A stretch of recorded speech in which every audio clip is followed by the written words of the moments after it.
Tongzhou City, people were shocked by the announcement that was posted in broad daylight. It was written that due to the merit of Zhao Dan, the senior princess of the Qingha dynasty would marry him. The wedding will take place tomorrow. People began to discuss how the two gods of war of the Qing family died because they went too far into the desert lands, and Qing Yu, the best warrior of Tongzhou in the ruling dynasty, became disabled. The man standing at the pillar was surprised that the princess would marry so quickly, to which the woman nearby replied that any woman would want to become Zhao's wife. People also discussed that Prince Zhao and Miss Li were to be admired as they would personally go to visit Qing Yu. The courtyard of the Qing family. The crippled Qing Yu lay in his bed. Zhao Dan and Miss Li, who were standing nearby, spoke with malicious smirks that since childhood, he had been the pride of Tongzhou. At the age of 3, he knew the essence of great perfection. At 9 years old, he began to master this great technique. At 13, he reached great perfection. And at 18, he almost entered the realm of spirituality. Saying this, Zhao Dan immediately grabbed Qing Yu by the neck, then said that he was helpless like a dog, because all his muscles and veins were torn, and at the same time his divine consciousness dissipated. Now he is just a cripple. Leaning towards Qing Yu, Zhao Dan began to talk about how he was called a great hero for saving Qing Yu alone. Then he laughed out loud with the words that now he will marry his bride. Standing next to Qingha, with a grin, told Qing Yu that the blood of the imperial family flows in her, and she was destined to take the path of conquering this world.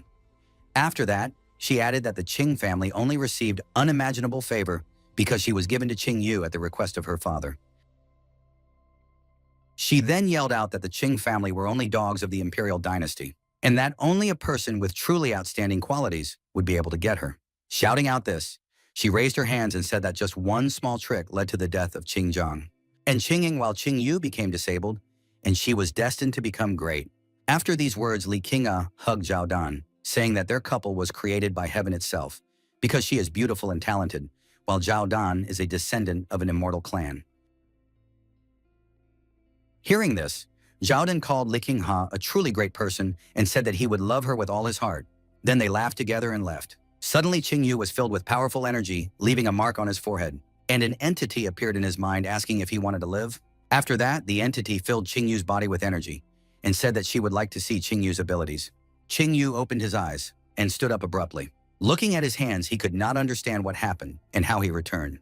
Remembering his grandfather and father, Qing Yu regretted that he could only get up now and not earlier, because he could still save his grandfather and father from death. After saying this, Qing Yu got angry, calling Qingha and Zhao Dan vile creatures for setting up his family by killing his grandfather and father and making him a cripple. And now they want to play a wedding because of which his family was completely destroyed. At that moment, he woke up. After thinking, Qing Yu got up and immediately ran to Zhao Dan and Qingha to talk to them before the wedding. Seeing Qing Yu, Zhao Dan laughed angrily and beat him. After which, Zhao Dan, together with the servants, took Qing Yu to the desert lands, hoping that he would not survive. "Everything will be fine," the girl said, trying to cheer up the exhausted Qing Yu, after which she gave him water to drink. It was Qingha's sister, Li Qingyao, after rescuing Qing Yu from the desert. She came out of him.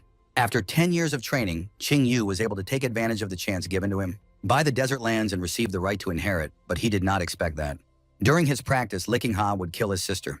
Picking up Qingha, Qing Yu screamed out in grief as he went straight to the imperial palace for revenge. Upon arriving at the place, Qing Yu recognized Qingha, and Zhao Dan had already left, after which Qing Yu had no choice but to embark on the path of cultivation again. After Qing Yu managed to become the supreme devil, he again began his hunt for Qingha and Zhao Dan. In those days, Qingha had already become the empress of the entire continent, and Zhao Dan had become the head of the immortal clan. They allied with the monarchs of the whole world in order to kill Qing Yu. After that, they entered into a deadly fight. But since Qing Yu was in the minority, he was able to be wounded and surrounded. Zhao Dan ordered Qing Yu to accept his death, saying that he could not escape. To which Qing Yu filled his heart with energy and said that if he died, he would take them with him, shocking Qingha and Zhang Dan. Then there was an explosion that took the lives of everyone who was on the battlefield. Remembering the events of his past life, Qing Yu vowed that he would take revenge on Zhao Dan and Qingha. After all, a happy accident in the desert lands gave him the Book of Nature, which contained 108 ancient ferocious beasts and 72 ancient divine beasts. Unrolling the scroll, Qing Yu realized that he could awaken one of the beasts, after which he summoned the ghost of Yazi. The ferocious Yazi had an incredibly strong body. His body and bones are stronger than anyone else. Also, with the help of Yazi, Qingyu would be able to reach the first level of cultivation in the spiritual realm. Remembering the faces of Liqingha and Zhao Dan, Qingyu said that they would soon know the strength of his anger. Suddenly, the door to the room opened, and a man entered the room who was immediately surprised that Qingyu woke up. Seeing him, Qingyu immediately clenched his teeth. Because it was Qing Shuang, the elder of the Qing family, who was like a brother to his father, but he secretly teamed up with Liqingha to send Qingyu with his grandfather and father to the desert lands, after which he became a dog Zhao Dan and killed Qingyu's entire family. Seeing Qingyu, Qing Shuang was glad that his veins were torn, because now he is just a non-entity, after which he laughed out loud. He was glad because of how, from the incomparable genius, Qingyu fell onto the altar, becoming just trash. Hearing this, Qingyu called the head of the dog, which thinks that it ceased to be an empty place only by changing the owner, and that even if he fell on the altar, Qing Shuang would not be able to break it. Hearing the insolent words from the cripple, Qing Shuang immediately ordered the cripple to close his mouth. After all, he did everything he could for the Qing family, but received nothing in return, forcing him to betray his family, after which he added that from now on the Qing family is Qing Shuang. Hearing this, Qingyu stood up, and inflamed with anger, began to go to Qing Shuang, who said that everything that had happened was Qingyu's fault. Angry Qing Shuang said that today he would send Qingyu to the underworld, and asked him to tell Qingying that he had killed him. Immediately after these words, a fist flew into his face, breaking the floor with his body. Holding Qing Shuang by the throat, Qingyu said that a dog that bites has only one fate, after which he took Qing Shuang's life. After the killing, Qingyu immediately got dressed and went to the exit. Capital of the Divine Sword Dynasty. The guards at the entrance to the capital are discussing rumors that their princess is marrying a man from the clan of immortals. After which one of the guards added that people from the clan of immortals are simply terrible and no one dares to anger them. Hearing this, a higher-ranked guard ordered them to keep their mouths shut as they discussed the princess's husband, after which he advised them to focus on the service. The maids approached the princess's quarters and bowed to her, asking her to disturb her. Liqingha, dressed in her wedding attire, allowed them to enter. Entering the room, the maids reported to her that the ceremony would soon come, and it was time for her to go to the palace. Hearing that the hour had come, Liqingha immediately went to the palace. The trumpeters blow their horns announcing the arrival of the prince and princess. The prince and princess were walking up the steps to the imperial hall. The messenger reported to the emperor that they had arrived, after which they approached and bowed to the emperor of the Divine Sword Dynasty, Liqingha. The emperor proclaimed that he would entrust Zhao Dan, his daughter, to Liqingha, and that he treat her well. Zhao Dan bowed to the emperor, then took Liqingha's hands, and swore that suddenly a spear pierced through the door, killing several guards in the process. Shocked by what had happened, the emperor became angry at the interruption of the ceremony and demanded an explanation from the intruder. Then Liqingha and Zhao Dan were horrified when they saw Qingyu. Looking at the emperor with a pair, Qingyu rejoiced at the power of Yazi that he received, because being in the first level of the realm of spirituality, his skills had become several times better than before. He thought about the fact that in a past life, he could not summon a wild beast, while anticipating how terrible he could be if he immediately summoned him. Zhao Dan was horrified that Qingyu's cultivation had recovered, after which the shocked Liqingha could not understand how it happened, because his veins were torn apart, due to which he turned into a non-entity. Qingyu was walking up the stairs while a frightened Zhao Dan doubted what was happening. Seeing how scared he was, the emperor thought that although Zhao Dan was a descendant of the immortal clan, he was absolutely hopeless, while Qingyu's cultivation skills had only improved. The emperor laughed and then, rubbing his mustache, said that he did not expect Qingyu today. He wanted him to lie down at home. Qingyu immediately held out a spear to the emperor, looming with the tip of the spear at his forehead, and ordered him to cast aside his hypocrisy, because if Qingyu's father had not saved him in the past, he would have become a ghost long ago. He said that his Qing family was ready to do anything for the emperor, and their merits are enormous. After saying that, he asked the emperor, what did he do with his family? After all, Zhao Dan and Liqingha entered into a criminal conspiracy. Upon hearing about the fate of the Qing clan, the guests immediately began to discuss what they had heard. Zhao Dan came out in front of the emperor, ordering Qingyu to be quiet, and immediately emitted purple energy, opening his eye on his forehead, after which he said that he underestimated Qingyu, but did not expect that his injuries were a sham. And even despite Qingyu's level of cultivation, he was sure that he would not be able to do anything to him. Qingyu offered to test Zhao Dan's strength, then swung his spear to the side and released golden energy.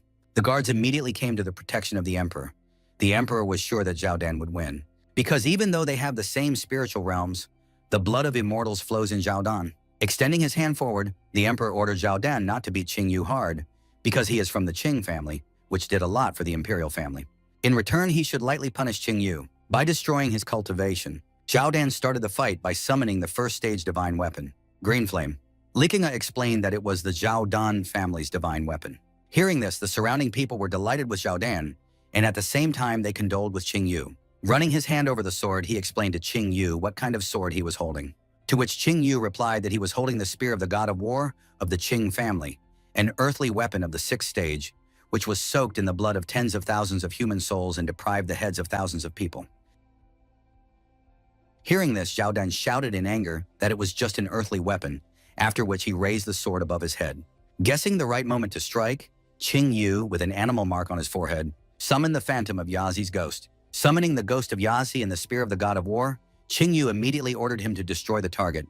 Approaching Zhao Dan, the spear curved and attacked him from behind, surprising at the same time. Zhao Dan got angry at Qing Yu for daring to underestimate him and blocked the spear with his sword. Seeing his sword cracking, Zhao Dan could not understand what was happening, because suddenly his divine weapon was broken by the usual attack of an earth warrior, and then slammed him into the ground, causing him to spit out blood. The surrounding people, the emperor and Li Jianhe, were shocked by what they saw. Refusing to accept what was happening, Li Qianhua ordered Zhao Dan to stand up and attack Qing Yu. Qing Yu asked Zhao Dan if the descendant of the immortal clan was so weak. Zhao Dan grabbed the spear with his hands, trying to pull it out, after which Qing Yu pressed him with even more force, asking if he, the very son-in-law of which the entire imperial family is proud. He saw before him only a weak and frail man. Zhao Dan said that he did not know that the Qing family's weapon was not an earthly rank weapon, but a divine one, because it could break his sword.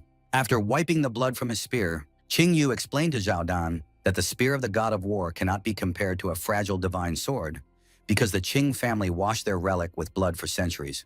After these words, Qing Yu mentally replied that Yazi's divine power lies in the ability to combine it with weapons, of which there are 2 types, earthly and divine.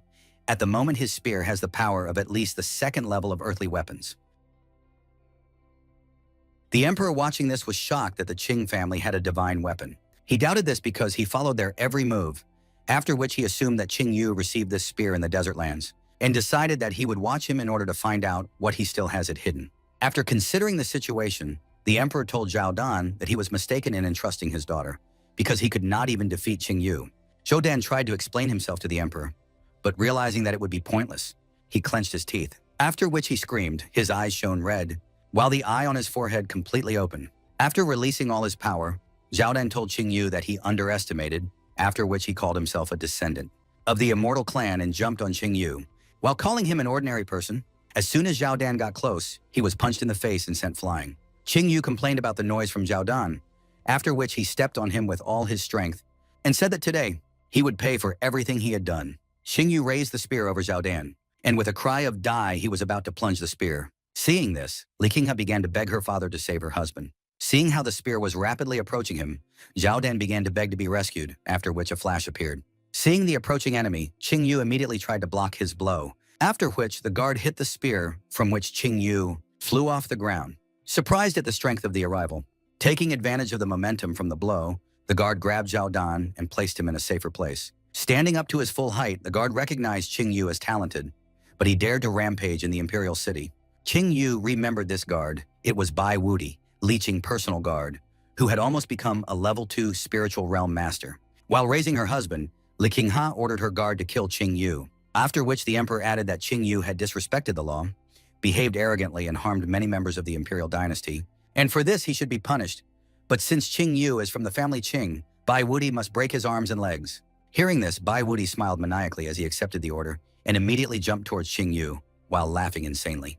Qing Yu was shocked by his speed, after which he received a blow and was sent flying, not intending to let the victim go. The distraught guard continued to strive for the victim, ordering him to stand. Qing Yu summoned the power of the dragon Yazi and then repulsed the guard's attack, surprising him at the same time. Seeing Yath's silhouette, Bai Wudi fearfully asked what it was. Qing Yu grabbed Bai Wudi's hands and jumped off the ground and told Bai Wudi that he should stop here, after which he kicked him with the power of Yazi, sent the guard flying, who could not understand how he could lose. Qing Yu took his spear and said that his next target would be Li Qinghe. Hearing this, the emperor became angry and reminded Qing Yu that he forgot something while under the protection of the Qing family. Surprising Qing Yu, the emperor reminded Qing Yu that he had forgotten how powerful the imperial family was. Immediately after which, Qing Yu was surrounded by the imperial guards. Seeing the guards, Qing Yu asked if this was really all the power of the imperial family, after which he reminded the emperor that he did not seem to understand what power he wielded, and in an instant passed all the guards, and then grabbed the emperor by the neck. Likinga and the guards immediately panicked upon seeing this. Trying to save his life with the emperor, Likinga advised Qing Yu to think about what he was doing, because he was surrounded by guards who are in the second level of the spiritual realm. Smiling slyly, Qing Yu told the emperor not to worry about him, after which he looked around and thought that everything was like in a past life. The guards are dressed in heavy armor, the damaging effect of which is incredibly high, but because of it they become very slow. Qing Yu squeezed the emperor's throat, causing him to only scream softly. The emperor begged for mercy, but Qing Yu was not going to let him go. Suddenly a beam of light pierced the heavens, causing Qing Yu to experience incredible pressure. The man who appeared after the flash told Qing Yu that he should be able to forgive, hoping that he would let the emperor go. Qing Yu was shocked by the strength he felt at the peak of the spiritual realm. He remembered that in a past life, this person was not so strong. It was a winged celestial man in white robes and with 3 eyes on his forehead. The arrival decided to introduce himself. It was the head of the immortal clan. Zhao Huan explained to Qing Yu that the immortal clan and the imperial family had a common origin, after which he requested that Qing Yu let the emperor live. Seeing the arrival, Zhao Dan asked the arrival to kill Qing Yu, while calling him his uncle. Seeing that the situation had come under his control, the emperor laughed at Qing Yu, since he would not be able to kill him today. Standing in a stupor, Qing Yu thought that now he could not kill Zhao Huan. Zhao Han warned Qing Yu that until now they had taken care of people, and that they were ready to forgive him even today's misdeed. After which he turned to Zhao Dan and scolded him for his despicable act, warning at the same time that when he returns he will be punished according to family laws. After scolding Zhao Dan, Zhao Huan told the emperor that the imperial family was to blame, and that he confessed to Qing Yu, to which he only agreed. After talking to everyone, Zhao Han opened his third eye. While ordering Qing Yu to let the emperor go, Qing Yu fell into a stupor, unable to move due to the celestial's aura, and immediately realized that it was the overwhelming power of the 9th level of the spiritual realm. Understanding what was happening, Qing Yu released his power, telling the celestial that he could not be controlled using only suppression, after which he squeezed the emperor's neck even more tightly. Zhao Kun wondered how Qing Yu could suppress his power with only the 1st level of the spiritual realm. Free from the shackles, Qing Yu said that since the immortal forces him to let him go, then he has only one way out. After which he deprived the emperor with a movement of his hand, from which he could only squeeze out a death cry. Likinga was shocked at her father's death, and the people around them were shocked to see Qing Yu kill the emperor. The guards immediately ran towards Qing Yu. Startled by what he saw, Zhao Huan assumed that Qing Yu had obtained something in the desert lands. After killing the emperor, Qing Yu grabbed him by the robe and threw him at the celestial, from which he simply opened his wings to catch him. Qing Yu immediately began to run away, saying goodbye to the head of the immortals. But suddenly he was stopped by an invisible hand, forcing him to kneel. Stopping Qing Yu, Zhao Huan called him too self-confident because he tried to run away from the celestial at the peak of spirituality immediately after he killed the emperor. Feeling the pressure, Qing Yu realized that the suppression power was 10 times stronger than last time, after which he summoned the power of Yazi and stood up. Standing up from his knees, Qing Yu raised his spear and threw several energy waves towards Likinga and Zhao Dan. The celestial destroyed the waves halfway, calling them children's toys, after which he realized that Qing Yu was running away. Jumping down the stairs, Qing Yu once again said goodbye. Zhao Dan, spreading his wings, told Qing Yu that he would not be able to escape, after which Qing Yu warned that if the celestial pursued him, Zhao Dan would die from grievous wounds, offering him the choice to decide what he considered more important. Zhao Dan, who was bleeding, immediately asked his uncle to save him, from which he only smirked, and called Qing Yu a funny boy. He then warned Qing Yu that this time he would let him leave. After missing Qing Yu, Zhao Han healed Zhao Dan, telling him that his injuries were no longer life-threatening. Zhao Dan immediately told his uncle that he would not be able to live in peace if Qing Yu survived, to which Zhao Han replied that he would definitely avenge today's incident. Zhao Han turned back, remembering Emperor Li Jianhe, and smiled, calling him a non-entity. Li Qingya sat in awe of the celestial, who explained to her that after the death of her father, she should fully support her husband, to which she could only agree with tears in her eyes. Zhao Kan took off into the sky and began to explain to people that today their emperor had died, because of which their empire was temporarily under the control of the immortal clan, after which he ordered everyone to catch and capture Qing Yu. One of the guards wanted to ask the princess what to do, from which she only gritted her teeth and replied that they all obeyed the immortal, which pleased him with how simply they submitted. Qingyu ran away from the empire, thinking that in the Divine Sword Empire, only endless persecution awaits him, because they cannot let go of the one who killed their emperor. After that, Qingyu wondered what Zhao Huan was doing here, because in his previous life he was not here. Realizing that none of this mattered, Qingyu decided that he would let Zhao Dan and Li Qinghe live a little longer, after which he jumped off the cliff. After the assassination of the emperor, a decree was issued throughout the Divine Sword Empire to punish Qingyu because he, being a descendant of the Qing family, lost his integrity and committed a terrible atrocity. He killed Emperor Li Jiana in front of his people, after which he managed to escape. The one who succeeds in executing the criminal will receive a part of the city's lands as a reward. Under the supervision of an eagle, a stagecoach rushed through the forest at full speed, inside of which was Qingyu, along with fellow travelers. Qingyu sat quietly without showing any sign, which caused his fellow traveler to watch him suspiciously. Qingyu was thinking that he needed to leave this state as soon as possible and go to the larger Tianhe Empire due to the decree issued by the Divine Sword Empire. He thought that the Divine Sword Empire had several hundred cities, but it was still quite a small country. But in the Tianhe Empire, there are thousands of cities, many powerful clans and clans. Compared to the Tianhe Empire, the Divine Sword Empire was just a grain of sand. After that, he promised himself that he would soon return and grind Zhao Dan and Li Qinghe to powder. Seeing the strange look of the gloomy passenger, fellow traveler Qingyu asked her grandfather how he could let such a person into the cart, because his disheveled appearance immediately shows that he is clearly a bad person. Hearing this, the grandfather replied to his granddaughter Yu Hua that although this guy looks sloppy, his body is in excellent shape and he can make a good assistant because the road to the Tianhe Empire can be quite dangerous, and with such a fellow traveler, they will be much calmer. Hearing this, Yue Hua asked who would dare to threaten them, since her grandfather was Jin Nanwan himself from the Tianhe Empire.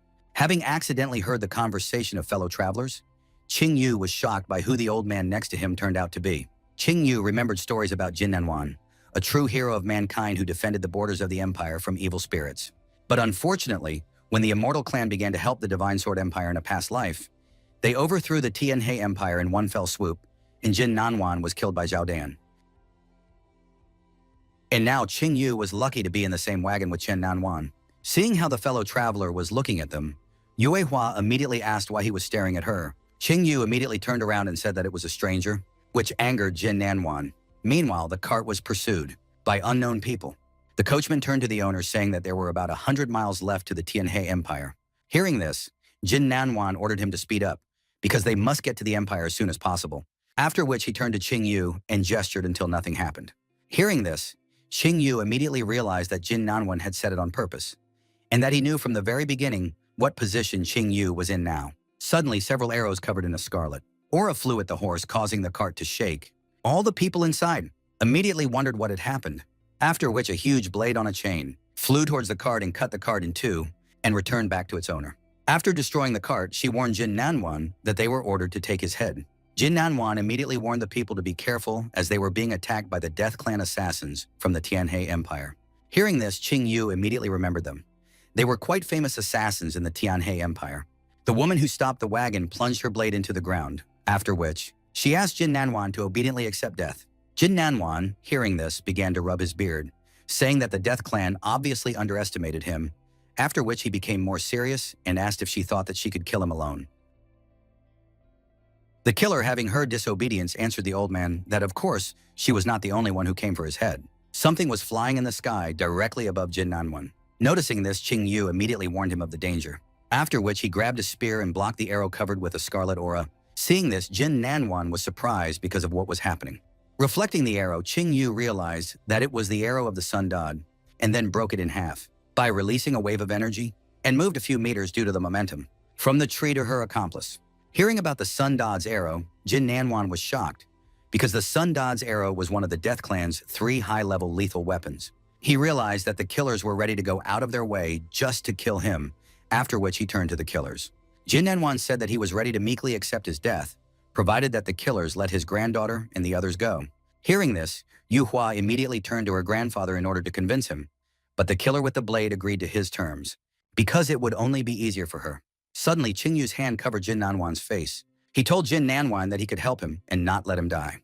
Then he told the killers that he would protect this old man while giving his name. Realizing who they were dealing with, the assassins agreed to help Qing Yu with his murder, after which he asked them to introduce themselves because he did not want to kill the nameless.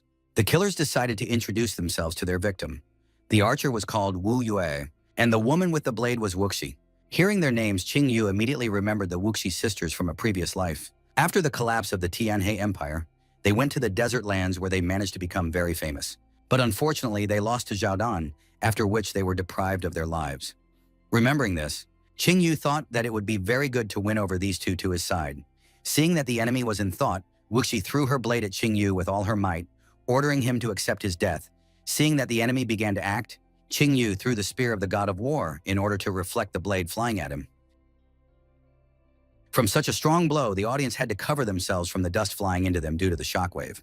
Catching his spear, Qing Yu immediately noticed that there was almost no difference between the spear of the god of war and this blade. But suddenly he saw how Wusu was already flying at him, swinging a huge blade, after which he could hardly block the blow.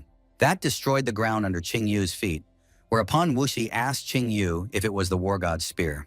Taking the opportunity, Wuxi pulled the bowstring, saying that last time Qing Yu managed to catch the arrow of the sun, god of 30% strength only by pure chance, and that this time the arrow fired with full strength would definitely be able to take his life.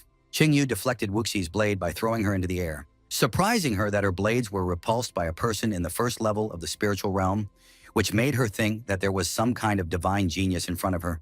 But preparing for a new attack, she said that the gap between them was too great, after which she used the offensive ability of her yellow-level high-class weapon, Blade of the Scorching Sun, reacting instantly. Qing Yu summoned the ghost of Yazi to block the blade of the soaring sun, while barely holding it back. Seeing how Qing Yu could not hold back her onslaught, Wuxi told Qing Yu that he could not even deal with her alone, after which she broke through Qing Yu's defenses while throwing him away.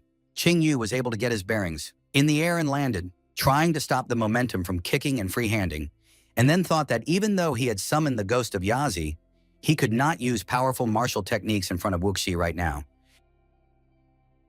Qing Yu got to his feet and then laughed at Wuxi's inferior fighting techniques, to which he replied that he was talking nonsense.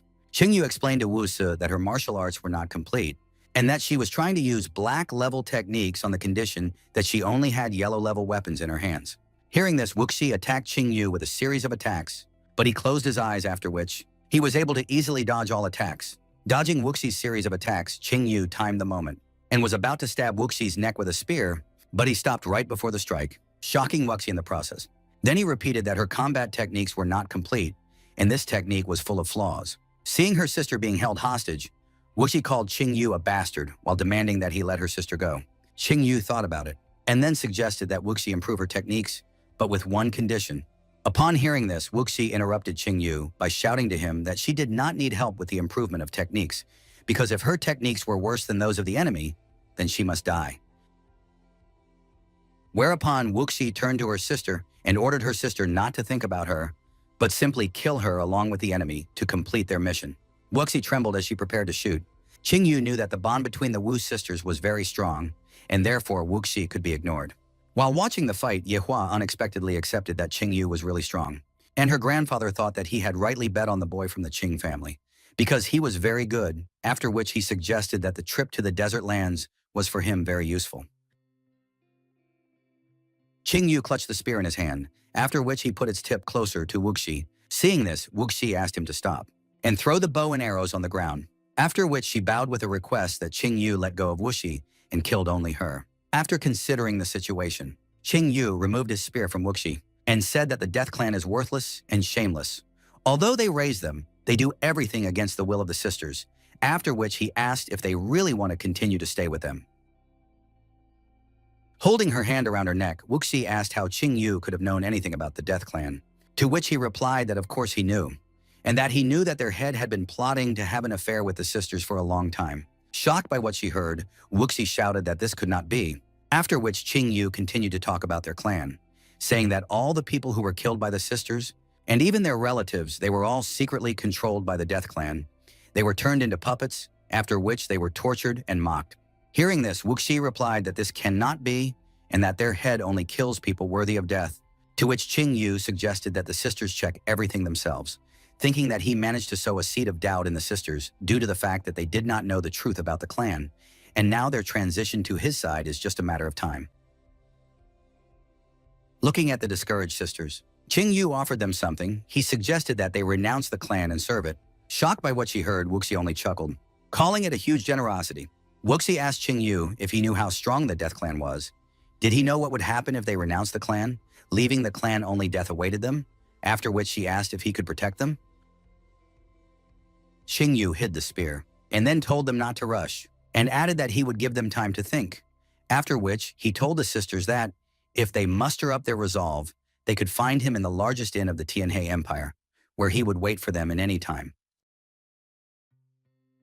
Angered, Wuxi told Qingyu that he had a chance to kill her, and that now she and her sister would try their best to kill him. The departing Qingyu suggested that they try.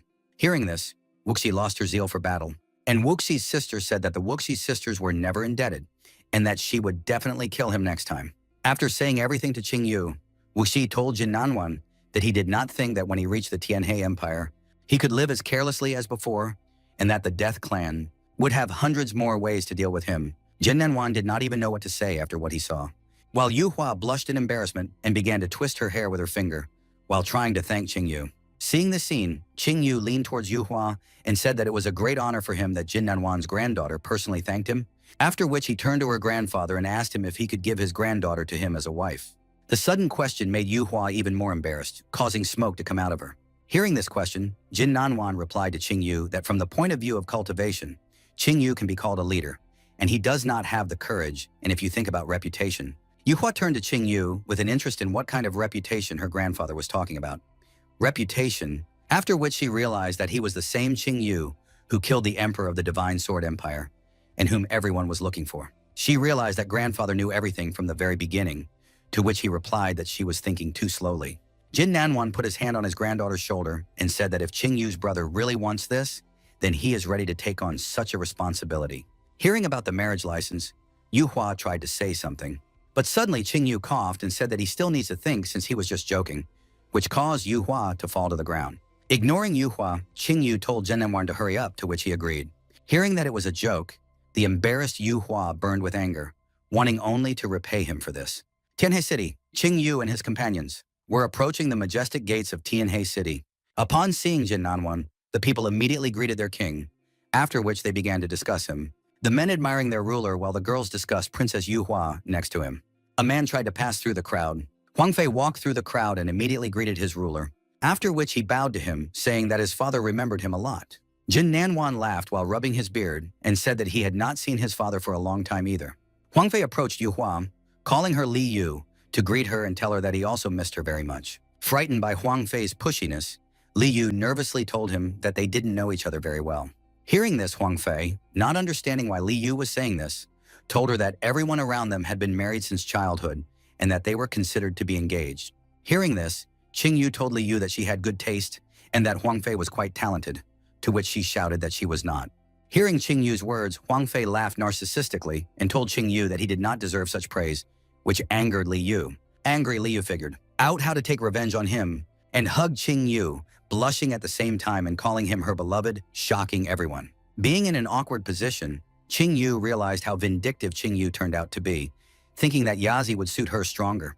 Hearing Li Yue's words, Jin Nanwan and his entourage supported Li Yu, causing Huang Fei to be shocked and unable to believe it all. In order to finish off Jin Nanwan, Li Yu added that Qingyu was her lover. After these words, the ground under Huang Fei's feet cracked with his anger, after which he released an angry aura, asking Li Yue not to make him laugh. Seeing how angry Huang Fei was, Li Yu told him that they had been together for a long time and that they would soon get married. Huang Fei boiled with rage, which broke his fan, and told Li Yu that she was probably just tired from the road, and he even arranged a banquet for her. After which, he turned to the king with a bow and added that the banquet was also in his honor, from which he, pleased with what was happening, agreed to the banquet and rubbed his beard. Tianhe City, huge riding dinosaurs walked around the city, admired by people on the streets. On the back of one of the dinosaurs, Li Yu told her grandfather that they had not been here for a long time. Qingyu and Huang Fei on the opposite side only remained silent with their arms crossed. Unable to restrain his emotions, Huang Fei turned to Qingyu and warned that although he did not know him, Li Yu belonged only to him. After which, he advised Qingyu to get out of Tianhe as soon as possible and that he get out of the city the very next day, and if he does not get out, he will skin Qing Yu alive. Hearing this question, Qing Yu smiled and agreed to leave the Tianhe, but Huang Fei would have to wait a bit. After all, first he wants to marry Li Yu, give birth to a son and daughter, and only after that he will be ready to return and talk about it. Huang Fei introduced Qing Yu and Li Yu with a child, from which he grabbed his heart and decided that this would not happen. After which he threatened Qing Yu with death, calling him an insolent person and saying that Li Yue would not protect him. Qing Yu apologized, then added that he could be both arrogant and talented, and asked Huang Fei to keep his word. Hearing this, the enraged Huang Fei still let go of Qing Yu, saying that his time would come. Qing Yu brushed off the dust from the place where Huang Fei grabbed his clothes and thought that Li Yu had caused him too many problems as soon as she appeared. Tianhe City Blacksmith Clan. At the entrance to the clan were artifacts of the Blacksmith Clan, including a burning furnace. Huang Fei jumped off the dinosaur and then addressed the king and his daughter, saying that they had arrived. King Jin Nanwan and Li Yu descended, after which Jin Nanwan, rubbing his beard, admitted that the Blacksmith Clan was famous throughout Tianhe for a reason. Only the gates were decorated with a huge amount of yellow metal, which only disgusted Li Yu. Huang Fei bowed to the king while thanking him for his praise, and told him that all the decorations at the entrance were forged by his father, after which he invited them to go inside. Living room. Huang Fei escorted the guests to the banquet hall. Going inside, he explained that his father would not be at the banquet because he had important business, and that today he would receive the honored guest of King Jin Nanwan, after which he asked to give him a minute to arrange dinner. Looking at the Blacksmith Clan from the inside, Qing Yu admitted that it was indeed very luxurious. On the table were many dishes prepared in honor of the return of the king and his daughter. Huang Fei invited the guests to the table, after which he took out the main dish, underground dragon meat, and offered it to Li Yu. Because it perfectly strengthens the body, he said that he had prepared it personally for Li Yu, and that it was quite difficult to get it. Seeing this meat, Qing Yu immediately grabbed it, which made Huang Fei surprised and tried to return the meat back. But suddenly Qing Yu fought back with his hand, surprising Huang Fei with his brute strength. Sifting the underground dragon meat, Qing Yu immediately felt his body suddenly strengthened with increased strength, and satisfied with the result, he immediately began to clear the table of food. Taking the opportunity, Huang Fei decided to tell the king the news. He told him that he had recently been able to awaken the sacred fire of the 5th rank 5, with which his divine ancestor congratulated him, which surprised Jin Nanwan and Li Yu. After that, he said that the master had learned about Huang Fei's desire to marry Li Yu, so in a few days he would personally visit Tianhe to woo them, which made the king and daughter gloomy. Qing Yu was also surprised that Huang Fei was able to awaken the sacred fire, because the sacred fire is a unique magical power that a martial artist can develop, and it is divided into 9 ranks, from the weakest one to the strongest 9. As soon as a warrior awakens the sacred fire, he can get the most honored position on the continent, become a tempering master. Qing Yu thought that even though Huang Fei was lucky to awaken rank 5, even he was a rarity. While Huang Fei's ancestor, who was an outstanding personality, not only was able to reach rank 6, but was also able to bring his cultivation level to the peak of the spiritual realm, which proves that he has quite a lot of power in the Tianhe Empire. Surprising those around him, Huang Fei added that his mentor also promised that he and Li Yu would arrange such a magnificent wedding, which the world had not seen for a long time. While remaining silent, Jin Nanwan realized that now they would be in trouble. After dinner, after taking Qing Yu to the largest inn in the Tianhe Empire, Li Yu asked why he was leaving for the inn. Since he could stay in the king's palace, Qing Yu turned around and asked Li Yu if she would miss him. After which he saw Li Yu pursing her lips with a gloomy look, and abruptly turned around, rubbing her face with her hand, telling Qing Yu that she had left. Qing Yu mentally supported Li Yu, telling her not to worry about Huang Fei because he was not as good as he could show himself, and that in fact Qing Yu and Li Yu were made for each other, after which he promised himself that he would not let him get hit into Huang Fei's clutches. In the room, Qing Yu was meditating in his room, summoning the ghost dragon Yazi into his body. In this way, he tempered his body. While meditating, he thought of faster methods for self-improvement, which is the consumption of natural treasures or the flesh of mutated beasts. He said that he would find something suitable tomorrow, and then he could enter the 2nd level of the spiritual realm and be able to subdue the 2nd beast, the 9-legged golden raven. Qing Yu wanted to look at Huang Fei's face after summoning the 9-legged golden raven, which is in charge of the fire of heaven and earth, which is a rank 9 sacred fire, after which Qing Yu mentally left. Blacksmith Clan. A spy came to Huang Fei standing alone on the balcony and found out the information he needed. He found out that the stranger Li Yu was with was called Qing Yu, and that he came from the Qing family of the Divine Sword Empire. After hearing the report, Huang Fei remembered the rumors about the Qing family, and then asked the spy if it was Qing Yu who was horned with an immortal, to which the spy answered with confirmation. Huang Fei clenched his teeth and began to laugh maniacally, saying that he was trying to understand what kind of person was next to him all this time, and he turned out to be just garbage, after which he decided that he would still give him time to live, because he once Qing Yu personally saw Li Yu become his wife.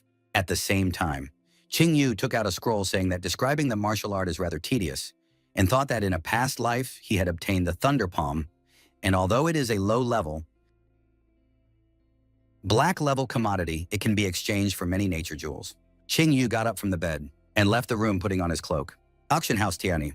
Upon entering the auction house, Qing Yu was delighted to be back at this place. He immediately began to feel nostalgic looking at the interior of the auction house. Seeing the visitor, the hostess asked Qing Yu what he would like, to which Qing Yu replied that this did not concern him and demanded to call Miss Warner, after which he apologized and ran away, asking Qing Yu to wait a bit. After some time, a three-headed snake crawled to Qing Yu, on the back of which sat the beautiful Miss Warner. The hostess from the auction house led Warner to Qing Yu, after which he immediately greeted her, saying that they had not seen each other for a long time, causing her to wonder who it was. Qing Yu immediately said that he wanted to participate in today's underground auction, surprising Warner and the attendant, after which Miss Warner asked Qing Yu to follow her. Having reached the empty room, the escort let Warner and Qing Yu inside, after which they locked themselves inside. Going inside, Qing Yu said that it would be nice for him to come back here again. Miss Warner lit the pipe, after which she told Qing Yu that they did not know each other and asked how he knew her. Qing Yu only replied that she did not need to know, and added that he was already familiar with the rules of the auction.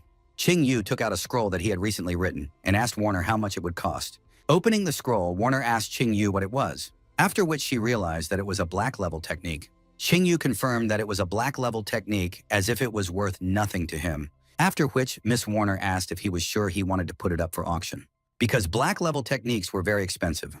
Warner told Qing Yu that by selling the technique, he could get 1 million gold, after which he said that if he trusted him, the auction house could give him 1.5 million. Qing Yu thought that a tempering pill cost about 10,000 gold, and that with 1.5 million, he could buy 150 pills, after which he accepted the offer, saying that he wanted to exchange this money for the corresponding amount of tempering pills.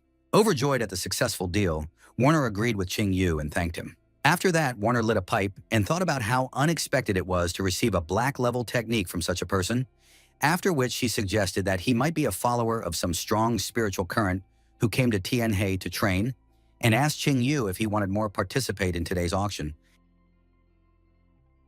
with which he agreed, because he came to the auction for one extraordinary jewel that will be exhibited today. Warner offered to escort Qing Yu to the underground auction hall. Warner brought Qing Yu to the auction and greeted him upon arriving at the arena.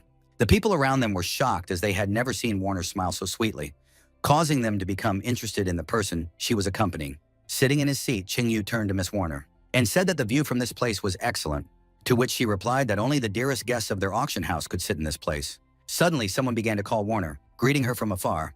He told her that he had come to her after hearing this voice. Warner became alert and greeted Mr. Huang. Coming closer, with a smile on his face, Huang Xian began to tell Warner that he brought her an excellent product, to which Warner thanked Mr. Huang while covering her face with her hand. Huang Xian said that his father came to her several times with a question about matchmaking, to which she refused all the time, after which he tried to touch her, but Warner jumped aside laughing, because of which Huang Xian missed. Huang Xian laughed at how easy it was to embarrass Warner, and had already discussed with his father that from today's lot, the entire fee would be considered a ransom for her. Lustfully smiling, he said that even her father could not refuse such an offer, from which Warner lost heart. Watching the scene behind him, Qing Yu realized that he was right, that the divine spear would be auctioned today, the damaged divine spear. Huang Xian saw Qing Yu sitting and brazenly grabbed his shoulder, saying that this was his private place and that he wanted Qing Yu to roll as far as possible from here. Seeing how Huang Xian attacked her guest, Warner stood up for him, saying that this was her guest and that there was no need to be so rude to him. Frightened by what he heard, Huang Xian, holding back tears, told Warner that this place had always been his, to which Qing Yu replied that now this place belongs to him. Hearing this, Huang Xian began to threaten Qing Yu, calling him trash who had only reached the first spiritual realm. Qing Yu, not wanting to listen to this noise, hit Huang Xian in the face, causing him to move a few meters away and try to say something. Qing Yu told Huang Xian that he was pissing him off and that he would go to the next world if he said even one more word. Having reached the limit, Huang Xian clenched his teeth and called Qing Yu a freak, after which he released energy and said that no one dares to talk to him in such a tone, and if he wants to die, Huang Xian is ready to help him with this. Seeing what Huang Xian was doing, Warner ordered him to stop. She explained to him that no one is allowed to make scandals in the hall of her auction house, and that this rule applies to everyone. Hearing this, Huang Xian immediately began to try to explain himself by pointing at Qing Yu, after which the angry Warner ordered him to shut up. Huang Xian could only fearfully agree with her order, after which he sat down in his seat thinking that he should endure the offense in front of Warner. But Qing Yu will be finished as soon as he leaves the hall. Watching what was happening, a man sitting in the back rows, using a jade tablet, reported to his master that Qing Yu had a falling out with Huang Xian. Huan family. Huang Fei contented himself with maidservants eating grapes. After hearing from a spy that Qing Yu and Huang Xian had a fight, he realized that Qing Yu was looking for death. After which he dialed Wang Xuan with a tablet. Huang He told Huang Xian about Qing Yu, after which he was delighted, because the person who insulted him was just a pawn of a fading empire and not someone powerful. Warner took the stage to greet guests at her auction, announcing that there will be many truly incredible items at the auction that are many times superior to all previous lots. Hearing this, the guests cheered for the auction to start soon, for they were already intrigued. Warner signaled with her hand, after which the first lot was brought to her, and she announced that the first lot was a second-class survival pill, after which she opened the box, in which there was a pill exuding pure energy. Warner explained whether it was alive or dead, flesh or bone, regardless of the severity of the wounds, whoever ate this pill would be able to recover in an instant, and announced the starting price of 10,000 gold. There was an immediate uproar in the hall. A bald man shouted the price of 15,000. He was immediately interrupted by a horned man sitting next to him, shouting the price of 18,000. Qing Yu yawned upon seeing the first lot and decided to sleep, until something worthwhile appeared, after which he instantly fell asleep. Huang Xian, who was sitting nearby, grimly told Qing Yu to continue sleeping peacefully, as this was his last day. Half an hour later, Warner congratulated the man in the front row on acquiring the jewel, then ordered the maid backstage to bring the next lot onto the stage, and announced to everyone the final lot of today's auction.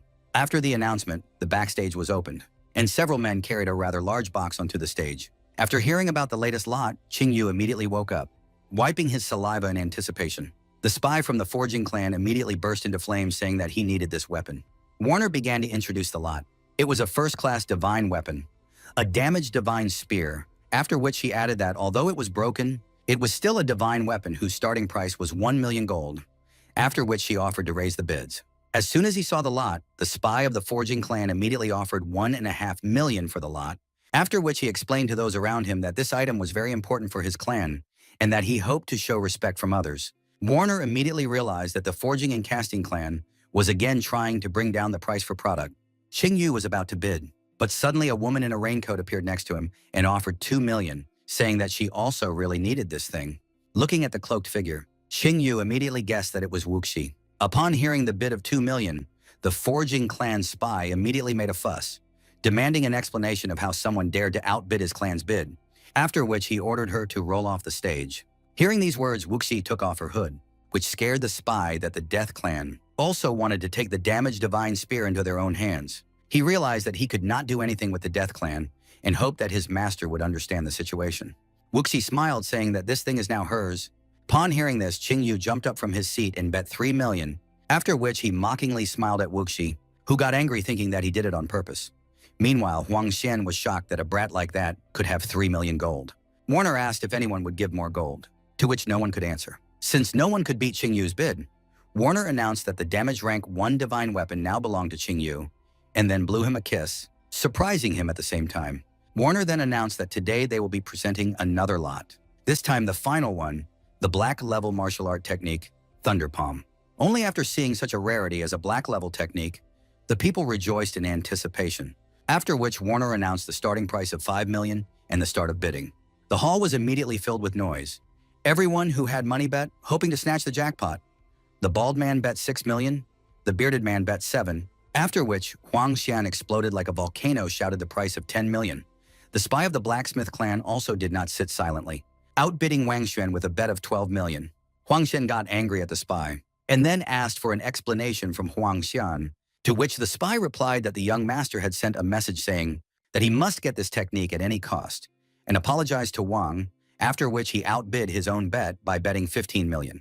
Hearing this, Huangxian blazed with anger, telling Huang Fei that he would no longer help him in revenge against Qing Yu. Wuxi called the 15 million bet pathetic, then raised her hand and bet 18 million, but she was suddenly stopped by Qing Yu covering her mouth, asking her not to bet, the reasons for which he will explain later.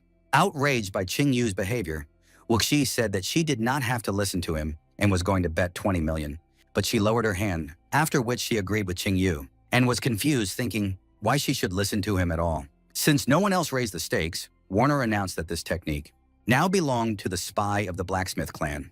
Hearing this, the spy laughed at being able to obtain a black-level technique for his lord. Qing Yu asked Wuxi not to forget what he told her, after which he asked her to come visit, saying that he lives in the largest guest house in Tianhe, and left. A moment later, Warner entered Qing Yu's room, saying that he was too late, to which he replied that he had come as soon as the opportunity arose, after which Warner thanked Qing Yu. Qing Yu told her that she was a great fellow because she was able to sell equipment for such a price without even deceiving buyers, after which he asked if he owed her for it. Warner walked over to Qing Yu and whispered in his ear that he could still help her with something. Hearing this, Qing Yu wanted to ask her a question. He took her by the waist and lifted her chin, after which he asked the blushing Warner if she could do him a favor. Warner wanted to ask what Qing Yu wanted to do, but in a fit of passion, she was about to kiss him. Suddenly, Qing Yu held out his hand saying that he would not tease her and simply asked her to bring his thing. Warner immediately took out the ring, then coughed and explained to Qing Yu that it was a warehouse ring that the auction house gave to Qing Yu along with the lot. Qing Yu put on the ring and immediately called it not bad because it was a medium yellow level storage ring. After that, he remembered something and asked Warner to tell him if Huang Xian would invite her to excavate the ancient ruins in the future, while saying that he would also go, after which he said goodbye and left, leaving Warner with the question of what ruins he was talking about. Grand Tiana Avenue. Qing Yu lazily walked through the streets of the city, thinking that in a past life he was already familiar in Warner, but after returning from the ancient ruins. Then she was forced to marry Huang Xian, because he wove a whole conspiracy against her. But unfortunately, after the wedding, Huang Xian showed his true colors and turned his wife's life into a real hell. Although Qing Yu could not pull Warner out of this abyss in his past life, in this life he promised to give her heaven. Late at night, Qing Yu was meditating in his room while the pills were swirling around him. He was thinking that ordinary warriors at the first level of the spiritual realm can only take one tempering pill. Talented people can take about 3 at a time. Warriors who have reached the peak can drink 10 pills at a time.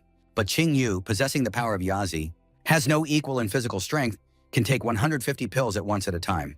Qing Yu began to absorb the pills, during which he saw the silhouette of a 9-legged golden raven and absorbed all their energy at once, from which he shouted, and all his outer clothes were torn to shreds.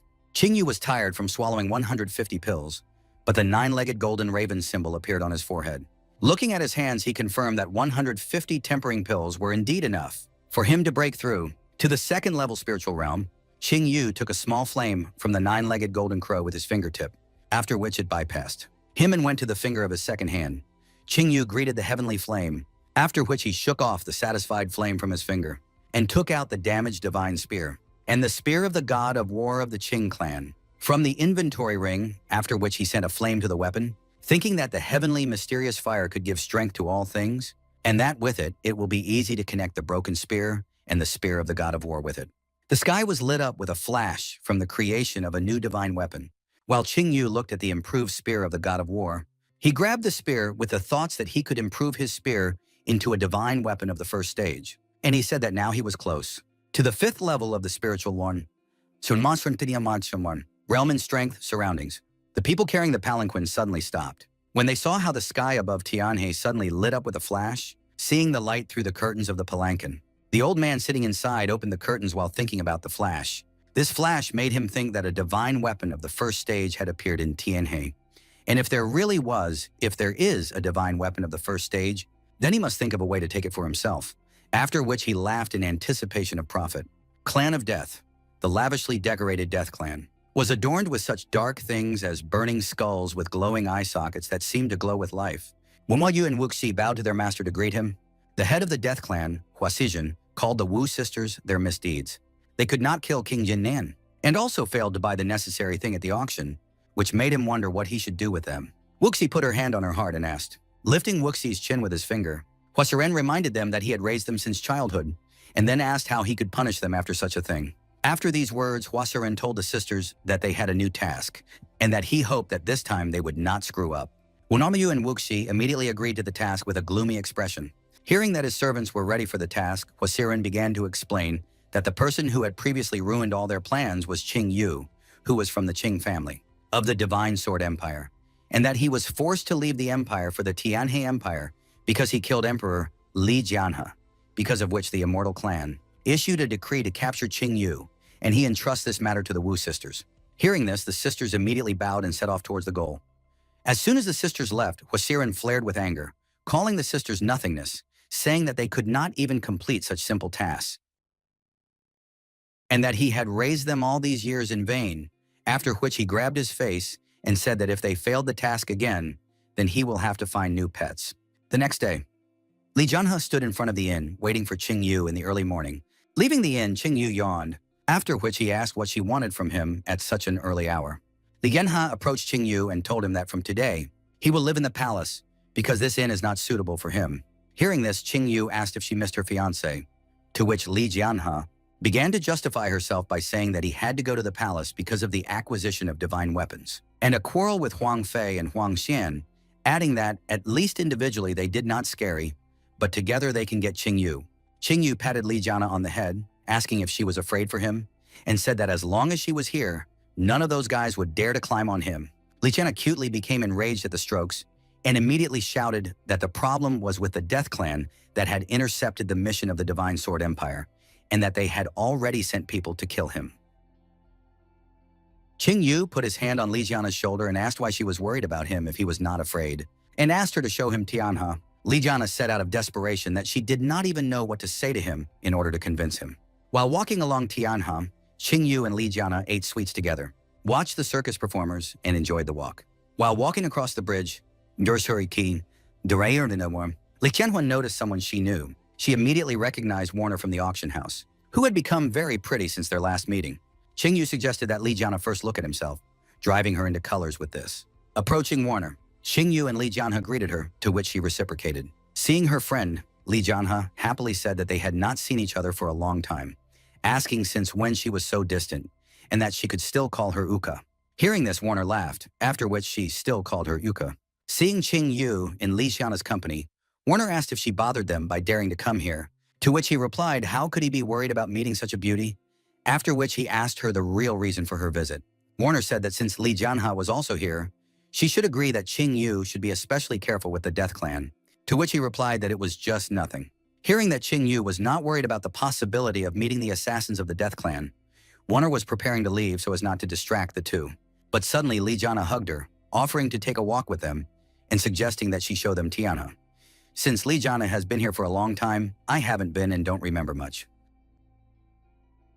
Qing Yu agreed to Li Jianhe's suggestion, then hugged both Li Jianhe and Warner tightly, causing them to blush and laughing said that they definitely need to go together. Because of the hug, Warner began to think about Qing Yu even more, after which they went for a walk. Xianhe Oriental Market. Seeing Li Jianhe and Warner walking in the city embracing the guy, people began to discuss what was happening. They wondered what kind of man he was. He dared to hug such beauties, after which some people remembered how they saw him recently received with honors in Tianhe. Hearing these discussions, Qing Yu could only sigh at how great their popularity is. Warner asked Qing Yu not to worry about the crowd, while Li Jianhe realized that he was in a panic. Suddenly, Qing Yu heard the sound of a whip, from which he immediately went towards the hustle and bustle. The slave trader punished the slave for trying to escape by beating her with a whip. His slave could only moan in response to this, holding back her tears. The slave trader said that he did not ransom her so that she would simply run away, saying that he could kill her if she tried to escape again. Warner immediately recognized the slave trader, calling him Fadi Li and saying that he had started torturing the slave again. Seeing this scene, Li Jianhe's spirit was inflamed, and she decided that one day she would definitely rid the empire of the slave trade. Warner explained that Fadi Li is a very arrogant and domineering person, and that he can do whatever he wants due to the fact that he is a relative of the Huang family from the blacksmith clan, after which she added that every month or fortnight he humiliates his slaves in public. Meanwhile, the fat man Li dealt another blow to the slave, again knocking her to the ground, and again asked if she would run away from him, because he feeds and sings her, and she, like an ungrateful one, runs away from him. The slave girl was gathering her strength, when Fadi Li demanded an answer from her. Unable to hold back her tears, she turned to the fat man and said that if he kills her, then she will get him from the other world, because he killed her and her entire family. Hearing the slave snarl, Fadili kicked her, asking what it was that he cut out her family, because he was just garbage like her, and said that he would have killed her if not for her pretty face. He shouted that he gave 2 million of silver for her, which is a huge sum, and that now he is her master in the sky. Having said this, the fat man stomped on the ground and grabbed the slave by the chain on the collar. Hearing the name of Jiraiya, Qingyu immediately asked the girls if he really called the slave that way, to which Warner gave an affirmative answer. Hearing the answer, Qingyu smirked and said that he did not expect to see this here. Seeing how Qingyu smirked at Liu, she realized that he was going to do something that did not bode well. Qingyu moved towards the fat man, saying that this slave needs to be saved. While remembering how in a past life people encountered something terrible, Fadili let go of the chain and began to choke because he was too tired, after which he turned to the people and demanded that they disperse, asking if they had never seen the beating of a disobedient slave. After these words, Jiraiya looked gloomily at Fadili. Seeing this look, he asked himself why he was frightened by the look of a miserable slave, after which he waved his whip and was about to strike again. Surprised by what was happening, Fadili asked the stranger who dared to interfere in his affairs. Qingyu replied that he was ready to buy this girl if he named the price, to which the fat man replied that she was not for sale, while ordering Qingyu to leave here. Qingyu reminded Fadili of the words of the slave that she was sold against her will, and said that in this case he would redeem her by force, which made the fat man laugh. Fadili asked if this brat knew who he was, after which he again ordered him to leave. Hearing the refusal, Qingyu said that he had no other choice. The arrogant fat man Li wanted to tell Qingyu that he would not dare, but at that moment Qingyu struck the fat man's face, knocking him back 10 meters. The people around them were shocked that someone dared to hit Fadili. They understood that this kid would come to an end because of the blacksmith clan. Only Jiraiya watched Qingyu in awe. Rising from the ground, Fadili was as angry as ever. Fadili summoned a ghost boar, yelling that he would kill Qingyu, and then used the yellow level technique. While Bauer huffed, Qingyu meekly stood while Fadili was flying towards him. Suddenly his eyes flashed, and Fadili crashed into an energy wall, which sent him flying into the neighboring streets. After sending the fat man flying, Qingyu thought about the name of the fat man's technique, and then said that it suits a pig like him. Qingyu approached the slave girl and stroked her head, telling her that she belonged to him now, and then used his flames to break the chains holding her down, causing him to admire him. Nearby, Warner and Liu were talking about how unusual this boy was, and that Huang Fei would be pissed to death if he found out about this. Qingyu picked up the sleeping Jiraiya, and together with the girls left this place. When they saw Princess Yu Hua and Warner, people became interested in who this guy was, after which the guy in green clothes suggested that Fat Li offended a big man, to which the guy standing next to him with a basket replied that the blacksmithing clan would not leave it just like that.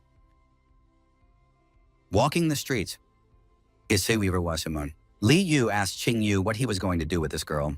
While Warner offered her to live in the auction house if he couldn't find a place for her, Qingyu smirked as he said that he was organizing everything himself. He realized that it was exactly who he thought of because of the ancient demon. Aura she exuded in her blood. Thinking about the wrong thing, Li Yu twisted her face, saying that she didn't think that he liked it. Qingyu turned to Li Yu and said that she did not understand anything because this little girl had an incredible future, which led Li Yu to think that Qingyu was only throwing dust in everyone's eyes.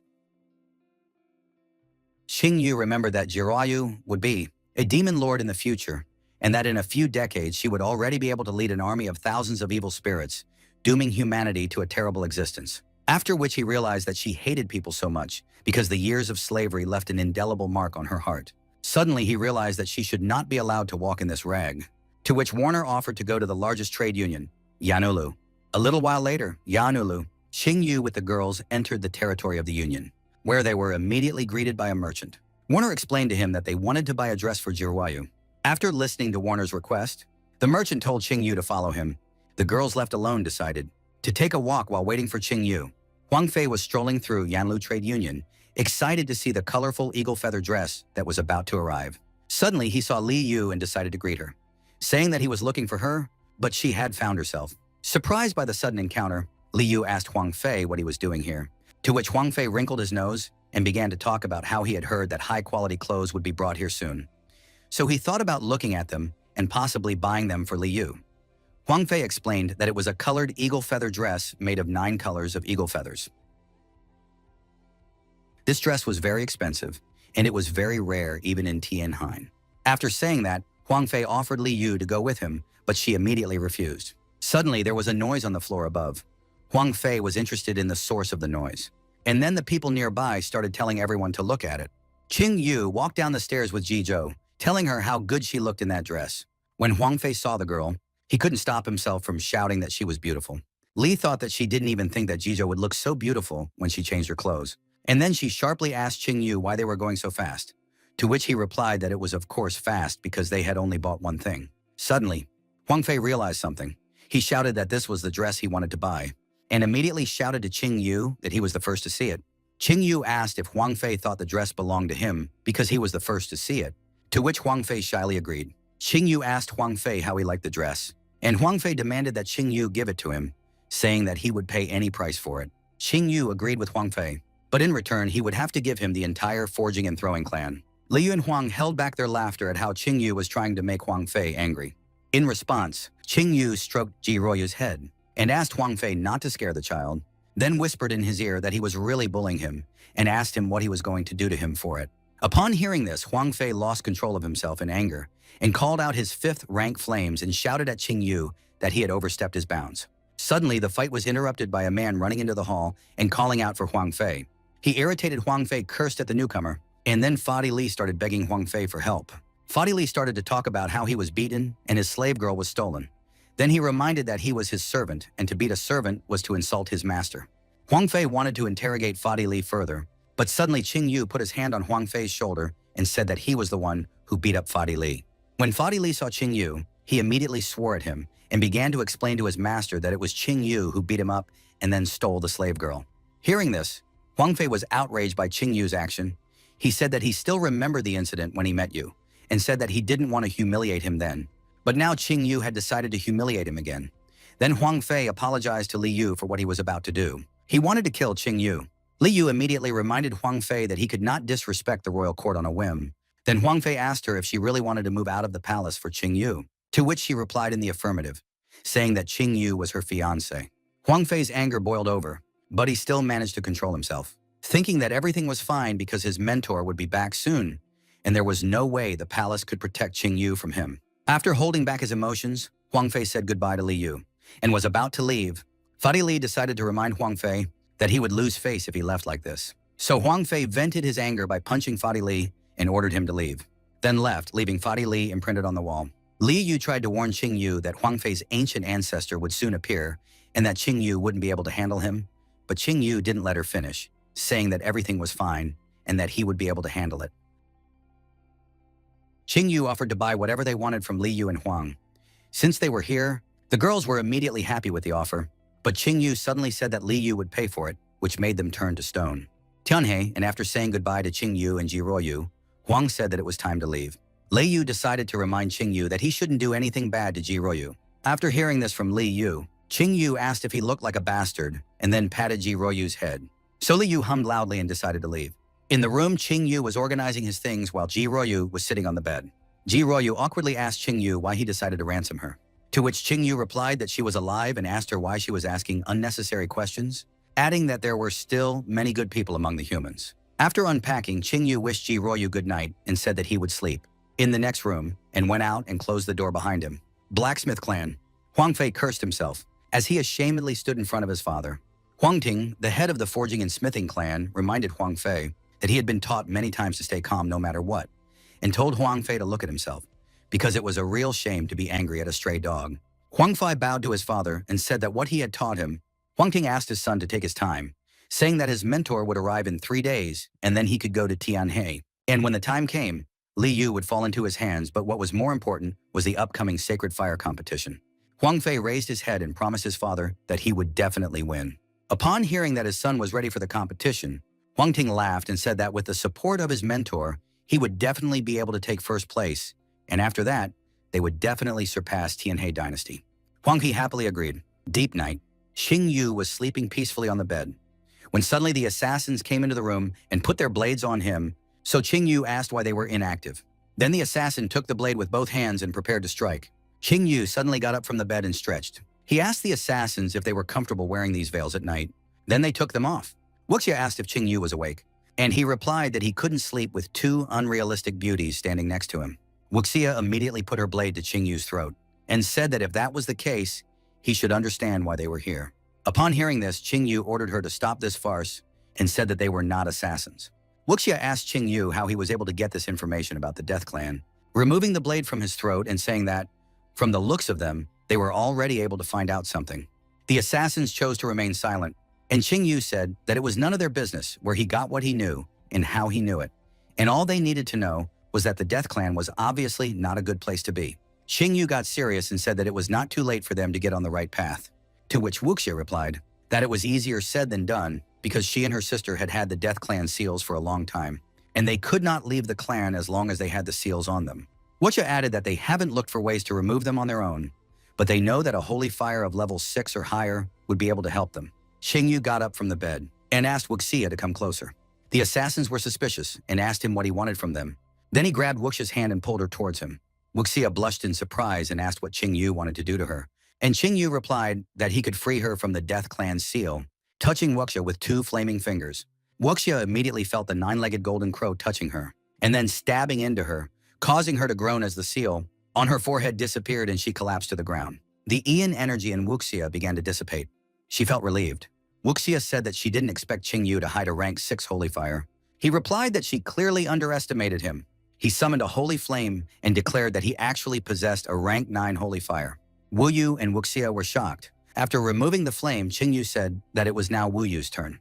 Moments later, her seal was removed, leaving her slightly confused. Qingyu explained that he had freed her from the seals, and from now on, the Death Clan would no longer be able to control her.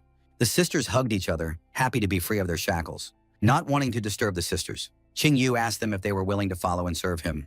Sisters nodded to each other and bowed before Qingyu while taking the oath of allegiance. Upon hearing this, Qingyu told Wuxia that her technique had a flaw, and that it was definitely at the beginning black level, but she could only use it at the yellow level.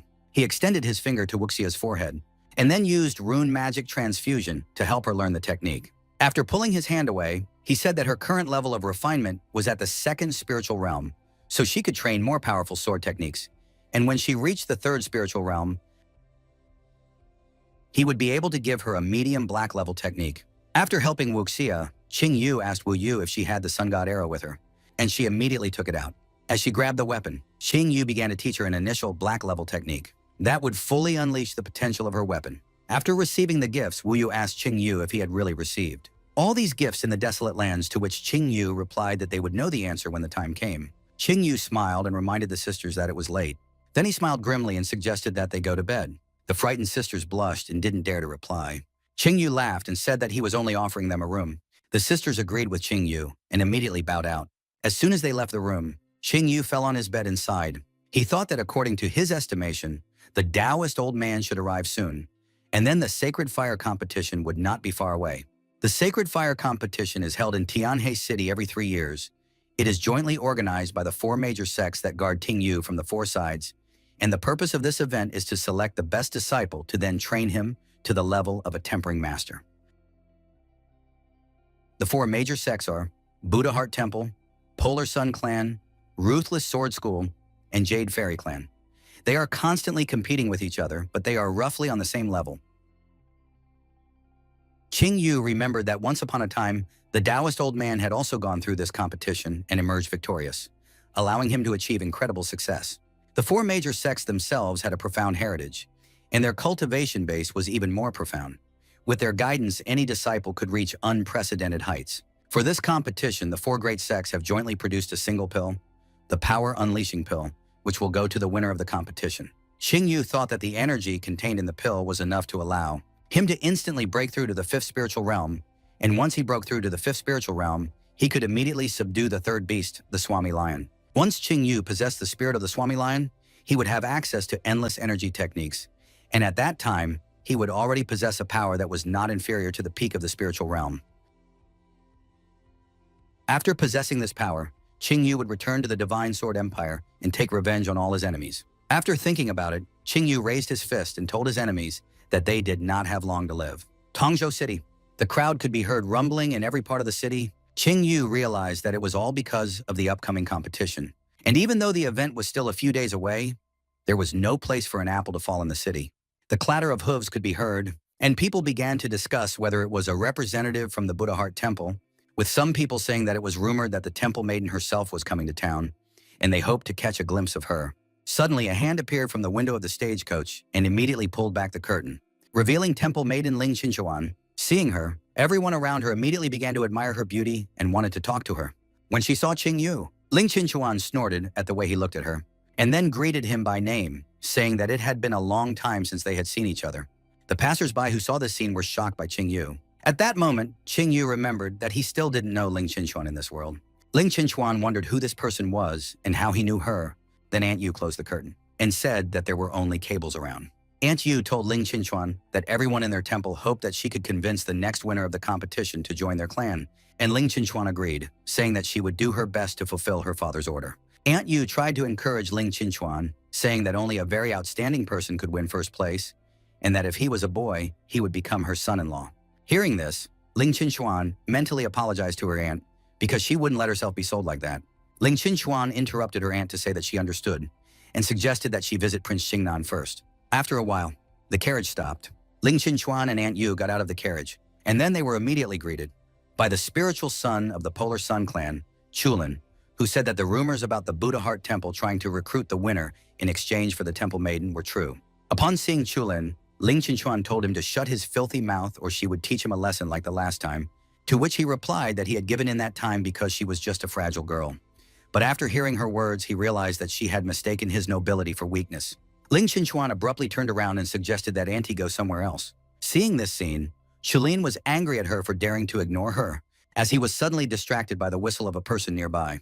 Chulin greeted Chinchuan, making Chulin wonder who this person was. Chinu asked Chinchuan if she happened to be visiting Prince Xingnan, and he offered to escort her since he knew his residence like the back of his hand. Aunt Yu mentally called Chinu a slut for following her all the way here. Aunt Yu laughed out loud and put his hand on Chinu's shoulder, saying that he had clearly underestimated Chinchuan, not even thinking that she would be able to pick up such a poor guy just by coming to town. When Chinchuan heard this, she turned around and angrily told Chulin that he was making the same mistake over and over again, and then asked him if he thought her patience was limitless. When Chinchuan suggested that Chinchuan attack him, Chinu suddenly released his aura and ordered Chulin to cover his mouth, causing Chulin to move away from Chinu in horror, and Chinu angrily asked him who he thought he was, which only made Qin Yu's aura grow stronger. Chinu warned Chulin that if he insulted Ling Chinchuan again, he would turn from a spiritual son into a dead son.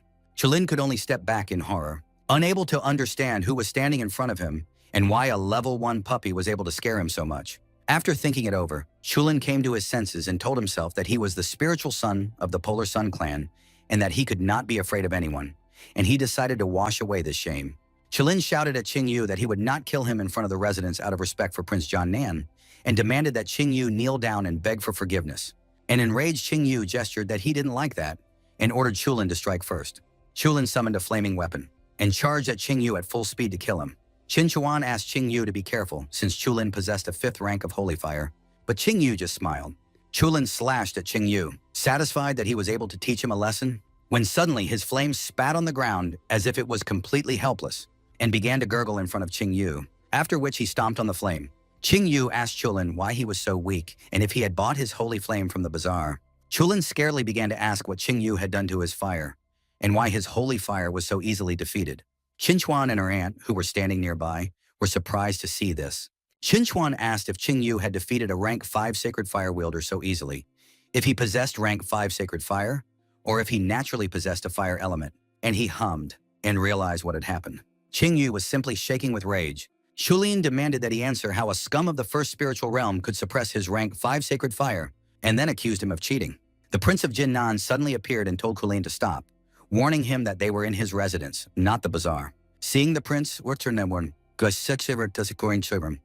and Chinchuan immediately bowed to the prince and said that they had come to visit him, to which the prince nodded. Seeing this, Qing Yu immediately realized that Jin Nan had been watching them all along, but only decided to intervene now.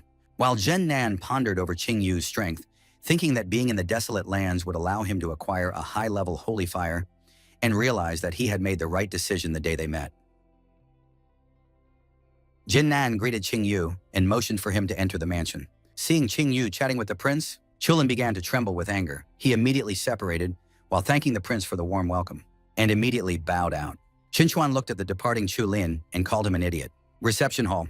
Jin Nan explained to Qing Yu that he had called him to tell him what was coming, and Qing Yu guessed what the prince wanted to talk about and replied that he already knew about the sacred fire competition. The prince confirmed Qing Yu's guess and said that the court had a quota for participation in the competition, and he offered it to Qing Yu.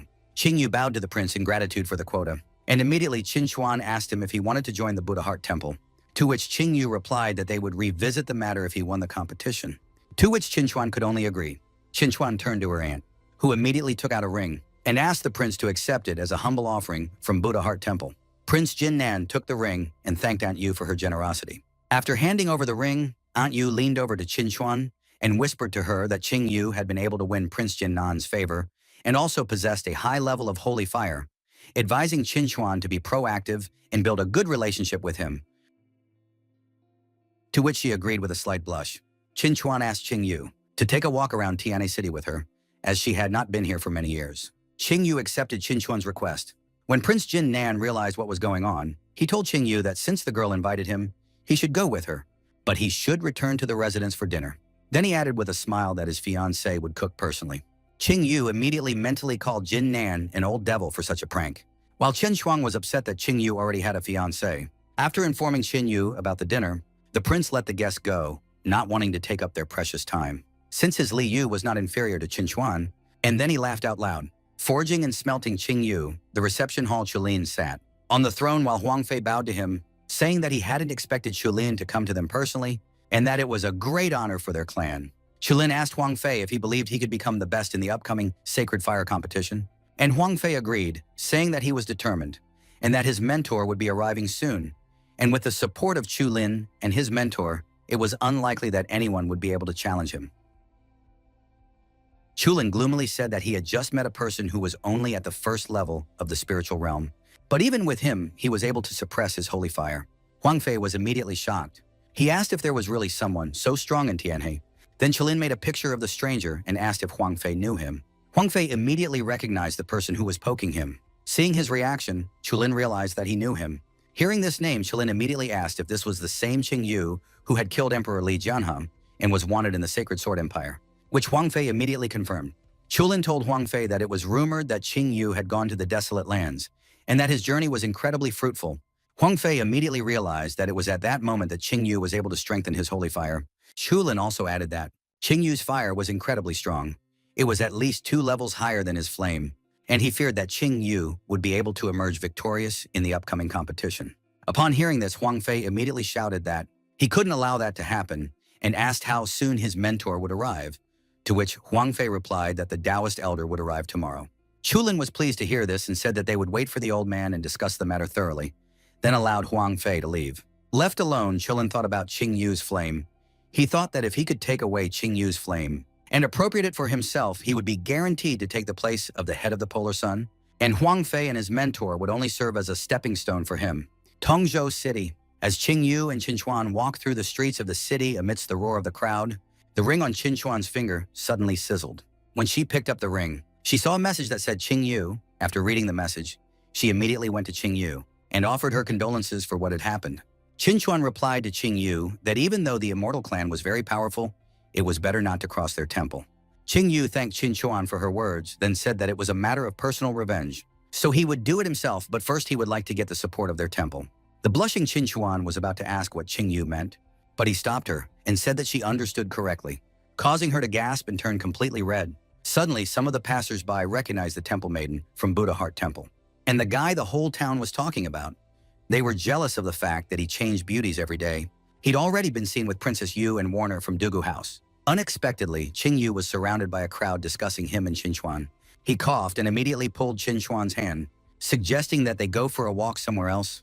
To the next street, Fadili followed Mr. Wang and asked him to join them. Wang Qilan asked if he was sure, and the fat man replied that he had served the forging and smelting clan for many years without sparing himself, but they had treated him like trash, and if Mr. Wang did not refuse, he would be killed. Then Fadili whispered in Wang Chun's ear that he had recently acquired about 10 slave girls, all of them from the succubus race, which made Wang Qian blush and start drooling as he imagined the succubi. And Fadili added that he had personally selected each one. Wang Qian accepted Fadili's offer, saying that he was his man from now on, and ordered him to have the succubi at his residence that evening. Suddenly, Fadi Li noticed a familiar figure and recognized Qing Yu. He immediately told Mr. Wang that he was in trouble because of Qin Yu. Wang Qian only looked at the temple maiden next to Qin Yu and called her charming. Fadi Li began to say that it was Qing Yu who stole his slave girl, who was also very pretty, and in that respect, she was not inferior to his new companion. He told Wang Qian that he had found out why Qing Yu had no one to count on in the city, and it was all because of Prince Jiannan. After hearing this, Wang Qian understood why Huang Fei would not risk dealing with him, even though he wants the prince's granddaughter, but he is afraid of angering the prince, which Huang Fei does not care about from a high bell tower. He went to Qing Yu and told Fadi Li that he was his man now and would not let anyone hurt him. Qing Yu was walking with Qian when suddenly Wang Qian and Fadi Li blocked their way. Fadi Li greeted Qing Yu and then asked if Huang Fei's dog had decided to change masters, which made the fat man angry. Wang Qian decided to explain to Qing Yu that Fadi Li was now his servant and that Qing Yu had stolen his slave. And if Huang Fei was weak enough to ask for it, Wang Qian would not hold back. Qin Chuan was shocked that everyone she met was Qing Yu's enemy. Qing Yu asked how he planned to do this, and Wang Qian replied that he would first return the slave girl, then give up his charming companion, and from that day on, she would belong to him. Upon hearing this, Qin Chuan boiled with rage and threatened to kill Wang Qian, but she was stopped by Qing Yu, who suggested that Qin Chuan be patient and give him a chance to handle it himself. After calming Qin Chuan down, Qing Yu asked Wang Qian what he would do if he refused. Hearing of Wang Qian's disobedience, Wang Qian got angry and told Qin Yu that he would behead him. Qing Yu agreed and started kneading his neck, saying that his joints were stiff. Wang Qian began to prepare his attack, telling Qing Yu that he had chosen his own death and that he would be tested with the newly learned black entry-level technique of Thunder Palm, which he used to summon a thunder aura. That knocked down Fadi Li and changed the weather. Qin Chuan warned Qing Yu that the Thunder Palm was a very powerful technique and offered to deal with Wang Qian, but Qing Yu refused, asking her not to bother, saying that he could easily handle it since it was only an entry-level black technique. Wang Qian, who was mad with power, cheered and said that he had bought this technique from Huang Fei for a huge amount of money, and now was the perfect chance to test its power. Wang Qian gathered the thunderstorm energy into a ball and shot the thunderbolt at Qing Yu, but Qing Yu, instead of dodging, took a lungful of air and summoned the dragon ghost Yazi, roaring loudly, smashing the enemy's technique and sending it flying. Seeing how easily his new master had lost, Fadi Li panicked. Qing Yu sighed and told Qin Chuan that this technique was worthless, which shocked her. Qin Chuan thought that Wang Shun's cultivation level was at the 4th spiritual realm, and he had used an initial black level technique. But he still couldn't repel an attack from Qing Yu. She thought that Qing Yu had also used a black level technique. After dealing with the obstacle, Qing Yu approached the panicked Fadi Li and threatened him, telling him that it was his turn. Afraid of being killed, Fadi Li immediately hit his head on the ground and begged for mercy in exchange for all his possessions. Qing Yu asked him if he had all of his possessions, to which he agreed, and upon hearing this, Qing Yu offered Qin Chuan a look at him, and she agreed. After receiving her agreement, Qing Yu kicked Fadi Li and ordered him to lead them. Fadi Li's leaves, Qing Yu walked around the house and looked at Fadi Li's belongings, then asked if these were all his belongings, to which Fadi Li nervously agreed. Not getting the answer he wanted, Qing Yu glared at the fat man and said that this was not enough to trade for his life. Fadi Li started to beg for mercy again, saying that this is really all his stuff and he has nothing else. But Qing Yu was not enough and prepared to attack. But suddenly Fadi Li remembered that he still had a slave market. Qing Yu demanded Fadi Li to show him the slaves, and Fadi Li immediately started to open the secret door by pressing the right tile. After pressing it, a huge door opened, from behind which came a source of stinky smell. Qin Chuan immediately covered her nose from the foul smell, and Qing Yu asked the fat man, what kind of freak would he be to keep someone in such a horrible place? Although he knew the fat man was foul, but at this moment, he surpassed Qing Yu's expectations. Qing Yu grabbed Fadi Li's clothes and dragged him into the room, while asking Qin Chuan to be more patient. Inside the hall, there were many cages. Qin Chuan was shocked by the condition of the slaves, emaciated and mutilated. They waited in fear for their fate. Suddenly, one of the slaves tried to attack Fadi Li, but was stopped by the shackles. He wanted to take revenge on Fadi Li for exterminating his kind and making him a slave. Qin Chuan was furious and wanted to punish Fadi Li for all his evil deeds. But Fadi Li begged for mercy and promised that he would never do such things again. Qing Yu said that it was hard to even call him a person now, and dragged him away. Suddenly, Qing Yu stopped at one of the cages, saw the frightened succubi inside, and asked Fadi Li if the succubi belonged to him. Fadi Li immediately started bragging that this was his latest acquisition, and these succubi were first-class goods. Qing Yu told the fatty that he was satisfied with it, and the fatty asked if he could leave now, and Qing Yu agreed, saying that he would not kill him. Fadi Li was happy with his newfound freedom and was about to leave. Suddenly, Qin Chuan stabbed him in the chest, saying that Qing Yu's mercy didn't mean that she would just let him go. Wiping the blood from her hand, Qin Chuan told the fat man that a person who abused slaves like that deserved nothing but death. Qin Chuan asked Qing Yu what they would do with the slaves, and Qing Yu replied that they were all very unhappy people, and that he would ask the courtesan Nan to decide their fate. Qin Chuan accepted the decision and called Qin Yu merciful. After a while, the prince's subordinates under Li Yue's command ran into the marketplace. Li Yu ordered her subordinates to release all the slaves immediately. After giving the order, she told Qing Yu that Fadi Li had gotten off too easy and that he should have been locked up in this place until he redeemed himself. To which Qing Yu replied that killing one fat man would not change the overall situation of slave abuse, and reminded her that her main goal was to completely abolish the slave system. Qing Yu asked Li Yu to keep Mrs. Lum company, warning her that he would not be here for dinner, and then left. Upon hearing this refusal, Li Yu was immediately flushed with anger. She was furious that he would not taste the food she had so diligently prepared, and said that she would not forgive him for such a thing next time. Seeing this scene, Qin Chuan was relieved that Qing Yu and Li Yu's relationship had not turned into something serious. So Li Yu touched her on her and asked her why she was blushing. Qin Chuan immediately started to deny that she was blushing, making Li Yu wonder what was going on. Tiana drawing court. Surrounded by many talismans, Qing Yu was meditating to prepare for the sacred fire competition. He wanted to use every moment to advance his cultivation before the competition. Divine Spear Clan. The head of the Divine Spear Clan, Wang Tiqian, greeted his guest and said that he was honored that Mr. Liu had paid a visit to their humble abode. Liu Delan of the Ruthless Sword School asked to stop idle chatter and asked if the Divine Spear Clan could provide a worthy candidate to participate in the sacred fire competition. Wang Tiqian panicked and didn't know what to say when he saw that Liu Delan had lost faith in them, saying that they were becoming more and more worthless with each generation. He said that the Polar Sun clan had already recruited a disciple from the Forging and Casting clan, and the Jasper Fairy clan had bet on the Moonlight School, while the Buddha Heart Temple was still unclear. Liu Delan took out a holy flame and said that he would give it to their clan. Seeing this, Wang Tiqian was puzzled for a moment, but after a second, he was overjoyed and started drooling because he had received a rank 6 holy flame. Liu Delan confirmed that it was a 6th rank sacred flame and said that he called it a soul-devouring flame, and that he hoped his fire and support would help their disciple become a competitive fighter. Wang Tiqian fell to his knees and started to thank his benefactor when Wang Xian suddenly ran into the room. Wang Xian sobbed and asked his father to stand up for him.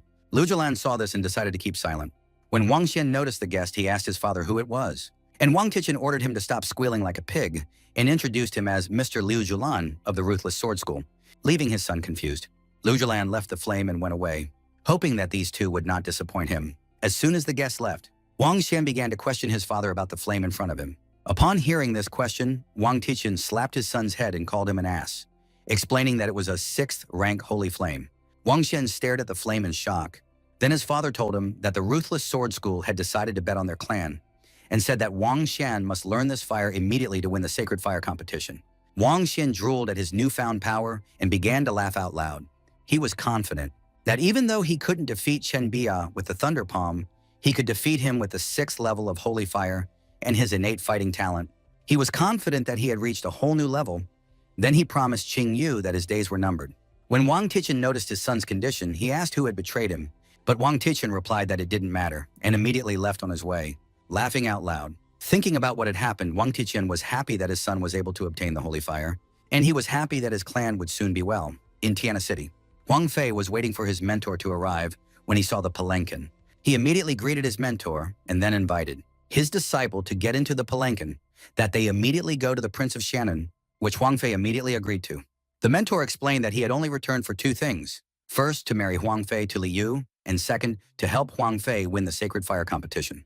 Huang Fei decided to tell the mentor about Qing Yu of the Divine Sword Empire, and this time the mentor was immediately interested in him. A short time later, after listening to the disciple, the mentor realized that the rumors were not false and that Qing Yu had indeed gained something during his time in the desolate lands, and began to ponder about his strength. Suddenly remembering the flash he had seen on the way to the city, he assumed that it was Qing Yu's divine weapon. Huang Fei warned the mentor that Qing Yu possessed an incredibly powerful holy fire, and that not even Chulin could defeat him, saying that Qing Yu should never participate in the holy fire competition. The mentor told the disciple not to worry, as he had methods to prevent Qing Yu from winning, and took out a blue sacred fire, explaining to the disciple that it was his 6th rank sacred fire, the chilling underworld flame, and telling him that he had cultivated it for many years, and now it was just short of the 7th rank. And with his sacred technique, Huang Fei would be able to absorb the fire in the shortest possible time. Huang Fei was shocked to hear about the 7th rank holy fire. The mentor began to explain to his disciple that sacred fires above the 7th rank were very rare, so he assumed that Qin Yu's sacred fire was also at the 6th rank, which meant that with his chilling underworld flame, victory was guaranteed. After accepting the flame, Huang Fei immediately began to quickly assimilate it using a secret technique. And after assimilating it, he thanked his mentor and promised not to disappoint him. But mentally, he mocked Qin Yu, who had nothing, and promised himself that he would destroy him in the upcoming competition. Prince Jin Nan's residence. Li Yu was crying and begging her grandfather to do something, because Huang Fei and his mentor would be here any minute. Jin Nan said that Qing Yu should go to Qing Yu, which made him spit out his tea in surprise. He was exhausted from always having to stand up for Li Yu. Li Yu went to Qing Yu and asked him to show himself to Huang Fei so that he would not interfere with her anymore, which made Qing Yu sigh. Huang Fei and his mentor entered the mansion and immediately greeted the prince. Qing Yu looked at Huang Fei and wondered what had happened to his sacred flame, because recently he had been the 5th rank and became the 6th rank and was very close to the 7th rank, and then realized that it was the Taoist elder. Huang Fei approached Li Yu and greeted her, warning her that the mentor had come to marry her today. Li Yu immediately grabbed Qing Yu and pulled her towards him, reminding Huang Fei that she already had a fiancé, and said that she didn't really know Huang Fei, and although they had played as children, nothing more, then asked him to stop coming here with this proposal. The Taoist elder asked Qing Yu if he was indeed the same Qing Yu from the Sacred Sword Empire, and Qin Yu confirmed that he was. The elder immediately asked Qin Yu if he really thought he was worthy to marry Li Yu. After all, he was just a foreigner, a member of a defeated family. The elder pointed at his disciple and described his bright future as the winner of the Sacred Fire competition, then asked who Qing Yu was. Li Yu decided to stand up for Qing Yu, saying that he too had a holy fire and that he would be the winner of the competition. Qing Yu doubted Li Yu's stamina because he knew that this was the reaction the old man was waiting for. He had deliberately provoked Li Yu to say this, and he also hoped to undermine Qing Yu's morale. Qing Yu was sure that they would want to take his life in this competition, so he thought that they would see who was who. The Taoist elder was happy that Li Yu had fallen for his words, and said that if Qing Yu could miraculously win the competition, then of course Huang Fei was no match for him, and then asked what would happen if Qing Yu lost. Li Yu immediately refuted the elder's words that Qing Yu might lose.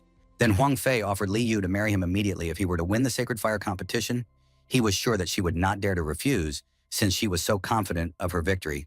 Of course, Li Yu could not control her impulse and immediately accepted the bet. She turned to Qing Yu and asked if he had heard their conversation, because he had to win, or else she would end up in the clutches of that monster. Satisfied with the bet, the Taoist elder warned that everything would be settled after the competition, and then hurriedly left. Looking at the backs of those who were leaving, Li Yu began to complain about how they had annoyed her, and then asked Qing Yu to teach them a lesson during the competition. After hearing this, Li Yu said that this weakling was nothing, after which she realized what Qing Yu had said and was afraid of the possibility of marrying Huang Fei, and immediately demanded an answer from Qing Yu as to why he hadn't warned her before. Qing Yu sighed and said that he was no longer confident of winning, and that Li Yu would still have to become Huang Fei's bride.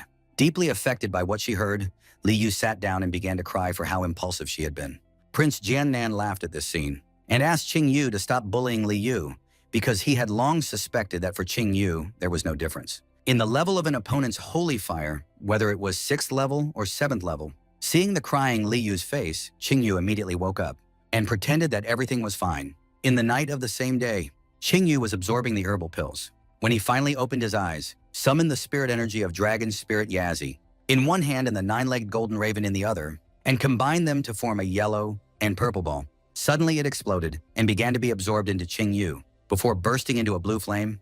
After finishing his meditation, Qing Yu sighed. He had reached the 3rd spiritual level just in time. Tomorrow would be a momentous day. Then he fell onto the bed exhausted. The sight of the Sacred Fire competition.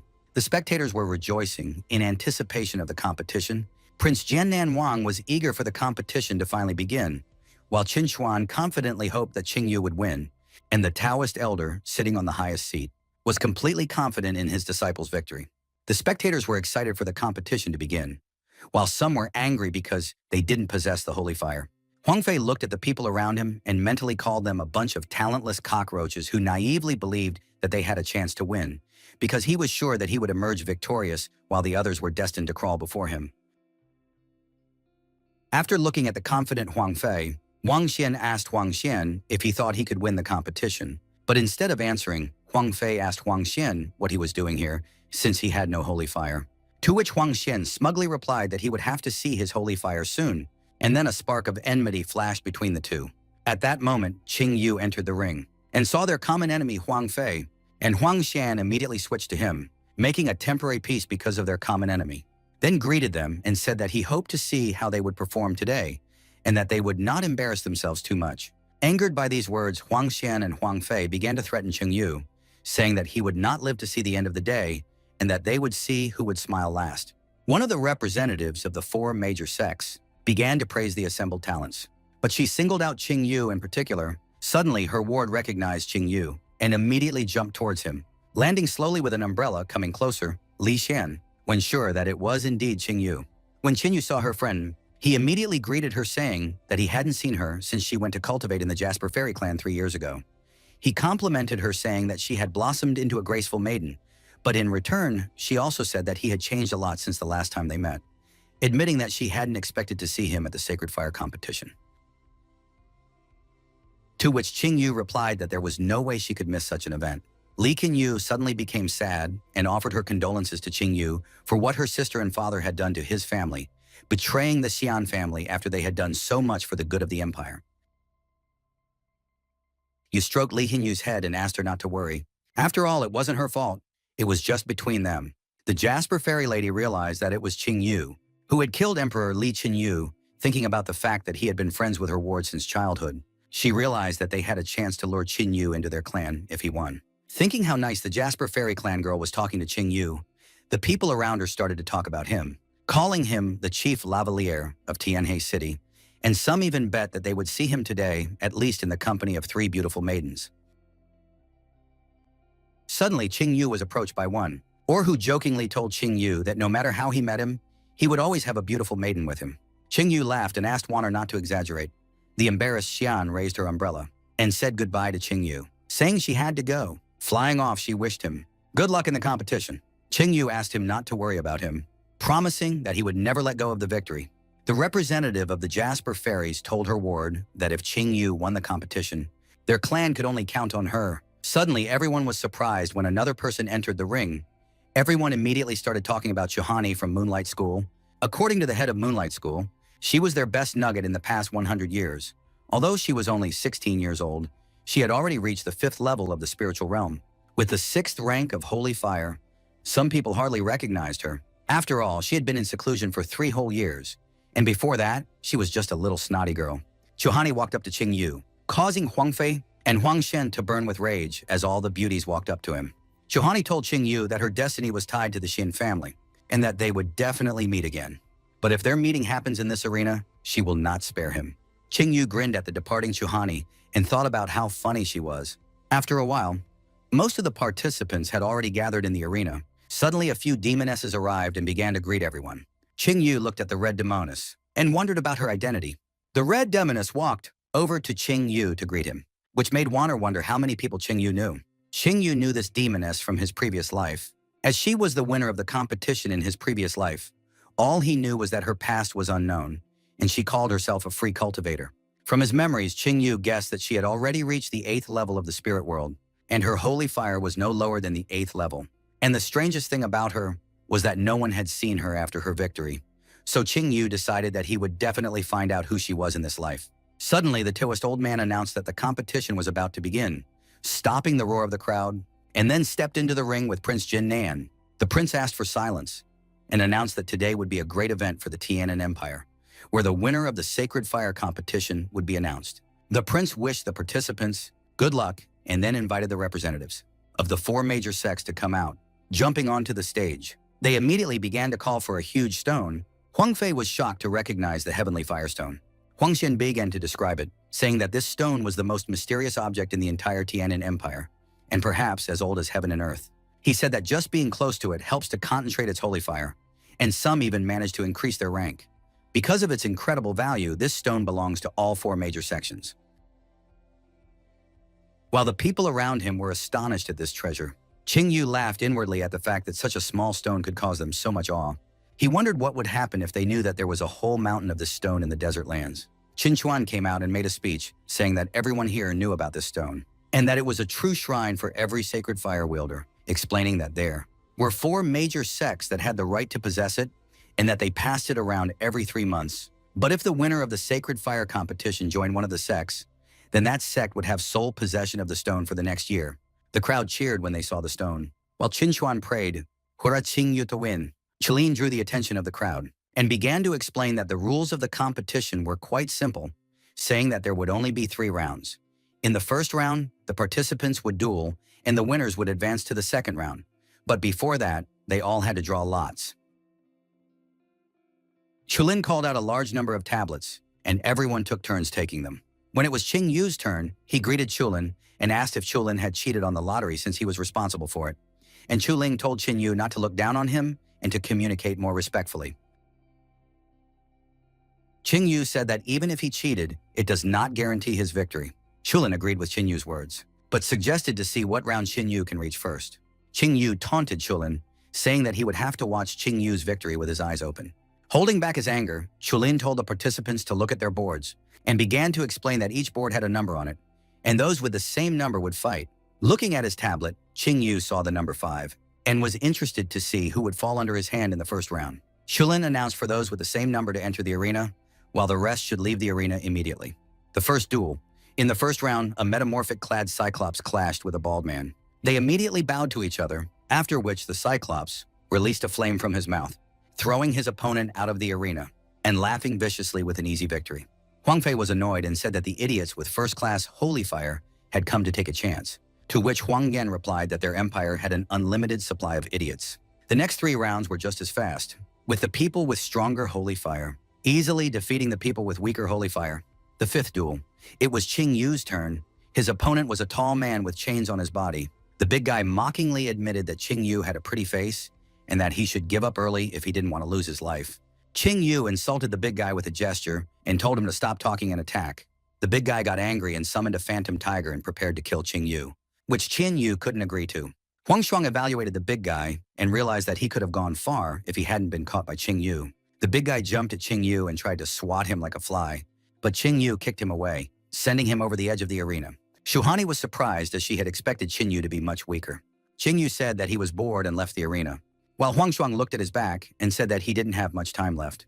The 6th round was won by Huang Fei, who burned his opponent instantly, and in the 7th round, Huang Shuang, the unnamed contestant, and Shuhani also had no trouble fighting.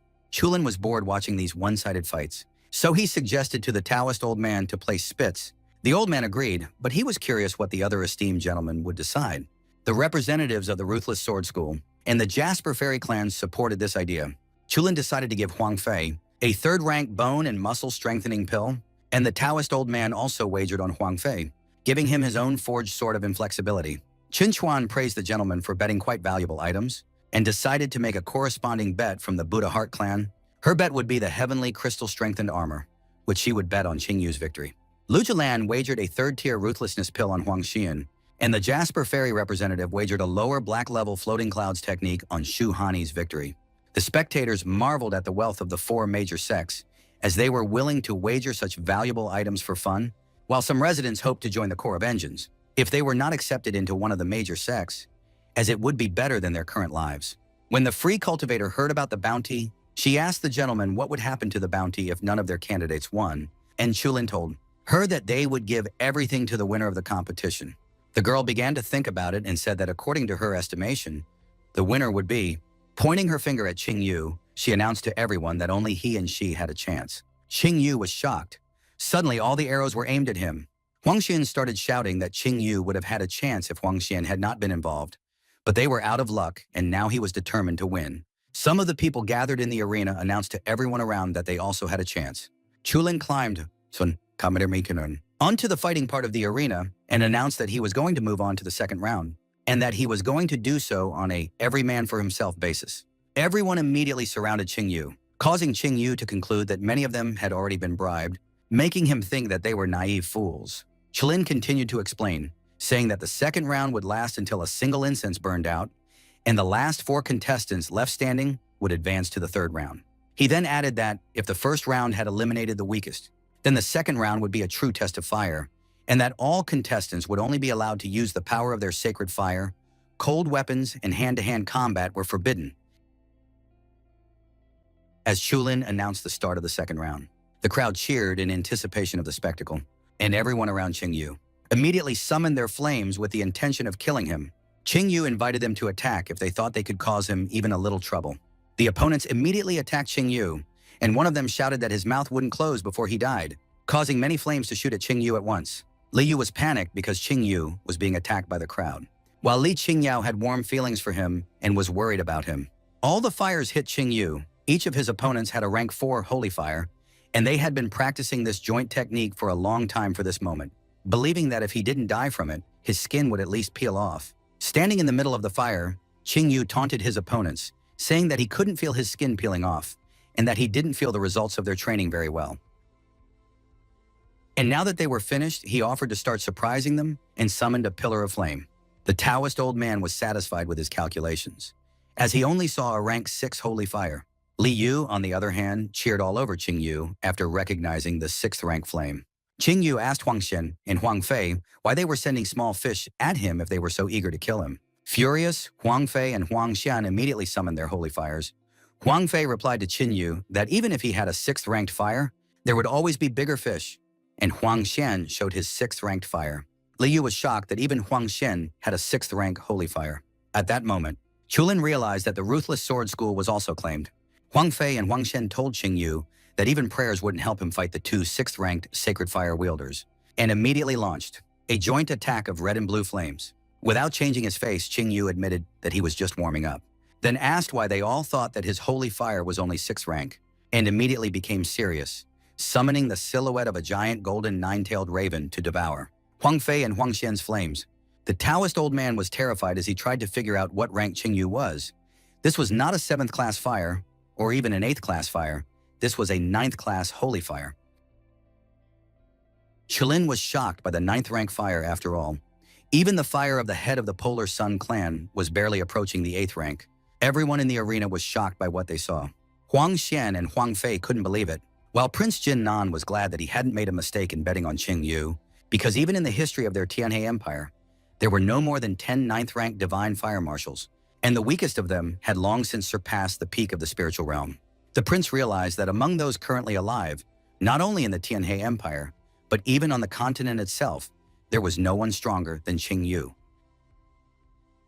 The prince laughed out loud and said that he was surprised to find a 9th class sacred flame fortune changer living in his city. Qin Chuan thought about how she used to think that her mentor was the strongest person in the world, but he was only an 8th rank sacred fire, and closed her eyes. She began to imagine Qingyu's great future, and that one day he would replace her head. Li Qingyao looked at Qingyu in awe, thinking that this was the fire Qingyu had found while wandering the desert. Her father had rejected Qingyu in order to be related to the immortal clan, and as a result, he himself died at his hands, depriving the empire of the divine sword, the main talent of the celestial empire. Looking up at the sky, Li Qingyao asked what her father was feeling right now as he watched them. Qingyu had exposed Huang Xian and Huang Fei in public, saying that they were plotting against him. But unfortunately for them, they didn't even realize how pathetic they were in front of the 9th rank holy fire, and attacked them with the flame, smashing them to pieces. Qingyu didn't want to kill them now, after all. They could still be of use to him, and their deaths would only come after the ancient relic was activated. Qingyu concluded that the competition should be over, since now that everyone was convinced that he possessed a 9th rank holy fire, there was no point in the 3rd round. Qingyu began to gather fire in his hand, creating a huge fireball. The onlookers wondered what he was doing, while the free cultivator realized that he was going to use heavenly suppressing fire. At that moment, she realized that she had not come to the human world for nothing. After summoning a huge amount of fire, Qingyu used miracle fire suppression, causing the fireball to explode, sending flames into Qingyu's opponents, who saw this and immediately tried to escape, but it was too late. Prince Jin Nan was satisfied with the result of the competition, because in the history of the competition, there had never been a case where a contestant burned out all of his opponent's flames in the 2nd round. All of Qingyu's opponents were lying outside the arena. Shuhani, who had managed to dodge, only saw Qingyu as a madman.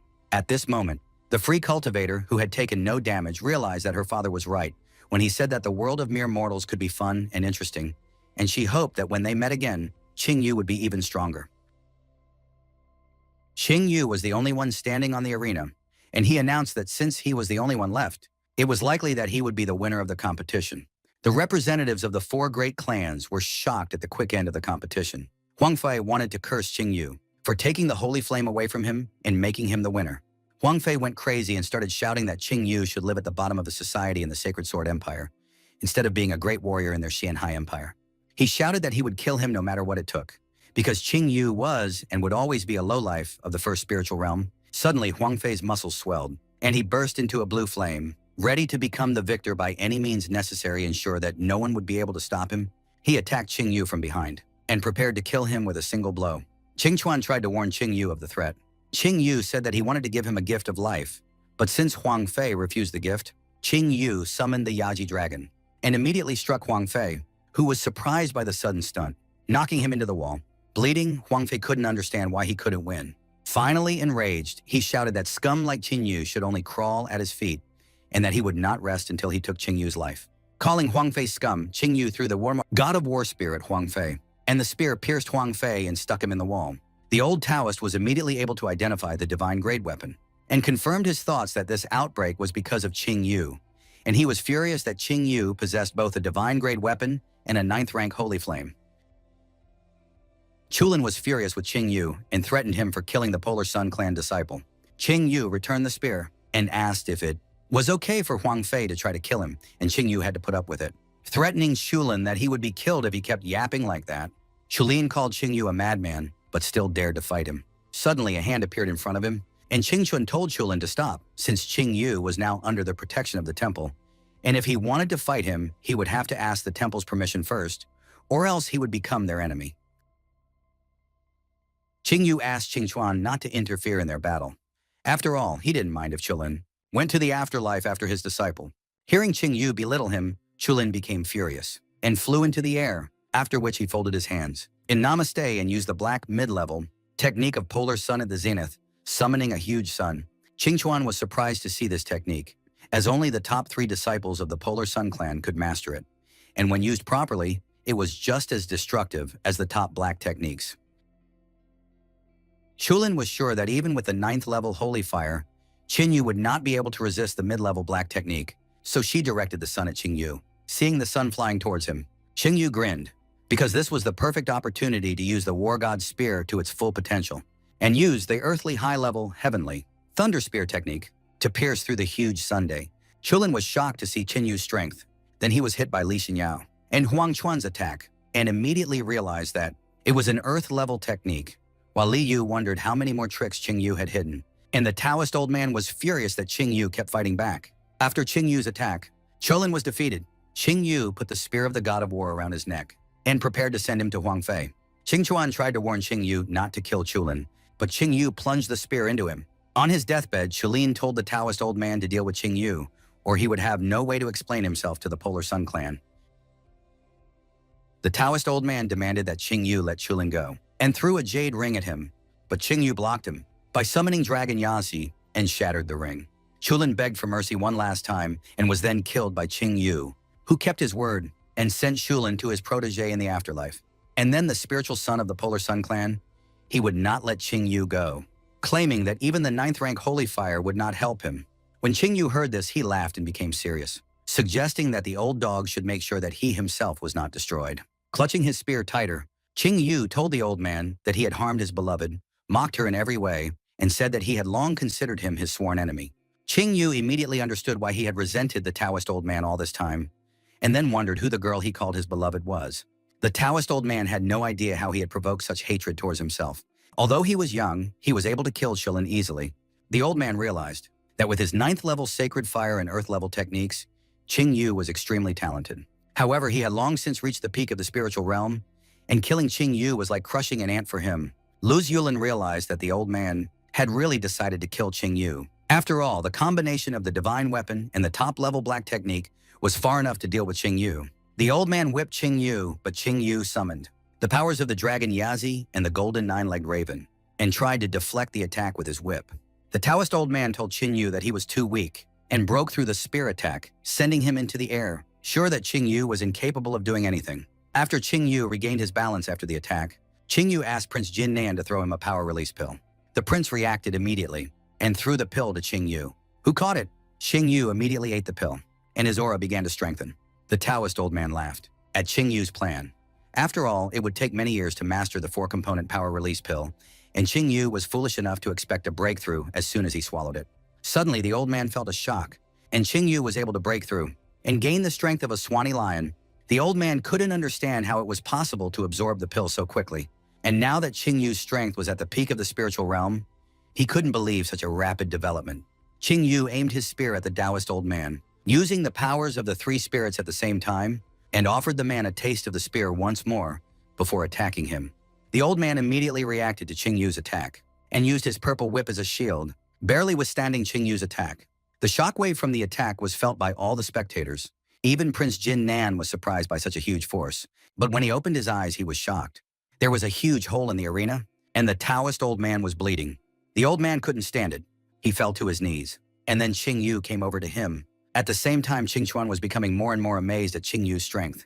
After all, he was able to make a breakthrough during the battle and defeat the Taoist old man at the peak of the spiritual realm.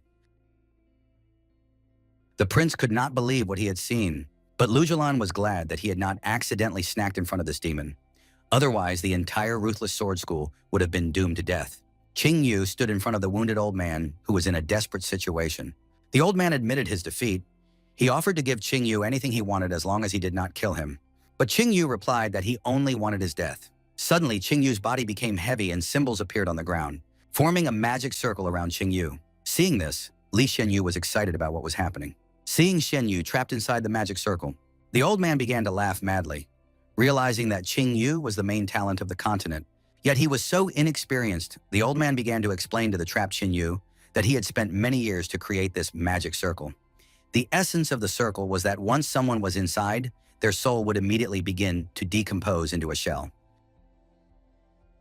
The old man told Xianyu that he had lived in this world for over 100 years and had managed to destroy many lives with this technique, while Qing Yu was just a young boy who had yet to see anything in this world, but had time to be proud.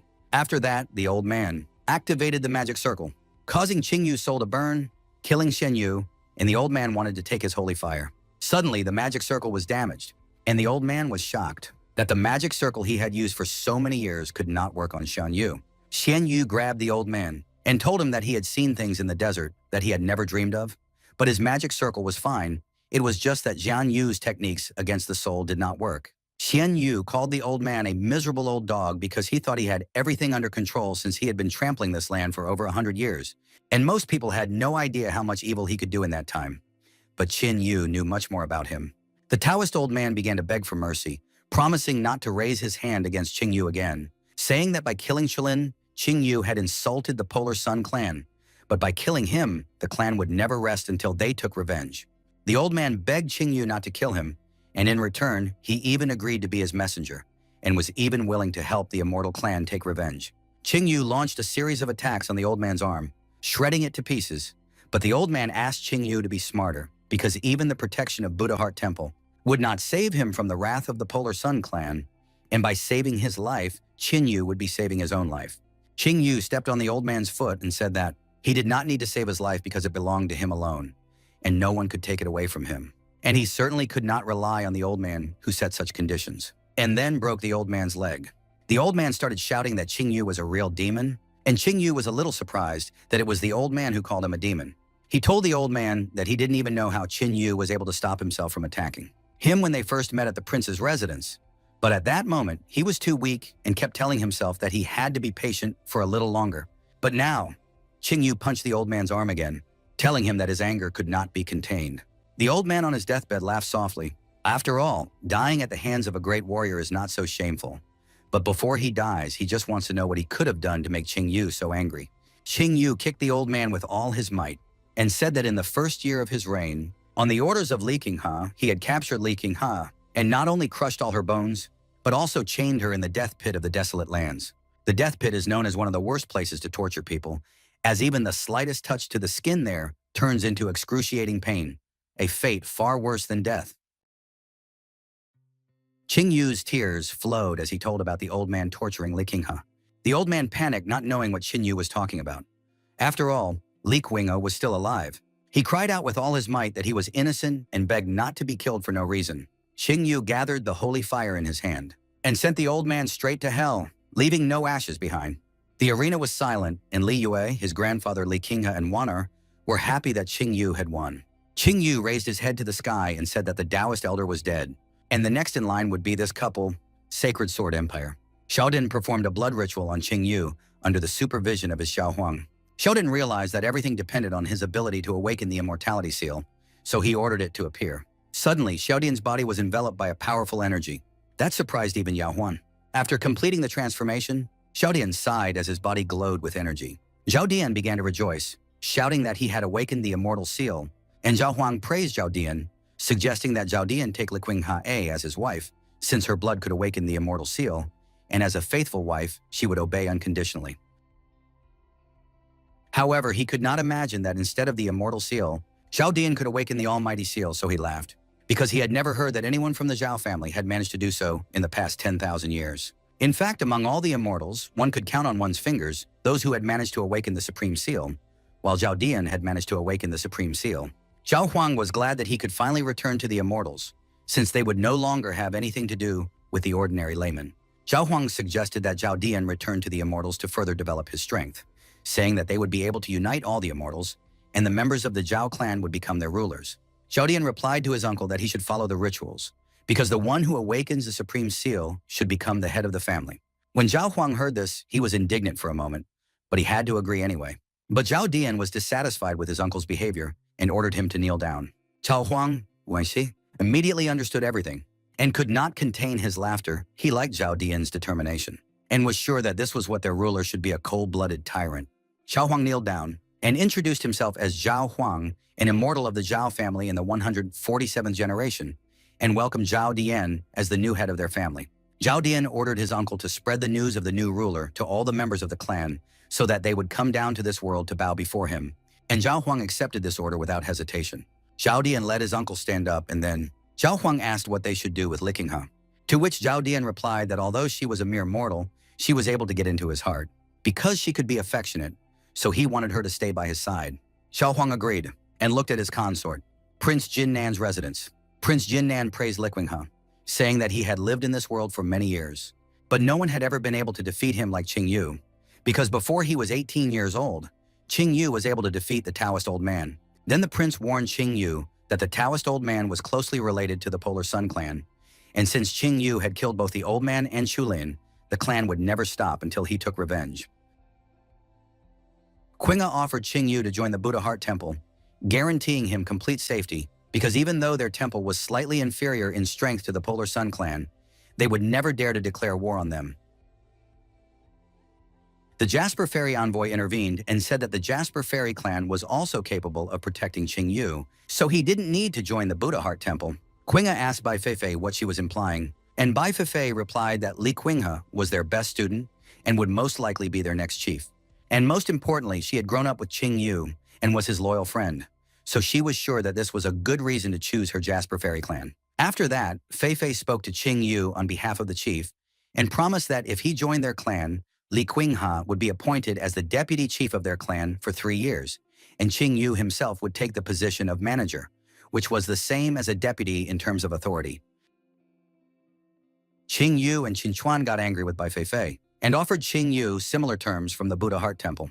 In the middle of this argument, Prince Jin Nan realized that he couldn't give any advice in this situation and left the decision up to Qing Yu. Qing Yu made up his mind and told the envoys that he would not join any of their clans, shocking them, and then added that he would still go to Buddha Heart Temple to train for a while. Upon hearing this, Qing Yu realized that the heavenly stone would still be the sole possession of their temple, and since she was happy with Qing Yu's decision, she thanked him from the bottom of her heart. She had to accept the fact that he would not set foot in their clan. After all, given his talent, they would only shackle him when he deserved better. Disappointed by Qing Yu's choice, Bai Feifei immediately apologized and decided to leave. Looking at the departing envoy's back, Qing Yu remembered the grudge from his past life. In the past life, when the Taoist old man came to the Qi clan and demanded that they give him Li Qinghe, they gave her up without any objection. So Qing Yu decided that his clan would no longer exist in this life. Prince Jinnan called Qingyu over and held out a ring, explaining that it contained all the stakes of the 4 great clans. Qingyu closed the palm of the prince's hand and said that he didn't need it, which surprised the prince. So Qingyu offered to keep the ring as a memento of his great army and wished the prince to live out his old age without poverty. Hearing about the great army, the prince lowered his gaze to his old hands, and tears flowed from his eyes. He began to cry, remembering his army. Qingyu bowed to the prince and began to recount the exploits of Prince Jinnan's great army, which had won hundreds of battles and made the sky red. 9 of the prince's sons and 40 of his grandsons had died defending the human race on the borders of the empire. Qingyu admitted that he knew that the prince had given away almost all of his wealth to help the relatives of the fallen warriors, and the prince himself had almost lost his once productive cultivation after suffering a concussion. Qingyu recognized that the prince was a true hero, so he wanted to express his gratitude to him on behalf of all the survivors of his great army. The prince thanked Qingyu for his kind words and was about to say something to him, but Qingyu interrupted him and told him not to worry and vowed that no matter how high he reached in his cultivation, he would always protect the human race and deal ruthlessly with its enemies for the sake of the world's prosperity. Divine Spear Clan, Ancestor Worship Temple. Wang Tiqiang and Huang Xian knelt in front of their ancestral altar. Wang Tiqiang slapped his forehead on the ground and apologized to his great-grandfather for his infirmity and for never being able to restore their clan to greatness. The wounded Huang Xian tried to apologize to his father, but his father slapped him and ordered him to beat his forehead on the ground and repent. Huang Xian immediately began to beat his forehead on the ground, justifying to his great-grandfather that it was not that he was weak, but that his opponent was inhumanly strong, so Huang Xian could not do anything. Wang Tiqiang began to threaten his son for daring to make excuses in front of the ancestor, and was about to strike him when suddenly the shrine lit up with blue fire, forming the image of their ancestor. The ancestor was ashamed that his descendants had degenerated and become so pathetic, and Wang Tiqiang and Huang Xian were shocked to see the ancestor. The ancestor sighed and said that he couldn't take it anymore, saying that Huang Xian had the Wang bloodline in him, so he would be able to open his spiritual consciousness, after which he would be obligated to revive the clan and restore it to its former greatness. The ancestor raised his hand to his chest and called out the tablet, telling his descendant that it was a unique token of their clan that would open the way to the mountain abode where he had cultivated during his lifetime. After handing over the tablet, the ancestor instructed the descendant to go to that place and gather all his treasures for the prosperity of his clan, after which his spirit dissipated. Huang Xian grabbed the tablet and immediately started bragging to his father about their ancestor giving him the tablet. Wang Tiqiang recalled the stories his grandfather had told him, that during his great-grandfather's time, their clan was one of the greatest on the continent. No one could compare to him back then. But one day, he had insulted the immortal clan, causing their clan to instantly fall into decline. Wang Tiqiang suggested that if his son could retrieve the treasures from the mountain dwelling, they would have a hope of rebirth. Huang Xian smiled, because unlike Qingyu, who had found something in the desert lands, Huang Xian had the legacy of a great ancestor. Suddenly, someone behind them began to applaud. The stranger said that he did not know that the Divine Spear Clan was founded by the descendants of a once great family, and he must have bet on them for a reason. Huang Xian and his father immediately turned around and saw Chulin's face. Huang Xian immediately fell down in fear as he was a ghost, after which Chulin took off his hood and said that he was quite alive. Huang Xian asked how he had survived since he had personally seen Qingyu take his life. Chulin laughed and revealed that a year ago, the Polar Sun clan had 18 sons, and he was the last of them, but now he was the 5th son.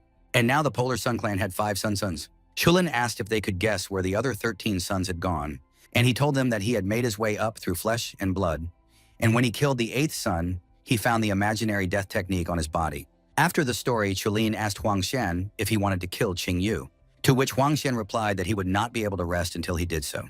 Chulin told Huang Xian that he now had the perfect opportunity to do so, suggesting that he lure Qingyu to the mountain retreat where they would kill him, and also promising that he would not touch the Wang family's legacy as he only wanted Qingyu's 9th-ranked sacred fire.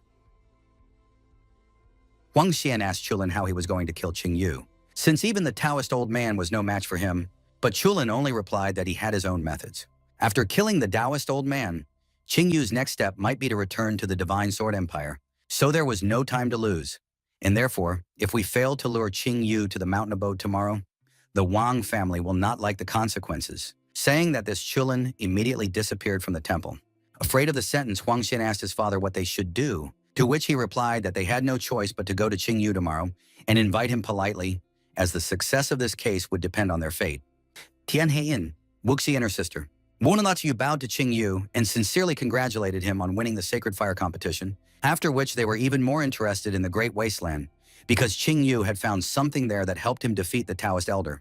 Qing Yu told them that the events of the competition were nothing to worry about, but more importantly, he was going to the Divine Sword Empire tomorrow to take revenge on his enemies. So, Qing Yu stood up and whispered to the sisters that he had a job for them, the description of which surprised them. The next day, Prince Jinnan's residence. Qing Yu and his friends gathered at the prince's residence to see Qing Yu off. Warner wished Qing Yu a safe journey. Li Yu asked him to be careful on the way, because even though he killed the Taoist old man, Zhao Dian has more powerful patrons. Qing Yu asked her not to worry, promising that Zhao Dian would not escape death this time. When Shuang told Qing Yu that she had decided to go with him, after his revenge, they would return to Buddha Heart Temple. Suddenly, a messenger ran into the residence, saying that the prince was visited by Mr. Wang Tiqiang and Huang Xian from the Divine Spear clan. Hearing the unexpected news, the prince allowed them to enter. Qing Yu, on the other hand, began to guess the purpose of their visit. Wang Tiqiang and Huang Xian entered the palace and bowed to the Lord.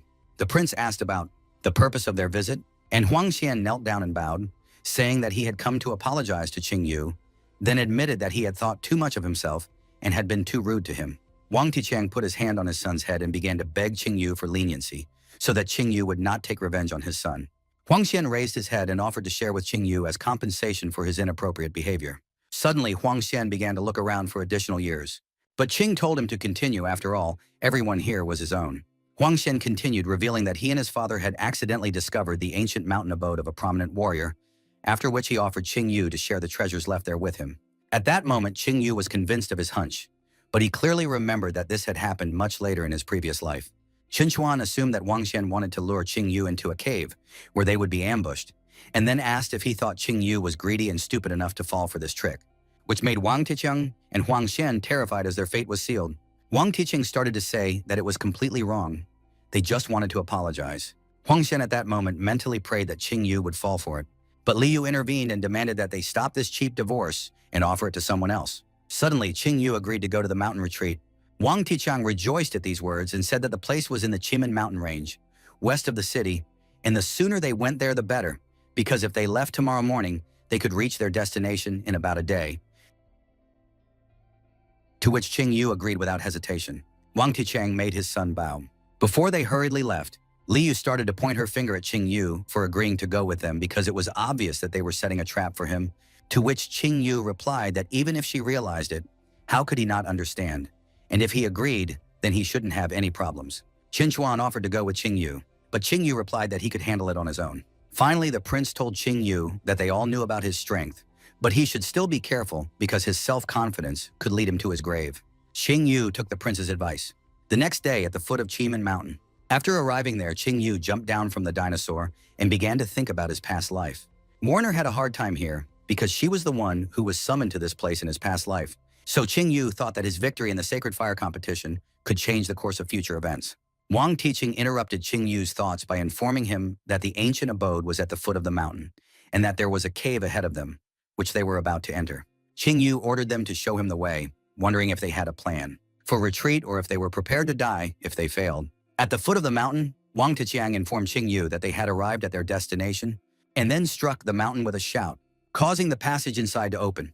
Wang Tiqiang motioned for Qing Yu to go ahead of him, inside the mountain dwelling.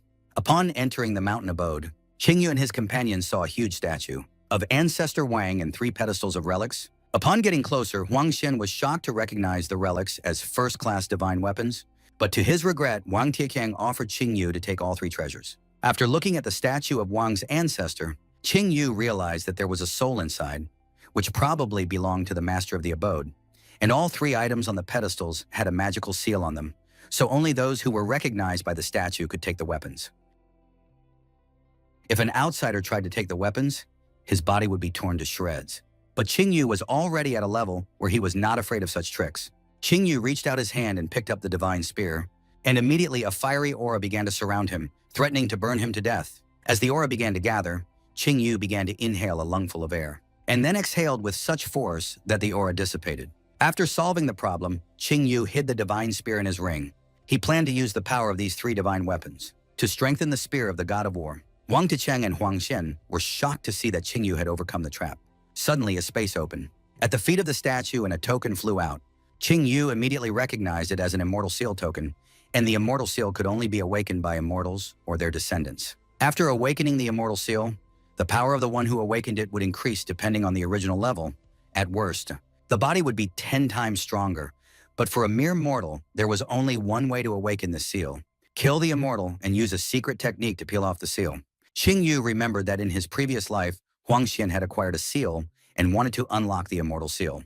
However, his seal was not complete. Huang Xian was surprised to see the token, as his ancestor had left him a terrifying opportunity for development. Qing Yu reminded Huang Xian that he had a similar token and demanded that he return it. Suddenly, 5 sinister figures appeared. The head of the death clan, Hoshijin, surrounded by servants demanding that Qing Yu give him his life first. Qing Yu immediately recognized the head of the death clan, who haughtily asked Qing Yu about these rumors, to which Qing Yu replied that few people in the Tianhe Empire had not heard of such a freak who was neither a boy, a girl, a man, or even a devil. After insulting Hoshijin enough, Qing Yu decided to thank him for giving him 2 beautiful female warriors, the Wu sisters. Angered that Qing Yu was proud to have won the Sacred Fire competition, Hoshijin admitted that he had heard about the recent killing of the Taoist old man and some other lowlifes, but he decided to tell Qing Yu that the Death Clan was much more dangerous than he thought. Hoshijin decided to introduce his servants. They were the best fighters of their clan. Each of them was at the peak of the spiritual realm, and together with him, there were 5 of them. Hoshijin was sure that Qing Yu had no chance of survival, and even if he had escaped from their clan once, that trick wouldn't work a second time. Hoshijin ordered his servants to kill Qing Yu, and the 4 of them immediately pounced on him. Qing Yu took out the spear of the god of war and decided to tell the assassins that the fact that he was able to kill the Taoist old man should indicate to them that he could kill several fighters at the peak of the spiritual realm. Then he swung the spear and summoned the spirit powers of Dragon Yazi and the 9-legged golden raven, scattered his enemies. Qing Yu asked Hoshijin if he had any other tricks, and Hoshijin laughed and told Qing Yu that their death clan was actually famous for possessing the secret art of making puppets. As the 4 assassins stood behind the head, Hoshijin explained to Qing Yu that he had long ago turned them into controllable puppets that were almost impossible to destroy, and that although Qing Yu was strong, he had no way to kill immortal beings. As soon as the assassins tried to attack Qing Yu again, he summoned the dragon spirit Yazi once more, who grabbed the assassins, squeezed their hands into a ball, and threw it next to Hoshijin. Hoshijin shouted, outraged that Qing Yu had destroyed the puppets he had used a huge amount of spiritual energy and blood to create, and was then punched in the face. Qing Yu grabbed Hoshijin's collar and began to question him about the blood he had, demanding to know how many lives Hoshijin had ruined for this. Qing Yu stabbed Hoshijin in the stomach, calling him a monster who could not be forgiven by humans or gods. Hoshijin coughed up blood from the blow, and Qing Yu stabbed him with the spear of the god of war, vowing that he would avenge all the innocent souls ruined by the Death Clan today, and used his holy fire on him, causing an explosion. After inspecting the Death Clan chief's body, Qing Yu asked Wang Ticheng and Huang Xian if this was all they had prepared against him, causing them to be horrified. Suddenly, Hoshijin's hand moved. Hoshijin stood up and asked Qing Yu how dare he, hearing these words from behind. Qing Yu was confused. Hoshijin continued to repeat his question without stopping as he suddenly began to absorb a huge amount of dark red energy, turning him into a puppet. Qing Yu called Hoshijin pathetic for choosing to turn into a puppet, but Hoshijin immediately dodged and shouted that he was only half a puppet, and immediately begged Qing Yu to kill him. Qing Yu raised his god of war spear and hit Hoshijin, but he was too strong, causing Qing Yu to fly back from the blow. Qing Yu thought about the fact that Hoshijin's body had become much stronger after his transformation into a puppet, and he was now as strong as the first level of the destruction realm. Hoshijin once again jumped at Qing Yu and threw a few slashes at him, then continued to overwhelm him, asking him what he could do now. Hoshijin threw Qing Yu away once again and congratulated him, saying that Qing Yu would be the first puppet in history to possess a 9th rank of holy fire. Thinking that Dragon Yassi's strength was not enough to resist the destruction realm at this moment, Qing Yu stood up and told Hoshijin to get ready, as he had something to show him. Qing Yu summoned all 3 animal spirits, and then absorbed the energy of the 9-legged golden raven and the lion Swanee into the dragon spirit Yassi. Hoshijin was panicked by the fact that Qing Yu possessed the body strengthening technique, and immediately attacked him to prevent him from using the technique. As soon as Hoshijin approached Qing Yu, he disappeared as he hit the ground, and threw Mr. Wang away. After the attack, Hoshijin looked at his hand, and regretted that he didn't know that killing Qing Yu wouldn't be that easy. He decided that even though he had wasted a lot of resources, it was worth it to finally put an end to the matter with Qing Yu. Hoshijin suddenly felt an unusual aura and was shocked. He couldn't understand how this could be. Qing Yu, who was partially covered in scales, asked Hoshijin if he liked this kind of reception. Hoshijin was shocked that Qing Yu seemed to be a werewolf instead of a human, while Huang Xian wondered if Qing Yu was half dragon. Qing Yu thought about it.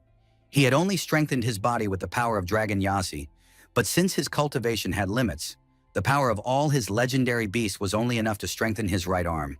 But the final result was equivalent to the third level of the destruction realm.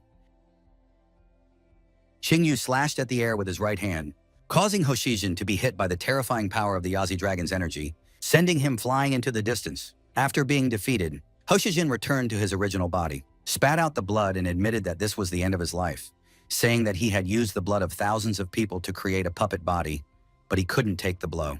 Qing Yu raised his hand and was about to finish off Hoshijin. Suddenly, Hoshijin called out to Chulin to save him. Chulin informed Hoshijin that he had disappointed him, then told Qing Yu that this was not the end and that they would definitely meet again. Chulin immediately left the mountain dwelling, and Hoshijin shouted at him how he dared to leave him.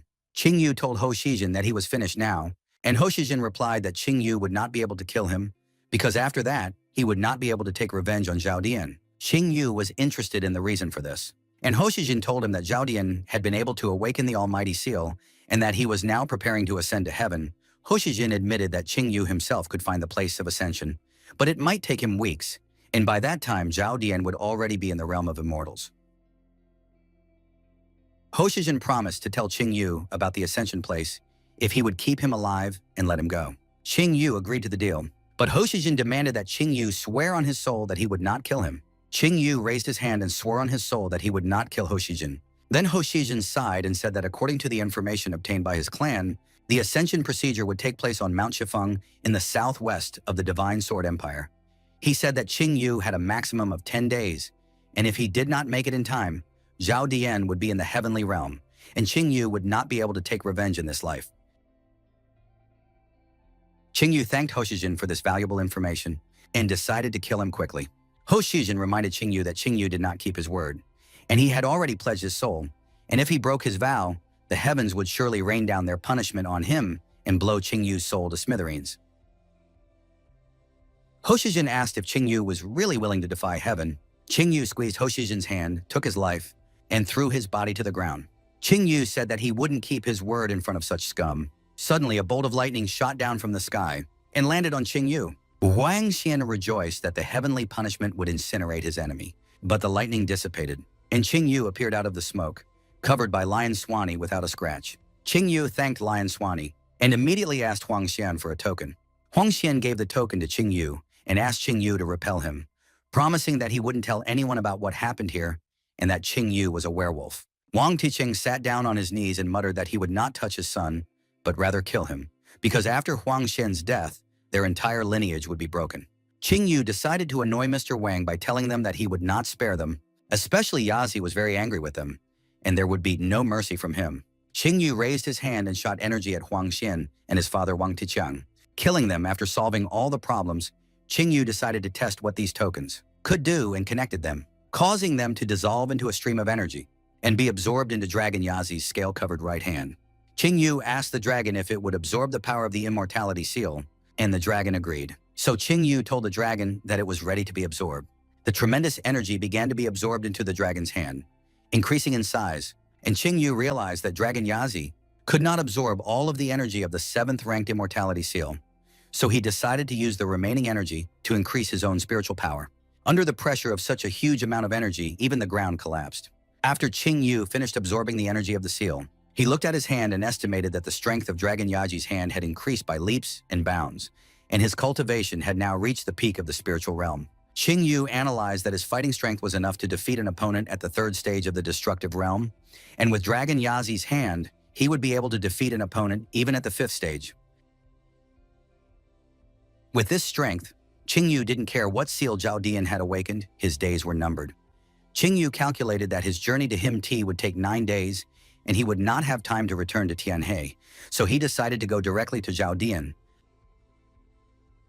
And then he wrote a letter in the air for Wu Yu, telling her to tell Prince Jin Nan and the others that Qing Yu had gone to take revenge alone, and that he would return to Tianhe once he killed Zhao Dian.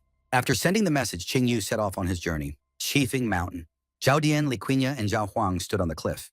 Liquinya asked her husband if she would be laughed at in the heavenly kingdom, and he replied that no one would dare laugh at her because he would be with her. Zhao Dian promised Liquinya that when he became the Lord of Immortals, he would make her the Empress of all humans. Upon hearing this, Liquinya thanked Zhao Dian, while Zhao Huang stood behind him with a serious face in anticipation. Suddenly, the sky lit up, and a passage opened at the spot of the lightning. An energy ladder appeared, and two immortals emerged from the passage. Zhao Shen'er greeted her lord, and then explained to him that she could not enter the world of the living because her cultivation was too strong and would bring chaos to the world of the living, so she would not be able to descend personally. Upon hearing this, Zhao Huang told his nephew that Zhao Shen'er was talking nonsense about chaos, and that this upstart was just trying to intimidate them from the doorstep. Zhao Dian asked his uncle not to get upset, because he would not let her live after such an insult, and then told Liquinya to go to the immortal world with him. Suddenly, someone flying in from far away called out to Zhao Dian, and when Zhao Dian, his wife and his uncle turned around, they saw Qing Yu landing next to them. Recognizing Qing Yu, Zhao Dian looked at him haughtily as if he were scum, but Qing Yu would not let him go until their differences were resolved. Zhao Shen'er immediately assumed that it was the same Qing Yu from the rumors, and realized that she thought this day would be special for a reason. Then her brother confirmed that it was indeed him and offered to kill him. Zhao Shen'er told him that there was no point in interfering since Zhao Dian had awakened the Almighty Seal, and it should be no problem for him to deal with a mortal, and if Zhao Dian still could not kill a mortal, then he was not worthy to rule her Zhao clan at the top of the world. And her brother had to agree. Qing Yu and Liquinya were ready to fight Zhao Dian, but Liquinya was in a panic because her father's killer had caught up with them. After testing Qing Yu's strength, Zhao Dian praised him, saying that only a few people could reach the peak of the spirit world in such a short time, and Qing Yu said that he did not like him anymore, but roared and begged his uncle for help. Zhao Dian laughed out loud because Qing Yu was trying to annoy him, and asked him if he thought he had become worthy of challenging an immortal just by reaching the peak of the spiritual realm. Zhao Dian confessed that he used to be jealous of Qing Yu for what he was able to achieve in the desolate lands, but now it was all trash to him. Zhao Dian ordered his uncle to kill Qing Yu, and Qing Yu immediately jumped on him. Zhao Huang advised Qing Yu that it would be better for him to sit in a corner like a scared mouse after being expelled from the Divine Sword Empire instead of coming here to die. To which Qing Yu replied that Zhao Huang thought too much of himself, and then struck back. Zhao Shen'er asked Zhao Fengqing how many blows he thought Qing Yu could take, to which Qing Yu replied that he could not take a single blow because he could easily deal with not only Zhao Huang, but also Zhao Dian. Hearing this, Zhao Shen'er asked her brother how Zhao Dian, who was in the destruction realm with the Supreme Seal, could be inferior to Qing Yu. Zhao Fengqing explained that although Qing Yu was only at the peak of the spiritual realm, his body possessed a fierce power of an unknown nature.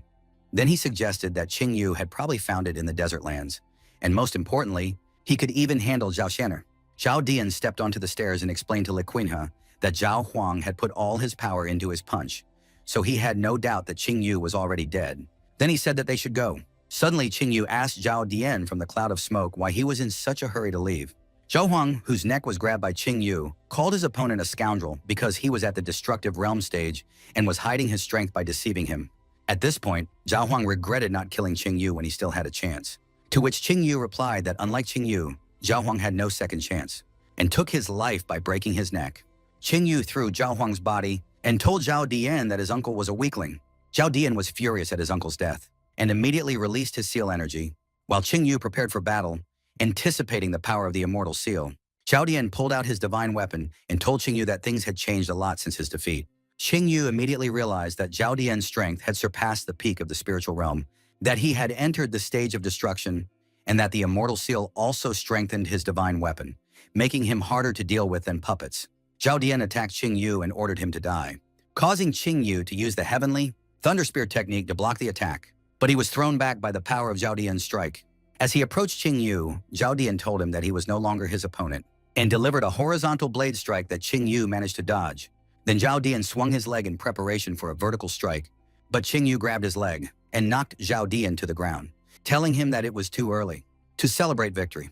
Qing Yu and Zhao Dian pushed off the ground with such force that small craters formed and came together in a series of collisions. Qing Yu hit Zhao Dian with his knee, sending him into the air, and jumped at him with his second technique, Second Strike Heavenly Thunder Spear, knocking him down. Spirit of Fury, knocking Zhao Dian to the ground. Qing Yu ordered Zhao Dian to get out, as he couldn't die easily from such a blow. Zhao Dian began to release even more energy, then tauntingly told Qing Yu that not only could he not kill him, but he would not be able to harm a single hair on his body, admitting that he knew from the beginning that Qingyu had no chance. But he had no idea that the omnipotent seal would be so effective. After some thought, Qingyu realized that he had never heard of the omnipotent seal, but he assumed that the omnipotent seal was superior to the immortal seal. At this moment, Zhao Dian was immediately behind Qingyu, who had no time to react to this jump, and dealt him a series of punches on his back, then struck his chest with his fist, boasting that he could not withstand even a single blow. The force of this blow caused the ground to be covered in cracks. Zhao Dian shouted that while Qingyu's strength was running out, his body was constantly flowing with power, and Qingyu replied that he was disgusted by the sight of Zhao Dian. Zhao Dian muttered that Qingyu was only pitying him, but admitted that he could have a great future if fate favored him, as his destiny was only to become a stepping stone on the path to greatness. Zhao Dian created a small palm-sized energy ball, which then grew to a huge size and threw it at Qingyu. Zhao Dian asked Qingyu not to be upset about his impending death, as being a stepping stone on the path to greatness was a death for a mere mortal, and Qingyu was more fortunate than the other lowlifes in this world. Zhao Shanner and Zhao Fengfeng watched the battle between Qingyu and Zhao Dian. After seeing Zhao Dian kill Qingyu, Zhao Shanner was disappointed in Qingyu and told her brother that his predictions had not come true. Not hearing an answer, Zhao Shanner asked what had happened and looked at her worried brother, to which Zhao Fengfeng replied that it was not the end. Zhao Dian rejoiced at Qingyu's death, for at that moment he realized that he had truly ended the hustle and bustle of this world, and that he was about to become an immortal king in the world of immortals. Suddenly, a huge dragon hand appeared at the site of the explosion, followed by the silhouette of the dragon spirit Yasi, whose aura frightened Zhao Dian. Qingyu asked Zhao Dian where he was going, since it was time for the second round. Zhao Dian wondered where the feeling of unbridled fear that made his hands tremble came from, for the almighty seal holder could not be in awe of an ordinary mortal bug. Shocked by what she saw, Zhao Shanner removed the broken staff from her mouth and asked her brother what was going on, for she felt a chill from Qingyu's strength. And even if he had gained strength in the desert lands, it shouldn't affect immortal seal holders like that. Zhao Fengfeng replied that the strength of the legendary desolate beast was comparable to that of the immortals. But he himself was confused. After all, he shouldn't be in awe of them. Whereupon he speculated that Qingyu was able to subdue one of the strongest beasts from the desolate lands. Zhao Fengfeng advised his sister to let him finish off Qingyu, as he might evolve to the point where it would be a disaster for them. Zhao Shanner smiled mischievously and told her brother that Zhao Dian and Qingyu's feud was their own business, and that only fools oppress young talents while wise men draw them to their side. She explained to her brother that from her point of view, it would be good for them if Qingyu could kill Zhao Dian. Zhao Fengfeng suggested that she think it over, because even if she was right, she could not guarantee. Zhao Shanner interrupted Zhao Fengfeng with an angry expression and told him that they were not debating here, and that she was only informing him of her decision, which Zhao Fengfeng did not dare to disagree with.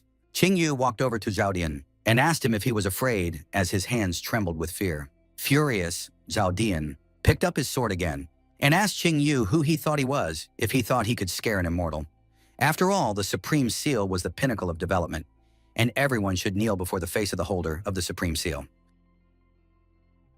Zhao Dian lunged at Qingyu, saying that he was no exception, and punched him in the cheek with his fist, then began to deliver a series of blows with his blade, shouting in vain that Qingyu could never defeat him. Zhao Fengfeng, who watched the battle, was embarrassed as Zhao Dian acted like a buffoon, while Zhao Shanner chuckled softly, as she thought about what she would offer Qingyu to win him over. Enraged, Zhao Dian shouted that he would win, and was about to stab Qingyu in the chest, blood splattering. Zhao Dian smiled contentedly, but suddenly he coughed up blood in shock as he realized that it wasn't him who had pierced Qingyu with his blade, but Qingyu who had punched a hole in him and grabbed his core. Zhao Dian shook and tried to threaten again, but Qingyu snatched his soul away, causing Zhao Dian to fall to the ground exhausted. Qingyu admitted that he had realized many things that day. For example, he understood why great wars like to play with their victims like cats with sparrows. After all, these sensations are the sweetest. Saying this, Qingyu crushed Zhao Dian's core, after which the core energy began to form the Almighty Seal. Zhao Dian wondered how he could lose. After all, he possessed the Almighty Seal. So Zhao Dian reached out to Zhao Shanner and Zhao Fengfeng and ordered them to help him. Qingyu glanced at the immortals, but Zhao Fengfeng remained indifferent, and Zhao Shanner replied to Zhao Dian that she couldn't help him even if she wanted to. Hearing this refusal, Zhao Dian started to threaten Zhao Shanner, but abruptly groaned at Qingyu's blow, after which he turned to dust. She couldn't move for fear. Qingyu approached her and asked her if she regretted her decision. Lakinya cried and replied that she didn't regret it. She didn't regret it because all she did was to become stronger.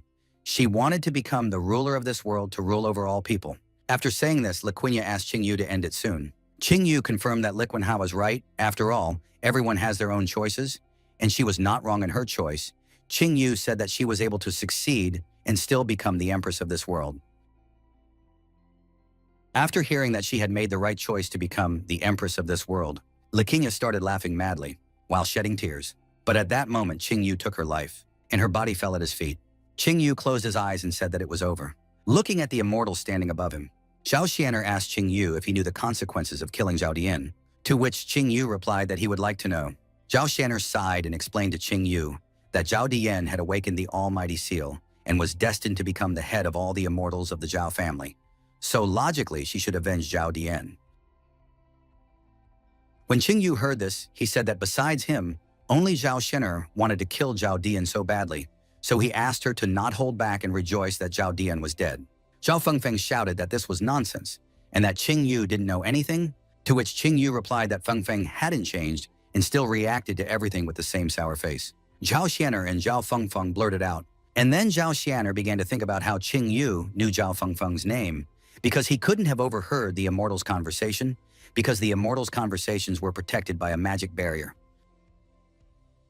And Zhao Fengfeng was trying to understand why Qing Yu was talking to him as if they had known each other for a long time. Qing Yu thought that he was lucky to kill Zhao Dian so easily because if these two weren't here, the battle would have been much bloodier. He remembered that in his past life, Zhao Xianer was the leader of the immortal clan with at least an 8th level immortal seal, but she was not evil in temperament, and she almost never killed innocent people. In his past life, it was only because of her support that he was able to resist Zhao Dian for a long time.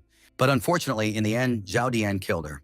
As for Zhao Fengfeng, before he died, he had begged Qing Yu to kill Zhao Dian, but Qing Yu was unable to do so at that time, and only fulfilled his request now. Qing Yu raised his head and ordered the immortals to go down. Zhao Xianer called him curious, but decided to go down. With his brother anyway, Qing Yu held out his hand with the supreme seal, and said that since he had killed Zhao Dian, the seal belonged to him. Zhao Fengfeng protested, and Zhao Xianer explained that the heavenly seal would be of no use to him, and although people could awaken the immortal seal with secret techniques, the heavenly seal was something else. The supreme seal is much more valuable than any immortal seal, and those who can awaken it are only born once every 1,000 years, and it can only be absorbed by the immortals of the Zhao family. And if Qing Yu doesn't believe it, he can try it himself. Qing Yu tried to absorb the seal, but it did not yield. Zhao Xianer said that he had now personally verified that she had not deceived him, and Qing Yu thought that he could not absorb the seal, but if he could awaken the 5th son of the Dragon Town, he might be able to absorb the seal, which would become stronger, but Tao Te would not appear until he reached the peak of the destruction realm. Zhao Xianer smiled slyly and offered Qing Yu to give up the omnipotent seal in exchange for a 3rd-level divine weapon and a 7th-level immortality seal, but Qing Yu immediately refused, saying that these things were not even close to the omnipotent seal. Zhao Xianer said that Qing Yu knew the whole story of his feud with Zhao Dian and asked what he thought about it. Qing Yu replied that she was heaven's favorite, whereupon Zhao Xianer smiled and offered to become Qing Yu's fiancée and later his wife. When Qing Yu heard this, he was stunned, but after a moment, his face fell in disgust. Zhao Fengfeng immediately protested to his sister not to do it, and then asked Qing Yu why he had a frown on his face when he heard the proposal, if it was because he didn't like her. Qing Yu asked if Fengfeng wanted him to accept, but he immediately refused. Zhao Xianer said that she was completely serious, then pointed her finger at Qing Yu and said that although he was not strong enough to be her husband, he had great potential and she was willing to personally help him develop, and when he became strong enough, she would marry him. With a slight blush, Zhao Xianer promised Qing Yu that she would not hide their relationship during the premarital period and that she would immediately announce her decision to the Zhao family. Fengfeng wanted to stop his sister, but he didn't dare because it was her decision. Zhao Xianer said that even though he had lost Liquanha, she was still better than her. Qing Yu mentally praised Zhao Xianer for being determined to do such a thing to win her over. But Qing Yu grabbed Zhao Xianer's hand and apologized, saying that her offer was very tempting, but he still refused. Zhao Xianer asked Qing Yu to directly answer what he was afraid of, to which he replied that he wasn't afraid of anything, he just wasn't interested in her. Zhao Xianer became angry and asked Qing Yu not to test the limits of her kindness. After all, she had personally opened her heart, and although he was strong, he would hardly be able to defeat her and her brother. Qing Yu replied that he was willing to fight them to the death, which made Zhao Fengfeng furious that Qing Yu refused to take his sister as his wife. Qing Yu reminded them that they wouldn't be able to kill him, and although they had some trump cards, he wasn't that easy either, and if they didn't kill him, the Zhao immortal bloodline would have another hidden threat. Upon hearing this, Zhao Fengfeng could only tiptoe with restraint. Qing Yu reminded them that he had an all-high seal and said that he could pass it on to another immortal clan. Zhao Fengfeng thought this was a threat, but Qing Yu replied that he was not threatening, but merely explaining the balance of power. Zhao Xian'er told Qing Yu and her brother to stop fighting, and asked what Qing Yu wanted in exchange for the omnipotent seal. Qing Yu said that first he wanted a 4th-level divine weapon, and second, he wanted 10 9th-level divine pills. At this moment, Qing Yu thought that the omnipotent seal was not of much value to him, and keeping it to strengthen the dragon a bit in the future was useless, since one could get something useful right now. And thirdly, Qing Yu asked for 3 7th-level immortality seals. Upon hearing this, Zhao Fengfeng immediately started screaming and called it robbery, to which Qing Yu replied that he was glad that Fengfeng realized this, but it was pointless to say it out loud. Zhao Xian'er explained to Qing Yu that she could give him a 4th-level divine weapon, but the 9th-level pills were too valuable, and she didn't have that many. But in exchange, she was willing to give him 1 rank 9 pill, 10 rank 8 pills, 50 rank 7 pills, and of course 3 7th-stage immortality seals. Zhao Fengfeng wanted to warn his sister that it wasn't worth it, but she asked him not to worry about it since these things were plentiful. She asked Qing Yu if he agreed to the deal, to which he said yes, and they raised their hands to seal the deal with a handshake, but Qing Yu missed Zhao Xian'er's hand. Qing Yu replied that he thought she was going to give him something, but for some reason, she held out her hand. At that moment, Zhao Xian'er held back as much as she could to avoid getting angry. The immortals were climbing the stairs to return to the immortal world. Zhao Xian'er held the almighty seal in her hand, happy that she had managed to get it, while Zhao Fengfeng, who was walking behind her, said that he could not let Qing Yu go unpunished for his arrogance, and that he was not willing to swallow this insult so easily. Zhao Xian'er replied to her brother that he would have to hold on to his grudge. After all, it was nothing compared to getting the seal. Zhao Xian'er turned around and told her brother that Qing Yu was more cunning than he seemed, and thought about his next move much further than others. She reminded her brother of the rumors that he had gained something incredible in the desolate lands that made him so strong, but she was sure that it wasn't that simple. Upon hearing this, Fengfeng asked what she meant. As soon as the immortals disappeared, the free cultivator came out from behind the cliff, happy that she had seen something interesting, namely that Qing Yu had skillfully used the wasteland beast, and that he had reached an agreement with the Zhao family immortals. She was sure that her parents would be very pleased, and that they would soon have another great warlord. Then she laughed in anticipation of her upcoming meeting with Qing Yu, and she left by jumping off the cliff. 10 days later, Qianhe City. Qin Chuan was standing at the city gate waiting for Qing Yu, when she suddenly saw a familiar silhouette. She greeted Qing Yu and congratulated him. Qing Yu confirmed that he had indeed settled the old matters and suggested that they go to see Prince Jin Nan together. Qin Chuan tilted her head sadly and replied that Prince Jin Nan and his granddaughter had already left, leading Qing Yu to believe that it was because of the werewolf attack. Qin Chuan gave Qing Yu a letter from Li Yu, in which Li Yu congratulated Qing Yu for killing Zhao Dian and said that she wanted to prepare something festive to celebrate his arrival. But the situation at the border had become very difficult, so she and her grandfather had to leave immediately. She wrote that she had decided to join her grandfather's great army, and although Qing Yu didn't know it, she could wield a spear without being inferior to him. Li Yu wished Qing Yu good luck in the Buddha Heart Temple, as she was sure that he would be even stronger by the time they met again, but she would definitely be. As she had no other choice, at the end of the letter, Li Yu said goodbye to Qing Yu, as she had to leave. After reading the letter, Qing Yu prayed for her to come back alive. Qin Chuan asked Qing Yu not to worry about the prince and his granddaughter, saying that they would definitely repel the werewolf invasion. Qing Yu said that they should go as well, to which Qin Chuan agreed. After a while, the carriage was moving at full speed. Inside the carriage were Qing Yu, Joryu, Warner, and Qin Chuan. Qing Yu said that he hadn't expected Warner to go to Buddha Heart Temple on business as well, to which she replied that she had long planned to open a branch of her auction house there, and she was happy to share the road with him. After listening to Warner, Qing Yu waved his head in agreement with her. At that moment, Joryu pulled his sleeve and asked him where aunts Wu Yue and Wuxi were now. Qing Yu replied that they were already waiting for them in Buddha Heart City. Half a month later, Buddha Heart City. Qing Yu and the girls arrived at Buddha Heart City. Jiraiya looked out of the window and marveled at such a big city, and Warner agreed that this city was indeed much bigger than Tianhe. Qin Chuan told them that they would first rest in the city, and after a few days they would go to the temple. Suddenly, Qing Yu saw something happening nearby. Qin Chuan wanted to say something, but didn't dare, until Qing Yu asked. She explained that they were free warriors who were recruiting new recruits for their teams. There was no influence of powerful schools or temples behind them, so in order to make some money in a short time, they have to. Qingyu was ahead of Qinchuan and said that they were going to the desert lands. When Qinchuan heard Qingyu's sad tone, Qinchuan wanted to ask Qingyu about it. But he left the conversation saying that everyone has their own way and suggested that they go on their way. In front of the huge mansion, when Qingyu and the girls got out of the carriage, Jirawayu waved her hands in delight at the huge mansion. Qinchuan said that the mansion was her property and suggested that Qingyu and Jirayu stay there. To which Qingyu replied that they would have a good rest today and go for a walk tomorrow.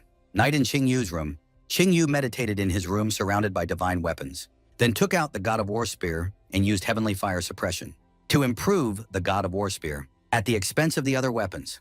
By sacrificing an extra divine weapon, Qingyu was able to upgrade the War God's spear to a 4th grade divine weapon. After upgrading the spear, Qingyu took out 3 7th grade immortality seals and was about to offer them to the dragon Yazi, but the dragon ate them, all in one bite without listening to Qingyu, and regurgitated them, causing Qingyu to complain that he had left him nothing, and Yazi to smile. Qingyu chased away Yazi's dragon spirit, calling it heartless, and thought that after absorbing the 3 7th stage immortality seals, he would be able to use both dragon hands at once, and when the next breakthrough occurred, he would enter the stage of the destruction realm. Qingyu took out the pills he had obtained from the deal with Zhao Xianer and began to consume them, thinking that an ordinary 7th class pill could instantly raise a 9th class spiritual realm warrior to the peak, and with 50 such pills, Qingyu should at least break through to the destructive realm stage. As soon as Qingyu broke through, a powerful aura of the destructive realm level roared around the mansion. Qingyu was able to break through to the 1st level, and he could rightfully consider that he had taken a big step towards greatness. The path to greatness consisted of 7 stages: spiritual division, destruction, emptiness, fusion, ascension, immutability, and supremacy. After entering the destructive realm, an energy crystal capable of storing spiritual energy is formed in the body, allowing a warrior at the 1st stage of the destructive realm to store 10 times more energy than a warrior at the peak of the spiritual realm. As they moved up to the next level, the amount of energy also increased by 10 times, but Qingyu's energy increased by 100 times instead of 10 times. Qingyu calculated that at this moment, with his strength in Dragon Yazi's hands, he could overwhelm a warrior at the 5th stage of the destructive realm and even get a head start on the peak of the destructive realm, and if he fought to the death, he could even finish off a warrior at the 1st stage of the void realm. At this moment, there was no one stronger than Qingyu in the entire Tianhe Empire. And after all, in his previous life, he had reached such heights when he was 40 years old, while in this life, he was only 18 years old. When Qingyu reached the desolate realm, he decided to return to the desolate lands. Qingyu remembered that the wasteland realm was divided into 7 borders. The first was the border of the desolate lands. The border of the wasteland realm was mostly filled with wild beasts, the strongest of which had reached the peak of the spiritual realm, but most of them were at the 1st and 2nd stages. The second border is a huge depression. Most warriors believe that there is nothing scarier in life than this, and even Qingyu thought so in his previous life, because then he could not imagine what other dangers lurked in the desolate lands. In his previous life, Qingyu's carelessness had caused him to fall through a crevice. At that moment, the legacy of the desolate lands came to him. Qingyu asked him to wait for his friends for a while, as he would soon awaken and summon them all, and he wanted to see with his own eyes the last 8 wasteland beasts that he had failed to subdue in his previous life. Suddenly, someone knocked on the door, interrupting Qingyu's thoughts. Qingyu allowed the guest to enter the room. Wu bowed to the master and reported that she and her sister had completed the task, collected all the treasures of the Death Clan, and destroyed all the remaining puppets. After finishing the report, Wu Yu handed the loot to Qingyu, and after looking at the treasures, Qingyu took the 9-tailed phoenix for himself and gave the treasures to his sisters. Wu thanked the Lord for his generosity. Qingyu asked Wuxi, and Wu Yu replied that her sister had already contacted Liqinghe and was currently in a state of stealth. Hearing this, Qingyu asked Wu Yue to tell her sister to be careful because the cloaking technique he'd given her was very effective, but it still couldn't show its full potential because of Wuxi's cultivation. One mistake and she would be discovered, and once discovered, she would be killed. Hearing this, Wu Yu became nervous and immediately agreed with Qingyu and left, after which Qingyu looked at the moon. The next day, Buddha Heart City, Qingyu and the girls went for a walk. Qingyu remembered that Buddha Heart City's wine was famous throughout the Tianhe Empire, so he decided not to miss the opportunity. Suddenly, Jirayu started jumping up and down and asked for wine, but Qingyu said that it was too early for her to drink it. So Jirayu got upset and went to Wu Yu to cry. At the tavern, at the entrance of the pub, Qinchuan recognized a man. Qingyu asked who he was. And Qinchuan replied that she couldn't stand that man. It was Qinchuan of the Ice and Flame sect. Seeing Qinchuan and her companions, Qinchuan immediately realized that Qingyu was standing next to her and suggested that he join their sect because in the Buddha Heart Temple, he would only waste his 9th rank holy fire. But Qinchuan interrupted Qinchuan, saying that their temple had high hopes for Qingyu's arrival. And so, Qinchuan's face was covered with vessels of anger, and he said that he was most annoyed by people who interrupted other people's conversations. But he would forgive her since he was in a good mood today, and finally reminded her that there would be consequences if it happened again. Qinchuan held a grudge against Qinchuan, so Qinchuan approached Qingyu and asked him to go with him. But Qingyu had no intention of leaving and asked who he was. Qinchuan turned around and replied that he had forgotten that Qingyu was from the village, then said that he was the chief disciple of the Ice and Flame sect. Qingyu said that he had heard of this sect, to which Qinchuan replied that Qingyu was not completely ignorant since he had heard of their sect, and ordered Qingyu to go with him because there was already a position worthy of Qingyu in their sect. He said that a talented young man like Qingyu would only be wasting his time in the Tianhe Empire, and by joining their sect, he would be able to rise to the position of an administrator in just a few years. Qingyu replied that he was judged too lowly, and that he had heard that their sect was subservient to immortals, and even gave their wives and daughters to them just to please their masters. After saying that, Qingyu apologized because he did not want to become a part of the Puppet Master sect. Qinchuan laughed at the way Qingyu wiped Qinchuan's nose, and then Qinchuan finally became furious and prepared to kill Qingyu. But suddenly Qingyu put his hand on Qinchuan's shoulder and told him that their sect had no moral core, and that being a member of their sect was like living on one's knees. Besides, the thing he hates the most are the willless wimps who worship immortals. And Qingyu used the power of the Yaji dragon to force Qinchuan to his knees. Qinchuan couldn't understand how he, who was at the 3rd stage of the destruction realm, could be kneecapped by a small child. At that moment, Qingyu let him go and went to the tavern with the girls, telling them that this snail was not worth giving up plans to drink wine. Qinchuan, who was on his knees, biting his lip to the point of bleeding, vowed that he would destroy Qingyu. On the 2nd floor of the inn, Qingyu enjoyed the wine and praised it in front of Qinchuan, saying that it was worthy of its fame. Qinchuan assumed that Qinchuan had already rushed to report the matter and advised Qingyu to go to Buddha Heart Temple as soon as possible. But Qingyu told her that there was no need to worry about a second-rate sect. Qinchuan mentally prayed that her father and mentor would be able to handle the situation. Suddenly, someone on the street started shouting about perversion. Qinchuan was immediately horrified that someone in their city was molesting girls and apologized to Qingyu, saying that she would be back soon, but Qingyu decided to go with her. The entrance hall of the inn, a crowd of people gathered around the man and the girl discussing what had happened. The girl, who covered her ass, called the man a shameless impertinence for offering her a drink and finally touching her ass.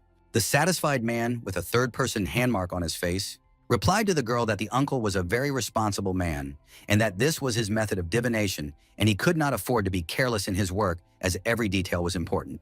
He went over to the girl and took her by the chin and told her that her uncle was not deceiving her and that the uncle would never dare to insult such a beautiful girl, because the uncle had been a noble man all his life and had no intention of straying from the righteous path. His uncle only helps beautiful girls to find their destiny so that everything will go well in their lives. His words made the girl herself doubt that he was a pervert, but the man replied that he often encountered misunderstandings, and it hurt him, but even after that, he did not give up his work, and steadfastly continued to carry the heavy burden of being a fortune teller. Qinchuan boiled with rage when he heard that the man had stunned the girl, and Qingyu, who admired him, called him cool. Suddenly, the uncle pulled his hand to the girl's chest and offered her a fortune elsewhere, but he was interrupted by Qinchuan, who appeared behind her back and wanted to taste his blood. The uncle immediately moved away from the girl and greeted little Qinchuan, then immediately offered to read her fortune, but his hand was grabbed by Qingyu, who suggested that he be the one to read the fortune, not Qinchuan. The uncle immediately released his hand and waved Qingyu away, saying that he wouldn't tell fortunes for people like him, then took out a handkerchief to wipe his hand, shocked that this guy had become a pervert at such a young age. Qinchuan shyly introduced her uncle. It was Shita Jinyu, a freelance employee of Buddha Heart Temple. He was very good in every way except Qinchuan sighed at his behavior. Upon hearing this name, Qingyu remembered Shita Jinyu, the 2nd son of the Shita family, who had been very talented since childhood, had already broken through to the destructive realm stage at the age of 18, and could have had an illustrious future. But he decided to join Buddha Heart Temple as an ordinary servant. In his own words, only Buddha Heart Temple had a sufficient collection of beauties to bring him joy in life. He was always very open and cheerful, and his favorite pastime was pretending to be a fortune teller to touch girls in various places. But he could also be called the greatest of human heroes. After all, the last time the demon race attacked, he single-handedly forced them to retreat, and thanks to him, the Buddha Heart Temple continued to sleep peacefully. In the end, he fell at the hands of the Demon Empress, but just before he died, he managed to pinch her ass. After that incident, the Demon Empress could not get rid of that heavy memory for many years. Although he was not a decent person, he was an excellent warrior. Shida Jinyu asked Qingyu not to look at him with that look, because it scared him. Qin Chuan reminded Shida Jinyu that his father and mentor had strictly forbidden him to molest other girls, and threatened to report the incident as soon as she returned to the temple. Shida Jinyu immediately began to beg for mercy, pleading for another chance, but Qin Chuan refused. Unexpectedly, Qingyu asked Qin Chuan to forgive Shida Jinyu on the condition that it would not happen again. Out of respect for Qingyu, Qin Chuan agreed to forgive Shida Jinyu and immediately offered to return to the wine. On the second floor, the tipsy Shida Jinyu called Qingyu his brother and talked about how joining the Buddha Heart Temple was the right decision. And lustfully groping the air with his hand, he began to say that his brother would soon see what kind of white-skinned female disciples with beg. At that moment, Shida Jinyu felt Qin Chuan's murderous aura and decided to stop. Then asked if that horned girl was Qingyu's slave. Qingyu asked what he wanted to say, and Shida Jinyu advised him to be careful with her, as she could bring a lot of trouble in the future. And Qingyu could not help but agree. Qingyu mentally praised Shida Jinyu for realizing what kind of family Jirowayu was. And immediately, Shida Jinyu began to giggle lustily, scaring Jirowayu, and said that when she grows up, she will be an indescribable beauty, and judging from his experience, she will be pursued by many cables, causing them a lot of trouble, because not everyone is as decent as Uncle Shida. After saying that, Qingyu was disappointed in Shida Jinyu and realized that he had overestimated him. Qin Chuan got to the point she asked Shida Jinyu for help, more specifically for his family. Qingyu was interested, so Qin Chuan went on to talk about the situation. With the Ice and Flame sect, after listening to Shida's story, Zhengyu agreed that they were serious opponents. But not for his family, he asked them to stay out of it, saying that he would handle it himself. Suddenly, Qingyu remembered how he had brought Qin Chuan to his knees, shocking his uncle, who then patted Qingyu on the shoulder and praised him for finally finding someone to kick their nose at, and promised that he would definitely protect them. Qingyu thanked his uncle and asked for more wine to be brought to them, as his uncle didn't deserve to go home sober. Sitting next to the elders, Jiruyu complained that she was bored here and wanted to go for a walk. Qingyu suggested that she take a walk with Qin Chuan and Wu Yu, so she happily agreed, and the three of them left. Before they left, Qin Chuan wondered what Qingyu wanted to talk to Shida Jinyu about alone. Shida Jinyu and Wu Yu immediately understood why Qingyu had suggested that the girls go for a walk, and asked what he wanted to talk about. Confirming his uncle's suspicion, Qingyu said that he wanted to borrow something from him while jabbing his finger on the table. After realizing what Qingyu was hinting at, Shida Jinyu immediately refused Qingyu, saying that he couldn't give someone something so valuable to him. 3 hours later, leaning on Qingyu, Shida Jinyu happily shouted that it would be good to drink some more, and said that from now on, Qingyu was like a brother to him, and that he would do anything for him. Qingyu sighed at the thought of Qin Chuan calling him uncle. Suddenly, Qingyu felt something that confused his uncle. Qingyu told him that the girls were in trouble. Shida Jinyu asked if the Ice and Flame sect had attacked them, and Qingyu replied that he didn't know, asking his uncle to stay here for now while he went after them.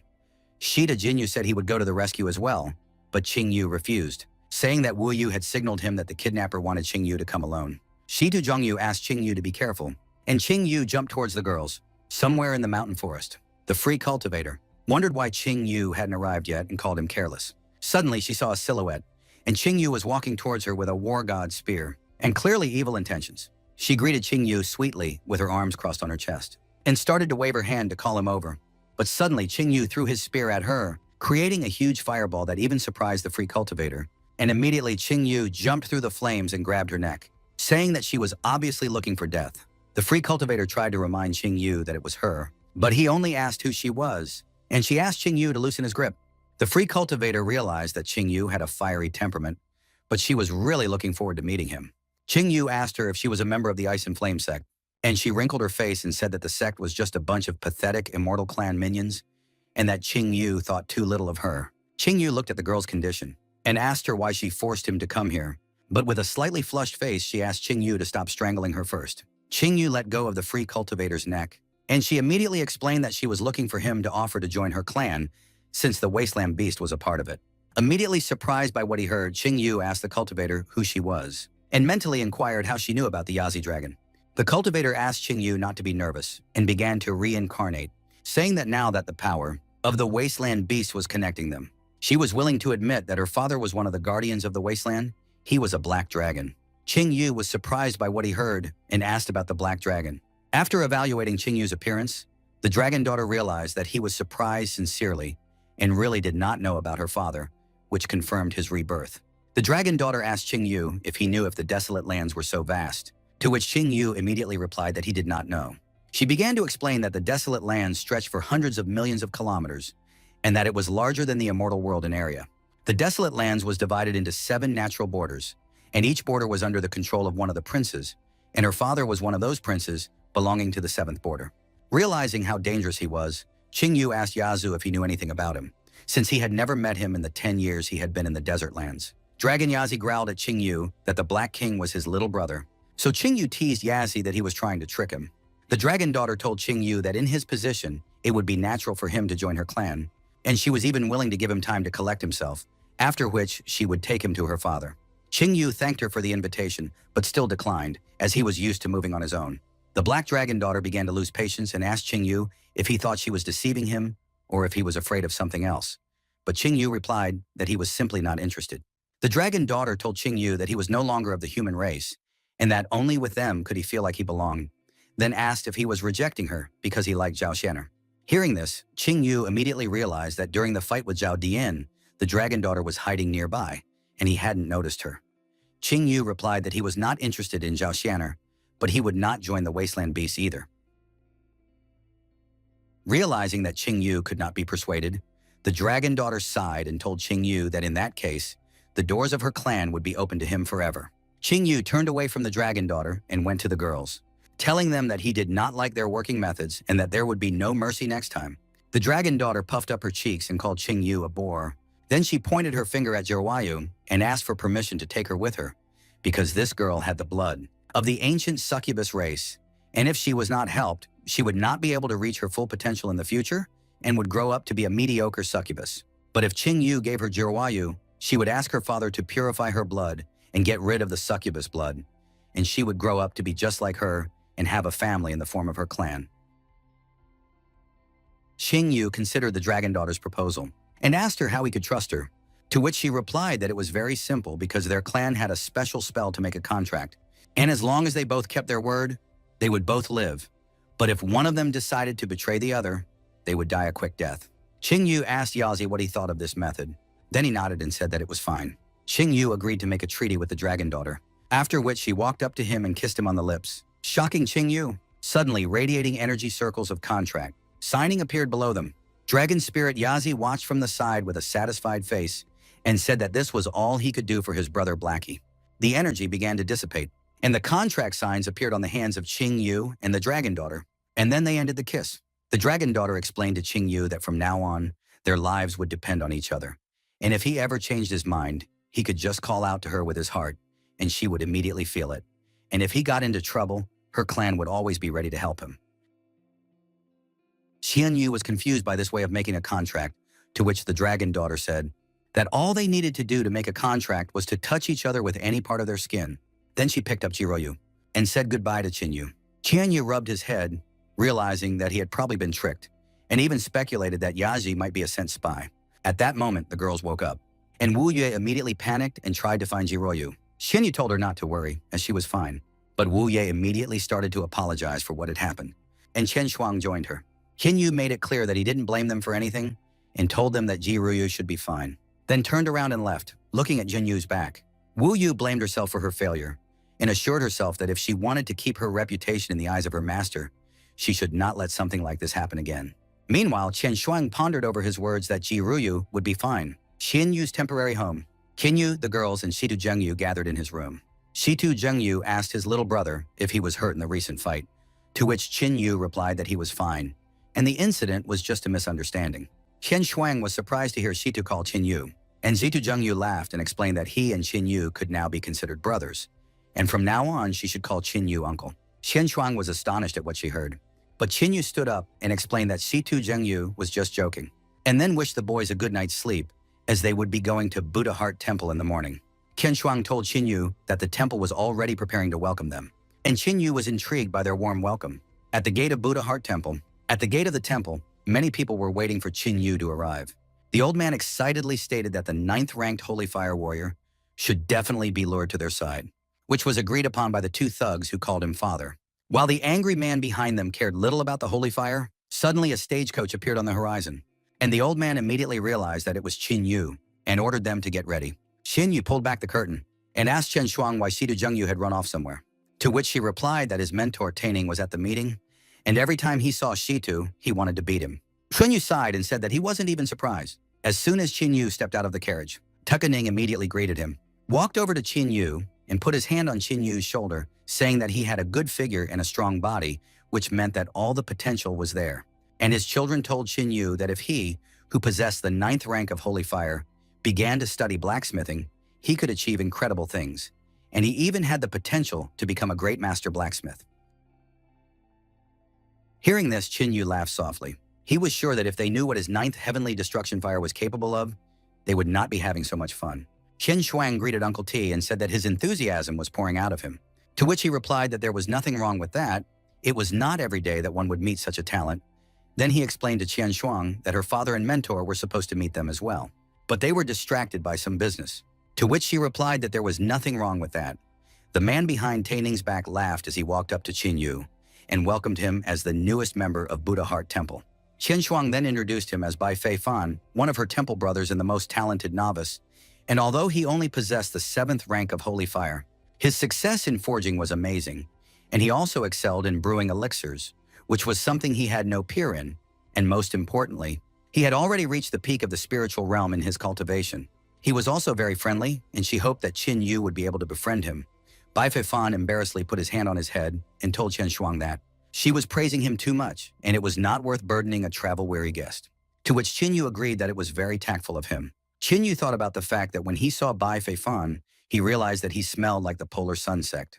Bai Fei Fan told Qin Yu that they were having a banquet today to celebrate his arrival, and that as an elder, he would be honored to teach him everything he knew.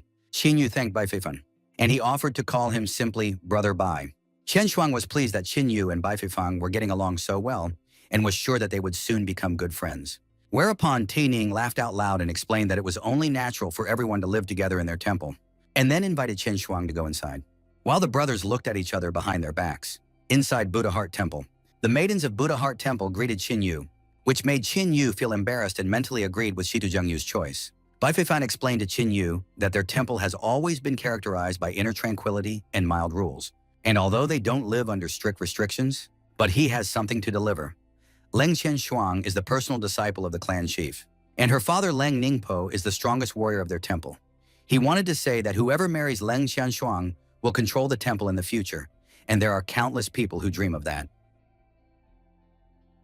Therefore, Qin Yu should be more careful in what he says, and does so as not to get into trouble carelessly. When Qin Yu asked if Brother Bai was also dreaming about it, he said no, saying that she was like a little sister to him. All the more reason for him to do his best to forge and brew elixirs. Qin Yu praised Brother Bai and said that with this approach, he will definitely achieve great success, and then asked if the Buddha Heart Temple is allowed to train martial techniques from other schools and temples, to which Brother Bai replied that it is forbidden, and they only train what their mentors have given them, but he can continue to develop martial techniques that he started to master before joining their temple. Qin Yu was satisfied with what he heard, thinking that Brother Bai was a rather curious character, while Bai Fei Fan himself began to suspect that Qin Yu had figured him out. Whereupon he explained that the main hall was ahead, suggesting that he follow him. The temple attendant came into the main hall and greeted the chief teacher, the temple maiden, and Brother Bai, then reported that everything was ready for the banquet to begin. After sitting down at the table, Qian Shuang asked where the other masters and novices were, to which he replied that some of them were on their way, while others had left with the temple chief, but they should arrive soon as well. Dining advised Qin Yu to eat more today and enjoy himself, as they would be holding the temple's acceptance ceremony tomorrow, to which Qin Yu happily agreed. A short time later, Dining looked thoughtfully into the bowl and wondered why the others had not arrived yet. Qian Shuang asked her uncle what business her father and mentor had left for, and he told her that there were werewolves on a mountain not far from their temple, and that their leader was at the 7th stage of the destruction realm. And although he was not very strong, he was very clever, cunning, and crafty. He kept appearing and disappearing, so their father and mentor decided to deal with him personally. Qin Yu explained that the beast at the 7th level of the destructive realm was dangerous, but it was not a serious opponent for the head of the temple, especially since she is not alone, but in the company of Chen Shuang's father.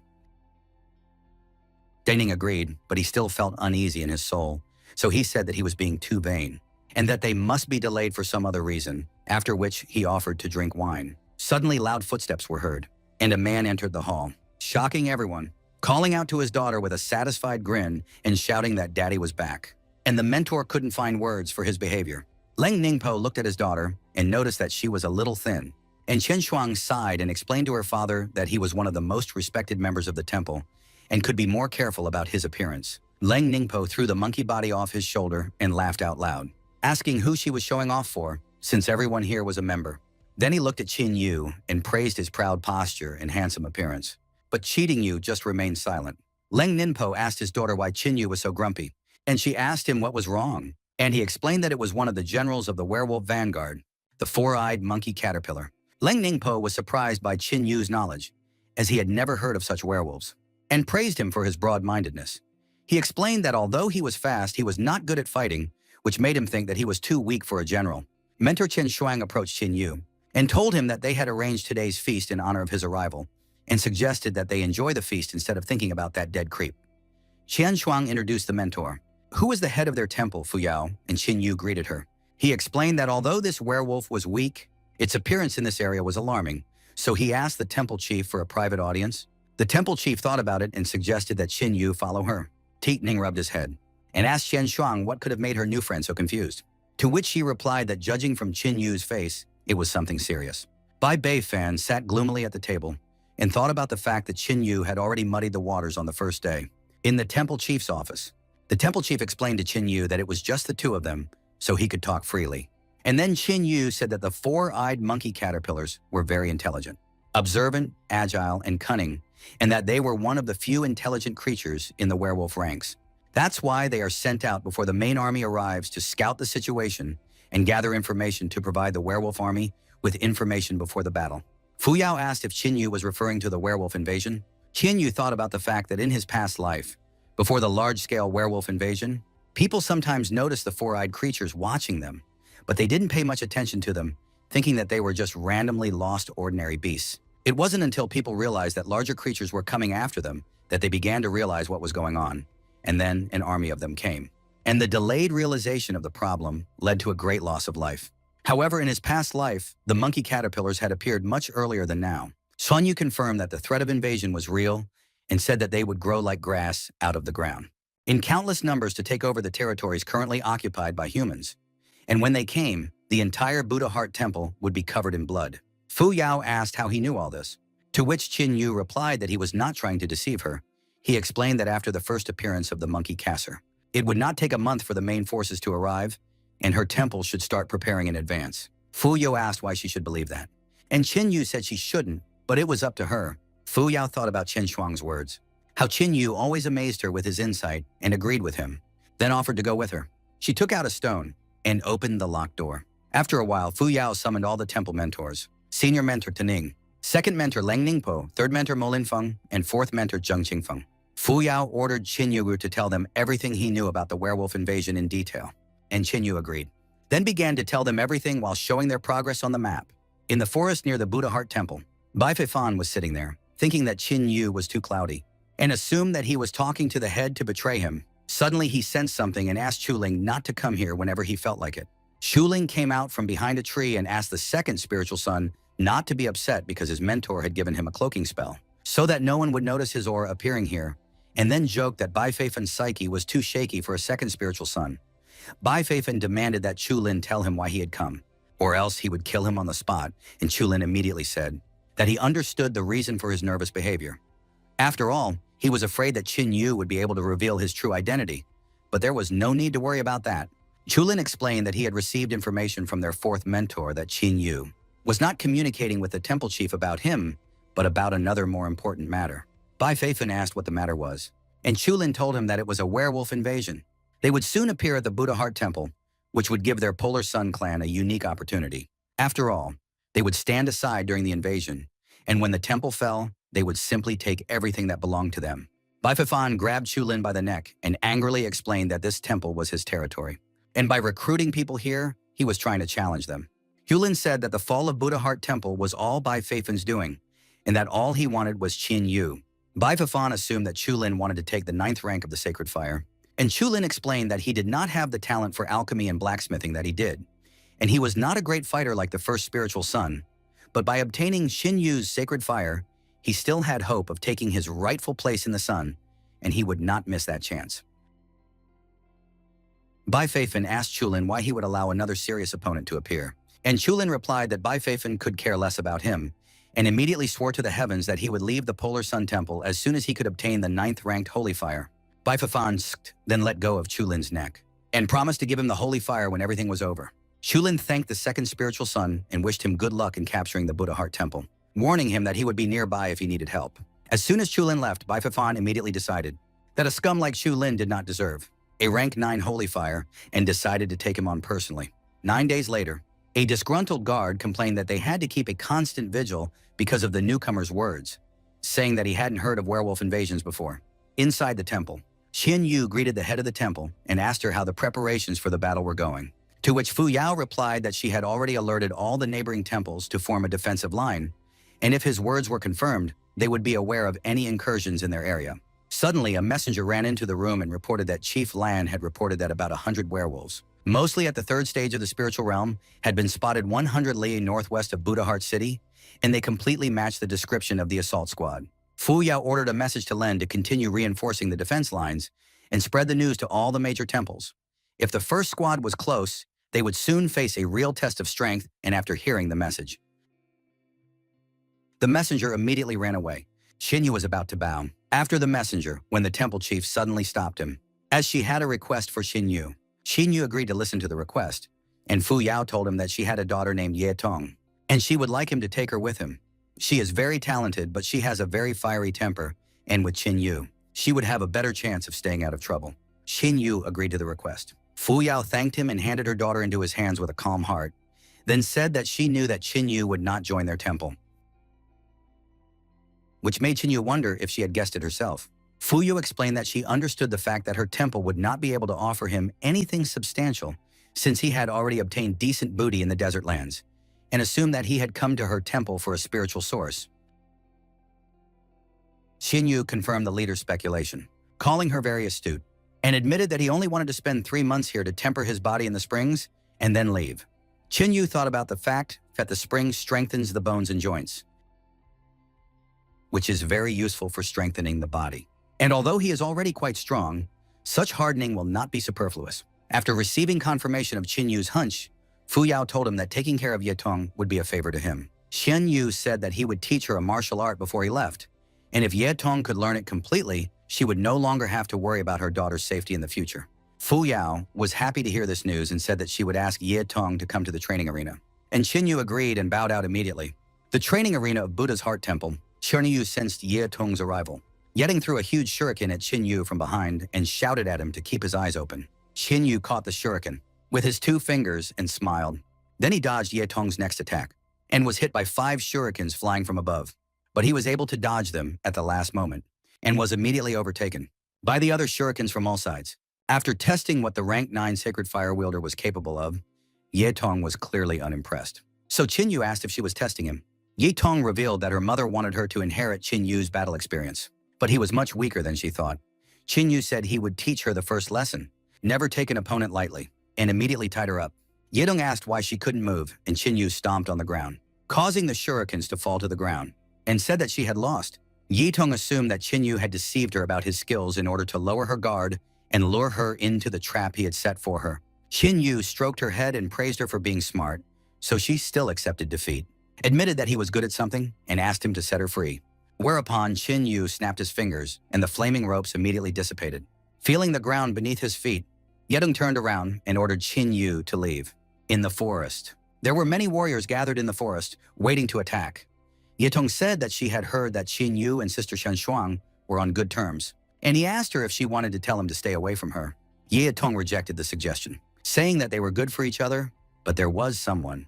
He should watch out for who interested Qin Yu, and that was Bai Feifan. Qin Yu asked why.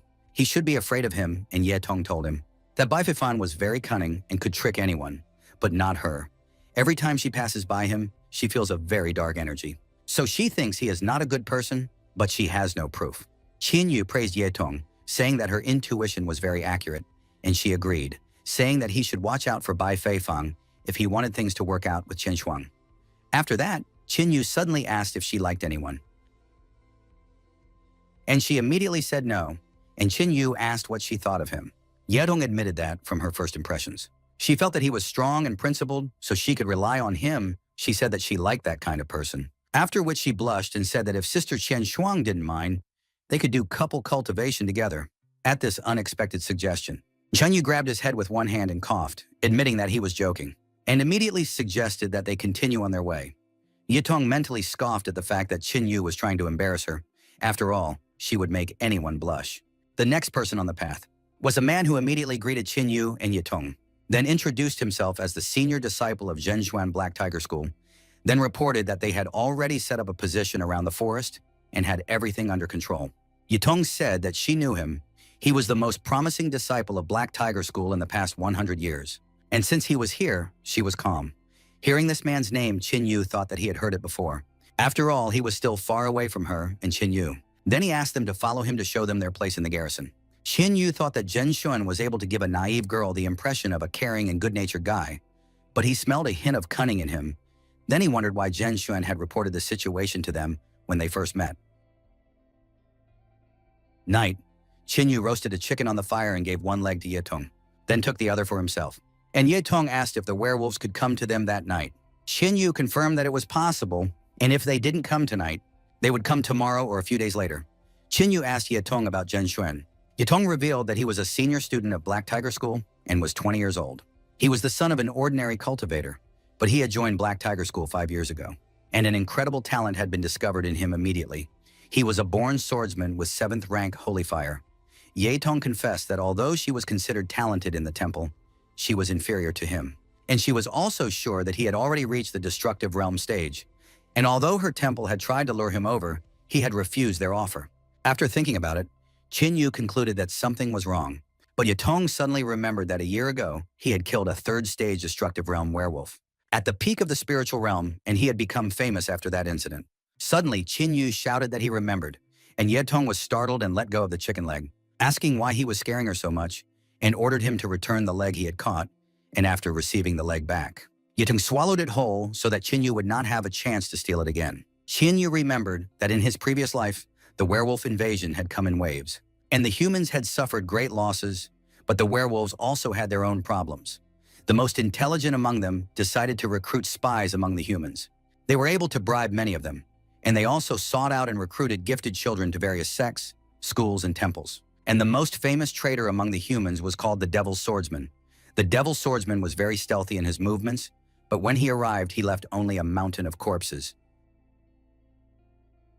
It was believed that he had killed at least 1 million people, and because he had always been so mysterious, even Qin Yu had only vague memories of him. Lowly born, amazingly talented, born in the Tianhe Empire, a born swordsman. Zhen Xuan is the Devil's Swordsman. Qin Yu wondered if Zhen Xuan was a werewolf assassin now, or if he had not betrayed the human race yet.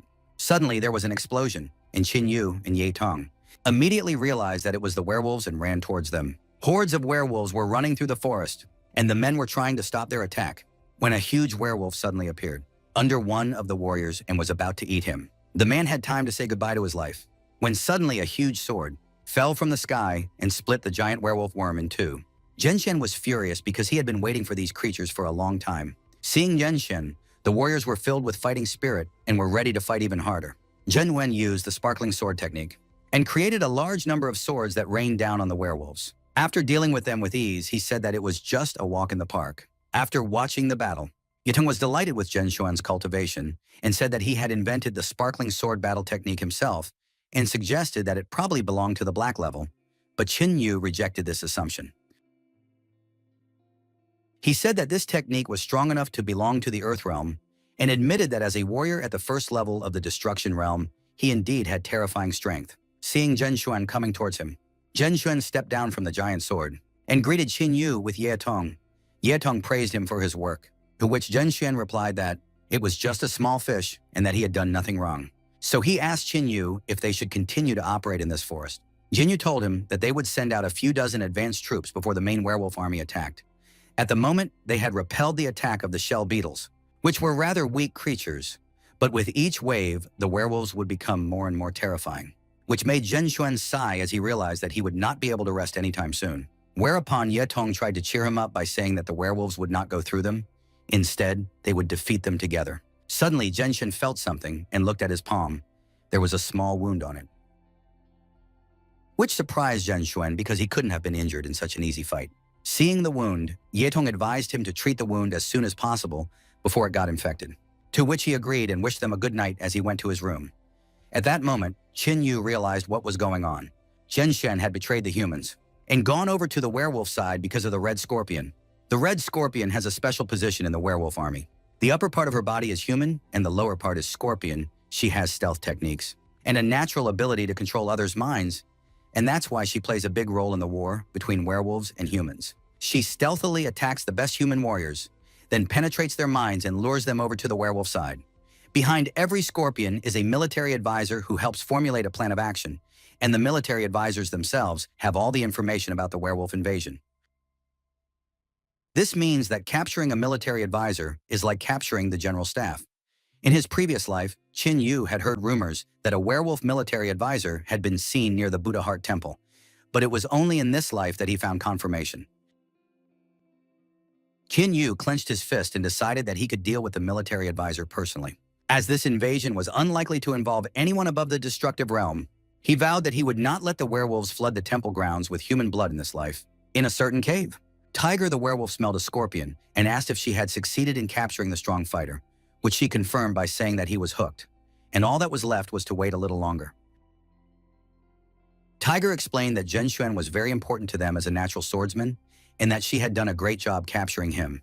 He said that when the Buddha Heart Temple fell, he would report her contribution to the Empress herself, and she would be rewarded according to her merits. Red Scorpion thanked the Tiger General, and he told her that there was a rumor that there was a 9th-rank Holy Fire Wielder in the human camp, Qin Yu, and he wanted her to capture him as well. Red Scorpion wanted to warn that a 9th-rank Holy Fire Wielder should be immune. But the Tiger General refuted that, saying that Qin Yu's cultivation was still too weak, meaning that he wouldn't be able to unleash the power of his fire to the fullest, and he also had a plan. He will assign an elite unit to help her, and when they attack from the flank, after a while, After listening to the plan, the Red Scorpion recognized the Tiger General's genius for military cunning and was fully confident that they would succeed. The Tiger General let the Scorpion go, and the Scorpion bowed and left, after which the General dreamed that this war was a great way to prove himself. He should take the chance to prove to the Empress that he was the best candidate to be the military leader of all the werewolves.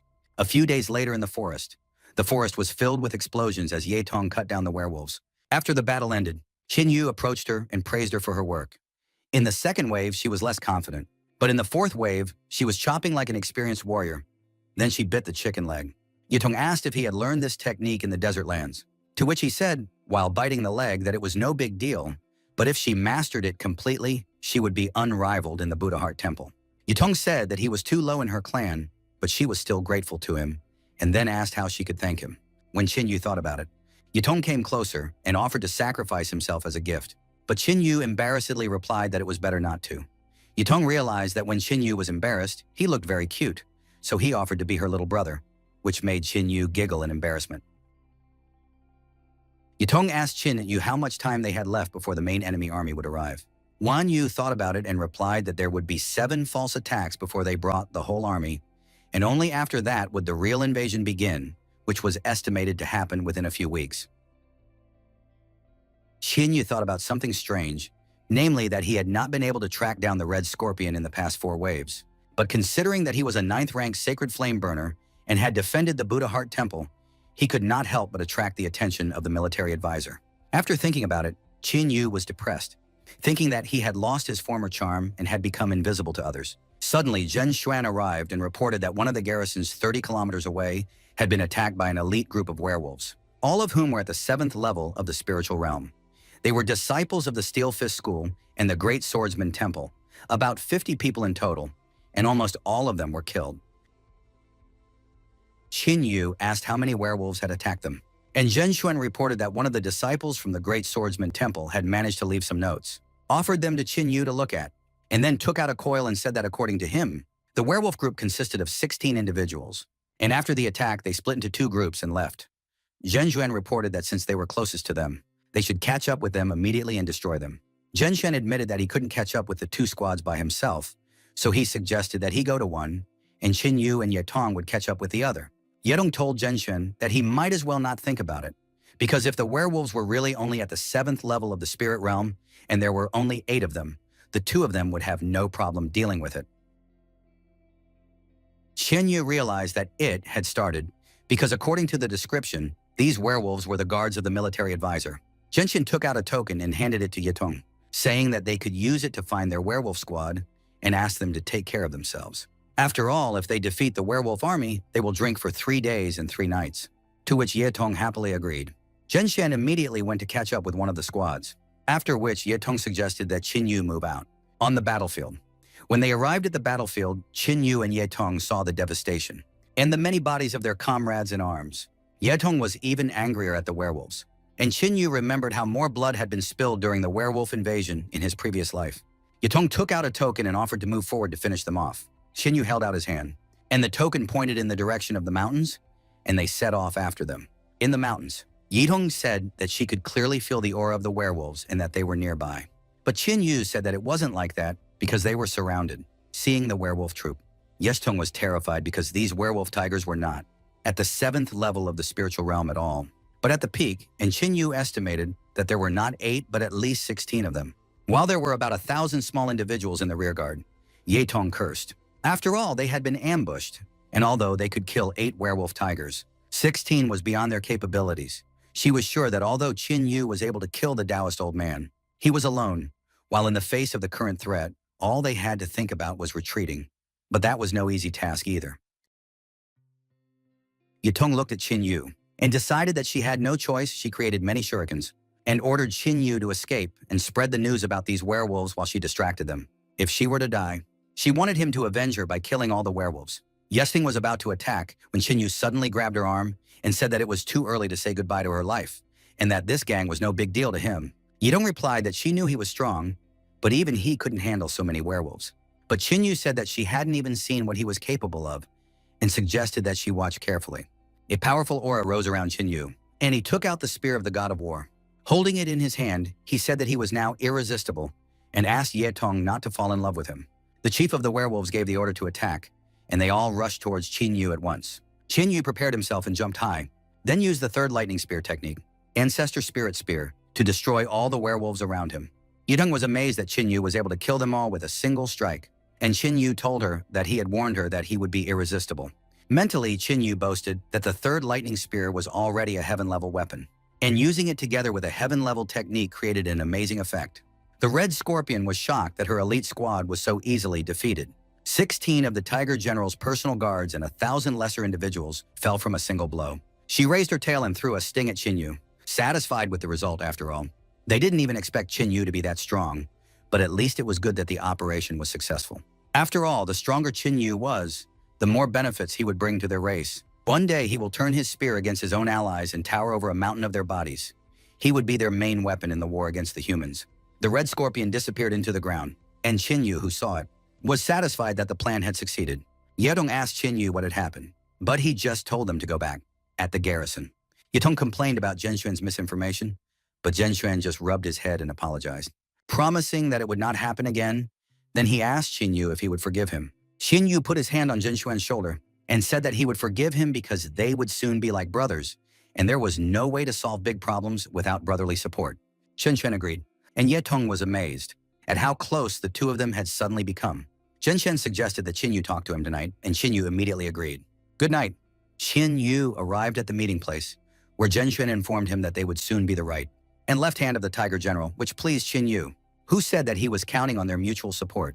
Zhen Xuan praised Qin Yu for these words, and Qin Yu asked when he would be able to meet the Tiger General, to which Zhen Xuan replied that Qin Yu should not be in a hurry and that there was a time for everything. Soon the Tiger General would organize a massive attack, and they would have to repel it to gain respect from the people.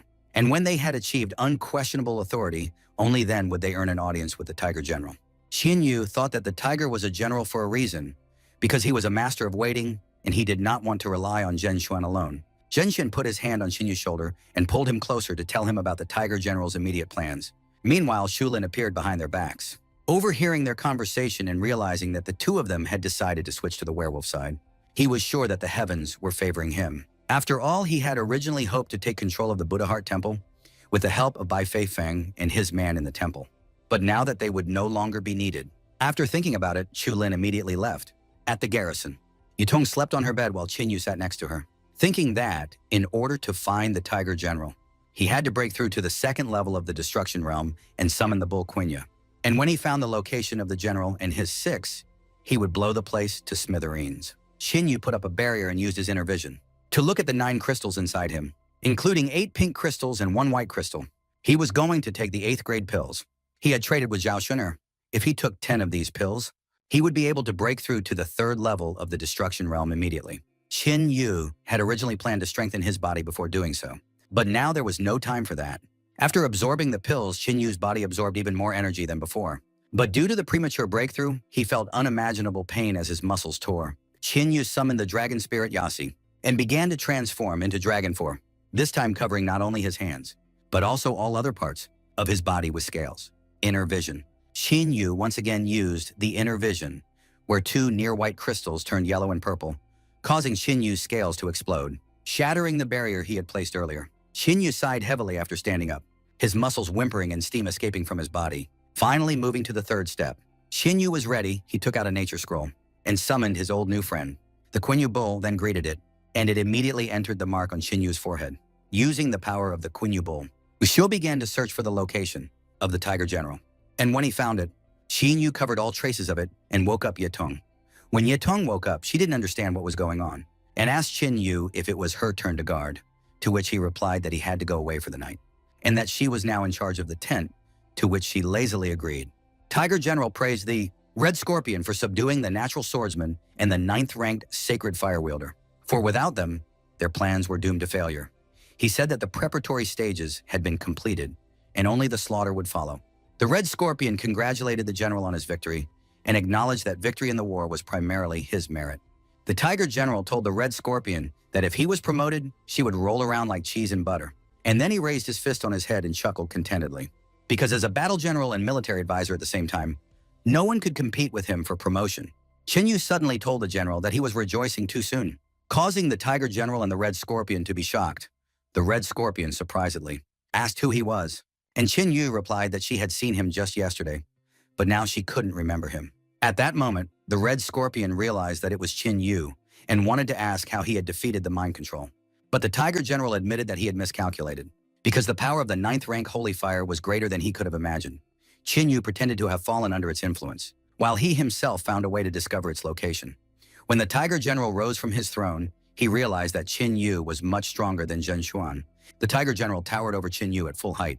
Assuming that since Qin Yu had come here alone, he believed that he could handle him. Qin Yu confirmed this, and the Tiger General immediately revealed that he was well aware of his background. His family had done their best for the good of the people, but they had been wiped out by the people in gratitude. The Tiger General asked Qin Yu why he was still on their side after all this. Humans are greedy and mean by nature, and they will stop at nothing to achieve their personal goals. They will only continue to bicker, decay, and degenerate, and the fight for a piece of land will be their doomsday. The Tiger General explained to Qin Yu that they were different, because they had the unity of the high and the low, and one day they would unite all the territories under one authority, and only then would there be peace in the world. He suggested that Qin Yu leave the human race and join the werewolves, because none of the werewolves would discriminate against him because of his origin. And once he joined them, he would become a loyal friend and brother of the werewolf race, a member of the family. The Tiger General promised Qin Yu a great future in their ranks. After listening to this propaganda, Qin Yu asked if this was his last word. He didn't even try to deny that it was exciting. But he and the werewolves had an irreconcilable enmity, and today he was going to kill the Tiger General. The Tiger General snorted unhappily and admitted that Qin Yu's words only reinforced his belief that humans were hopeless. Then he jumped up with one foot to step on Qin Yu, saying that he was sorry to kill such a warrior, for whom he had big plans, and then he crushed Qin Yu. Qin Yu caught the general's foot And while he was barely holding it back, he could tell that the Tiger General was at the peak of the destruction realm. The Tiger General appreciated Qinyu's toughness, but in his report, he revealed that he had crushed more than one of them, and once again tried to hit Qinyu with his foot, enveloping him in an aura. Such a powerful imminent attack made Qinyu's ears spurt blood, causing him to curse and catch the Tiger General's kick with his body, after which he struck Qinyu with his powerful fist. After dealing with the problem, the Tiger General regretted that he had to kill such a good warrior by human standards, and realized that he deserved to have his body treated with respect after death. So he ordered the Red Scorpion to distribute Qinyu's flesh to the werewolves as a fitting tribute to him.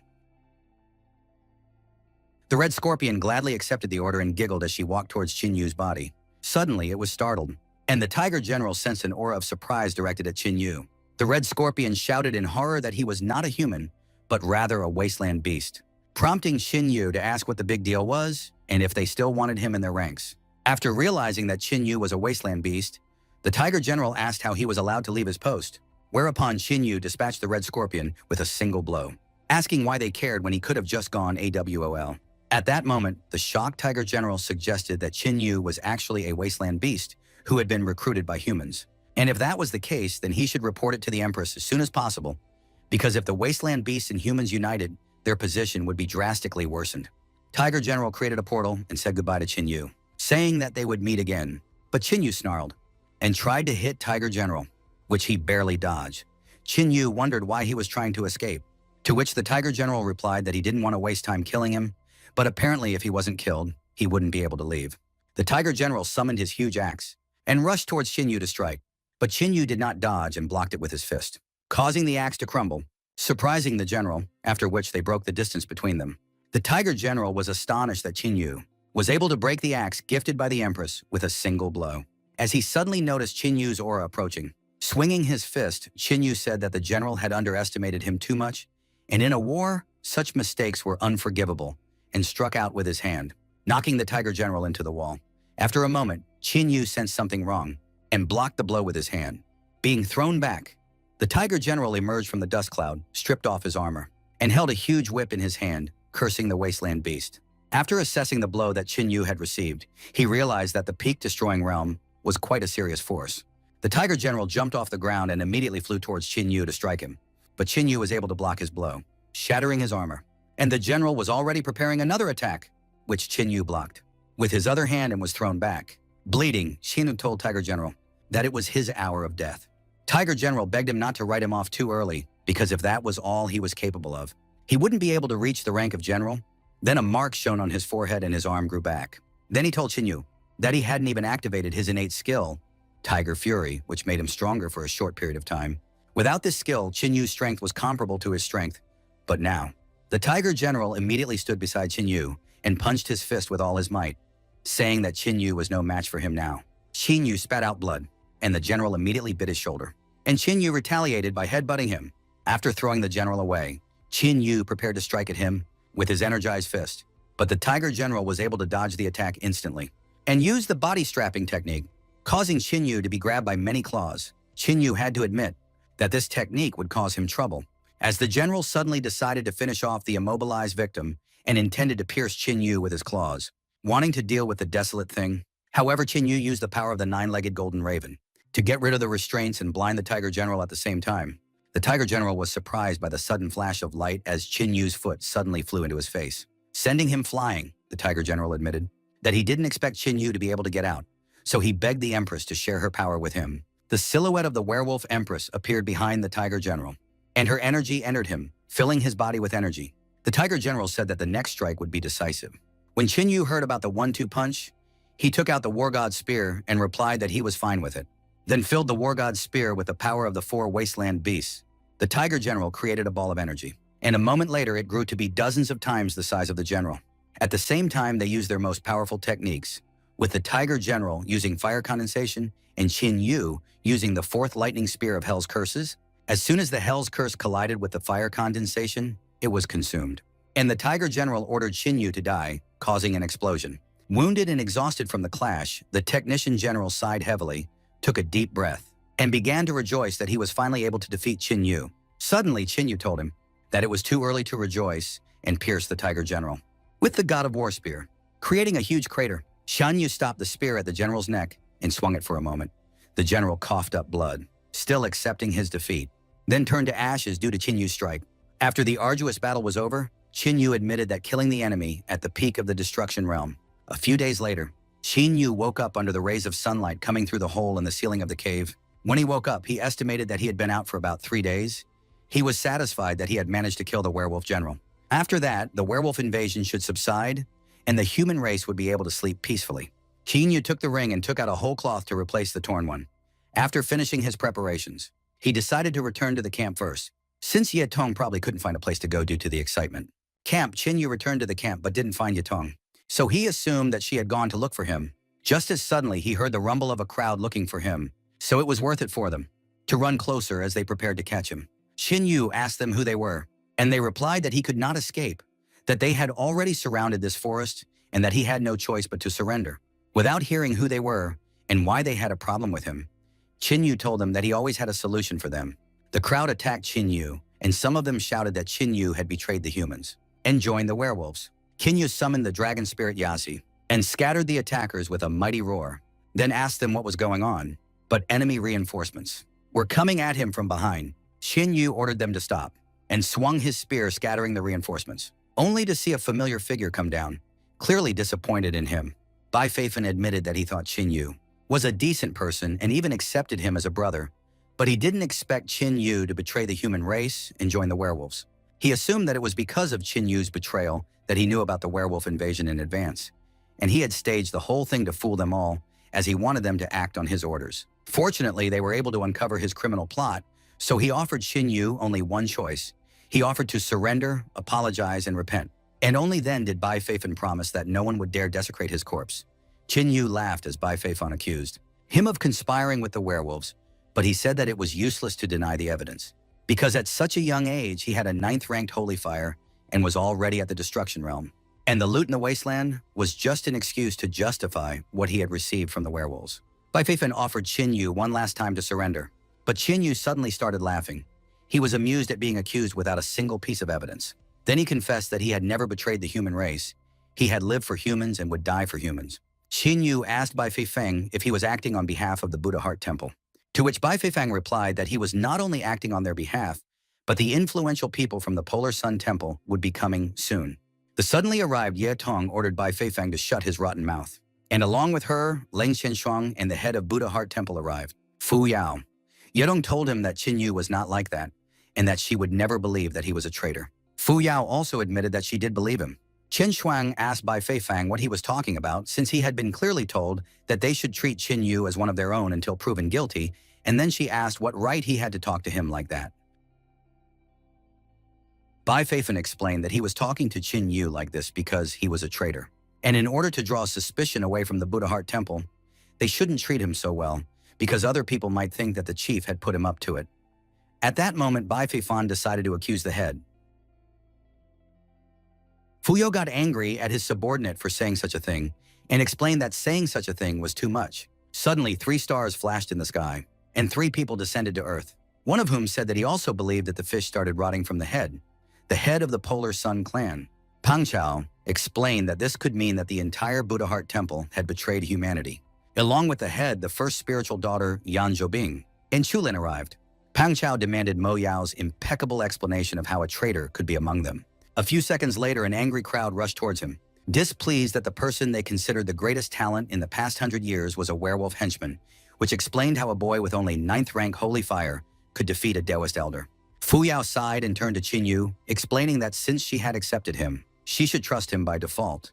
But he had something to tell them, namely where he had been for the past 3 days. Qin Yu explained that the werewolf invasion was led by their military advisor, Tiger General, and 3 days ago, he had found out his location and killed him.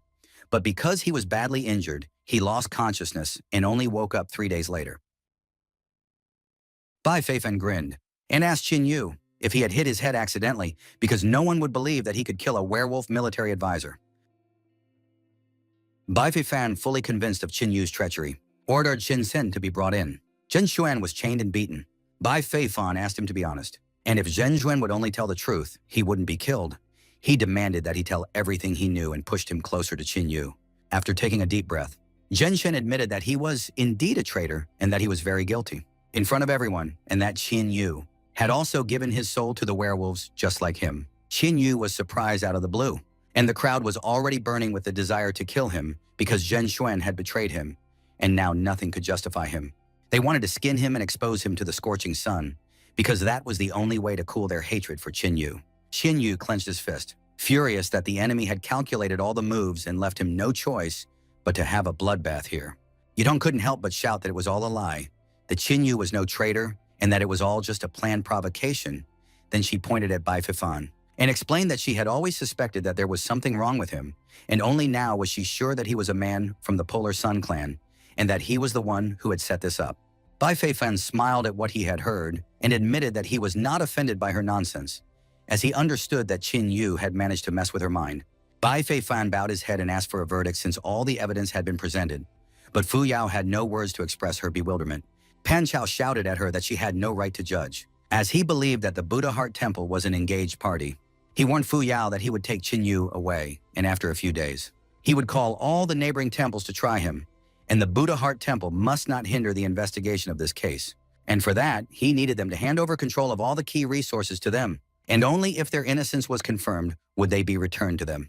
Zhulin scoffed at Qin Yu, saying that he had not only brought disaster upon himself, but also upon the entire temple, which was not a very nice thing to do.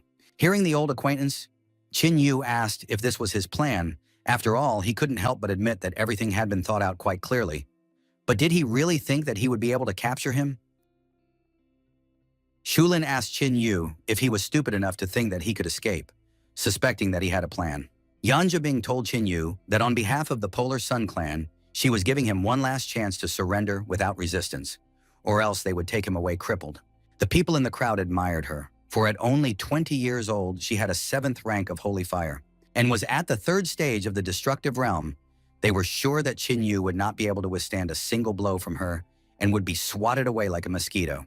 Fu Yao demanded that they stop this nonsense, explaining that Qin Yu is part of Buddha Heart Temple, which means that they have to conduct an internal investigation first, so he will leave with them today, but if his guilt is confirmed, they will not cover for him. Pan Chao said that Yao Mo is as naive as she is beautiful.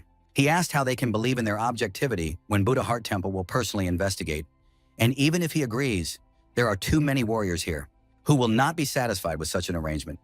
Whereupon the surrounding people raised their weapons and shouted their disagreement. Fu Yao asked what would happen if she decided to do it her way, to which Pan Chao replied that they would have to fight not only the Polar Sun clan, but everyone here. Qin Yu thanked the head for his kindness, but he refused her help because it was his battle.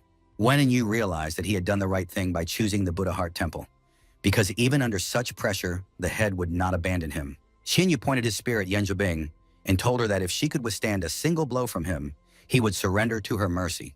Yan Zhibing grinned at how confident Qin Yu was and said that it was enviable, and the head of the Polar Sun told him that Qin Yu had made a fatal mistake by underestimating their temple. But Qin Yu interrupted and ordered him to shut up and told the old dog that he would be next. Yan Zhibing was furious that Qin Yu had the audacity to insult her head and immediately attacked him to make him regret what he had done. She swung her sword, causing a huge wave of flame, but Qin Yu easily dodged it and prepared to strike her. Yan Zhibing reprimanded herself for being trapped by the enemy and used the sun at the zenith technique. But Qin Yu was able to break through with a single strike, sending Yan Zhibing flying. Pan Chao and Shu Lin were astonished at how easily they had defeated the first spiritual daughter. After landing after the attack, Qin Yu went over to Yan Zhibing and pointed his spear at her, telling her that she had lost. But she couldn't understand how it happened, since she didn't even have time to do anything and was defeated so easily. Pan Chao was burning with rage as he thought about how Qin Yu had become so strong because of the cursed werewolves. Because not long ago, he had fought hard in the battle with the Taoist elder and barely won, while Chu Lin was mocking the talentless Yan Zhibing, who had lost the battle before it even began. Chen Shuang wondered how Qin Yu was able to do this, while Ye Tong cheered him on. Fu Yao, on the other hand, was trying to figure out how strong Qin Yu was. Qin Yu pointed the spear of the god of war at the silent crowd, then summoned the dragon spirit Yasi and asked if they had the spirit to capture him. After seeing and smelling the sinister aura, the people began to slowly retreat. When Chuling suddenly began to blame Qin Yu for daring to openly speak against the human race, he suggested that they should not let this pass, and that they should all attack Qin Yu at once, after which their glorious exploits would be sung about. When the warriors heard about the glory, they were filled with fighting spirit, and they all rushed to Qinyu together.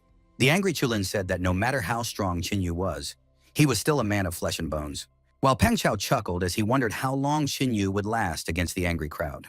Swinging his spear upwards, Qinyu dealt with several warriors and immediately launched a series of attacks to fend off the surrounding people. The 4 holy fire wielders in the crowd jumped up and shot fire at Qinyu in unison. But he summoned the dragon spirit Yazi and dispatched them with a single strike before using the thunder spear technique to deal with the remaining people. Pang Chao covered his face with his hand from the waves of energy. And when he looked at Qinyu, he was surprised that he was able to deal with the crowd alone, towering over the mountain of corpses. Qinyu asked everyone if they were capable of this. The surviving people who were not hit began to take their feet away, shouting that he could not be human, but was actually a demon in the flesh. Pang Chao was surprised. He had never met anyone who could escape from a crowd of soldiers.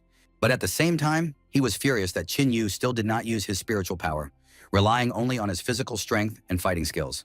Pang Chao accused Qinyu of committing too many atrocities against the human race, forcing him to take things personally. Fu Yao tried to reply, but Qinyu said that this was not their fight and that he would handle everything himself, thus quieting the crowd. Some of the remaining people began to shout at Qinyu that his tricks could only frighten foolish soldiers. But when he defied the Polar Sun Temple, he was only moments away from death. They wanted him to pay for his treachery with his death, and since the head of their temple had personally decided to deal with him, he was no longer alive. After saying that, Qinyu mentally laughed at those fools. Pang Chao unleashed his mighty fire aura, ready to destroy Qinyu. Suddenly, the sky was covered with purple clouds, and it began to rain. Pang Chao and Qinyu were shocked by what they felt. Suddenly, the dragon spirit Yasi appeared beside Qinyu and advised Qinyu to flee. As the rest of the crowd tried to figure out what it was, blood suddenly spurted from their wounds towards the winged silhouette against the moon, causing Qinyu to be terrified. The woman passed her finger over her lips and said, "There are too many people here." As soon as Pang Chao saw her, he started to curse the werewolf, but he suddenly felt her aura behind him. After evaluating the head of the Polar Sun, the werewolf said that she would be one of the first to kill him because he was too ugly, and she didn't like that kind of guy. She turned him into nothingness with a flick of her hand, creating a powerful shockwave that knocked everyone off their feet. Everyone who didn't die from her first attack was under tremendous pressure, trying to figure out who she was, and only Qinyu knew that she was the commander of the werewolf army, but he couldn't understand what she was doing here. Seeing Qinyu, the woman became interested in him and smelled a very familiar scent from him, and with that, she could tell that he had killed the Tiger General. Qinyu thought that she was a servant of the Night Queen from the underworld, a blood-sucking bat who was able to immobilize ego with a single glance. And judging from her cultivation, she had already reached the first level of the fusion realm. Yin Yu figured that if he used his trump card against her while she was completely subdued, he wouldn't be able to withstand even a single blow, so he would have to take the risk. After Qin Yu finished thinking, he used the spirit energy of the dragon spirit Yasi. The bat asked Qin Yu why he was silent, assuming that he had the courage to kill her, but was now afraid to admit it, so she raised Qin Yu's head with a finger and admitted that she liked brave people. But now he was disappointing her. Qin Yu replied that he wasn't afraid of anything. It was just that she was so ugly to him that he tried to stop himself from choking before opening his mouth. The bat sarcastically said that he was actually trying to flirt with her to arouse more interest. And now she couldn't wait to drink his blood. Qin Yu began to curse all werewolves, saying that he would rather die than let such a vile creature drink his blood, and began to gather energy for his technique. But unfortunately, the loot mouse touched his forehead and bit his shoulder. Sucking on its victim, it began to suck all the juices out of him, leaving Qin Yu looking like a dead man. After finishing its meal, it began to praise the taste while the bleeding Qin Yu lay there unable to say anything. While Chen Shuang couldn't believe what had happened, and Fu Yao started laughing madly. She was sure that they deserved all this for their sins, and now they would get what they deserved. Bai Feifang looked at Chu Lin and realized that it was just an empty shell that was starting to crack. And then he seethed with rage. At that moment, the people in the crowd realized that they had brought this disaster upon themselves. And if Qin Yu hadn't been called a traitor, they wouldn't even be here. While some of them went crazy and cursed Qin Yu for being the one to bring this punishment upon them, after looking around at the people, the bat couldn't find anyone to whet its appetite, so it decided to just kill them all. It began to unleash waves of energy that flew into the sky, creating a huge array that bade farewell to its victims. Seeing the power of the warlord, Zhenshin realized that he had made the right choice in betting on them, for they were so strong that they could crush an entire army. The Buddha Heart Temple maidens had already accepted their deaths. Suddenly, the bat felt something and spat out a large amount of blood before falling from the sky to the ground, groaning in pain. Everyone was surprised at what happened. Even Zhenshan ran over to his mistress and started to ask her what was wrong with her. But the bat just brushed him off and told him to go away. Qin Yu got up from the ground and grinned as the bat demanded an answer as to what it had done to her, and he replied that it liked the blood of the wasteland beast. Upon hearing this, the bat panicked, and Qin Yu explained that the incest between werewolves and wasteland beasts was destructive to both parties. She had sucked so much blood out of him that all his internal organs were on fire. The bat shouted that this was a forbidden technique and asked if he was afraid that the immortals would punish all the wasteland beasts for this. Qin Yu grabbed her by the throat and lifted her up, explaining that he was not a wasteland beast but a human and didn't care about their interspecies agreements.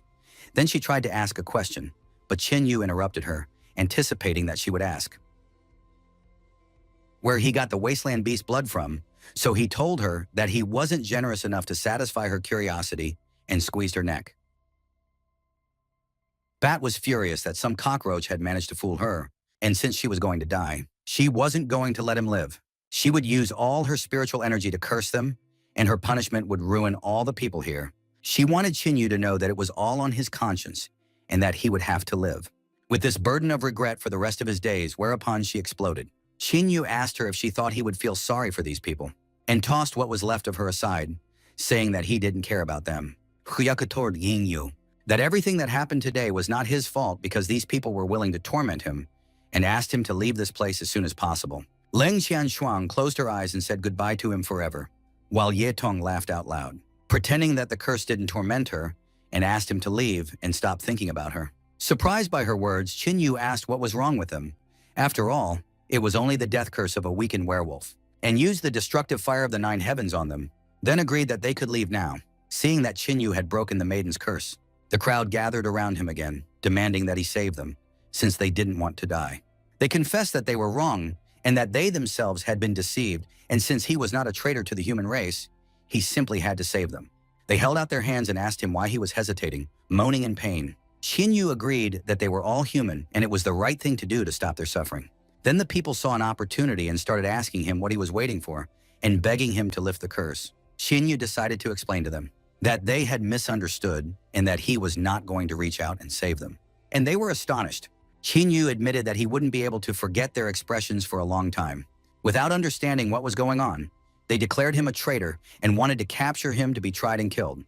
Most importantly, they wanted to do it to further their own careers. And after all that, they dared to expect him to save their lives. They just weren't worthy of it. The people in the crowd started to ask him what he was carrying. After all, he couldn't just let so many people die in front of him.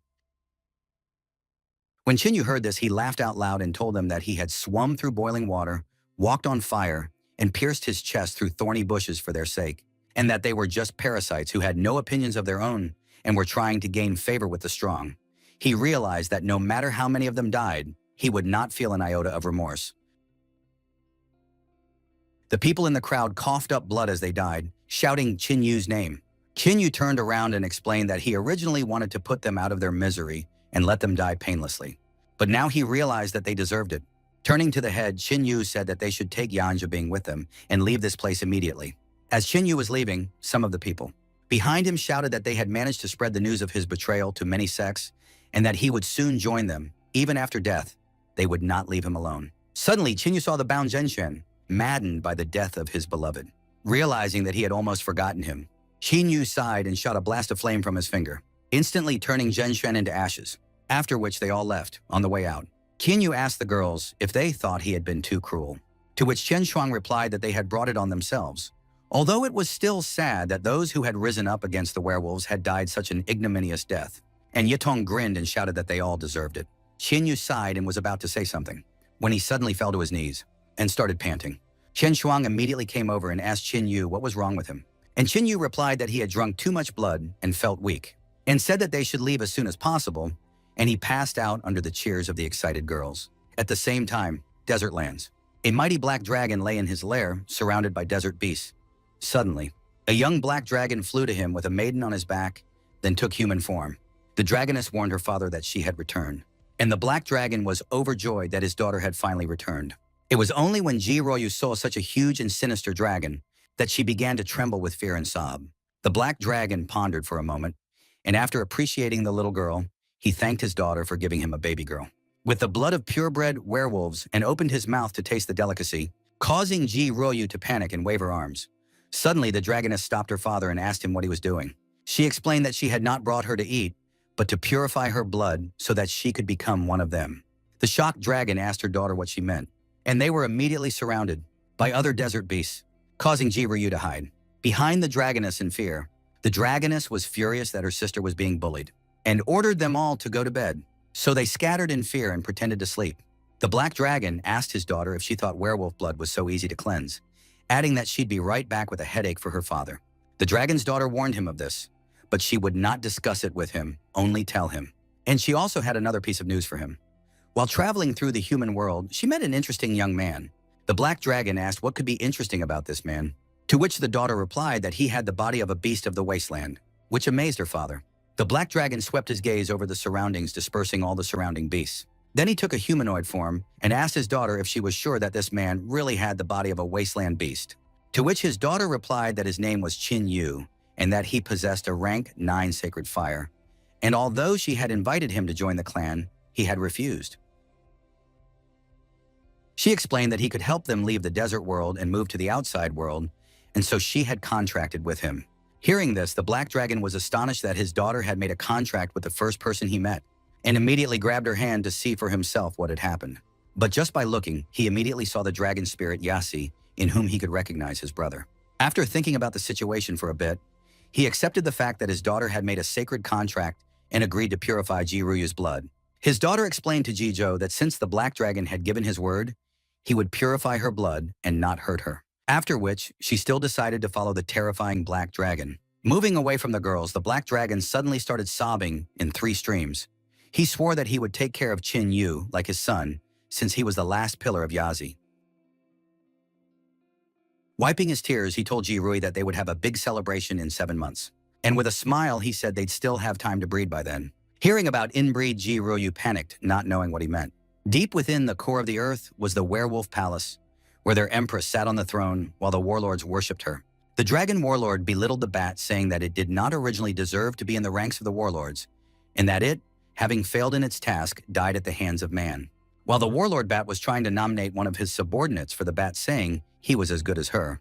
And the Kappa warlord replied that that fireball could not be equal to the bat because it was too rough and dumb. Listening to this, the empress couldn't help but giggle at this, for as soon as her subordinate died, the rest of them would dramatically activate their meanderings.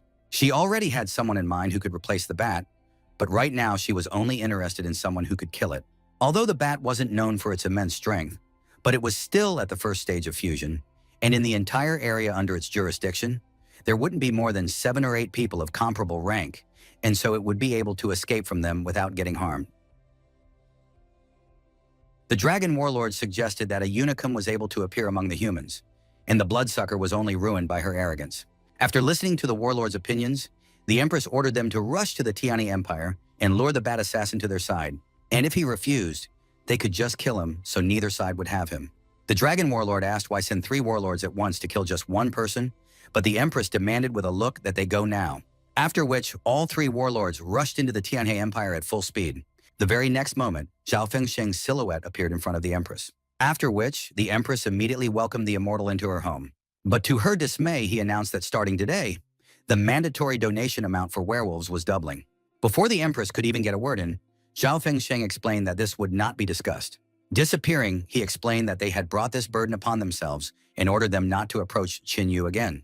Upon hearing about Qin Yu, the empress was stunned that she was brought so much trouble because of a person unknown to her. Meanwhile, in the immortal world, Zhao Xuan'er was happily swinging on a swing while touching the water with her feet. Suddenly, her brother flew in and asked if such a decision was an overreaction. When she heard this, she tisked and said it would be a warning to the werewolves for daring to infringe on her betrothed. And after all, her Qin Yu is getting daintier and daintier by the day. Zhao Fengsheng asked his sister not to talk about Qin Yu unnecessarily.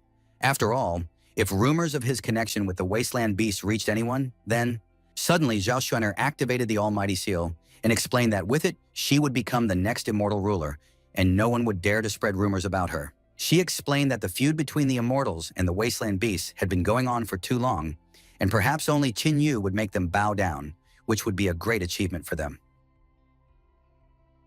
She admitted that her brother was overly worried about it. then warned that from today onwards, he would live in the mortal world and secretly guard Qinyu. After all, this time he was lucky to stay alive, but next time he would not be without outside protection. Hearing about all of this, Zhao Fengxing could only be petrified from the shock he was experiencing. The secret grounds of the Buddha's Heart Temple. Qinyu meditated in the spring to strengthen his body. The head of the temple, Fu Yao, had been watching him for 10 full days, but he still hadn't awakened.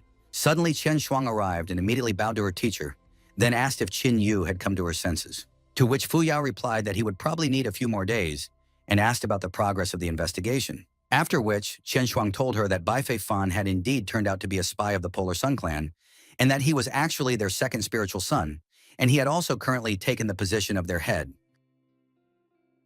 She also told of how only after he returned did he begin to gather forces around him, convincing that the Buddha Heart Temple was involved in a conspiracy with werewolves, and unfortunately, many believed them. And now the Polar Sun clan and the Jasper Fairy clan are jointly preparing for a punitive mission along with many smaller clans. But the Ruthless Sword School is staying away for now. Fu Yao was angry at the realization that the world had turned upside down, and now evil was pretending to be good.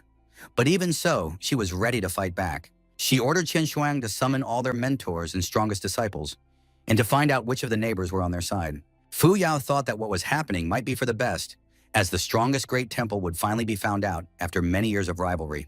After 5 days of being in the great spiritual springs, Qinyu abruptly woke up, and energy immediately began to envelop him. After which, he opened the nature scroll, and the strongest energy struck it, sputtering out the source. After finishing his meditation, Qinyu was glad that he had managed to get to the source, as his body had strengthened much more than expected. Which means it's time for him to break through to the 5th stage of the destructive realm, which he'll be helped with by 9th grade pills and trophies from the Tiger General. He consumed all these valuables with the destructive fire of the 9 heavens, and began meditating again, covering his body with the flame-soaked trophies. He then used inner vision to look at his inner world again, where 5 more crystals were infused with energy, making them lose their transparency. After that, his soul was absorbed by this energy, from which a pillar of energy, even stronger than the previous time, appeared. After breaking through, Qinyu realized that he had jumped a stage, and immediately found himself at the 6th stage of the destructive realm. This meant that it was time for the summoning of the 5th beast, after which Qinyu touched the nature scroll, and the Unlun dragon descended to him. The Unlun dragon opened its huge mouth and tried to devour Qinyu. But a moment later, it entered inside the mark on his forehead, making Qinyu much stronger. Qinyu estimated that, being at the 6th stage of the destructive realm with the 5 beasts, his current combat power was at least at the level of the 3rd stage of the Void Realm. And his next goal is to reach the peak of the destroying realm and summon the 5th son of the dragon, the insatiable Taute. And once he had his strength, the cultivation that followed would be swift and leaping. Suddenly, Qinyu realized that because of his promotion, his spiritual source had been evaporated, because of which he didn't know how he would explain himself in front of the head. Just as suddenly, the head himself arrived, interested in Qinyu's condition due to the recent energy surge. After which, she screamed because their spiritual source had been completely vaporized. After a while in the main hall of the Buddha Heart Temple, Fu Yui sat in the head seat completely petrified and covered in cracks from the shock she had experienced. Meanwhile, the girls were chatting contentedly with the recovered Qinyu. Listening to them, Fu Yao could only let out a long sigh and suggested that they ask about what happened to the spiritual source. Chan Yu replied to the girls that he had fully recovered and had even become stronger, after which he coughed and apologized for what had happened to their source, which the temple head was glad about, for Qinyu had realized what he had done after all. Zhen Yu admitted that he had done it by accident and said that he would not allow the temple to remain at a loss during his stay here, and for that, he would give them 3 scrolls of heaven-level martial techniques as compensation for the damage. Hearing this, everyone was stunned. Chen Shuang recognized that their cleric was valuable, but not so much so that they were given such valuable scrolls. And Ye Tong didn't hold back and told Qinyu that he was too nice in front of them. Fu Yao awkwardly coughed and said that Qinyu was really acting like a stranger, and to save everyone the embarrassment, she would keep the scrolls for now. Whereupon the girls started peering at her with a look that made her feel even more uncomfortable, and she turned away. Looking at the head's demeanor, Qinyu had to admit that she remained a cutie even at this age. Suddenly, Leng Ningpo entered the hall and congratulated Qinyu on his awakening, after which he bowed to the head and reported that all the subordinates were already ready to take the fight to the Polar Sun clan and the Jasper Fairy clan. But it's still unknown who else the enemies are going to lure to their side. Perhaps they will even turn to the Yinshan demon. Fu Yao pondered on this and said that he has been leading a reclusive life for decades and has not left his mountain. especially he is too strange a person to be considered a reliable ally. The Yinshan demon is a free cultivator whose life path is unknown to anyone. 40 years ago, he had descended from Yinshan Mountain, and the sight of him terrified all people. And even then, he was already a cultivator at the first step of the Void Realm. Fu Yu revealed that she was still very young when her mentor took her to the meeting. That day, the Yinshan demon had defeated her master with just a single blow, after which she could only stare in amazement at what had become of him. Moreover, the Yinshan demon also challenged the other heads of the 4 great temples, whom he also defeated with one blow after another. Thinking over what Yu said, he assumed that the head was already over 50 years old, but she immediately became furious and shouted that she was only 49. Finished talking about this topic, Fu Yao revealed that after defeating the Yinshan heads, the Yinshan demon had traveled to the wilderness alone. And although he came back from there badly wounded, but clearly not empty-handed. After his return, he challenged many temples throughout the Tianhe Empire and was never defeated. In the end, it was the Buddha Heart Temple that summoned its supreme elder who defeated the demon. After that battle, the Yinshan demon went into recluse on Yinshan Mountain, and since then, he hasn't appeared for 40 years. Qin Yi recalled some rumors from his past life. Back then, the Yinshan demon was described as an absolute madman, in whose picture neither good nor evil existed, and for the sake of cultivation enhancement, he was willing to do anything.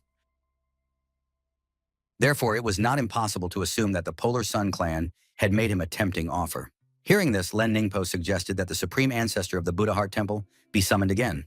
But Fu Yao reminded him that unfortunately, he had also gone into recluse for decades, and it wouldn't be easy to summon him. Suddenly, Daning ran into the hall and immediately reported that a person from the Ruthless Sword School had arrived. Fu Yao let her enter, and Chu Hanyi walked into their hall and immediately announced that after the competition, she had officially joined the Ruthless Sword School. After which she greeted head Fu Yao and everyone here, and she also greeted Qin Yu as well, to which he responded with a slight nod. After finishing her greeting, she reported to the head of Fu Yao that she had come here to express the positions of the Divine Sword School, and that they were willing to support the Buddha Heart Temple in the war against the 2 warring clans. And in return, when it was over, they would have to give them Qin Yu for a while.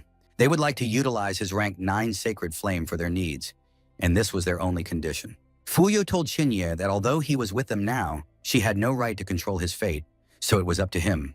To which Qin Yu agreed without any problems, making Chu Hanyi happy in the process. Whereupon Chu Hanyi replied to the chapter that since Qin Yu had agreed, they were now allies, and the Ruthless Sword School would come forward at her command. Fu Yao accepted Qin Yu's decision and told them that they had a big battle ahead of them, but having such allies, they wouldn't be afraid of enemies, even if they had the Yinshan demon. After agreeing, Chu Hanyi bowed to Fu Yao's head and said that she had to return.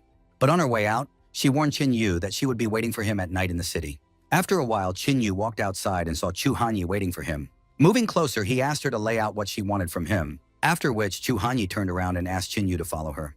From the sudden request, Qin Yu could only rub his head, and yet he followed Chu Hanyi. Chu Hanyi led Qin Yu to the 2nd floor of the inn and asked that he go inside the room. Yin Yu asked if she would come in, but unfortunately she replied that they were not on a date here and asked him not to worry as he would not be harmed. Qin Yu thought about who might be inside the room, but still decided to go inside. Inside the room was a woman who was clearly happy that Qin Yu had come to see her. Seeing the stranger, Qin Yu asked who she was, after which tears flowed from the woman's eyes and she named him Baby Yu. Recalling the image of an old acquaintance, she said that Qin Yu had grown up very similar to him. At this moment, Qin Yu realized who was in front of him and immediately apologized to Auntie Xiao for not recognizing her right away. Auntie Zhou patted his shoulders and told him that it was no big deal since he remembered her.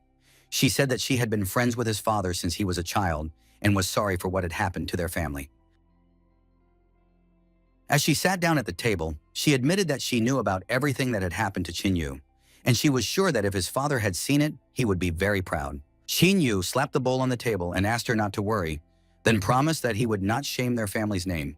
Hearing this, Auntie Xiao was happy to see how Qin Yu had grown up, and she said she was looking for a meeting with him to tell him something very important. She said that the Ruthless Sword School was not to be trusted. They said they were willing to help, but it was really a conspiracy.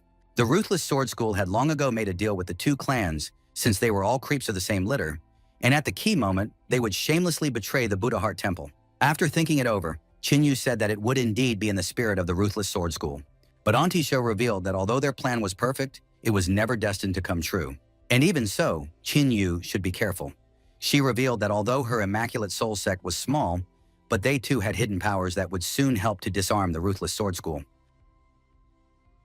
After saying that, she handed him her ring and told him that inside it was a pill of the 9 cycles of rotation key that could come in very handy for him. And most importantly inside the ring is the spirit of the spear god of war. Auntie Xiao said that she did not pass it on from a good life, but after all the Qin family had been through, she had no other choice. She admitted that her only hope right now was Qin Yu, and that she believed that he would be able to skillfully use this power. At this moment, Qin Yu realized that Auntie Xiao had had the spirit of the war god spear all this time. After all, in his past life, after returning from the desolate lands, he had been trying to find it for a long time.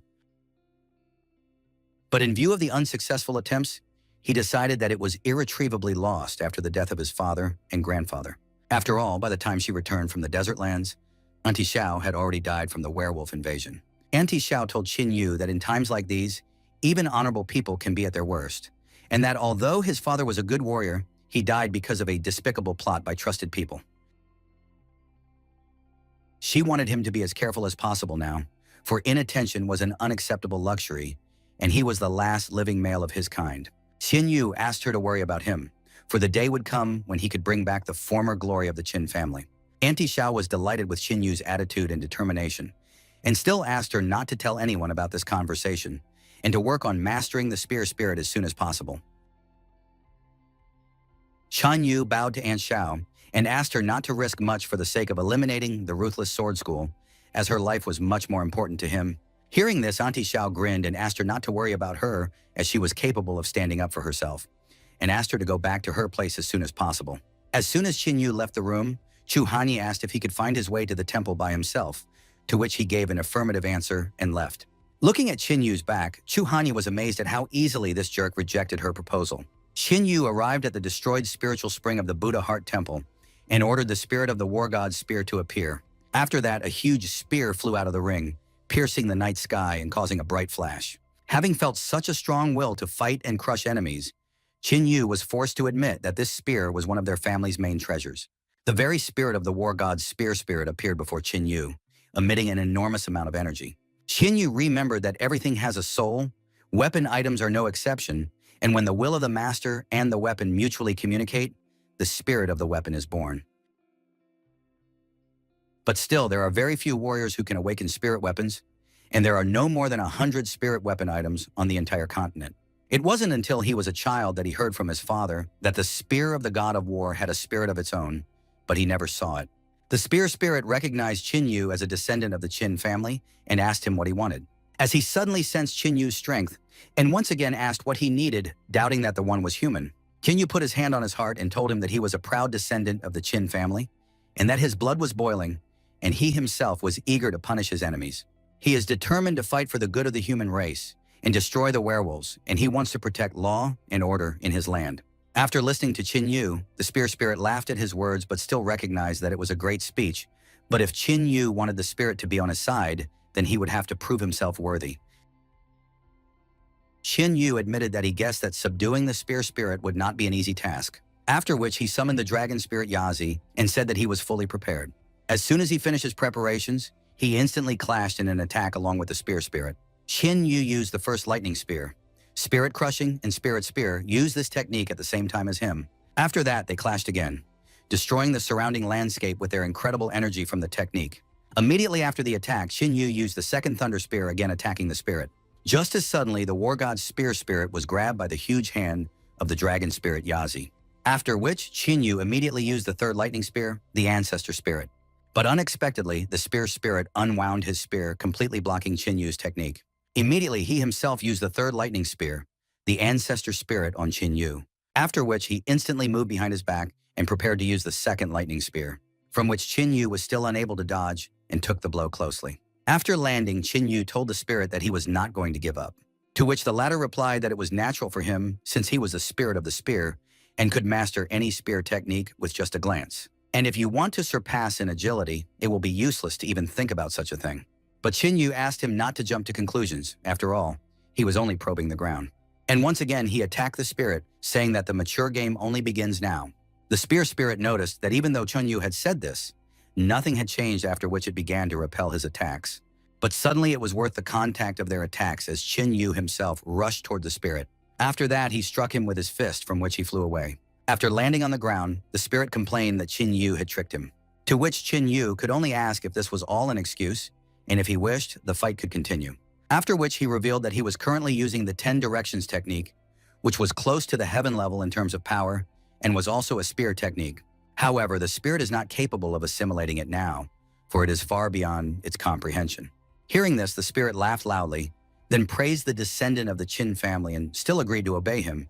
He promised to serve him faithfully. It then dissipated and flowed into the spear of the god of war, filling it with new powers. Qin Yu calculated that having a spirit war god spear, his capabilities were practically limitless, and in a short period of time, it could be transformed into a 9th grade divine spear. After pondering for a while, Qin Yu took out the 9 cycles rotation chi pill, although it was only a grade 5 pill, but it had unique characteristics. Suddenly, the 9 cycles rotation chi pill stabbed into Qin Yu without leaving a mark on him. The main feature of this pill was to protect the heart, and at the right moment, it is able to make it beat even after stopping. At this moment, Qin Yu was confident to the point that he was ready for a big battle, and the Polar Sun and Jasper Fairy clans would be destroyed. Meanwhile, at the Steel Sword School, the students bowed to the invaders and swore that they really didn't know what had happened on the last day of the battle with the werewolves. Upon hearing this, the warlords were enraged that even these lowlifes couldn't give them information about what happened in that forest. The elders said that none of the disciples had returned alive that day, and if anyone knew what might have happened there, it was the people from the Polar Sun and Jasper Fairy clans. Upon hearing of the Polar Sun clan, the Dragon Warlord decided that they should pay them a visit. Hearing this, the Steel Sword Elder hoped that the werewolves would let them live. But to their dismay, the Dragon Warlord informed these knuckleheads that he no longer needed them and took his dragon form. After which, he exhaled a huge ball of flame into the Steel Sword disciples, which left only ashes from them. After which, he ordered them to leave, and they immediately rushed toward the Polar Sun clan. In the Polar Sun clan head hall, Bai Feifan was drinking tea and thanking the Buddha Heart Temple for helping him become the head of the clan so quickly. Suddenly, 3 portals opened in front of him, making him immediately realize that the werewolves had come to him. The Dragon Warlord asked Feifan if he was the head of the Polar Sun clan, but he only felt their oppressive power and realized that he had to find a way to escape.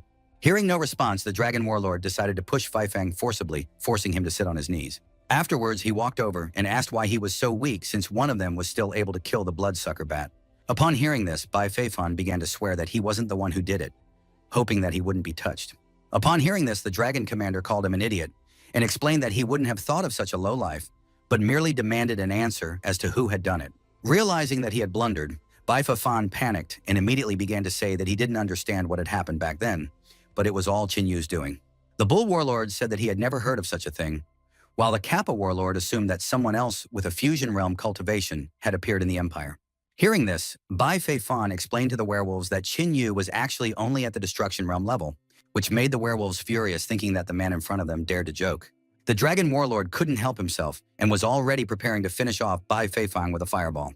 As the one began to make excuses, saying that Qin Yu was indeed at the Destruction Realm level, and that day their tribeswoman cursed everyone trying to kill them, after she felt herself dying, then caught fire and exploded. The Kappa Warlord restrained the dragon flames with his staff and reported that, judging from the expression on Bai Feifan's face, he was telling the truth. After which the Bull Warlord reminded that no one at the level of the Destroying Realm was capable of killing one of them, no matter what abilities they possessed. Hearing this, the Dragon Warlord assumed that Qin Yu was only a puppet in the hands of someone powerful, and they only had to find out everything from him. Bai Feifan, fearing for his life, began to bow down to the werewolves and even swore allegiance to them until his last days. Seeing this scene, the Dragon Warlord decided that their victory was near if humans had indeed degenerated to such a point. The Kappa Warlord suggested keeping him since they might still need him, after which the Bull Warlord began to infuse werewolf energy into Bai Feifan, luring him to his side. Then the Dragon Warlord explained that he would henceforth serve the werewolf race. After finishing their business here, the werewolf warlords immediately left after Qin Yu, after which Bai Feifan realized that with their strength, he was able to make a breakthrough, and as it turned out, getting the strength was very easy. Bai Feifan couldn't understand with what magical powers Qin Yu could kill a bat, but against those werewolves, he didn't stand a chance. And once he is gone, no one will be in his way of appropriating the Temple of the Buddha's Heart. As soon as the werewolves left, Bai Feifan summoned his disciples, who felt a chill run down their spines at the sight of him. Then he ordered them to send out orders to gather an army, surround the Buddha Heart Temple, and notify the allies. Meanwhile, Qin Yu was practicing with the girls in the training arena of the Buddha Heart Temple. But seeing them start to sigh, he asked if they were already tired. Yitun replied that she couldn't understand why he was so strong, and that she felt as if he was getting stronger with each fight. And Chen Shuang recognized that in this life, she still wouldn't be able to keep up with his development. Shan Yu told the girls that both of them were not without talent, so only hard training could lead them to success, after which Ye Tong told him that sometimes she felt as if he was not of their generation and lectured him like an old grandfather, to which Chen Shuang, standing next to him, nodded. Hearing this, Qin Yu could only rub his head in embarrassment over something like this. Suddenly, a temple disciple ran up to them and informed them that the head of the temple was calling a general assembly. Hearing this, Qin Yu immediately assumed that the Polar Sun clan had started to move. A sepulchral silence remained in the meeting room as they waited for all the people to gather. And it persisted until Qin Yu arrived in the hall while greeting the head. As soon as Qin Yu arrived, Fu Yao announced that everyone was in place and began to talk about the message from the intelligence saying that the Polar Sun clan was moving towards them and that they would arrive in 3 days. And as they approach, the day of their final battle will come to decide which great clan will remain intact. She then asked Lan's mentor if their troops were ready, to which he replied that they were ready and already awaiting the arrival of an ally. He was glad that this time they would break the horns of the Polar Sun clan and the Jasper fairies on top of that. Mo Linfeng supported mentor Lan and said that after the war was over, there should be no mention of the Polar Sun clan. Suddenly, a messenger arrived in the hall shouting that there was great trouble. He then reported that all the temples that had agreed to the alliance had one by one sent letters that they were breaking the previous arrangements. Upon hearing this, everyone except 4th Elder Zheng Linfeng was stunned by this news. Lan Ningpo assumed that such a quick change in behavior couldn't have come out of nowhere, suggesting that there was no shortage of threats from the two great sects here. After which, Dai Ning informed the chapter that even with this balance of power, they would fight until the very end. Len Ningpo seconded his words and said that being outnumbered did not guarantee their victory and that they still had a chance. Fu Yao agreed with the words of the mentors, saying that the Buddha Heart Temple would not be intimidated and that she had faith that they would not let her down. After the end of the training camp, Qin Yu returned to the training arena once again. He asked them not to be discouraged because he was sure that victory would be on their side. Qian Shuang admitted that she felt as if Qin Yu was hiding something from her, which he immediately denied and warned that in 3 days the Polar Sun clan would be arriving and the Jasper Fairy clan could not be worried about. After telling this, he immediately ran away from the girls, surprised because of his sudden escape during the questioning. It wasn't until then that they became fully convinced that he was really hiding something from them. In the evening of the same day, the 3 werewolf warlords arrived at the mountain near the Buddha Heart Temple. But due to the aura emanating from the temple, he could only grin as there was no one worthy inside. And the Kappa warlord suggested invading the temple and finding Qin Yu to interrogate him personally. Suddenly, Immortal Zhao Fengxing appeared behind them and asked the werewolves what they were doing here. The warlords were frightened by the immortal and immediately bowed to him, calling him Shang Shi. Zhao Fengxing explained to the werewolves that they were not allowed to touch the Buddha Heart Temple and ordered them to leave immediately. But the dragon warlord dared to ask the immortal for an explanation of his actions. Zhao Fengxing said that he didn't have to explain himself in front of him and suddenly slapped the dragon's cheek. Feeling this blow, the dragon warlord, starting to get angry at Shang Shi, told him that this was already too much. Just as suddenly, Zhao Fengxing slapped the dragon warlord again and said that he hoped he wouldn't have to do it again. The dragon warlord could not help but obey the immortal and immediately disappeared with the other warlords. After 3 days near the Buddha Heart Temple, Bai Feifan was looming over him and dreaming of how he would capture him by the end of the day. He tried to find the aura of the werewolf warlords but couldn't sense it, which made him think they hadn't arrived yet. Even so, it would be better if he personally presented them the captured Qin Yu on a platter. When he finished thinking, he asked his apprentice where their allies were, to which he replied that the Jasper Fairy clan had been ambushed and so would be delayed, but that the others would be joining their army soon. After listening to the report, Bai Feifan asked where the spiritual sons of their clan were now, after which the 7 spiritual sons appeared in front of him a moment later. And coming to their new head, they immediately greeted him. Bai Feifan ordered them to inform the head of the Buddha Heart Temple that he was giving them 1 day to decide to surrender if they didn't want to wallow in the blood of their people. Suddenly, the sky on Bai Feifian darkened, and from the clouds that formed, someone said that this hassle was no use to them, and that it was better to entrust this matter to him. After all, he alone is enough to defeat the Buddha's Heart Temple. The Yinshan demon arrived at the Buddha Heart Temple and announced to them that although he was not bloodthirsty, the fate of their clan had already been decided. He admitted that he hoped they would soberly assess their situation and not send people to slaughter. But not heeding the demon's warnings, the disciples of the Buddha Heart Temple bravely lined up in front of the powerful enemy. Fu Yo explained to the demon that their temple would not surrender without a fight and that there were no cowards among them who could only escape. Seeing Fu Yao, the Yinshan demon recognized the girl he saw 40 years ago because of what he assumed that their destinies are connected, and therefore she should obey him and come to her senses. Besides, even given his current strength, they wouldn't be able to escape even if they could awaken their supreme mentor. Although there were strong warriors among them, none of them would be able to resist him at the moment. After saying those words, the Yinshan demon swung his cane, causing a violent impact on the ground. The force of this strike was enough to make Qin Shuang and Fu Yao kneel down, while some were barely on their feet. After feeling this power, Fu Yao estimated that the Yinshan demon was around the 6th step of the Void Destruction realm. After demonstrating her power, the Yinshan demon was disappointed that no one could resist her. Suddenly, he noticed Qin Yu, who didn't even raise an eyebrow at this attack. Seeing him, the Yinshan demon laughed. He was ecstatic that the Buddha Heart Temple finally had a new genius. Whereupon he pointed his cane at the upstanding fellow and asked about his name, to which Qin Yu replied that he wasn't used to socializing while looking at someone from the bottom up. The Yinshan demon regarded him curiously, but still dared to come down, giving him a portion of respect in advance.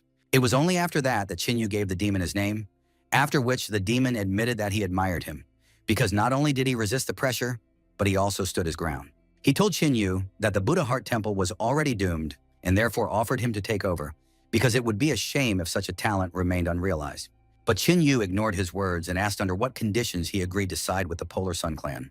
The Yinshan demon grinned and told him that the Polar Sun Clan had promised to give him their best apprentice who could continue his work. But since he had met Qin Yu, he had no use for their pathetic disciple, and if Qin Yu asked to be a disciple, they would leave this place right now. Seeing the Yinshan demon holding a conversation with Qin Yu, Bai Feifan became furious. The demon asked Qin Yu what he thought of his proposal, but instead of answering, Qin Yu took out the spear of the god of war and suggested that the demon decide everything by himself. Upon seeing the spear, the Yinshan demon came to anger as he immediately realized that Qin Yu was a descendant of the Qin family from the Divine Sword Empire, and immediately rushed into the attack, shouting to Qin Yu that he should definitely die after this. Preparing to attack, Qin Yu agreed that he would die, but not at his hands. Qin Yu and the demon clashed in a merciless barrage of attacks. Just as suddenly, the demon struck him with his hand, throwing Qin Yu a great distance away. Qin Yu was shocked at the immeasurable strength of the enemy, while the demon recognized Qin Yu's innate qualities, since he was able to survive this blow. The Yinshan demon praised Qin Yu since it had been years since anyone had been able to survive his strike, and recognized that a great future could have awaited him, but unfortunately, he had chosen the wrong path. After saying those words, the Yinshan demon summoned a huge desert beast spirit with many eyes, and immediately attacked Qin Yu with his huge clawed paw, wanting to kill with just one strike. But Qin Yu summoned the dragon spirit Yazi and was able to pass through the enemy's attack with ease, after which Yazi dispelled the Yinshan wasteland demon beast as if it was worthless. Yinshan demon was thrown back by the shockwave, and at the same time, he was shocked that Qin Yu was also able to tame the wasteland beast. The Yinshan demon recognized that before his death, Qin Yu's ancestors were still able to guide him to the right path. He said that he remembered well how his grandfather Qin Hung had returned from the Great Wasteland strengthened, but even that had not saved him. While watching the fight, Fu Yao barely kept her footing and realized that the demon actually knew far less about Qin Yu than she thought. Qin Yu was angry at the demon and rushed towards him, ordering him not to even dare to even stutter about his ancestors and preparing to damage him. But the demon wasn't going to die so easily and released the demonic mist defending against the attack. Qin Yu struck the fog and all, and created many more light spears rushing towards him, which was a surprise to the demon since the spears were still able to penetrate the fog. The demon shouted at Qin Yu that he was only annoying him, and released purple waves of energy, causing him to dodge, after which he unleashed his second-grade divine weapon and used the heavenly sword technique. He once again summoned the huge desolate beast, informing Qin Yu that he had only allowed himself to be shown out of curiosity, but now he had come to an end. Qin Yu mockingly said that usually such arrogant old men would usually end up badly, but the demon was certain that with such strength, Qin Yu would only have one outcome, and he was eager to see how he would sing after this strike. In order to repel the attack, Qin Yu used the fourth thunder spear, summoning a huge dragon, from which the Yinshan demon mocked Qin Yu, saying that even if he possessed a comparable strength technique, it wouldn't equalize their strength. Just as suddenly, the war god's spear spirit appeared beside Qin Yu, shocking Yinshan demon with it. And as if passing through the fog, his spear still struck the huge desert beast, after which that one dispelled, and the spear also stabbed into the Yinshan demon himself. And finally, the spear exploded with the demon releasing a huge amount of energy. Having survived the attack, the demon was on its last breath. He asked Qin Yu how the latter had managed to break his second-grade divine weapon, to which the latter replied that there was nothing surprising about it, as it was quite weak. Hearing this, the demon refused to believe such a thing. He refused to accept his defeat at the hands of Qin Yu. After all, he had already lost to Qin Heng once before, and now he was forced to fall at the hands of his descendant, He wanted to know why this was happening, why the Qin clan should be the main test of his life. And there was no escape from fate itself. And only after these words did the Yinshan demon let out his last breath. Qin realized that something in the demon's words didn't add up, namely that he had lost to his grandfather, causing him to assume that in just a few decades, the demon was able to become so much stronger. Chun-Yu wanted to know why, after all these years, he still hadn't come to his family to take revenge. Bai Fafan was enraged that even the Yinshan demon couldn't stop Qin. One of the spiritual sons realized how strong Qin was and suggested that the head retreat before it was too late. But a moment later, he was pierced by a beam of energy, instantly taking his life. Bai Fei-fan was enraged that someone dared to open their mouth without permission. He was sure that, although Qin was able to kill the Yinshan demon, but he would be able to deal with the demon himself, he decided that it was time to take matters into his own hands. Only upon seeing Bai Fei-fan did Qin mock him for lying under the werewolves now as well. But the one flew towards Qin shouting that words wouldn't help, since nothing would help him anymore.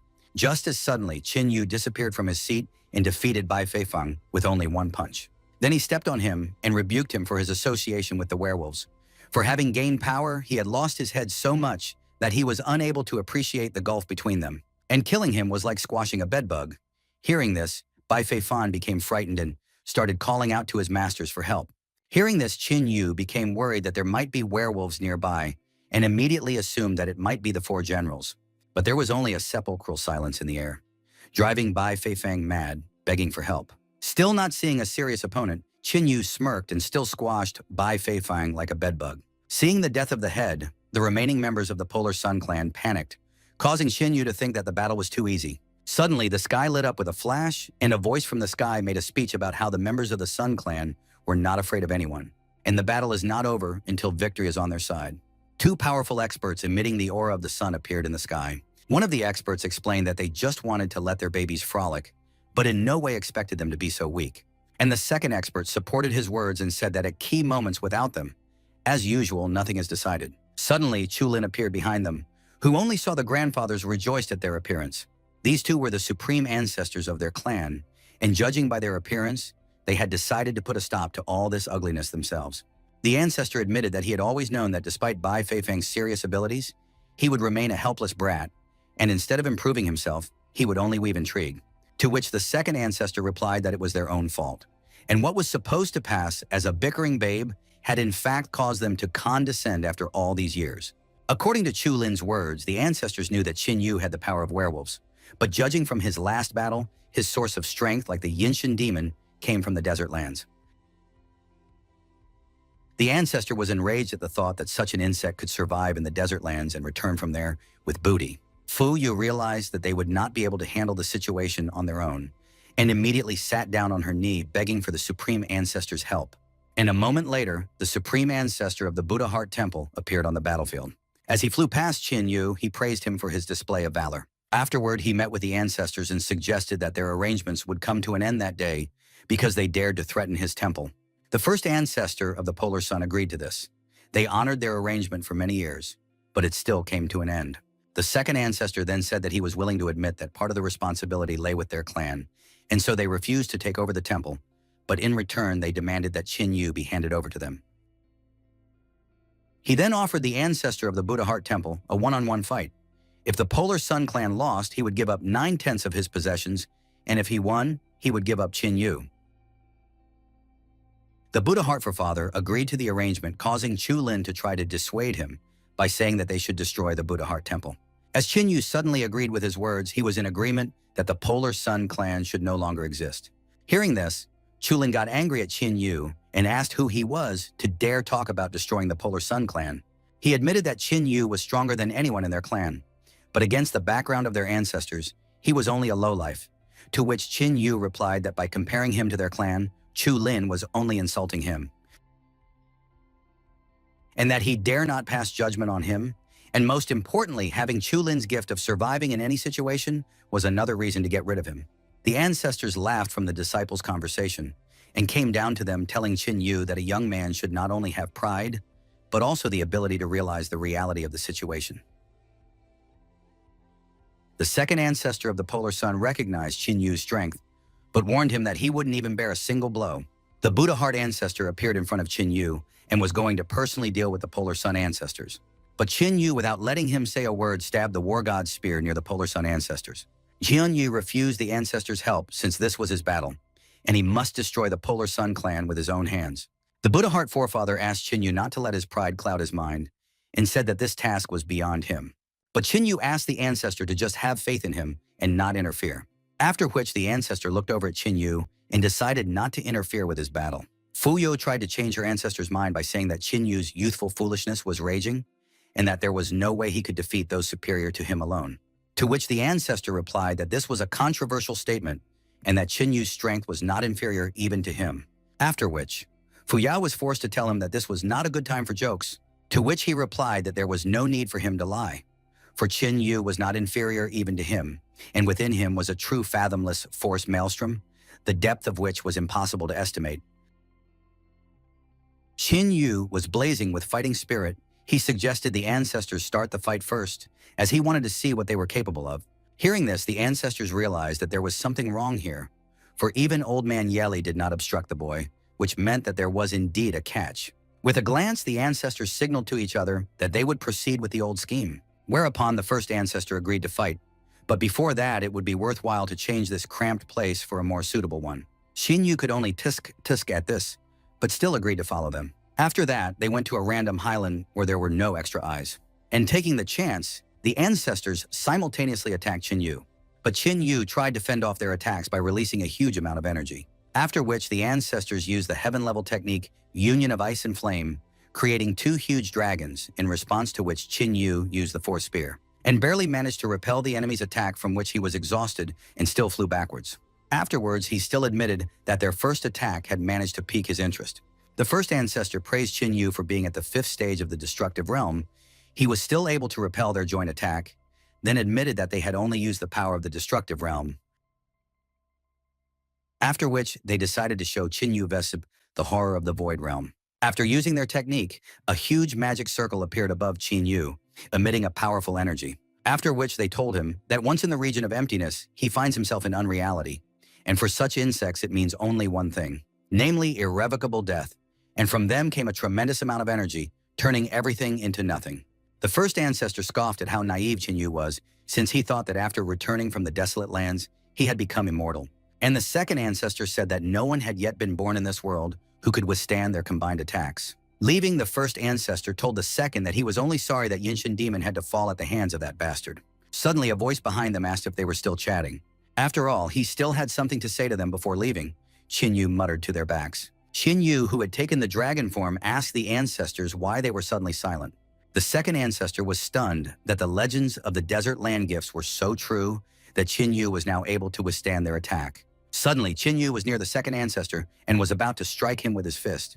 But reacting at the last moment, the ancestor managed to put up an ice shield in an attempt to defend himself from Qin Yu's attack. Unfortunately for him, the shield was not strong enough and Qin Yu was able to easily break through the shield. Seizing the moment, the first elder tried to damage Qin Yu, but was immediately sent flying by his strike. Wasting no time, Qin Yu immediately shot a volley of energy from his hand at the ancestors, after which he summoned the war god's spear and threw it at the Polar Sun ancestors. And in order to defend against the attack, the ancestors had to take out the Mirror of Change artifact. Qin Yu looked down at them, mocking the fact that they had to use their trump card to no avail. But the first ancestor wasn't going to forgive him for forcing them to use a divine great item. And so he used a technique that created an area of emptiness around Qin Yu using the terrain.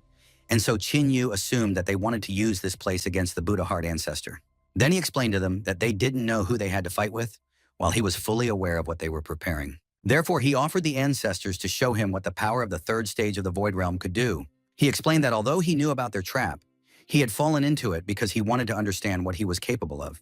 Qin Yu sighed and began to use the powers of all his beasts, the dragon Yazi, the 9-legged raven, the lion Swani, the bull Quinny, and the winged dragon Unlun. He ordered them all to awaken, after which he began to exude a huge amount of energy. And after that, Qin Yu completely transformed into the form of a dragon. Because of which, the Void region, unable to deal with such a huge power, was torn to shreds. The first elder was astonished, for he didn't expect anyone to be able to do this. Qin Yu admitted that he was disappointed in the elders and all the current warriors, for the opponents were stronger before, although he didn't refute the possibility that he was currently much stronger than all of his enemies.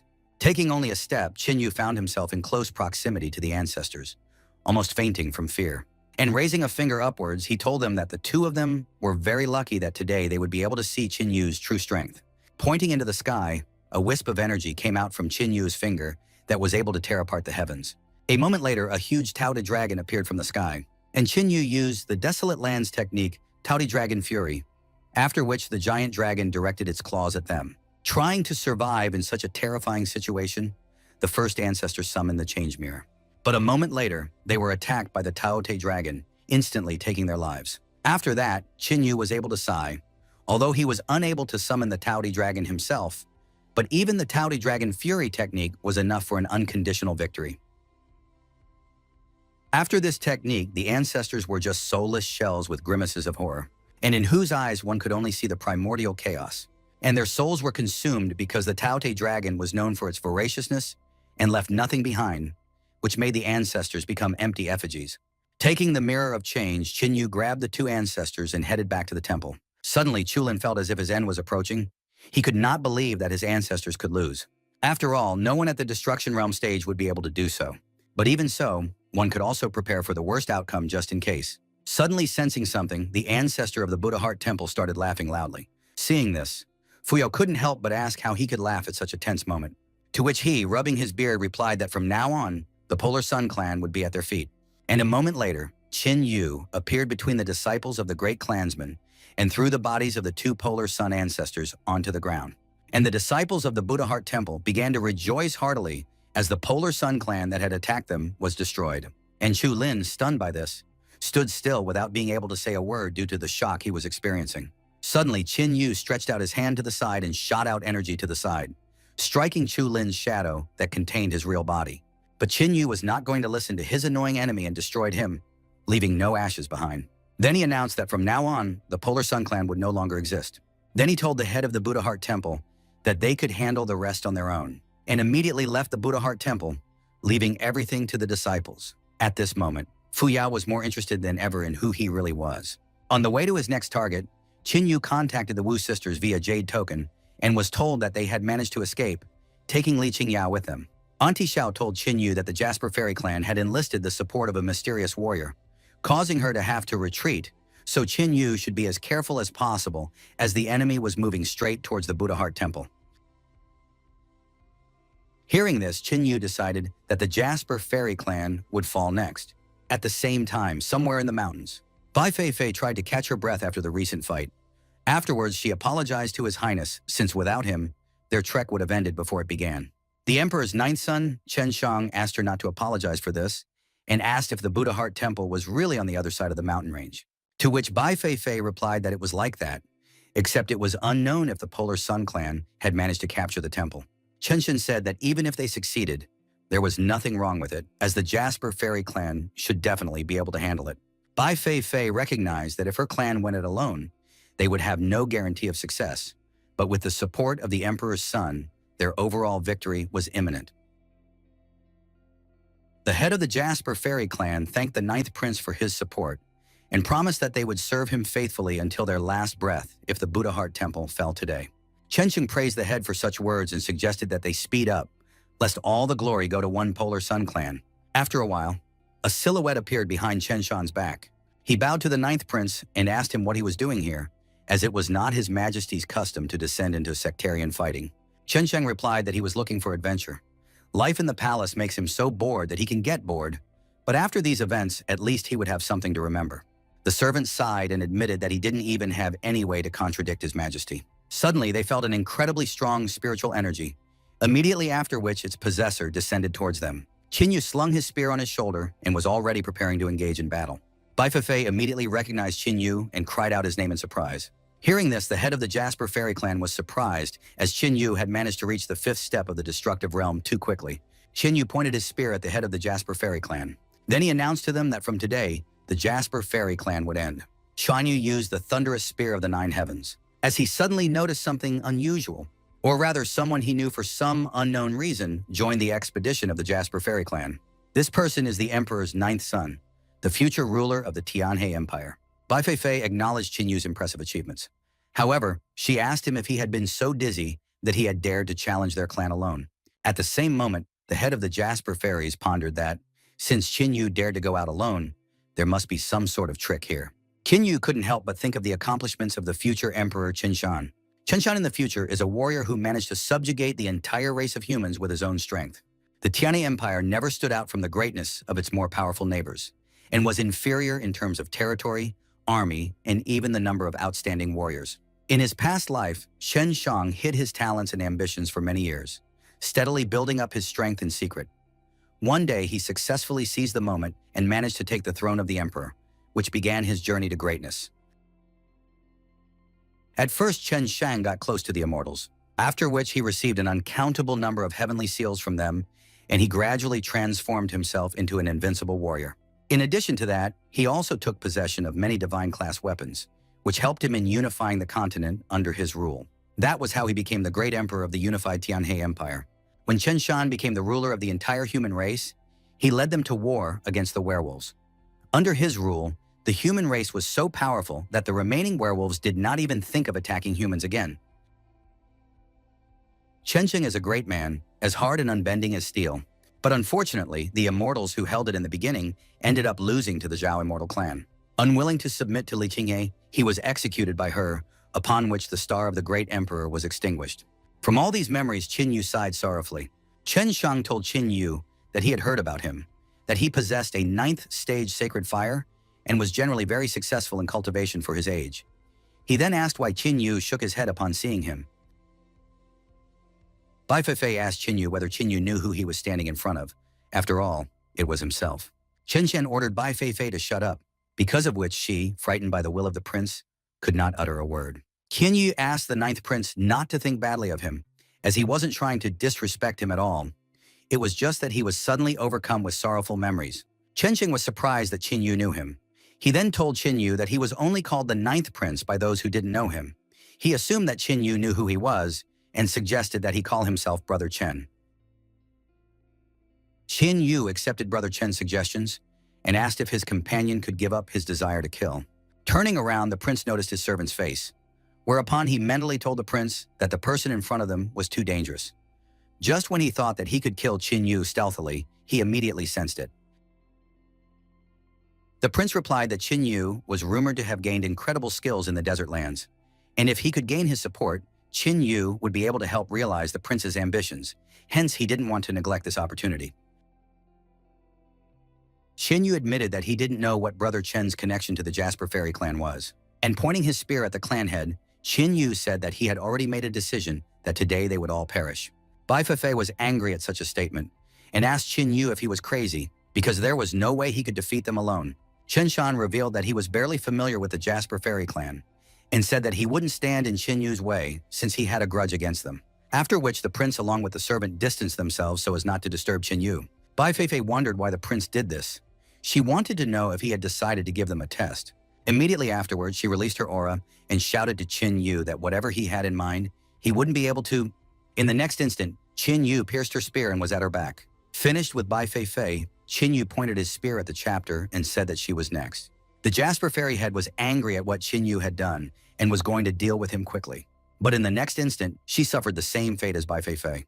The remaining members of the Jasper Fairy clan began to worry about what had happened to their head, and Qin Yu asked why they were still here. Immediately afterward, those hurriedly fled the battlefield. Qin Yu put away the war god's spear and said that this was the end of it. The prince, together from the servants, were stunned that Qin Yu didn't even hesitate before these killings, causing them to wonder what the Jasper Fairies had done to him. Qin Shang tried to put on a smile and praise Qin Yu for his determination. He also said that since the Polar Sun clan was already gone, the Buddha Heart Temple was on the verge of becoming a major force in the Tianhe Empire.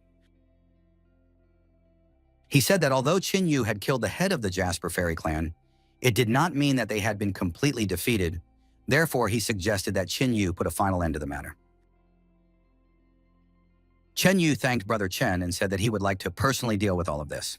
Qin Shan decided not to change Qin Yu's mind since he wished to do so, and asked if Qin Yu was going to go to the main Jasper Fairy Temple now, to which Qin Yu replied that he wanted to end this as soon as possible.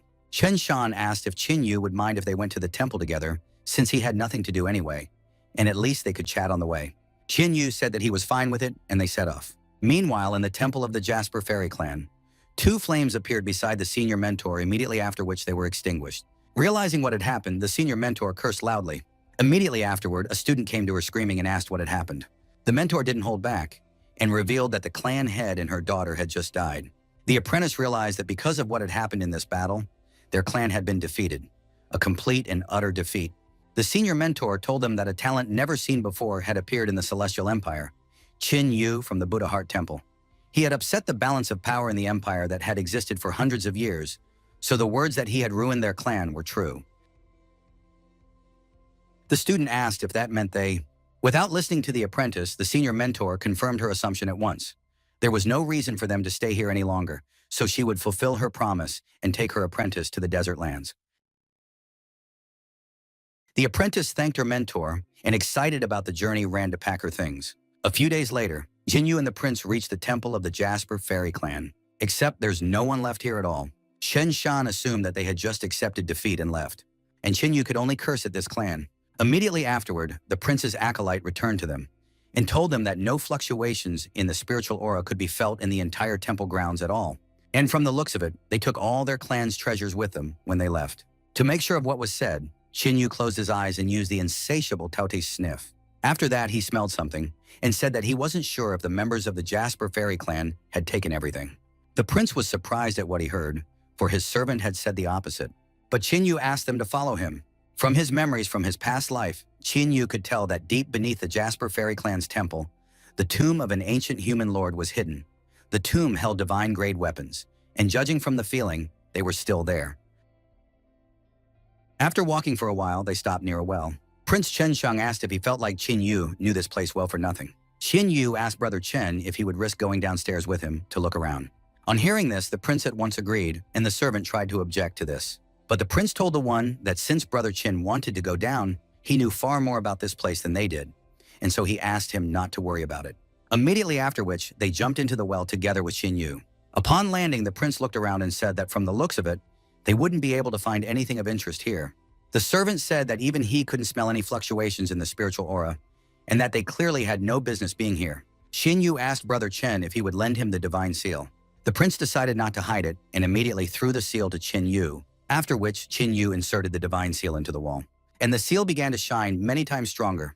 The servant asked if it was worth it since it was a 7th grade divine seal, to which Prince Chen Shang replied that it was only a trifle and that there was nothing wrong with it. Just as suddenly, the wall broke and a passage opened up to them. Qin Yu smirked and asked them to follow him. After crossing over to the other side, Qin Yu and company found themselves in an ancient tomb. Chen Shang asked whose tomb this was and whether the ancient Lord of Men rested here. After which, Chen Shang saw Qin Yu smirk and asked if he had guessed that guess. Qin Yu said that this was indeed the tomb of the ancient Lord of Men, and he guessed it for a reason, because Chen Shan himself also has the spirit of the Lord of Men. Hearing this, Chen Shan was dumbfounded, and the servant asked if it was really as he said. Tang Yun said that they would soon see everything for themselves and went to the sarcophagus. Approaching the lion statues, Qin Yu released a bit of aura from which the statues began to be covered in cracks. And after a few moments, those completely broke free from the power of the stone and began to growl threateningly at Qin Yu. Seeing this, Chen Shang became worried for Qin Yu and asked him to be more careful. But Qin Yu only glanced threateningly at the lions in front of him, which made those shudder and give way to him. Upon reaching the sarcophagus, Qin Yu discovered a blade, a pill, and a scroll inside. He tossed the scroll and pill to Chen Shan, whereupon the latter asked if these items were the legacy of the Lord of Men. Qin Yu said that he would keep the divine tool for himself and asked if the prince was okay with it. Prince Chen Shang replied that he didn't mind since Qin Yu was the one who brought them to this tomb, and said that it would be fair if he took everything away as well. As suddenly the scroll in the prince's hands began to release an aura, whereupon the aura soared into the air, and a voice praised Chen Shan's talent and the spirit of the Lord of Men in him. After which, an elder formed from the aura, and he explained that he was the Lord of the Wei Yi people. After introducing himself, he immediately asked if Chen Shan had come to collect his heritage. Chen Shang greeted the Lord of Men and introduced himself as the Prince of the Tianhe Empire. Wei Yi was pleased with the young man's behavior. He said that Chen Shang was worthy of becoming his successor since he sensed in him the soul of a Lord of Men and a great innate gift. Then he sadly explained to the prince that he had serious enemies, which could be a problem for the prince. Just as suddenly, Lord Wei Yi sensed something that was too strange. Immediately after which, he turned around and seeing Qin Yu, he realized what the matter was. Vladika laughed and explained that he understood what was involved. Lord Wei Yi used the scroll pill, after which he took the form of a beast and ordered the prince to accept his legacy. Immediately after which, he forcibly began transmitting a spiritual aura to the prince. The servant was worried about the prince, but Qin Yu asked him not to worry as the prince would be perfectly fine after this. The prince's servant asked Qin Yu who he was and how he managed to single-handedly deal with the Jasper Fairy clan, right after which he found the tomb of the ancient Lord of Men and lastly summoned the one with such ease. He demanded that Qin Yu explain why he was trying to get close to the prince. Qin Yu explained that the meeting with the spirit-bearer of the Lord of Men was destined by fate. As for the prince, Qin Yu asked if they had met by chance. The spiritual aura still continued to rapidly fill the prince's body. And after a while, Chen Shang finally opened his eyes.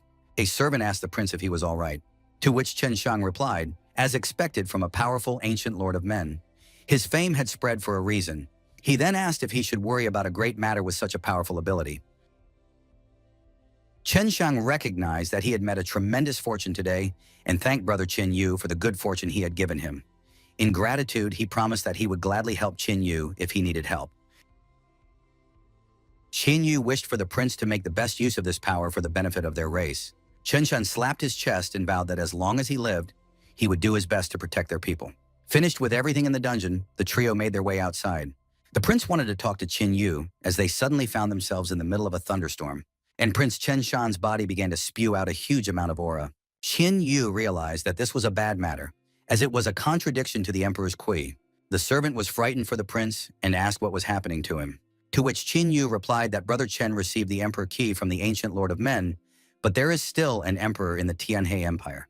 Since two tigers cannot live on the same mountain, the two emperor key fight to see who is better.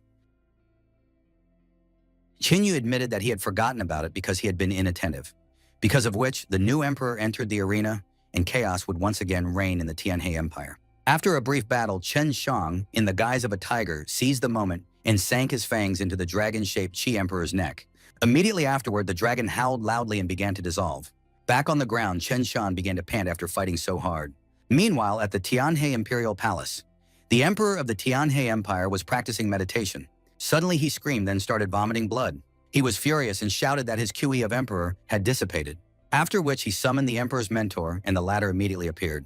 The emperor's mentor asked what had happened to the one, to which the emperor replied that his Qi emperor had begun to dissipate. The emperor's mentor asked how this was possible. After all, his majesty was under the tutelage of their Zhuanyuan clan, and the emperor's qui was too dense, and there was no way he could take it and disperse. The emperor's mentor asked for his majesty to take it easy and asked for permission to look at the problem, then opened his third eye. With a glance at the emperor's qui, the emperor's mentor was convinced of the problem, and blood flowed from his mouth. The emperor asked what was finally happening to him. The emperor's mentor replied that something really happened this time. After all, he had just discovered that there was a new owner of the emperor's key in the Tianhe Empire, and the strength of this emperor's key was much greater than the current emperor's. The emperor's mentor explained that the emperor's QI had been absorbed by a stronger key, and that even he was unable to block that energy. The mentor asked the emperor not to worry so much about it, as this world was changing very quickly, and even if a new Lord of Men was born, he wouldn't be able to take away the emperor's place. He also said that he had an idea. When the emperor heard about this, he was overjoyed and asked him to explain everything. The emperor's mentor explained that they just needed to gather the cultivator's key and change it into the emperor's key, after which the emperor could use it as he wished. The emperor asked his mentor to explain it to him in more detail. And the preceptor told me that all destinies in this world have the same end. All are generated by the heavenly Tao and have the same origin. If they gather together martial artists with great fortunes and make them fight so that their fortunes don't swallow each other up, and in the end, one fortune will continuously strengthen. When a martial artist has supernatural luck, the mentor will be able to use secret techniques to take away his luck and then recycle it into a new emperor's qi that the emperor can use. The mentor explained that without destruction, there is no creation, and perhaps failure this time could be a new beginning.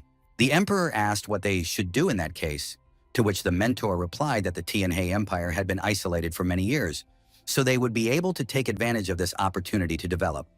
The mentor suggested that they unite the neighboring empires and hold a great competition between cultivators. The mentor explained that the QI of the people of Tianhe would not be enough to accumulate the emperor's key, but with the addition of other empires, the matter would end in success. And then the emperor would have the strongest emperor qi, with which he could seize the fortunes of cultivators around the empire. The emperor realized that his empire could then use this opportunity to start a war and conquer everyone. Then the emperor laughed and began to praise his mentor for his well-thought-out plan. He entrusted the plan to the tutor himself. The emperor's mentor was clearly pleased with what he heard and asked to rely on him.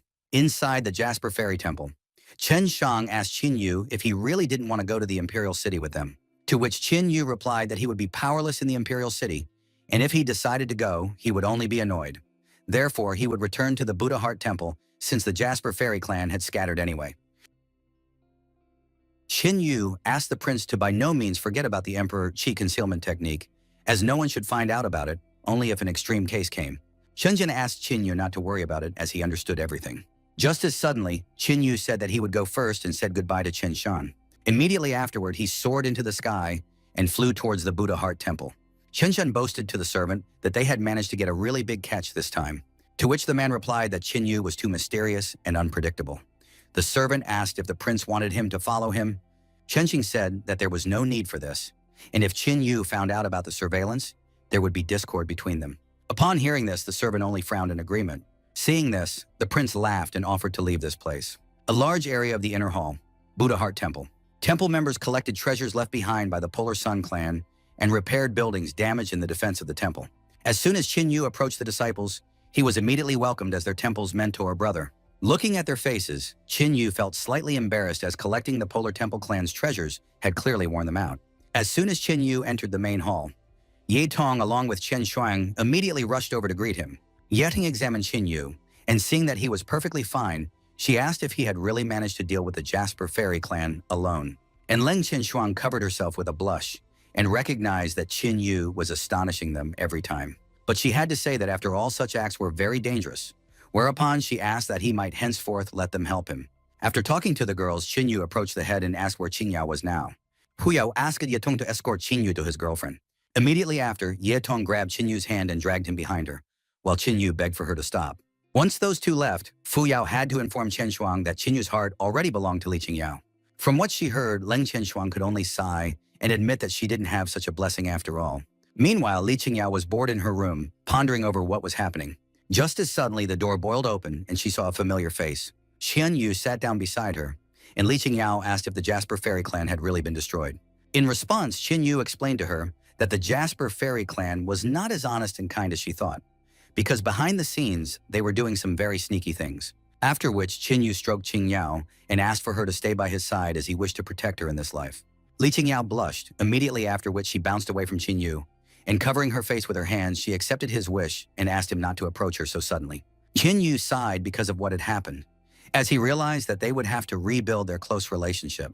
1 month later, Qin Yu was meditating in the secret spring of the Buddha Heart Temple, as suddenly he finally managed to break through. Just a little more, and he would be able to break through to the 9th stage of the destructive realm, which meant that he would be able to awaken the 5th dragon son, Taote. And after he awakens Taote, he will be able to travel to the desert lands once again. Suddenly, Ye Tong arrived at his source and began to happily tell him about the latest news, as this was indeed a significant event. The ruling dynasty of the Tianhe Empire, together with all 7 ruling dynasties, would soon hold a cultivator competition. Hearing this, Qin Yu thought about participating. Ye Tong explained that this competition should not only bring together the best forces of the 8 dynasties, but also bring together the 8 Qi emperors, making this event truly unique. Ye Ting spoke with fire in her eyes about how martial artists from all 8 dynasties could participate. The number of participants is unlimited, the number of clans is unlimited, and the prizes are very big. The top 100 winners of this competition will receive a 2nd stage divine weapon and a 1st stage divine pattern. The next top 50 masters will receive a 3rd stage divine weapon, and the next top 20 masters will receive a 4th stage divine weapon. Qin Yu recognized that the opportunity to obtain a 4th stage weapon sounded quite tempting. Because of that, he assumed that such rewards could attract many secret sect disciples and some strong cultivators. Yitonga said that was not all, for the top 10 winners of this competition would be allowed to use the greatest treasures of the 8 dynasties, thus giving them the opportunity to set foot in the desert lands. Qin Yu was surprised at what he heard. After all, the greatest treasures are the symbol of the country's wealth, and not only could they raise a martial artist's qi, but they also possessed mysterious and impressive power. And if he managed to get his hands on such a treasure, Qin Yu would be able to travel to the desert lands sooner than he thought. After thinking it over, Qin Yu told Ye Tong that he would participate in the competition. Ye Tong was happy to hear this, because it meant that they could go there together. Just as suddenly, she remembered something, and sadly explained that Sister Qian Shuang would not be able to go along with them, as she had business to attend to in the clan. Immediately after which, she began to push Qin Yu forward so that he would not be delayed. She explained that she was in a hurry because the competition would start in 3 months, and the venue would be a Moon City 3000 Li to the northwest. If they performed right now, they would have time to arrive early and get some rest. Qin Yu told Yutong that she was too impatient and suggested that she start by saying goodbye to the people from the temple. After a while, Qin Yu and the others gathered in the main hall of the temple. Fuya wished Qin Yu good luck so that he could take first place in the competition. And following her, the rest of the people in the room did as well. Yutong was upset that everyone only wished the first place to Qin Yu and asked why no one wished her good luck. But Fuyao asked Yutong to take care of Qin Yu on the road, from which Yutong could only tiptoe. Lastly, Qin Yu's good luck was also wished by Leng Qianshuang. Qin Yu asked them all not to worry about it as he was confident that he could take the first place, after which he turned around and left. Looking at Qin Yu's back, Fuyao mumbled that she was waiting for the moment when he would fly high. The next day, Qin Yu and the girls were on their way to the competition venue. Shan Yu asked Yitu if they had a bigger cart than this one, to which the latter replied angrily that there was usually plenty of room, but Zitu Zhengyu on the other side of the wagon laughed, and Yetong asked why another person went with them. Zitu Zhengyu chuckled and asked if it was a chance encounter. In any case, they were all going to participate in the competition, and the more people the merrier. From what they heard, Qin Yu and the girls stared silently at Zitu Zhengyu. And in the end, Qin Yu decided to just ignore that person. Just as suddenly, Zitu Zhengyu cried out that the second place in the competition would belong to him. Yedong asked why he thought he could take second place, to which Shitu replied that naturally the first place would go to Qin Yu. Yetong explained that she wanted to know why he was so confident that he could take second place. Hearing this, Zitu Zhengyu grew gloomy and said that it was because Li Qingyao was interested in what he said and asked why. Immediately after that, Zitu Zhengyu cried out that it was because second place would allow him to marry 2 princesses of a great dynasty.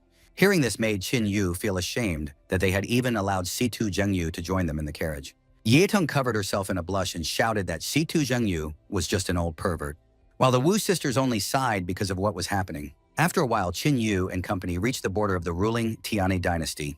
Zitu Zhengyu looked out the window and warned the others to be more vigilant, as the next journey would be very dangerous. Su asked if it had anything to do with the werewolf race. Aikenyo explained that it's not just about werewolves, because the Tianhe dynasty's border is bordered by countless small states and free cultivators. Their threat is much more than just a race of werewolves. These small states and free cultivators hide in the forest and suddenly attack passing people, thus earning a living. Hearing this, Zitu Zhengyu praised Qin Yu for knowing so much about so many things, as suddenly they sensed danger, and in the next instant their wagon was destroyed. After inspecting the purple barrier, Qin Yu told the others that they would probably have to walk the rest of the way. In the evening of the same day, Qin Yu and company made a fire and settled around it. Zitu Zhengyu took out a map, and pointing at it, he told them that tomorrow they could reach Qinfeng City from where they could leave by wagon. Just as suddenly, Zitu felt someone's presence behind him. Immediately afterwards, beaten bandits came out of the forest and demanded that the company give them all their valuables if life is precious. Qin Yu looked around at the mangled bandits who had come out to them. After assessing them, Qin Yu realized that the highest rank amongst them was a destructive realm and suggested that they were clearly not easy to cultivate. Hence, he advised them to leave immediately if they wanted to stay alive. Hearing this, the bandit leader became enraged and asked the insolent Qin Yu not to blame him for his carelessness. Immediately after which, he pushed himself off the ground and attacked Qin Yu with his crutch. But a moment before the attack, he stopped and warned Qin Yu that he had one last chance to give up the treasure, or no one would be left alive. Qin Yu asked the old man who he was and why he was using their Qin family's art. Hearing this, the old man realized who the person in front of him was. Immediately after which, he broke the distance and immediately ordered his men to retreat. After which, they ran away from the company into the woods. Zitu Zhengyu asked Qin Yu if he wanted to follow the bandits. Qin Yu stood up and said that the old man's art was the Qin family's personal battle art, and judging from the look on his face, the old man was clearly frightened when he said this. Hence, Qin Yu suggested that they all go after the gang to find out what was going on here. Fleeing with all their legs, the bandits took refuge inside the ruined temple. The gang guy was begging Old Man Hu for some water and trying to find out what happened to him. After which, the old man wept and confessed that he had dishonored the Qin family, and on top of that, someone found out. Just as suddenly, Qin Yu opened the temple door and stepped inside. Qin Yu asked the old man who the old man really was. Not knowing what to say, Old Man Hu tried to distract his interlocutor from the question and asked who he was. But to his surprise, he called himself Qin Yu from the ruling dynasty of the Divine Sword Dynasty. Hearing this, Old Man Hu immediately jumped up, but Qin Yu was able to react in time and chain the old man. The guy asked Qin Yu what he was doing, but Old Man Hu ordered him to watch his manners, after which he ordered Shailan to take the rest of the men and leave the temple. Shailan refused to follow the old man's order, but Old Man Hu shouted for them all to just get out of here. And a few seconds later, all the gang members were out on the street. Left alone, Qin Yu took off the old man's restraints and demanded that he tell him who he was. And the one revealed that he was a descendant of Hu Li, a soldier of the Bafeng advanced camp in the Qin clan, Hu Meng. After thinking for a bit, Qin Yu realized that he had never heard of Bafeng camp. Then he asked why he was wandering here since he was related to the Qin clan. Why did he choose such a low path in life? Old man Hu Meng admitted that he didn't want this kind of life either, but he had no other choice. Qin Yu demanded that he elaborate on everything, as he had enough time to listen to his explanations. Hu Meng sat down and began his story from the Bafeng camp. 30 years ago, his father Hu Li was the personal guard of the head of the Qin family, Qin Heng. But one day, he was ordered to lead the Bafeng squad and go to the Qin Feng family border to complete a mission. Hearing this, Qin Yu was surprised because Hu Li was his grandfather's personal guard. Hu Meng said that in those days, some really powerful people appeared in Qin Feng. These people committed various atrocities, and the sovereign of Qin Feng had an unbearable burden on him, because of which he asked for their help. Upon arrival, the squad managed to deal with these people, and he mistakenly thought they could come home victorious. Suddenly, one mysterious strongman appeared in front of them, and in almost an instant, he was able to completely destroy the Bafeng camps. Hu Li resisted the enemy at the risk of his life. That was why he was able to escape from there and survive. After escaping, Hu Ming wanted to return to the Bafeng family and camp in the ruling Qin Divine Sword Dynasty, but accidentally learned that this mysterious person has a connection with the young sovereign of Qinfen country.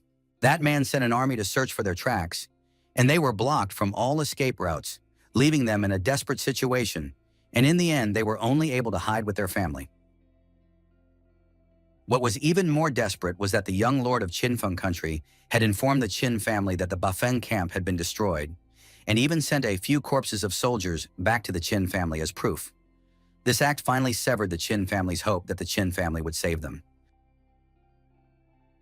The children in the gang are all descendants of people from Camp Bafeng.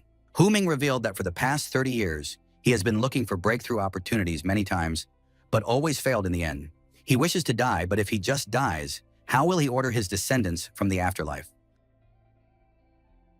After all of this, Hu Meng changed his appearance and began to engage in robbery, hoping that the children could get on with their lives.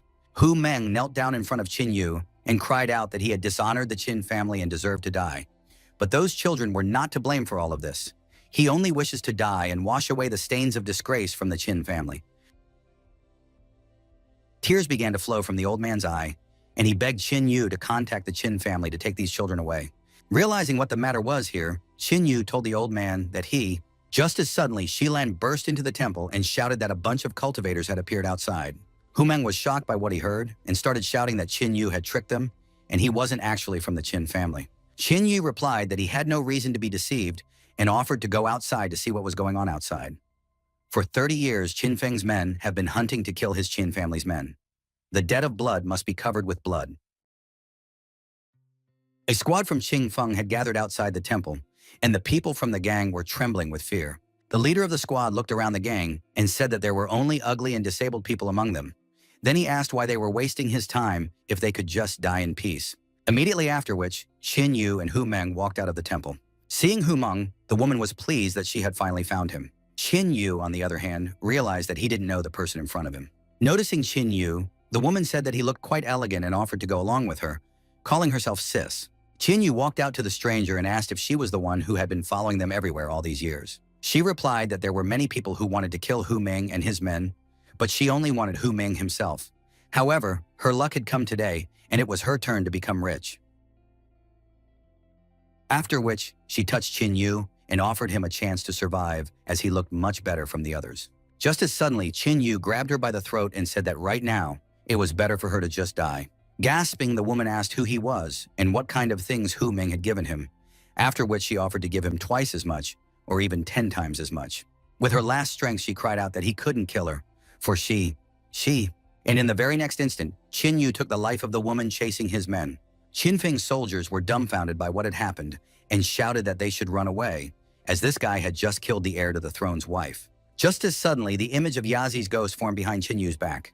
He said that no one would leave, immediately after which Yazu's ghost exhaled a huge amount of spiritual aura, sweeping away everything in its path. Seeing their enemies killed in a pitiful moment, Hu Meng wept with joy, for they had another chance. Qin Yu said that according to the people who attacked them, there were a lot of people who wanted to kill them, and so he wanted to find out who it was. Hu Meng understood what he wanted and said that it couldn't be done. Although Qin Feng is a small state, but there are many strong men here. Just now, only one of them was killed, causing Qin's people to be exposed soon. Hu Meng said that he would stay here to distract the enemies and pointed at the children and asked Qin Yu to just take them with him. Qin Yu explained that from now on, they should all follow him since the former Qin family was no more. Old man Hu Meng was surprised at what he heard and asked what Qin Yu meant, to which the man replied that he would tell about it later, but now he must find out who the other people threatening his family were. Hu Meng said that everyone else belonged to the lineage of the young lord of Qinfeng country, now the sovereign of Qinfeng country. Qin Yu smirked and said that it was great since this country would soon fall. Suddenly, the barrier next to the ruined temple cracked, and out of it, Situ Zhengyu appeared along with the rest of the company. As he approached the temple, Situ Zhengyu admitted that he had in no way expected to meet the last people related to the Qin family. Seeing the strangers, Hu Meng was wary and asked who they were, but Qin Yu stopped him saying that these were his men. Qin Yu apologized for disturbing them and asked to dispose of them while he had to leave for a while. Hu Meng said that Qin Yu shouldn't leave now because the first priority was to return to the Qin family and report the situation, from which Qin Yu turned gloomy and once again said that the former Qin family no longer existed. The old man was stunned by what he heard and asked what the words meant, to which Qin Yu replied that the specific circumstance of the cases would be explained to him in detail by the sisters of the Wu family. Suddenly, Shilan asked Qin Yu to stop and bowed and asked Qin Yu to take him with him. Shilan said that although he doesn't have any abilities, he won't be a burden. All he wants is to see his enemies die in person. Hu Meng ordered Shilan to shut up, but Qin Yu replied that he would no doubt take him along since he wouldn't be a burden. After which Qin Yu grabbed Shilan's hand and headed towards Qingfeng State. After a while, Qin Yu, together with Shilan, arrived at the capital of Qingfeng State. After looking around, Shilan pointed at the tower and said that they should go there. At the same moment, inside the tower, the sovereign was enjoying a hot bath. The maid bowed to the sovereign and reported that no one could find Hu Meng. The sovereign said they were all just a bunch of scum, because in how many years they couldn't even catch a few rats with nowhere to go. The maid explained that it was because Hu Meng was too cunning. She asked the sovereign not to worry, as she would personally find Hu Meng and bring his head. Hearing this, the sovereign shouted that he didn't want Hu Meng's head. He wanted all of their lives. As suddenly they heard a voice.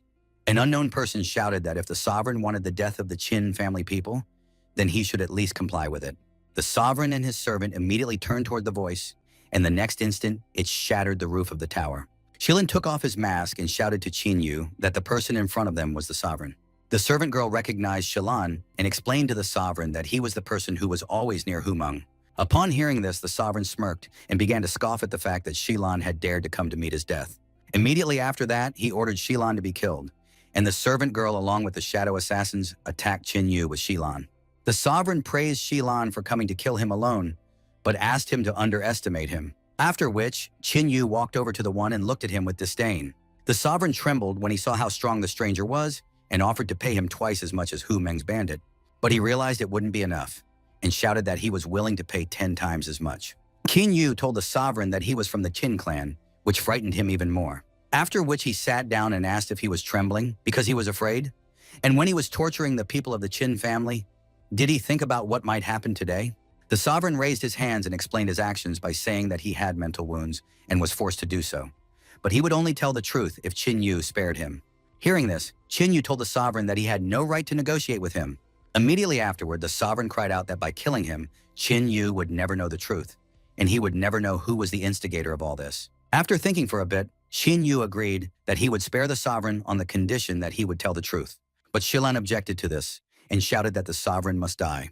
Hearing this, Qin Yu glared at Shilan, causing the latter to be forced to retreat. Whereupon the sovereign ordered Qin Yu to swear that he would not kill him. Qin Yu did not object and immediately swore with his spiritual aura that he would not kill the sovereign if he told the truth, immediately after which a thread separated from his aura. Realizing that he would survive, the sovereign laughed, after which he told him that his country Qingfeng was just a small country, and unless he was ordered to, there was nothing he could do. after which he asked if he could go against the ruling Qin Divine Sword Dynasty alone. Qin Yu shouted that he didn't want to hear any idle chatter from that one. Startled, the sovereign jerked back and immediately revealed that someone had instructed him to eliminate the Bafeng squad of the Qin family. He was not a sovereign then, only a crown prince, but the stranger promised that he would make him a sovereign. Qin Yu demanded that the sovereign, said who, give him the order, to which the latter replied that he did not know it. Immediately after which, Qin Yu grabbed him by the throat and said that the man clearly didn't value his life. Squirming in pain, the sovereign explained that that person had not shown up from the beginning to the end. All he knows is that that person's cultivation is truly astounding, and he has a rough guess as to who it might be. The sovereign said that even though he was secretive, he wasn't the type of person who humbly waited for his death. According to his demeanor and clothing, he could only assume that this person was probably from the imperial family of Haoyu country. Qin Yu was surprised at what he heard, wondering why the sovereign had brought Haoyu country into this. After all, even in his other life, he had never heard of Haoyu country having anything to do with the Qin family. Seeing Qin Yu pondered, the sovereign was frightened and shouted that it was true, and if it was a lie, the heavens would punish him with a painful death. Realizing that this was indeed true, Qin Yu threw the sovereign aside and with a disdainful glance at the one said that he would not kill him. The sovereign realized that his life had been saved and began to laugh. Just as suddenly he was restrained by Qin Yu's spiritual aura. Qin Yu asked Shilan what he was waiting for. After all, this was his chance. Hearing this, Shilan roared and struck the sovereign, shouting that this strike was for Old Manhu. He dedicated the next two strikes to San Lan and Shilan. He beat the sovereign for Xiao Wu, for Shu Qi, and other tribesmen killed because of him. And he struck the last blow for himself. After being beaten, the sovereign was forced to admit his stupidity, because if he had known about it, he would not have spared them. Then he coughed and asked Qin Yu if he thought he had won. Sovereign told him that he still had a son who would avenge him and kill every last survivor. After which he started laughing madly. But his laughter was interrupted by Shilan's last punch. Tears sprang from Shilan's eyes, and he told his fallen comrades that he had avenged them all. Somewhere in the forest, Shitu Zhengyu finished his account of what had happened to the Qin clan. Listening to all of this, Old Man Hu Meng sobbed uncontrollably because his family was facing such a great calamity. Fortunately, their young master was with them. Moments later, Qin Yu and Shilan returned to the camp. Upon seeing them, Hu Meng immediately shrieked with joy and bowed, greeting the young lord of the Qin family. Shilan ran up to the old man and grabbed him by the shoulders, joyfully telling him that he had killed sovereign Qingfeng with his own hands. Qin Yu lifted up the old man, and the old man began to thank Qin Yu, for their revenge had finally come to fruition. Qin Yu replied that this was not the end, as they still had to find the person behind it all. And according to sovereign Qingfeng, the imperial family of Haoyu country was behind it. Old man Hu Meng wished to go to Haoyu country with Qin Yu, but the latter refused him and explained that there were more important things for the old man to do. Hu Meng wished to hear what the young master wanted to order him to do, and Qin Yu explained that since the Qin family's bloodline had been preserved, it was only natural that it should not dissipate from now on. And so he ordered Bafeng's squad to listen to his orders. Qin Yu ordered them to return to the Divine Sword ruling dynasty and restore the Qin family. The other members of the Bafeng squad honorably accepted this order. And Old Man Hu Meng slapped his chest and said that he would do it even at the cost of his own life. After which, Old Man Hu looked up into the sky and swore to his father that he would restore the Bafeng camp to its former glory. 2 months later, Haoyu Imperial City. Qin Yu stepped out of the cart and looked around. After him, the girls came out and began to wonder childishly at the size of the city and the number of people around them. Qin Yu felt embarrassed and asked them to be a little more serious. Just as suddenly, the heavens parted and a huge amount of spiritual aura began to spread out. One of the townsfolk cried out that it was the holy maiden Haoyue. Immediately afterward, a huge golden dragon flew out of the sky, on the head of which was Haoyu's holy maiden, Xuanyuan. Wenyuan jumped off the dragon's head onto the fortress wall and left, accompanied by the guards. After thinking for a bit, Qin Yu realized that the holy maiden was probably a member of the imperial family. Just as suddenly, someone behind Qin Yu's back chuckled and explained that the holy maiden was the second of the 4 great beauties of Haoyu City. Dan Yang revealed that a lot of cultivators had warm feelings for the holy maiden, and therefore he advised Qin Yu to give up on this idea. After looking over Qin Yu, he assumed that he probably came from a small state, and his cultivation of the destruction stage was pretty good, but the back of his back is a bit beyond that. Qin Yu asked how the man knew that he came from a small state. Dan Yang asked Qin Yu to look at the people passing by, and explained that such people definitely came from a large state. In front of Dan Yang, Shitu Zhengyu jumped out and asked if the holy maiden in the second place. Then who was in first place? To which Dan Yang replied that he would tell them everything on the way to the city, and they both smirked as they realized that they were brothers in spirit. After which they hugged each other and shouted that time was of the essence, which made Qin Yu feel uneasy. After a while, the company reached the inn. Dan Yang ordered delicious food and wine, as he always does. Zitu Zhengyu reminded Dan Yang that they had not yet introduced themselves, then gave his name, and revealed that he came from the Tianhe dynasty. Dan Yang was surprised to hear about the Zitu family, and Zitu Zhengyu shook his head, confirming that he was indeed from this family. Dan Yang admitted that he had underestimated the guess, because even though the Tianhe dynasty is quite small, the Zitu family is quite famous. Zitu Zhengyu decided not to linger and asked Dan Yang to tell him about the 4 beauties of Haoyue City, and he gladly agreed. He said that there were 4 beauties in their town, and he would start with the 4th. She is the head of the Divine Refinement sect, who is known as the most talented vessel-casting cultivator. Zitu Zhengyu's eyes shone, and he recognized that she was indeed a talent. In 3rd place is the brave woman from the Moon Wolf Court. Toba Yanyan is an amazing woman. Upon hearing this, Zitu Zhengyu asked Dan Yang to tell more about her. Just as suddenly, the door opened, and the waiter told the guests that their food was ready. Following the waiter, a certain man entered the room. Dan Yang immediately recognized the 3rd prince and greeted him, to which the latter replied that sooner or later, Dan Yang would lose all his possessions. After all, organizing a banquet, it is worth inviting people with power and experience. Zitu Zhengyu awkwardly chuckled and told the prince that it wasn't their fault. Dan Yang confessed that he didn't know why the 3rd prince was looking for him, or what instructions the 3rd prince would give him. The 3rd prince gave Dan Yang a ring and ordered Dan Yang to send his sister a gift, which would be a mechanism at his house. As he left, he remembered the wild beast near Dan Yang's house, and so he ordered it to be sent as well, for tomorrow was Yan Yan's birthday, and he must give it to her. Dan Yang said that he could give the prince the mechanism, but there's a problem with the wild beast. The wild beast is too strong, even though it has been in confinement for 100 years, but still no one has managed to tame it. To which the prince replied that Dan Yang just had to prepare the beast for tomorrow. Qin Yu was surprised when the prince said that the person in front of him was Dan Yang. After all, in a past life, that was the name of the man who put the entire city of Haoyue on fire. Zitu Zhengyu asked Dan Yang who this person from the imperial family was. Dan Yang revealed that he was the 3rd prince of the Haoyue imperial family. He was very talented and had a strong cultivation. He will only turn 25 years old this year, yet he has already reached the 5th stage of the destructive realm. There is a chance that before the age of 30, the prince will be able to break through the destruction realm and reach the void realm. Furthermore, the 3rd prince had already been to the Great Wasteland and had apparently found great fortune. In the previous year, after being only at the 4th stage of the destructive realm, he was able to defeat a strong cultivator at the 7th stage of the destructive realm, and now he would probably be able to fight even those at the 9th stage. Zitu Zhengyu said that in Haoyue City, the prince might be a talent, but compared to the rest of the world, he is a nobody. After which, he glanced at Qin Yu and asked if that was the case, but there was only silence in the air. To dispel the awkwardness, Zitu Zhengyu asked Dan Yang who was the first beauty of Haoyue City, to which the man replied with a smirk that it was his sister. Out of surprise, Zitu Zhengyu spat out the drink he had recently drunk at the other person. Dan Yang angrily asked what it was, and if Zitu Zhengyu thought he was lying. Then he shouted that he knew that they would not believe him, and therefore from this day on, they would all live in his house so that they could realize that his words were true. Zitu Zhengyu's eyes shone, and raising his hand, he asked how they could refuse such an offer. After a while, the company arrived at Dan Yang's manor, and he asked the guests to enter. Afterward, everyone saw a house almost falling apart. From what he saw, Zitu Zhengyu was at a loss for words.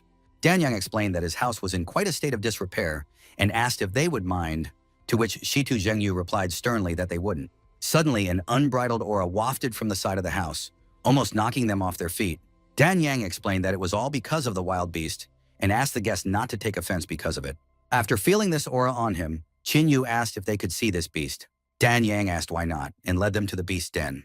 Upon arriving at the beast's lair in the backyard of Zitu Zhengyu, was horrified by such ferocious ki emitted by the beast. And even Qin Yu was forced to admit that this ki was indeed fierce. Being exposed to such ferocious ki, Yitong and Li Qingyao felt uncomfortable. Seeing this, Qin Yu explained that this beast's aura was too ferocious, and that they would not be able to be near the beast due to their lack of cultivation. Hence, he advised them to leave. Otherwise, their aura within them would begin to rage. Dan Yan clapped himself on the head and admitted that he hadn't even thought about it when leading them here. He then called Xiao Zhouzi and ordered him to take the guests away and take care of them. As soon as Xiao Zhouzi led the girls away, Dan Yang broke the seal of the beast's lair. Immediately afterward, a loud roar was heard, and a beast emerged from the den. Seeing him for himself, Zitu Zhengyu was forced to admit that this was indeed a strong guy. Dan Yang said that his ancestors captured this beast, after which imprisoned it in this place for hundreds of years. Over the years, they had tried every way to get rid of this ferocious key, but all to no avail. Furthermore, the beast's power had only increased over the years, causing his family to have to create various spells, formations, and restraint arts to keep the beast here. Suddenly, Qinyu stepped in front of Dan Yan, causing the latter to try to ask what Qinyu was up to. Approaching the beast, Qinyu told the beast that he could understand its feelings. After all, it was imprisoned here by force, causing it to be full of resentment, helplessness, and hatred. After which, Qinyu asked Brother Dan if he could have this beast for himself. Dan Yang was surprised to hear this, after which he apologized and explained that it was impossible. Xitu Zhengyu clapped Dan Yang on the shoulder and said that if money was the problem, he could take it easy and offer his price. Dan Yang explained that the problem was not money. The problem was that the third prince had dared to get the beast, and if he gave the beast to Qinyu, the prince would not let him live on. Xitu Zhengyu told Qinyu that Dan Yang was telling the truth, and that if Qinyu really wanted a beast, then they should turn to the beast. Taking another look at the beast, Qinyu agreed that he would have to talk to the prince. Immediately after which, Xitu Zhengyu remembered something, and poking Dan Yang with his hand, asked about his sister. Dan Yan chuckled and admitted that he had almost forgotten about it. At this one, they had guests over. Toba Yanyan asked if this was the place where the Dan family had imprisoned the beast, to which Dan Yana's sister replied that she would definitely like the beast. Hearing Wei Ying's voice, Dan Yang immediately turned around, and Wei Ying was surprised by his company and asked who these people were. Dan Yang revealed that the two are good friends of his whom he recently met. He introduced Xitu Zhengyu first, and after that, he introduced Qinyu. He then introduced his younger sister, Dan Shuiying, and Toba Yanyan, whom he recently talked about, to the guests. Looking at Yanyan, Xitu Zhengyu recognized that she was really not bad and raised a finger up, causing her to frown and call him promiscuous. Right after that, Xitu Zhengyu showed her his pumped-up breasts and said that looks can be deceiving. Then he offered her to spend the night with him to find out if he was promiscuous or not. Unwilling to tolerate this, Toba Yanyan slapped Xitu Zhengyu and ordered him to bend somewhere. She then picked him up and threatened to kill him if he continued to molest her, to which Xitu Zhengyu replied that he liked such an energetic girl. Dan Yang asked Yanyan to calm down as he was sure that Xitu Zhengyu was not a promiscuous person at all, then asked her the reason why she decided to pay them a visit. Dan Shuiying reminded her brother that tomorrow would be Yanyan's birthday, and so she would like to give her the beast as a gift, which made Dan Yang uncomfortable with how many people wanted to claim this beast. Dan Shuiying frowned and asked what his facial expressions meant, and Yanyan promised that she wouldn't insist if he didn't agree. Dan Yang sighed and explained that it wasn't about his decision, but the fact that this beast had become a tidbit. He decided not to keep it from Yanyan, and revealed that he had recently met the third prince, and the latter had asked for this beast to give to her as a birthday present. Realizing what the matter was, Toba Yanyan ordered Dan Yang not to sell the beast to the third prince, and asked at what price he would sell the beast to her. Dan Yang didn't know what to say and looked at Qinyu. Qinyu then went to Yanyan and asked her to give him the beast, after which she smiled and said she was happy to agree to give in. Qinyu was surprised at how easily Toba Yanyan agreed to this, and even Xitu Zhengyu and her brother were surprised by what they heard, after which she explained that she would concede the beast if Qinyu could surpass her. Qinyu agreed to this and asked what he should surpass her in, to which Yanyan replied that since the beast was their target, the one who tamed it would win. Realizing that he had a good chance, Qinyu immediately agreed with her, from which Dan Shuiying chuckled and explained to Qinyu that he would definitely lose after all. There were only a few people in the world capable of surpassing Yanyan in beast subjugation. Qinyu replied that since there were a few people, he also had the ability to surpass her. Dan Shuiying gave a thumbs up and admitted that she admired his confidence. But even so, Yanyan would not lose. After all, she had fully mastered her family's subjugation technique. And in terms of talent, no one could compare to her, not even in 1,000 years.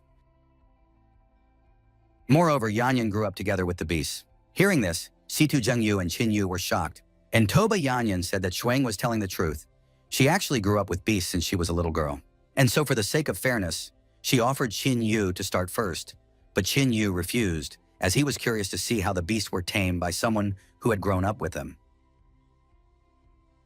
Lastly, Yanyan warned Qinyu that he wouldn't stand a chance if she subdued the beast. As soon as Yanyan approached the beast, it roared, releasing its aura, from which she covered herself with her hand and recognized that he was indeed a very fierce guy.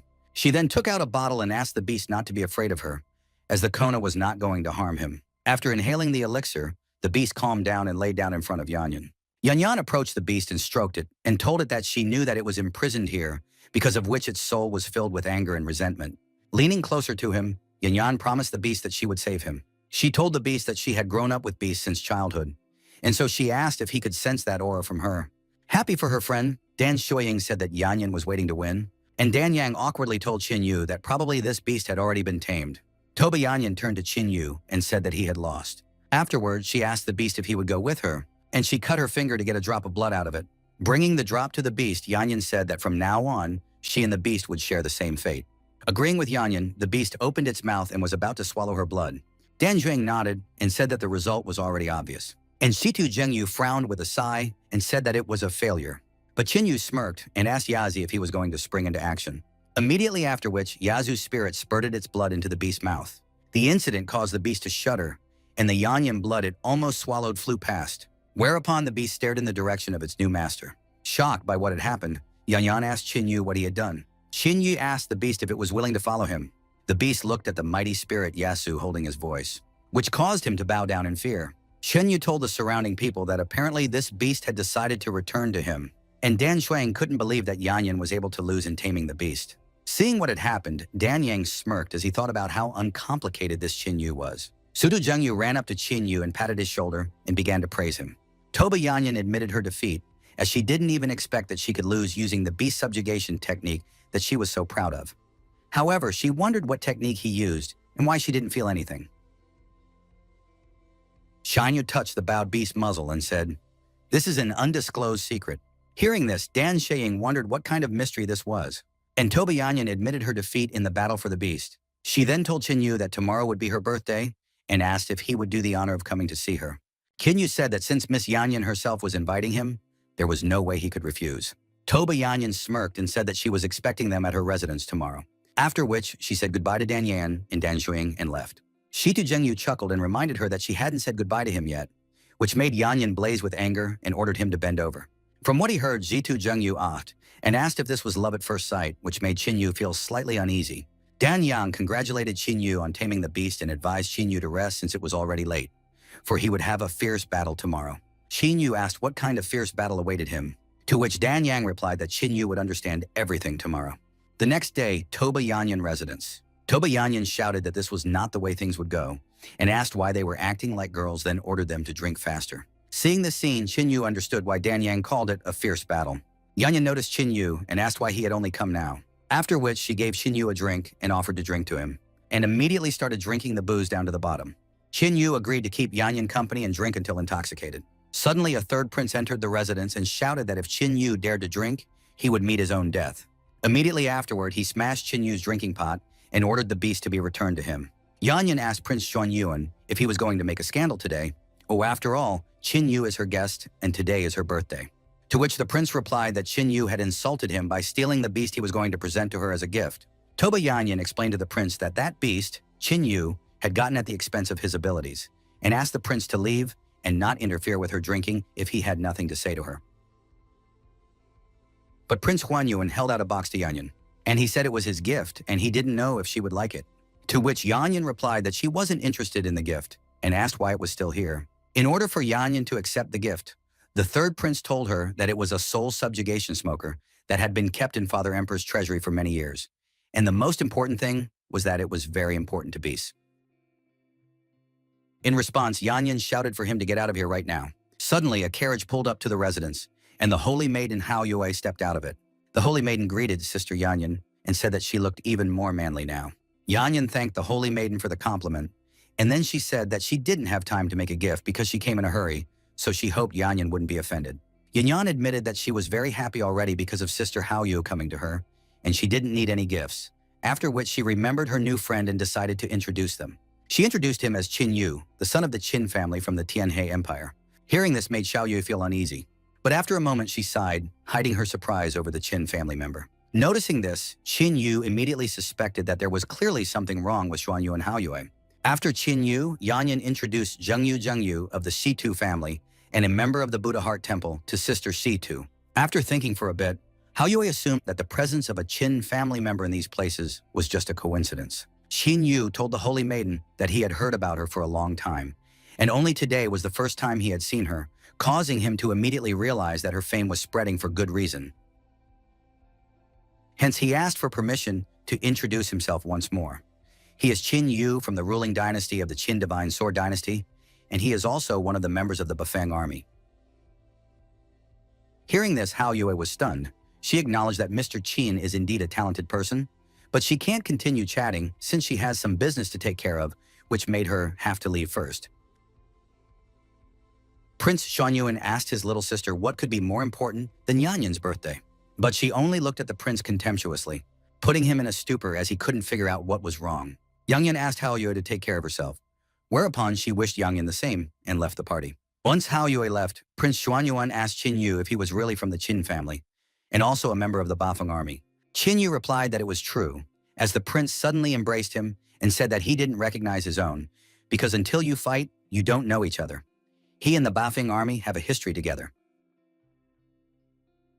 Hearing this, Situ Zhengyu and Ye Tong were surprised that the prince was related to the Bafeng army, and Qin Yu asked the prince how the prince was related to the Bafeng army, to which the latter replied that it would be better if they talked about it tomorrow, since today was Yanyan's birthday. Seeing this in person, Yanyan was surprised at how drastically the prince's attitude towards Qin Yu had changed. After a while, the guests were still drinking in honor of Yanyan's birthday.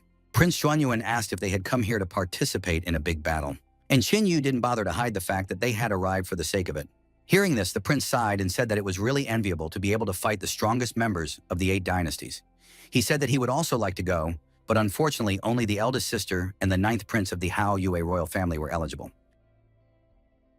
The prince decided not to talk about sad things, and said he knew something about other dynasties. He said, to put it mildly, given their cultivation, Qin Yu and company wouldn't stand a chance even if they found out about it. Hearing this, Ye Tong shouted to the prince not to dare to underestimate them, and Situ Zhengyu said that they would think of it as a preliminary introduction about every talented person from every dynasty. After which the prince said that the leaders of the 8 ruling dynasties appeared continuously, but among them, there were only 3 to pay attention to. These 3 were the top 3 in this great competition. He assumed that they knew that his sister's talent was at the highest level, but even so, she wouldn't be able to withstand 100 blows from these 3. These 3 were Zhang Feiye of the Shishui clan of the Shishui ruling dynasty, Emperor Zhou's son Tianlin of the Dazhu ruling dynasty, and Chen Sheng of the Luji ruling dynasty. Situ Zhengyu said that he had heard of Zhang Feiye. She was rumored to be a once-in-100 years female leader. As in talent and looks, she's great at everything. Xianyu asked the prince what cultivation these 3 had, and the one revealed that Zhang Feiye was 27 this year, and she was already at the peak of ascension. She also possesses several divine weapons of the 3rd level and above, and she is supported by the great Yin immortal clan. Rumor has it that she was accepted as an apprentice by an elder of the immortal clan, and among all 3 of them, she probably possesses the most number of weapons. As for Zhou Tianlin, he is ruthless and willing to do anything to achieve his goal. He is 35 years old and has probably already broken through to the immutability realm. Although Zhou Tianlin has not received any support from immortals, he is extremely talented and has created his own technique that makes him stronger when he meets the strongest. No one knows what his strength lies in. All that can be said is that Zhou Tianlin is the most terrifying opponent of the 3. As for Chen Sheng, this person is very secretive. Many years ago, he achieved fame and defeated all the leaders of dynasties, becoming invincible. In addition, Chen Heng has excellent qualities as a human being. Not only did the clans he defeated not complain, but they learned his best techniques from him. Chen Sheng is also on the cusp of ascendancy, and the prince admitted that in his opinion, this man is clearly not simple and may be the latest dark horse. In his past life, Qin Yu had never heard of these 3, which could indicate that they had died young. Holding out a drink, the prince told Qin Yu that if he really got a chance to face these 3, he would be willing to give him a weapon to increase the chance of victory. Qin Yu accepted Prince Xuanyuan's offer, after which he took a drink, and hitting the pots, they shouted about getting drunk. Watching the 2, Toba Yanyan wondered whose birthday it was today. Same night, guest room. Walking over to the window, Qin Yu asked Xuanyuan to tell him about his connection with the Bafeng squad. The prince revealed that more than 20 years ago, the ruling Hao Yue dynasty had sent an army to Qingfeng City to help defend it from the demon clan's attack. It was then that they met, after which they fought side by side with the men of the Bafeng camp. Hearing this, Qin Yu realized that this was not at all like what the Qianfeng monarch was talking about. Besides, Hu Meng had not mentioned such a thing. According to Hu Meng, when Xuanyuan went to Qingfeng City, the Bafeng camp should have already been destroyed. The prince said that he was too young and impulsive at the time, causing him to be surrounded by demons. But thanks to Camp Bafeng, he remained alive. Otherwise, he would have died on the spot. Afterward, he smiled and said that Camp Bafeng had saved his life. Listening to the prince's story, Yinyu wondered what really happened. The prince said that after his return to the Haobu dynasty, strangely enough, everyone tried not to mention what had happened. He sent many letters, hoping to repay the favor, but nothing came in return. But today he was finally able to meet the man from the Bafeng camp, which is clearly fate. Xin Yu agreed and said that it was indeed the will of the heavens. At this moment, he was trying to figure out who was really lying. Calling Xin Yu a brother, Prince Xuanyuan said that although it was the first time they had met, but he felt as if he had met an old acquaintance. After that, he said that he would sleep here tonight and they could talk more tomorrow. And tomorrow he would show Xin Yu the imperial palace and introduce him to his brother and sister. Suddenly, the prince remembered something and said that back then, Sis was also with him. She is probably too busy today, and so he will take Xin Yu to her tomorrow. After all, she always thinks about how much good Bafeng Camp has done for them over the years. Wanu realized that this was a great chance, as tomorrow he would be able to check what Xuanyuan Haoyue was hiding.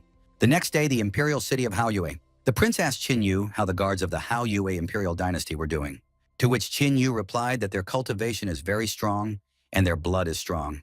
A very brave and courageous generation. The prince liked Xin Yu's words and said that these were his inner guards, and they had all killed monsters from the demon clan before. As they approached the palace, they heard shouting. Haoyue wanted to ask her subordinates why she needed them if they couldn't even do their jobs. Once inside, the third prince asked his sister what was going on. Xuanyu and Haoyue told the subordinates that they could go, after which Haoyue apologized for the prince and Xin Yu to see this, and pulling up chairs asked them to sit down. Xin Yu recognized that the Haoyue imperial clan was indeed awesome, as there were even first-rate divine weapons turned into table and chairs. Haoyue replied to Xin Yu that he was probably joking and offered him some tea, after which she explained that she had been busy with other things yesterday, causing her to have no time to thank the Bafeng squad, and therefore she hoped that Xin Yu would be patient and not blame her for it. The prince said that Xin Yu is a shallow man and he wouldn't take it personally. Xin Yu, on the other hand, nodded to the prince in turn. Realizing that there was no offense here, Haoyue said that she had prepared a gift for Xin Yu. Just as suddenly, a guard ran in and addressed Haoyue. He reported that the Chen family's son, Chen Sheng, had come to visit them. Haoyue wondered why he had come, but still allowed him to enter. Xin Yu reflected on the fact that just recently, Xuanyuan had told him about him, and he had in no way expected to meet Chen Sheng so soon.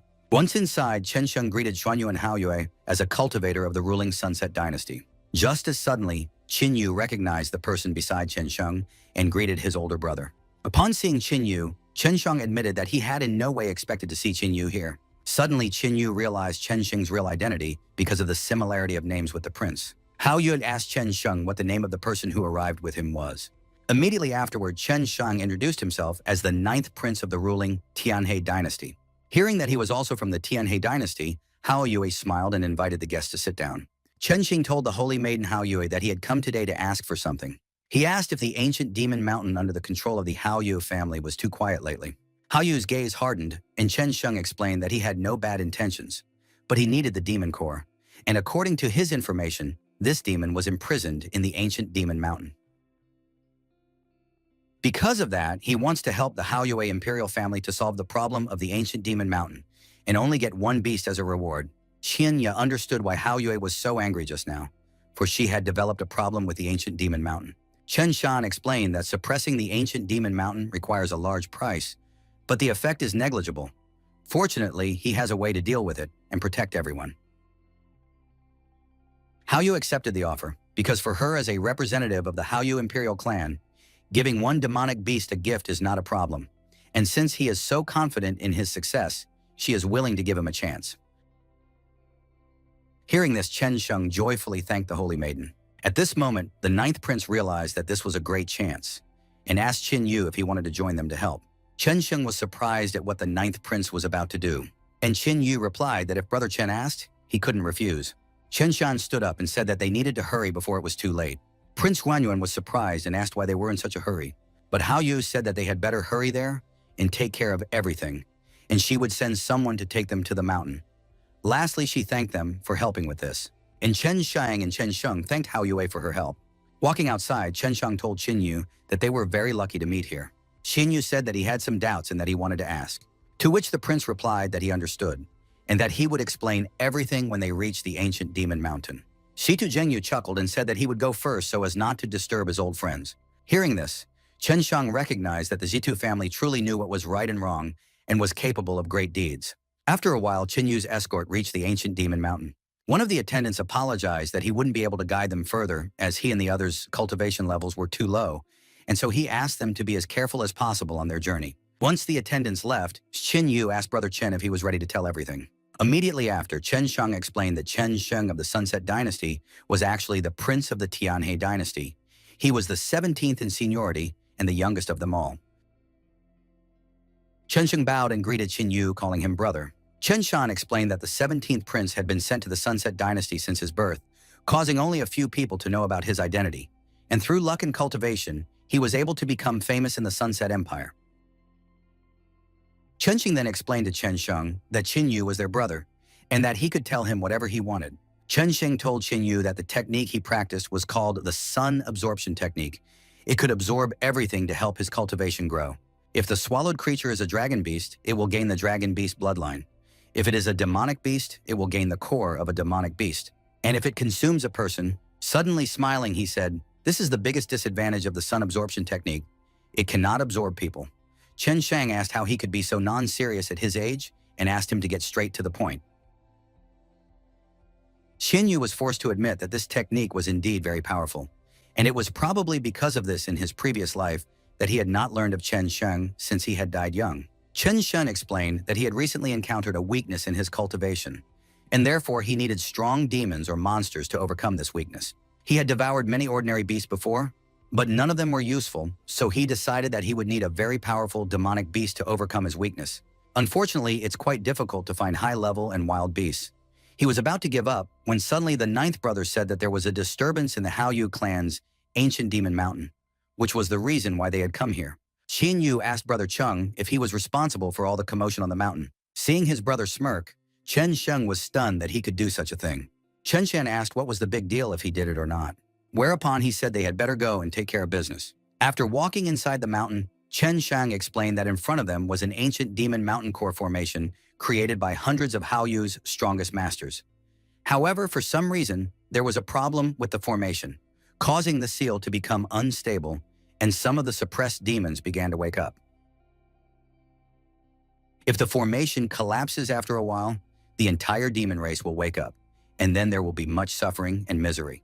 And to restore the formation, even the Haoyu clan would need a lot of effort, money, and time, and it would damage the cultivation of the Haoyu clan's competition members. And it was because of this that the best choice was to turn the case over to the three of them. Qin Yu became slightly uncomfortable, as the prince did not hide the fact that he had done this. And Chen Sheng said that the ninth prince had managed to win his heart. Chen Shan explained that the formation had not yet been destroyed enough for the sealed demons to wake up, and so he had to pour oil on the fire. After saying that, the prince threw a certain object into the core, which immediately started devouring the core. And a few moments later, a rather large chunk broke off from the core. Immediately afterward, the mountain began to tremble, and a moment later, the first demon appeared. Seeing him, Chen Sheng smirked and said that he had been searching for a demon at the peak of the realm of delusion for too long. After which, Chen Sheng released his spiritual aura and asked Chen Shan with Qin Yu to control the other demons while he fought. Immediately afterward, he pulled out two hammers, and saying that he would be back soon, he rushed into battle. Seeing this, Qin Yu was surprised that Chen Sheng had a level 4 immortal weapon, and Chen Sheng asked how one could not carry a few guns when traveling the world. After which, he slashed the demon, leaving a huge wound on it.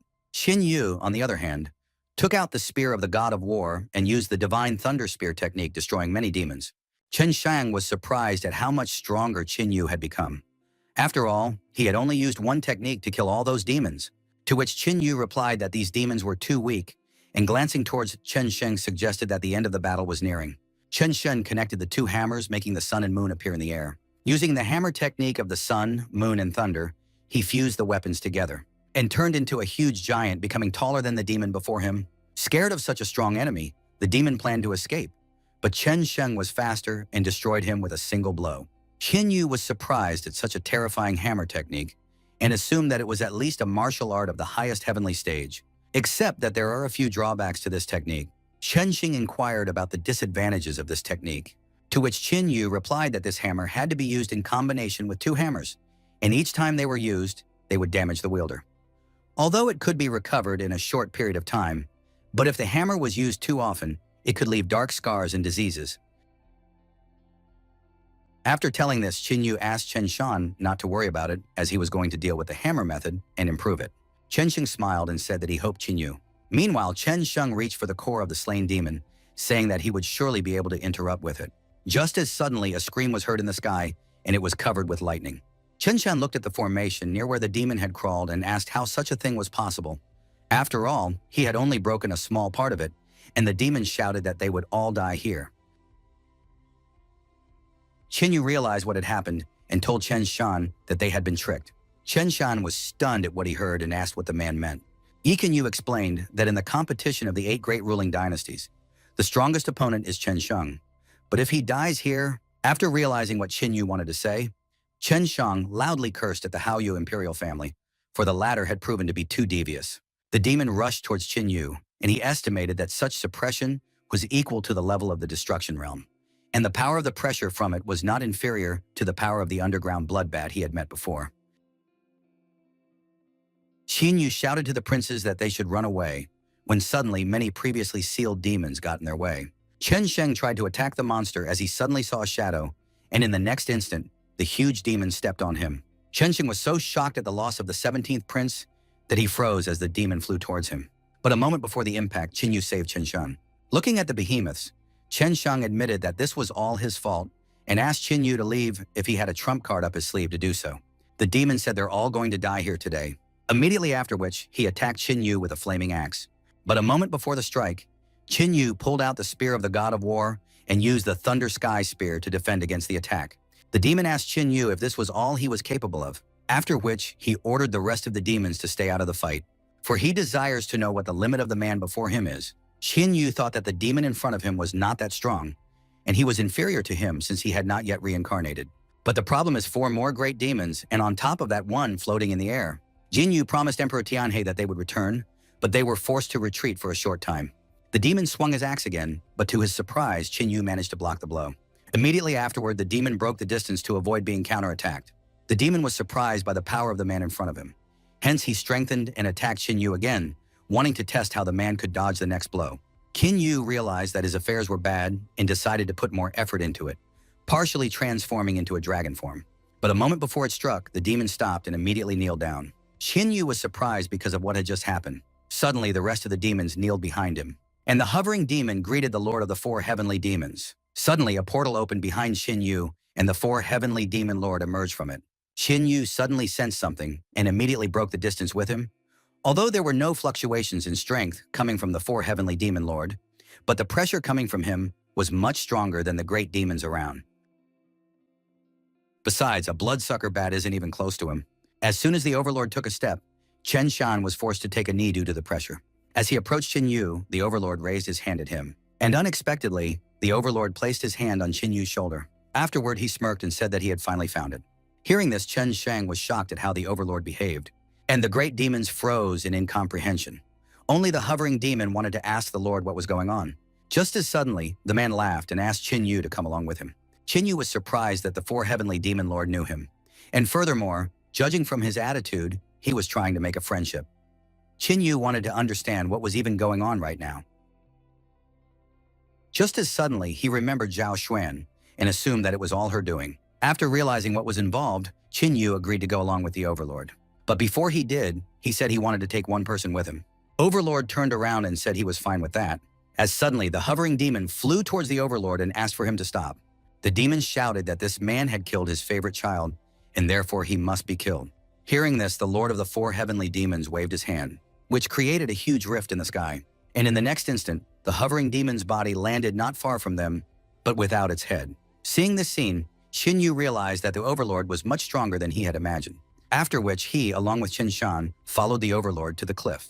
Raising his hand, the lord opened the portal, then told Qin that the empress was waiting for them. After which, the lord turned to Chen Shan and ordered the latter to wait here. Immediately after which, he and Qin disappeared together after entering the portal. Pondering Qin connection with the demon empress, Chen Shan wondered if Qin was a member of the demon clan. The dragon commander led Jin through the portal straight into the territory of the werewolves. Upon reaching the werewolf empress, the dragon commander reported that he had brought Jin Yu. After that, Jin Yu went straight up to the werewolf empress. Looking at Jin Yu, the empress acknowledged that the human race was indeed charming, but this was not surprising. The werewolf empress pointed to a seat next to her and invited Jin Yu to sit down. Jin Yu did not refuse the empress and calmly sat down on the throne. Approaching him, the empress said that it had not been easy to find him. She then introduced herself as the empress of the demon race, whose body was that of a black blood phoenix. Jin Yu smiled and said that it was a great honor for him that the empress of the demon clan had been looking for him. The demon empress waved her hand at her subordinates and ordered them to bring his belongings. Her subordinates left and soon returned with iron boxes. As soon as Jin Yu saw the contents, his eyes lit up, for it was all too valuable. The demon empress said that she had carefully selected all these gifts. Here he could see countless 9th-level pills, great demon cores, and many demonic artifacts. The empress asked if he was satisfied with this. Jin Yu summed up that the demon empress had put so much effort into finding him and was now giving him such gifts, so he wanted to hear what exactly she wanted him to do for her. The demon empress replied that she wanted something very simple for Jin Yu, but for others it would be impossible even in a lifetime. However, Jin Yu was different from other people. Jin Yu is not a relative of the Zhao immortal clan, but he is also a friend of the Black Dragon King's daughter, and therefore, she wanted him to deliver a message to the Black Dragon King on her behalf. Jin Yu reminded her that she is the empress of the demon clan, and if she wants to talk to the Black Dragon King, she can go to him herself. So why is she asking him to help her? The demon empress asked if he didn't know. Jin Yu asked what she didn't know. The empress explained that neither demons nor immortals had ever set foot in the heart of the Great Wasteland. He had won Zhao Xun's favor, so how could he not know this? Jin Yu asked the empress to tell him more about it. The demon empress wondered if he really didn't know this, or if he was pretending. But then why would he pretend not to know such a thing? With a smile on her face, the demon empress agreed to tell Jin Yu why the demons and their ancestors had never been able to penetrate the heart of the Great Wasteland. A short time later, the demon empress asked Jin Yu if he understood now. But when she saw the expression on Jin Yu's face, the demon empress was puzzled for a second. Now Jin Yu finally understood what was going on. Jumping up from the throne, Jin Yu said that he agreed to fulfill her request and asked what message he should deliver. Immediately after that, all the gifts prepared by the demon empress disappeared in a purple flame. The demon empress asked him to tell the Black Dragon King that she was ready to join forces with the Wasteland clan to fight the immortal clan. Jin Yu clearly did not expect this, and asked if the empress was not afraid that he would tell the Zhao Xuan clan about it. The demon empress said that he would not do so. She then rose from her throne and warned that if he did indeed tell Zhao Xuan, then he could consider that she had misjudged him. Jin Yu laughed when he heard this and admitted that it was amusing and very interesting. In that case, he agreed to help the empress. The demon empress said that she also knew that he was going to participate in the human clan's competition, so she offered to help him get rid of all his enemies. Jin Yu said that there was no need for that, and that he didn't care about those people anyway. Jin Yu collected the empress's precious gifts into his ring. Then he headed for the portal, finally leaving these lands. As soon as Jin Yu left, the demon empress was finally able to breathe a sigh of relief. The empress fell to her knees and reported to her ancestor that she had fulfilled his request. A ripple appeared in the air in front of the empress, which rapidly expanded. From the ripples emerged a scroll with a dragon design, from which a purple flame emerged. The purple flame told the empress that she had done an excellent job. Immediately after that, the purple flame was sucked into the scroll, and immediately after that, it disappeared in a magical whirlwind. After the appearance of such an oppressive creature, the empress no longer had the same expression she had when she met Jin Yu. Meanwhile, Jin Yu came out of the portal and went back to the ancient demon's mountain. Before Brother Chen could ask Jin Yu a question, Jin Yu suggested that he leave. Suddenly, the clawed hand of the dragon commander reappeared from the portal, and then he came out with his luggage. The dragon commander offered Jin Yu to consider it a gift and threw away the man he no longer needed. Seeing who it was, Chen Shang immediately rushed to the 17th prince. The dragon commander pointed to Jin Yu and said that he was his personal gift. He then said that he hoped they would meet again and disappeared into the portal. Jin Yu turned away from the portal and headed towards the two princes. Chen Jing asked Jin Yu if that meant he. Then cutting himself off mid-sentence, he said that he was not going to ask him about it. Jin Yu turned to his brother Chen and said that all he needed to know was that he would defend the people at all costs. Chen Jing said that he believed Jin Yu, but even so, he would not let them get away with it. Jin Yu agreed with Chen Shan, but reminded him that it would be better to settle personal scores after the competition was over. Jin Yu thought about how Saint Hao Yu had a deep mind, which was why it was difficult to understand what she was thinking in a single day. Chen Shan said he understood and promised to hold back his enthusiasm until then. Sometime later, in the main discussion hall of the Hao Yue Empire, Xuanyuan thanked Jinyu and the seventh prince for eliminating the chaos on the ancient demon's mountain.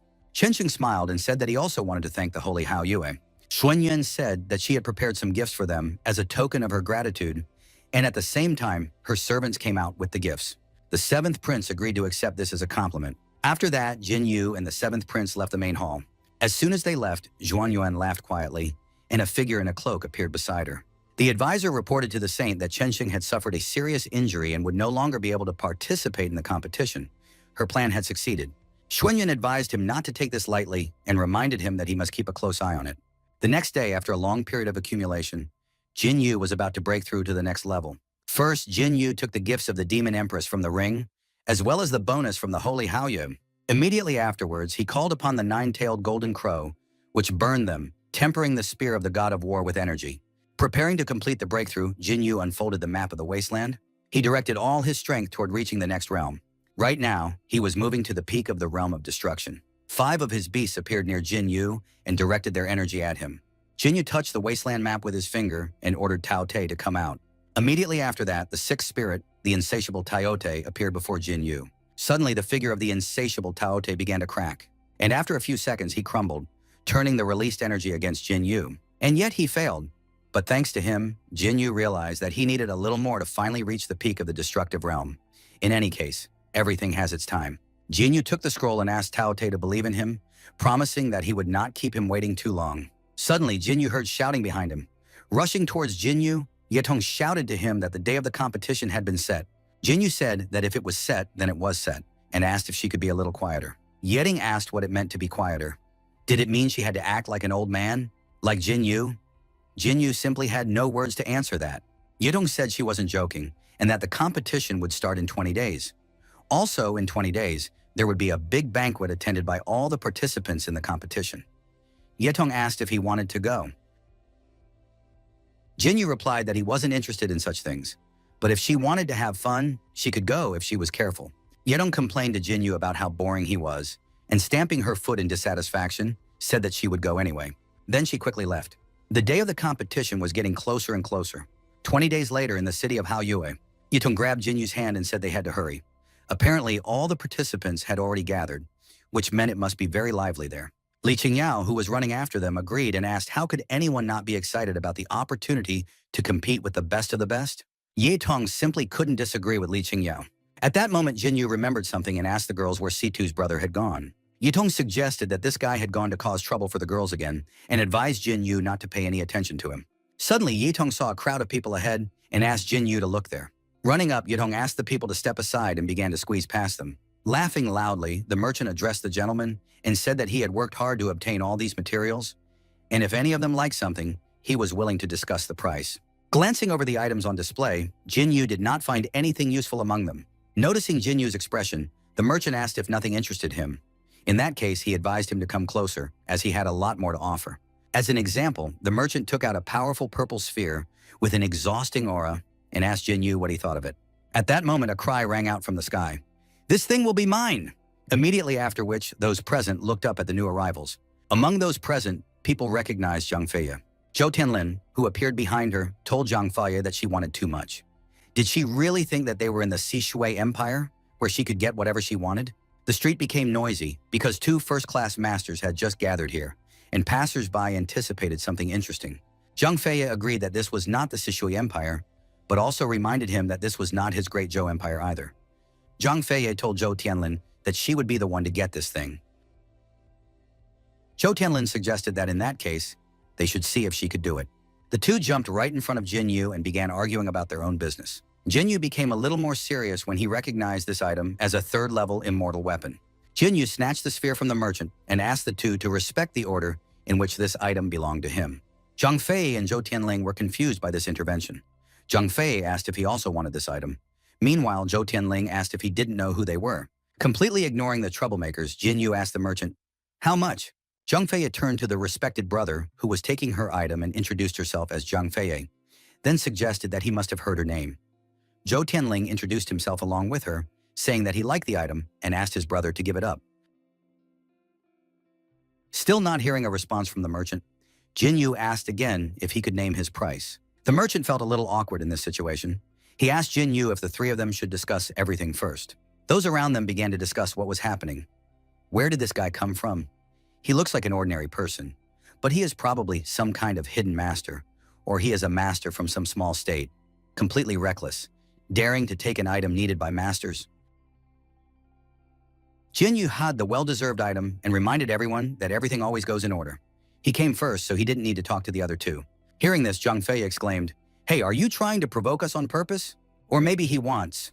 Now it all became clear to her. Zhang Fei assumed that this master wanted to become famous by tarnishing her name. She then explained that he had come to the wrong person with such antics. Zhou Tianling shouted that the way of a master is to stand firm, but if he continues in the same vein, he will not earn his respect. Zhang Fei gave Jin Yu a final warning. It was her property, so he had to return it and leave immediately. Glancing at her out of the corner of his eye, Jin Yu said that she had no right to tell him to get out of there. Zhang Fei ordered the bystanders to step aside immediately and released her aura of anger. Li Qingyao asked Jin Yu if he was sure about his actions. He replied that he was, of course, sure. Since he was so sure, Yetong was pleased with what was happening and shouted at Jin Yu to beat the girl until she cried. Hearing this, Zhang Fei thought that they were trying to make fun of her and asked Jin Yu if he was seriously going to beat her until she cried. Jin Yu replied that he would try. Since he was so persistent, Zhang Fei decided to fight. Zhang Fei said that she would not use her immortal weapon to fight him in order to avoid accusations that she was mocking him. Jin Yu advised her to get her immortal weapon, as he believed that without it, she would cry even harder. Jin Yu hurt Zhang Fei by saying that since he wanted to die so badly, she would do it. Just sensing Zhang Fei's power from afar, those around them were already amazed by such terrifying strength. Was this the power of an immortal weapon? Zhou Tianling noticed that Zhang Fei's cultivation had increased again. Without wasting any time, Zhang Fei attacked Jin Yu with hundreds of blades, but he simply began to break them with his bare fists. Zhang Fei was stunned by what she saw. Was he really capable of deflecting her attacks so easily? Dealing with the multitude of swords, Jin Yu jumped back, creating distance between them. Zhang Fei decided to use the Earth Stage combat technique. Bloodflower swords immediately bloomed on the battlefield, with petals as sharp as blades. Some of the passers-by even recognized it, for it was Zhang Fei's greatest technique. The bloodflower swords capable of killing this master with a single strike. They had to admit that this guy was good since he managed to withstand one blow from Zhang Fei, but unfortunately, he couldn't survive Zhang Fei's greatest technique. Zhou Tianling simply turned around and left. He wanted to know who this guy was. Had he come to participate in the competition? And where did he get such tremendous strength? He had to report this to his teacher immediately. Zhang Fei scattered bloody flowers onto the petals and directed them all toward Jin Yu, but he rushed forward like lightning, bypassing all the bloody petals. In an instant, Jin Yu caught up with Zhang Fei and slapped her across the face. From Jin Yu's slap, Zhang Fei fell to the ground. Then she took a deep breath and suddenly began to sob. Jin Yu asked Zhang Fei, "Isn't this called beating someone to tears?" Zhang Fei couldn't believe what had happened. How could she have lost like that? And so easily, how could that have happened? She was a master warrior. After such a short battle, Jin Yu no longer wondered why he had never heard of Zhang Fei in his previous life. Because a martial arts master who could not tolerate the slightest failure was simply not destined to go far. Those around him were amazed that Zhang Fei herself had been defeated and wanted to know who this master was. Since he had defeated Zhang Fei in the blink of an eye, many wondered if he could become the best in this competition. Yetong gave Jin Yu a thumbs up and praised him for his victory. After all, he showed people that there is always someone better. Jin Yu returned to the merchant and asked if they could now discuss the price. The merchant felt very uncomfortable after what had happened, but he agreed nonetheless. Without waiting for an answer, Jin Yu threw the golden elixir at the merchant as payment and said that the elixir was very valuable. After that, Jin Yu, Yetong, and Li Qingyao finally left. Several masters had been watching what had happened. The girl turned to the master and suggested that there would be many hidden talents in this competition. The teacher said that the world is vast and that they should avoid the desire to look at the moon from the bottom of a well. The crying girl is Zhang Fei, who is arrogant and has never seen the outside world. In his opinion, she is just a frog at the bottom of a well. But as for the young man, it is difficult to understand him. The teacher suggested that the young man would be an excellent grindstone for the girl. The girl was intrigued by the words whetstone and said she hoped it would bring her some pleasant surprises. Meanwhile, Jin Yu and the girls continued on their leisurely journey. Suddenly, someone ran up from behind and asked Jin Yu's brother to wait. Jin Yu turned around, but he did not recognize this master. The master said that he had finally managed to catch up with him and introduced himself as Feng Kanglan, a cultivator. Jin Yu asked directly if they knew each other. Feng Changlin replied that they did not. Jin Yu asked what he wanted in that case. Feng Changlin suggested that Brother Jin used a spear and asked if that was true. Intrigued, Jin Yu asked, "So what?" Feng Changlin replied that he also used a spear and that he had been in Haoyu City for a long time. Here he had fought many martial arts masters, but he had been disappointed. The weapons of those masters were like flowers in a greenhouse, completely useless. There was not a single master who excited or interested him, but he saw something completely different in the brother in front of him. Pointing at Jin Yu, Feng Changlin shouted that he saw a will to fight inside him, and that the depths of his eyes concealed secret knowledge of spearmanship. This made him a truly formidable opponent. Therefore, Feng Changlin asked Jin Yu to exchange experiences with him. Everything turned out to be much more boring. Jin Yu asked if he really just wanted to fight him. Jin Yu apologized and said that he wasn't interested, then turned and left. Feng Changlin asked Jin Yu to stop, but after he left, Feng Changlin realized that it was difficult to find common ground with his brother. Feng Changlin called out to Hailan, who immediately appeared behind him and told his master that he was awaiting orders. Feng Changlin ordered him to find out about this man. Hailan asked his master if it was really necessary. Was it worth fighting him when he had already proven his strength? Hailan said that no one could defeat his master. Helen was already beginning to annoy Feng Changlin, so he explained that competition was about attitude and belief. So what was wrong with him having a high level of cultivation, since he was not going to use it to suppress others? After listening to his master, Hailan could only sigh wearily and acknowledge his master's words. Since that was what he wanted, he would go. Feng Changlin ordered him to stay and asked him to prepare an additional gift. As soon as he found out about that person, he would have to send him this gift. And the gift they would give him was none other than a 4th-level immortal weapon. A short time later, outside the walls of Haoyu City, the streets were noisy, with people chatting and discussing the latest news. Suddenly, one of them ran up to them and shouted to his brothers that he had serious news. He said that Zhang Feiye had just lost, beaten to tears. Hearing this, everyone suddenly jumped up because such a thing was practically impossible.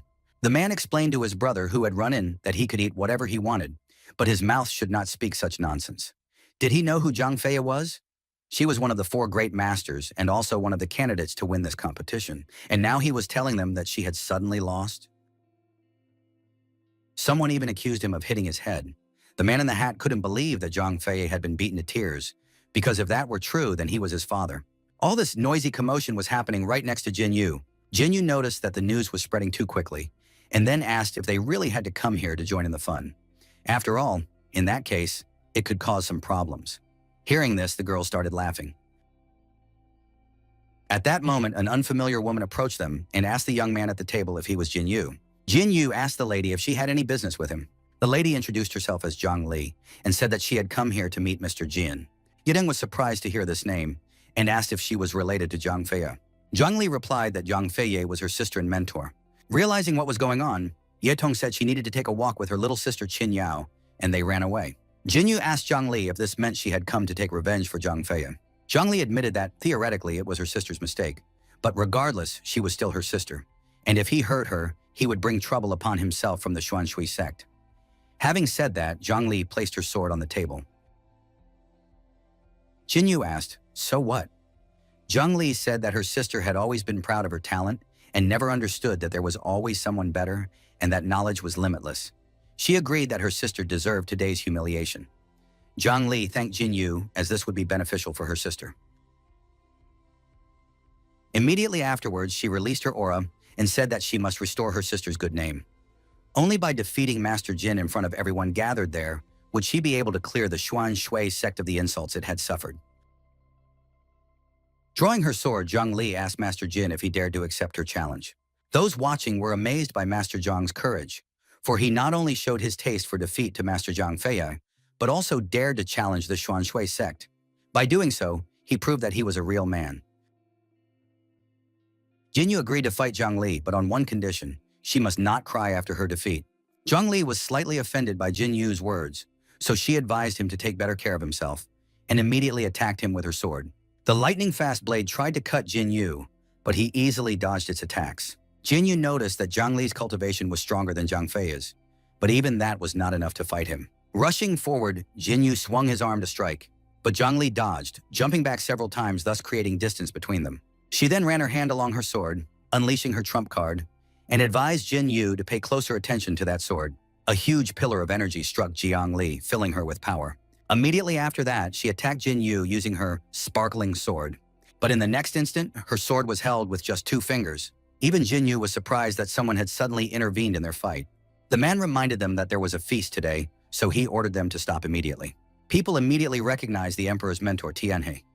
Rumor had it that this man was always close to the emperor and never used force without reason. Only now could they see how great his power was. Zhang Li sheathed her sword and said that they would gladly obey his order. After that, Zhang Li told Jin Yu that they would still fight on the day of the competition. Jin Yu admitted that he didn't care, because he would still be first, while Zhang Li would probably be last.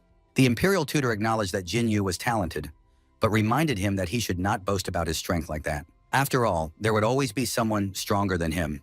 Jin Yu smiled and told the imperial tutor that if he really believed that, then he shouldn't tell anyone else what to do.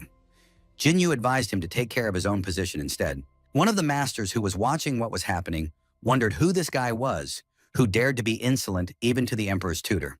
Having said his piece, Jin Yu left to attend to his own affairs. The imperial tutor already had a rough idea of Jin Yu's power, as he could clearly see the threat he posed. He understood that Jin Yu definitely had some kind of secret, but he couldn't figure out what it was. Even so, it would be practically impossible for him to take first place in the competition. Soon the banquet began. The girls were very interested in this event.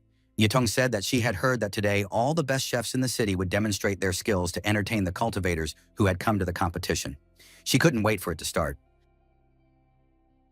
Suddenly, the girls saw that Jin Yu had caught up with them. Yitong asked Jin Yu if he had already sorted everything out there. Jin Yu replied that the emperor's tutor had intervened, so the battle had not taken place. Besides, there were so many onlookers that it was impossible to stay and eat. At that moment, colorful birds flew across the city. Along with them came the news that the emperor's tutor was hosting an additional banquet at his residence, which meant they would not have to crowd together so much. Those who collected 10 colorful feathers would be invited to the feast to taste the meat of a wild beast of the wasteland. The craftsmen who heard this were very excited, because it was simply an incredible event. According to rumors, the meat of wild beasts of the wasteland contains a lot of spiritual power and fills you with energy. Since they could taste such meat, why would they eat anything else here? Many masters abandoned their nature and rushed after the birds, wanting to get their hands on the meat of the beasts of the wasteland. Everything happened pretty much as Jin Yu had expected. Earlier, he had wondered why there were so many masters from the 8 countries here, and he couldn't understand how they would compete, but apparently the first selection had already begun. Waiting for the right moment, Yitong jumped up and caught one of the birds in an instant. Yitong admitted that this test was easier than easy. Jin Yu explained that these birds are made of spiritual energy, and when they come into contact with other people's spiritual energy, they simply dissipate. Li Qingyao suddenly remembered that these birds were sacred tools of the ruling Haoyue dynasty, the Phoenix bird card. The Phoenix bird card can release thousands of flying birds, and the sight is so magical that it is often used as a prop for competitions. Meanwhile, the masters who had caught the birds began to make a fuss. They couldn't understand where the birds they had caught had gone and whether someone had stolen them. But the nearest masters had also lost their birds. Yidong asked how they could catch these birds if they couldn't use spiritual power. In that case, she decided to just eat the cook's food somewhere else. One of the birds flew past Jin Yu. Suddenly, Jin Yu turned into a bolt of lightning and followed the bird. Without any problems, Jin Yu managed to catch one of the released birds.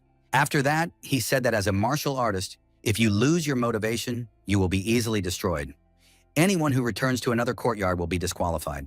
Yitong asked Jin Yu why the bird he caught did not disappear, to which he replied that it was very simple, he just didn't use his spiritual powers. Jin Yu rushed back to the birds and began plucking their tails.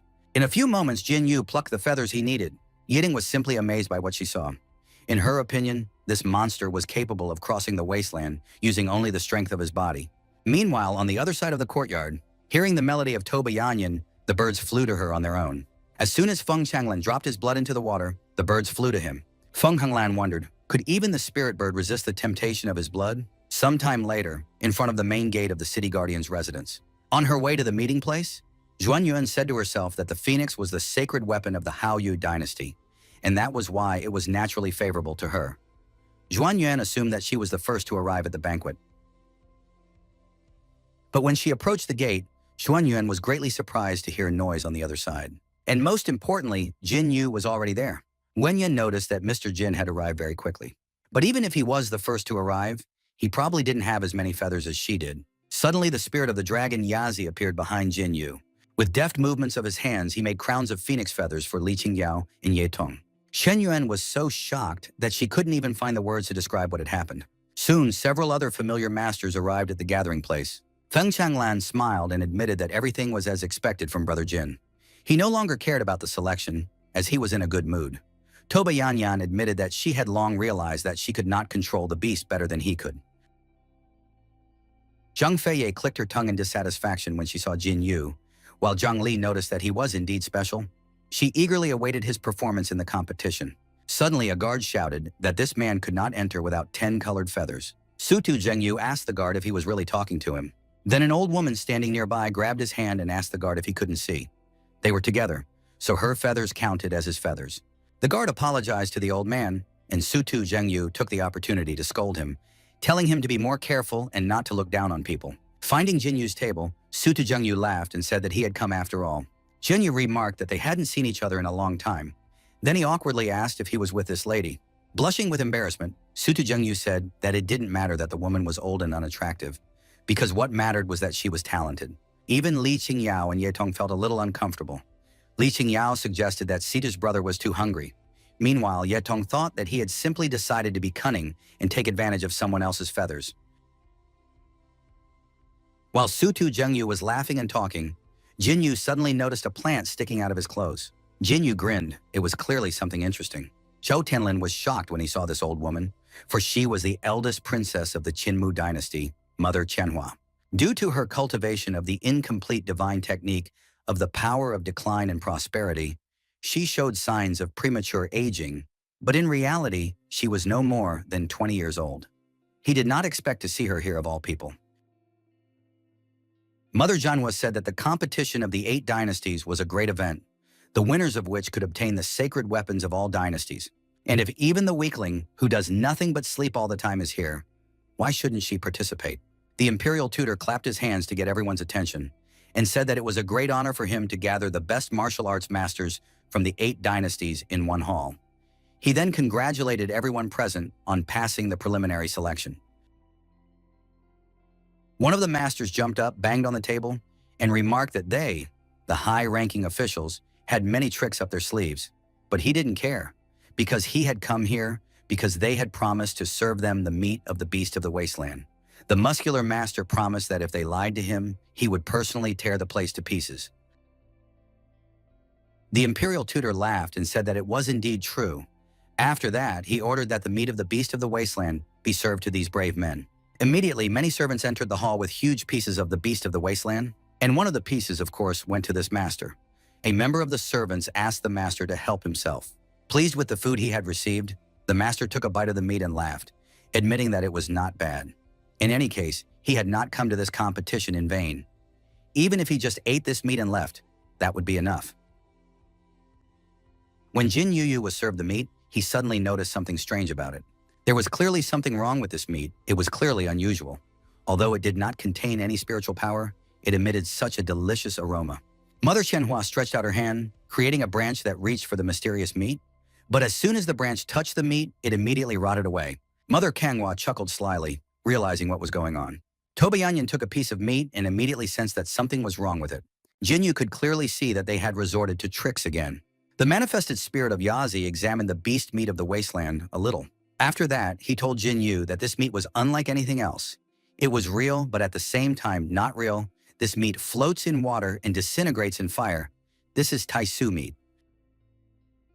Finishing the meat on the bone, the muscular cultivator kept repeating how delicious it was. Suddenly, he felt unimaginable pain from within. One of the nearby masters asked if he was okay. Suddenly, the muscular master began to swell rapidly, and after a few seconds, he burst, splattering everything with green liquid. Seeing this, the horrified craftsman immediately threw away the strange meat. The imperial tutor grinned and asked how one could be a warrior without a good appetite. He then told them that in the second round of the preliminary exam, he would invite them to try the meat of this mysterious beast. He had accidentally encountered this beast on the edge of the Beast Ridge in the wasteland. A small piece of the beast could kill an ordinary person, but if they managed to clean it, their cultivation would increase dramatically. The imperial tutor threw an incense stick into the ground and announced that whoever ate all the meat on the plate before the incense stick burned out would pass the test. Those who ate the meat the fastest would have the opportunity to ask him 3 questions. Zhou Tianlin thought that the fool had died because he had eaten too much meat at once.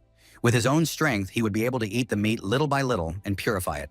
Zhou Tianlin ate a small piece of meat when suddenly he almost started vomiting due to the energy overflowing him. In order to quickly purify this energy, Zhou Tianlin used the heavenly gong of the great Emperor Zhou at full power. Soon he felt a little better. One of the masters looking at Zhou Tianlin also thought that if he ate little by little, nothing would happen to him. He ate a piece of meat and then felt something strange. A few seconds later, he was torn apart just like the muscular master. Zhou Tianlin said that some puppy couldn't compare to him. After that, Zhou Tianlin turned to the gentleman at the banquet and explained that if they practiced cultivation below the earth stage, they could just leave. After all, the test concerned the high stage of cultivation, and if they were even a fraction of a second slower in their improvement, they would simply explode. Upon hearing this, many masters hastily left the banquet. This was clearly unfair, as they had nowhere to even learn earth-level techniques. They had no chance in this competition. Looking at Jin Yu, Zhou Tianlin was pleased with himself, because even if he wasn't that good at agility and technique, at least he had a brilliant background. He was the son of King Zhou, so he didn't even think about the fact that Jin Yu might have a pretty high level of cultivation. Jin Yu suddenly smiled and asked, since this beast meat couldn't be cooked inside, why not refine it outside before sending it to the stomach? Immediately after that, he directed his flame at the meat. Some masters supported Jin Yu's idea and also began to refine the meat. Zhou Tianlin felt anger at the method Jin Yu had chosen to pass the test. While Jin Yu was refining the meat under the flames of the 9-legged crow, Li Qingyao noticed that he always had a way out, after which Ye Tong added that this was exactly what was expected of him. After a few quick moves, the piece of meat turned into a golden pill. Jin Yu told the imperial tutor that he had the right to ask. Then he ate the pill and asked if he understood correctly that he had won first place in this competition. The imperial tutor did not expect to see the sacred fire of the 9th level in Jin Yu. How many secret techniques did this cheeky boy have? The imperial tutor told Jin Yu that he was wise beyond his years and confirmed that he could now ask him 3 questions. Jin Yu lazily asked if he had to ask the questions right now. Zheng Feiya slammed her hand on the table and asked Jin Yu what he meant. After all, the emperor's tutor was so powerful and knowledgeable that a few words from him could solve many of his problems. Therefore, she advised him not to be so ungrateful. Jin Yu asked if she doubted her cultivation. In that case, it was no wonder that she had recently been beaten so badly that she cried. He was not like her and was confident in his cultivation. After Jin Yu's words, the crowd became noisy again. Zheng Li was once again convinced of how arrogant this man was. Feng Changlan laughed and said that, as it should be, he was a man with a weapon that could not be stopped. Jin Yu said that he didn't want to ask any questions today, but he was willing to save 3 questions for later. Jin Yu asked the mentor if he would mind. Although this infuriated the imperial mentor, he still agreed with Jin Yu. After that, he said that all those who had passed should come to the testing ground tomorrow. Jin Yu accepted the tutor's words and simply left the square. The imperial tutor was furious with this young man. He silently vowed that tomorrow's test would be his funeral pyre. Sometime later, in the emperor's main hall, where he was now dozing, after dealing with the second test, the emperor's tutor returned to the emperor. He then bowed before the emperor and reported that the first stage of the competition between the 8 dynasties had been successful. All unworthy and unprepared cultivators had been weeded out. Tomorrow, the official competition would begin, so he asked His Majesty to give a speech before the start in order to stir up the cultivators' qi.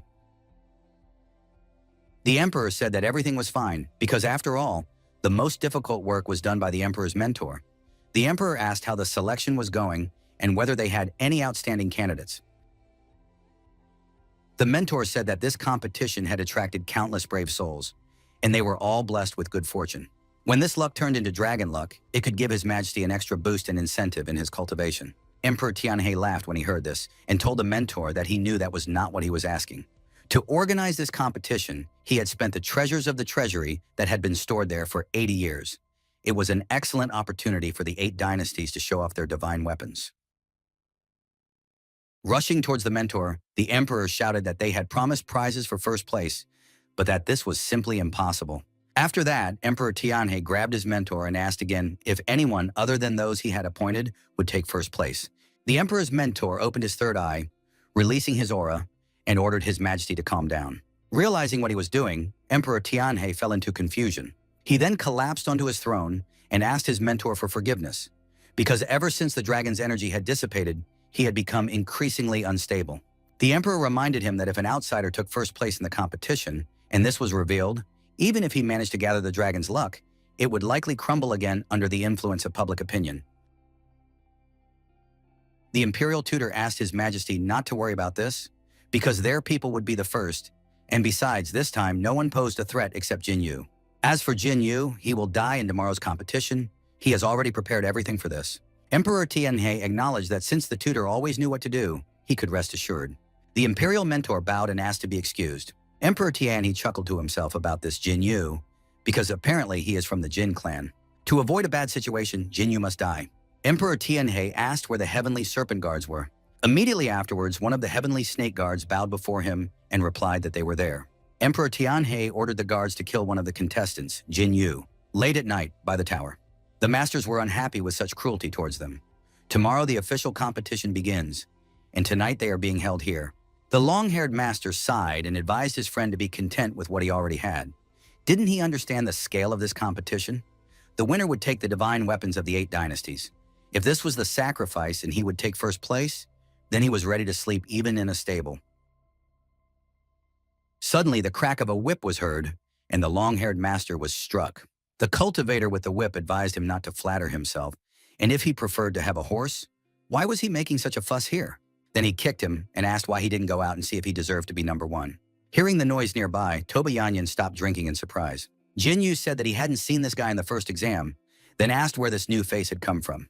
Realizing that Jin Yu was talking about that scumbag, Toba Yanyan said that his name was Tai Xuanli.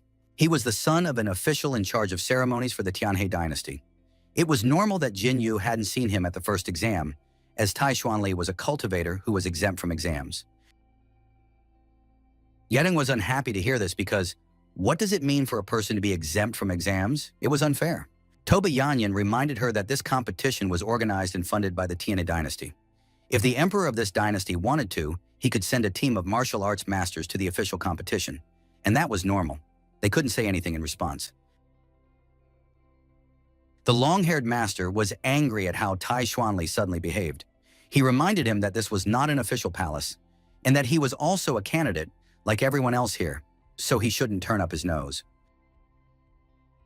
The master rushed at Tai Xuanli, wanting to teach him a lesson, but Tai Xuanli swung his whip and then went behind him. Immediately after that, he stabbed him sharply in the neck. Coming closer, Tai Xuanli pulled his whip out of the master's body. The friend of the murdered master was horrified by what had happened and immediately began to run away. Jin Yu found Tai Xuanli somewhat interesting after seeing his weapon control technique. Tai Xuanli waved his whip, folding it up, and the servants immediately ran up to him. The bald servant said that Xuanli's brother was the best because he personally kept these uncontrollable savages under control. Tai Xuanli grinned and explained that they were just a bunch of idiots who wanted to take advantage of his dynasty's rewards. Worms, as worms should crawl back into the cracks in the bricks and rot there. Jin Yu noted that some people here consider themselves superior to others, but at the same time, they themselves do not understand that they are the very worms. Angered by Jin Yu's words, Tai Xuan turned sharply and asked who here was eager to say goodbye to their head. Not wanting to risk his drink, Jin Yu asked him to ignore him, as he was just a cultivator from a small sect. And again, some worm spoke to him. Tai Xuanli reminded him that he had already ordered all insects to leave, but someone was still here. Putting in more effort, Tai Xuanli attacked Jin Yu with a whip. Jin Yu said that it was just child's play and threw a pot of liquor at him, causing him to collide with the pot and its contents to spill onto Tai Xuanli's face. Yitong laughed because this guy had just gotten himself into a mess. Tai Xuanli took this attitude as meaning that they did not want to participate in tomorrow's competition, and if that was the case, it would be better for them if he killed them right there. Toba Yanyan asked Tai Xuanli if he could do it. At that moment, one of the Tianhe Empire's men attacked Jin Yu from behind. But in an instant, the assassin was thrown away by Feng Changlin's wave of his hand. Feng Changlin asked, "Is this what the Tianhe dynasty calls a fair and impartial competition? To allow their people to crush their opponents in advance and eliminate them?" Tai Xuanli advised him not to blame the dynasty because he himself was responsible for his actions, and it had nothing to do with the Tianhe dynasty. Jin Yu slammed his hand on the table and appeared in front of Tai Xuanli, giving him a hard slap. After that, Jin Yu said that since he himself said so, it was easier for him because he was trying to tell him the same thing. Tai Xuanli was furious at the arrogance of this worm and was about to. Suddenly, an outsider intervened and ordered them all to calm down. The Tianhe Empire official reminded them that the competition would begin tomorrow and ordered everyone to rest. Toba Yanyan immediately sensed that this man was at the peak of the realm of emptiness destruction. The official apologized for the rudeness on behalf of the Tianhe dynasty. As an apology, he invited Jin Yu to accompany him to the armory and choose a treasure of her liking. The masters who heard about this were astonished, because the weapons pavilion is a place where the Tianhe dynasty collects all the treasures of the world, so why are they suddenly so generous? Many of them regretted not having started a fight here as well. Yutong reminded Jin Yu that the Tianhe dynasty had been acting strangely lately, which made her think that things were not so simple. Yutong asked if he should just forget about it. Jin Yu said that it was no big deal, because they still had to answer for their actions. Jin Yu asked her not to worry, as he would be back soon. The official laughed, then admitted that Mr. Jin was quite frank. In that case, he asked him to follow him. Tai Xuanli smiled when he saw who Jin Yu was leaving with. Sometime later, Jin Yu continued to follow the official. Jin Yu asked the official if the armory was really in such a remote place. The official asked if he understood that this was the royal treasury of the Tianhe dynasty. Not many outsiders had the honor of even seeing it. Then the official opened the gate, and the golden light of the treasures spilled out. All kinds of weapons, equipment, and elixirs sparkled inside the treasury. Looking at this, Jin Yu had no doubt that this was indeed a real treasury. The official asked, how else could it be? Did he really think he was deceiving him? Jin Yu asked how he could even think such a thing. Besides, he had been brought here by such a respected person, and he was only here because he trusted him. The official smiled and suggested that Jin Yu start choosing. Pointing to the spears, he said that all the magical weapons here were of unusual origin, so Jin Yu had the right to choose as many as he wanted. In that case, Jin Yu decided to start choosing. Jin Yu touched one of the spears when suddenly his hand was thrown back by a wave of energy. It was a defensive formation. Jin Yu asked the official if the Tianhe dynasty wanted to give him a gift. Then why didn't they remove the defense? The official explained that it was an unstoppable formation created by the ancestors of the Tianhe dynasty to prevent their descendants from squandering their inheritance, and there was nothing he could do about it. Jin Yu asked how he could get the treasure if there was no way to get rid of the defense, and since they didn't want to give him the treasure in the first place, there was no point in making a fuss. Jin Yu waved his hand and said he was leaving. The official called out to the young Jin and asked him to wait. He then explained that if the person taking the treasure could understand its protection, then he would be able to get it. Jin Yu looked at the official and the treasure once more. After that, he decided to take the treasure after all. Jin Yu reached for the spear again, trying to overcome the protection. Suddenly, the protective formation activated and chains flew towards Jin Yu. In the blink of an eye, Jin Yu was completely immobilized. Seeing this, the official began to laugh. Then he dropped his disguise. The guardian of the heavenly serpent was pleased that Jin Yu had finally fallen into the trap. Jin Yu asked the guard who he was and who had sent him here to kill him. The guardian of the heavenly snake advised Jin Yu to ask these questions to the king of hell and attacked Jin Yu. But just before his attack, Jin Yu jumped off the ground and, dodging the enemy's attack, destroyed the chains that bound him. The astonished guard asked how this was possible. Jin Yu said that he had figured everything out and, without waiting for an answer, immediately kicked the guard. The guardian of the heavenly serpent managed to survive Jin Yu's blow. He explained that His Majesty already had so much work to do and that he had no business with Jin Yu. With a wave of his hand, the heavenly snake guard reactivated the formation around Jin Yu. Jin Yu suggested that this was a protective formation against theft by the Tianhe dynasty. If so, the reason he was not harmed was because he had the Tianhe Emperor's token.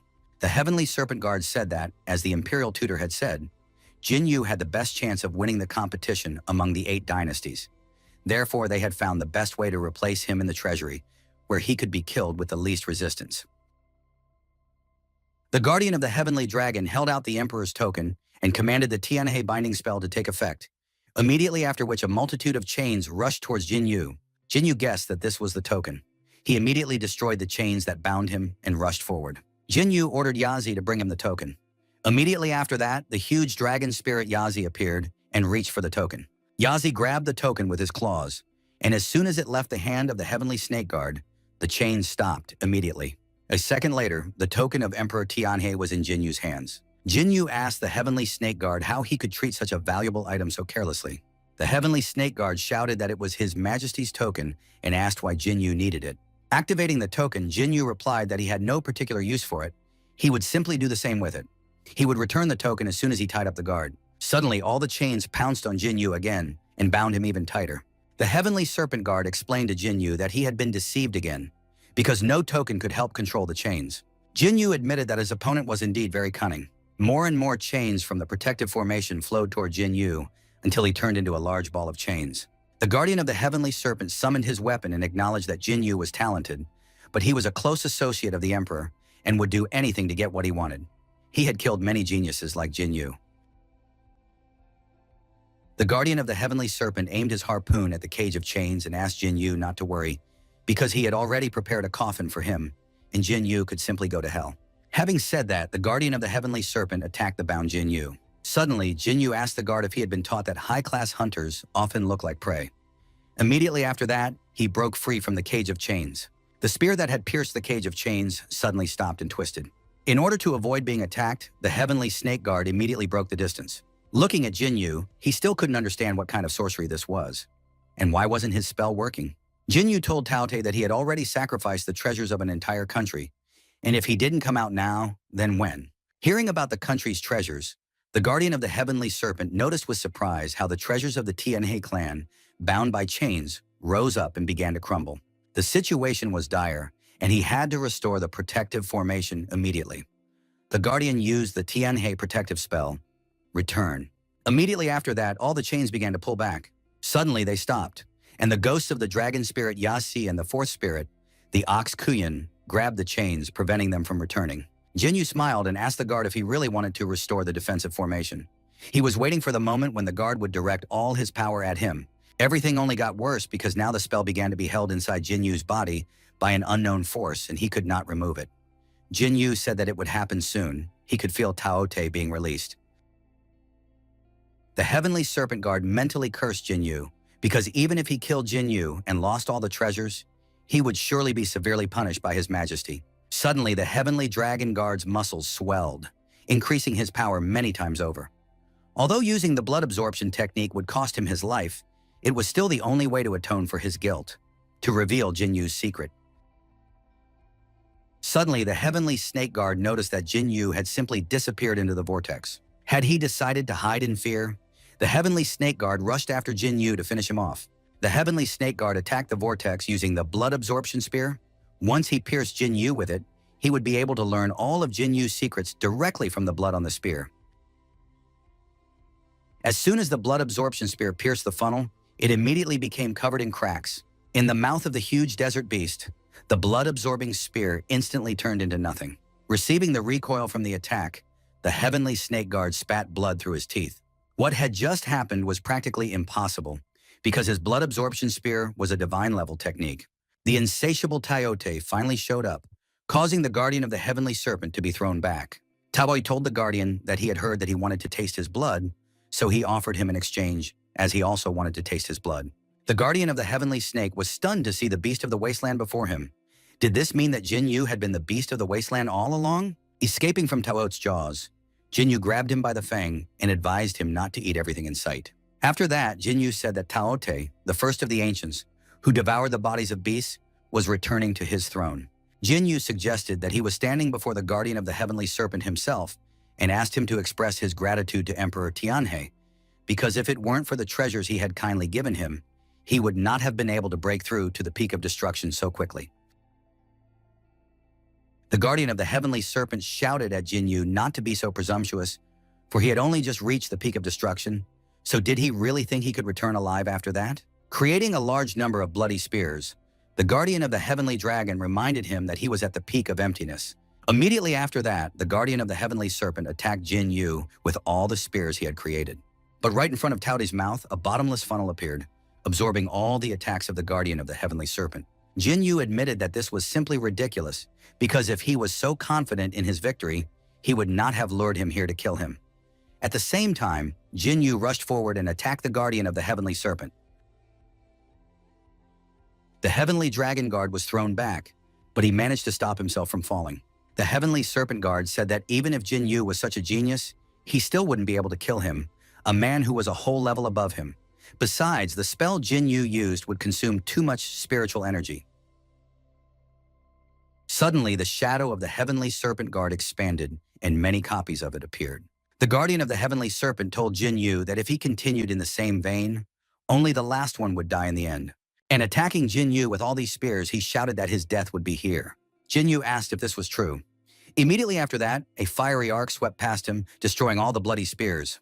The guardian of the heavenly serpent could hardly believe what was happening. How was it possible that Jin Yu still had so much strength left? Jin Yu remembered that he had forgotten to warn the guardian of the heavenly serpent that he had 5 more beasts like that glutton. Realizing that he could not compete with this, the guardian of the heavenly serpent immediately rushed to retreat. Jin Yu assumed that their new friend had become shy and asked the spirits of the beasts of the wasteland to bring him back.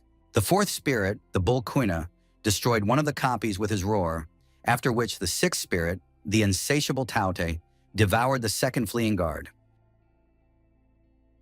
The 2nd spirit, the 9-legged golden crow, began to burn the guards with its flames. The 3rd spirit, the lion Suani, attacked the guard with his lightning bolts. The 5th spirit, the winged dragon Yinglong, beat one of the guards with his body. The 1st spirit, the dragon spirit Yazi, attacked the heavenly serpent guard with his hand. Suffering severe internal injuries from Yazi's power, the heavenly snake guard cried out and vomited a lot of blood. The dragon spirit Yazi lifted him up with his claw and said that this was the real one. After that, Yazi threw the heavenly snake guard right in front of Jin Yu. Jin Yu asked the heavenly snake guard if he had found the real one. The guardian of the heavenly snake called Jin Yu worthy of being the #1 pride and begged him not to kill him. The guardian of the heavenly snake asked if Jin Yu did not want to oppose the Tianhe dynasty. If he did not kill him, he would appeal to his majesty and do whatever was necessary. Jin Yu asked if someone really wanted to kill him, but he had to humiliatingly forgive him and live in peace. Jin Yu asked the beasts of the wasteland, "Is that logical?" Yazi asked Jin Yu not to blame them for despising him if he forgave his enemy. Taute reminded him that they did not need to ask anyone for peace, because they were always the ones being asked for mercy. Jin Yu asked the heavenly snake guard for forgiveness, as his companions were not ready to forgive and used Taute's powers. The heavenly snake guard was immediately pinned to the floor. He screamed in pain, but the insatiable Taute finally consumed him. Having dealt with the heavenly snake guard, Jin Yu finally breathed a sigh of relief. Immediately after that, the spirit of the insatiable Taute returned to his body. At that moment, the imperial treasury of Tiana began to self-destruct as the death of the steward was discovered. Jin Yu wondered if Emperor Tianhe had planned even this. Even if the guardian of the heavenly snake failed, he still decided to lure him into such a trap. Breaking through the walls of the treasury, Jin Yu promised that sooner or later he would settle the score with him. But first, he still had to test the power of the Peak of Destruction. Early the next morning, the contestants gathered on the battlefield in the valley. The imperial tutor explained that this valley was the imperial hunting grounds of the Tianhe dynasty, full of resources but also dangerous beasts. The contestants were pleased to hear that the 3rd round would take place in the imperial hunting grounds, for there were certainly treasures there that even the imperial family coveted, and they were willing to open them up to the contestants. Tai Xuanli smirked to himself, thinking that these insignificant peasants were nothing more than stepping stones for him. Yidong wandered around the square, trying to find Jin Yu, who had disappeared during the night. Seeing familiar faces, Yitong ran up to them and asked if they had seen Jin Yu. Li Qingyao recalled that yesterday, Jin Yu had been taken away by the senior palace eunuch of the Tianhe dynasty to receive an award, but Jin Yu had not returned all night. Toba Yanyan asked the girls not to worry, because the people of the Tianhe dynasty would not do anything bad, as the imperial family would certainly not allow their reputation and honor to be tarnished. Feng Changlin also asked the girls not to worry, because Qin's brother was a brave man and was probably just delayed. Besides, he had left a letter for him, so he would only come after seeing it. The imperial tutor smirked maliciously as he listened to those people discussing Jin Yu's disappearance. Jin Yu did not return, and he did not expect His Majesty to disregard the reputation of the royal family and take direct action. He felt sorry about this because, with his plan, Jin Yu would not be able to take first place either. Unfortunately, now they would have to think about how to hide this and save the royal family's honor. Suddenly, Jin Yu appeared in the crowd and asked the imperial tutor when the competition would begin. After all, they had been standing there for some time. The imperial tutor cried out in surprise and asked Jin Yu when he had arrived.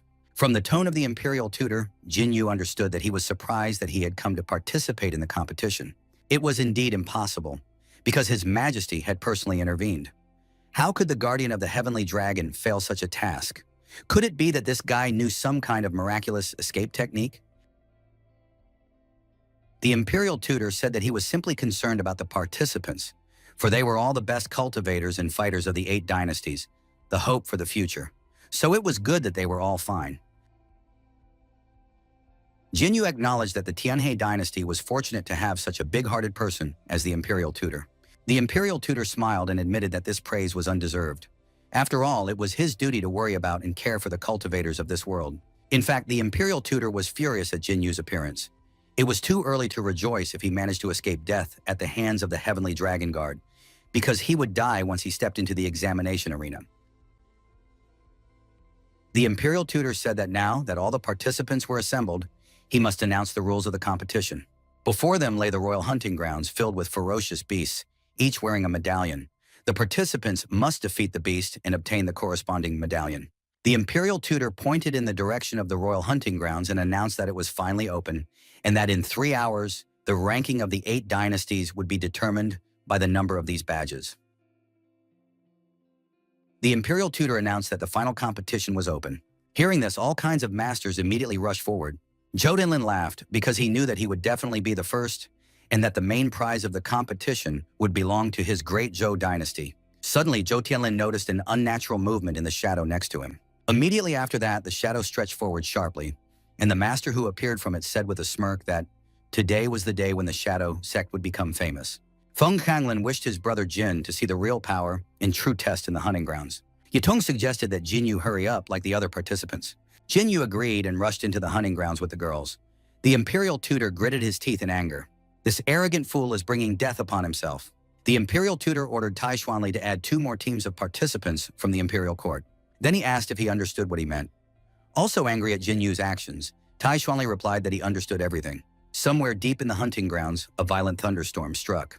At the paws of this beast lay the bodies of many powerful masters. And this dangerous beast was a white tiger. Rumor has it that white tigers are descended from rare high-level beasts. But how could it have appeared here? After all, this is clearly not something that the contestants can handle. Fortunately, the secret technique of the Shadow Sect is the technique of the Master of Disguise. So the Shadow Master could easily hide in the shadows and isolate himself from the rest of the world. So everything was incomplete. Suddenly, the Shadow Master sensed a threat behind him. A loud explosion thundered nearby. Li Qingyao was confused, because it couldn't be that someone got into trouble so quickly. Could the beasts in these hunting grounds really be that strong? Yitong noticed that the fluctuations in power here were very high. The power of the aura seemed a little out of place. Yitong wondered if there could be such a strong beast in the royal hunting grounds.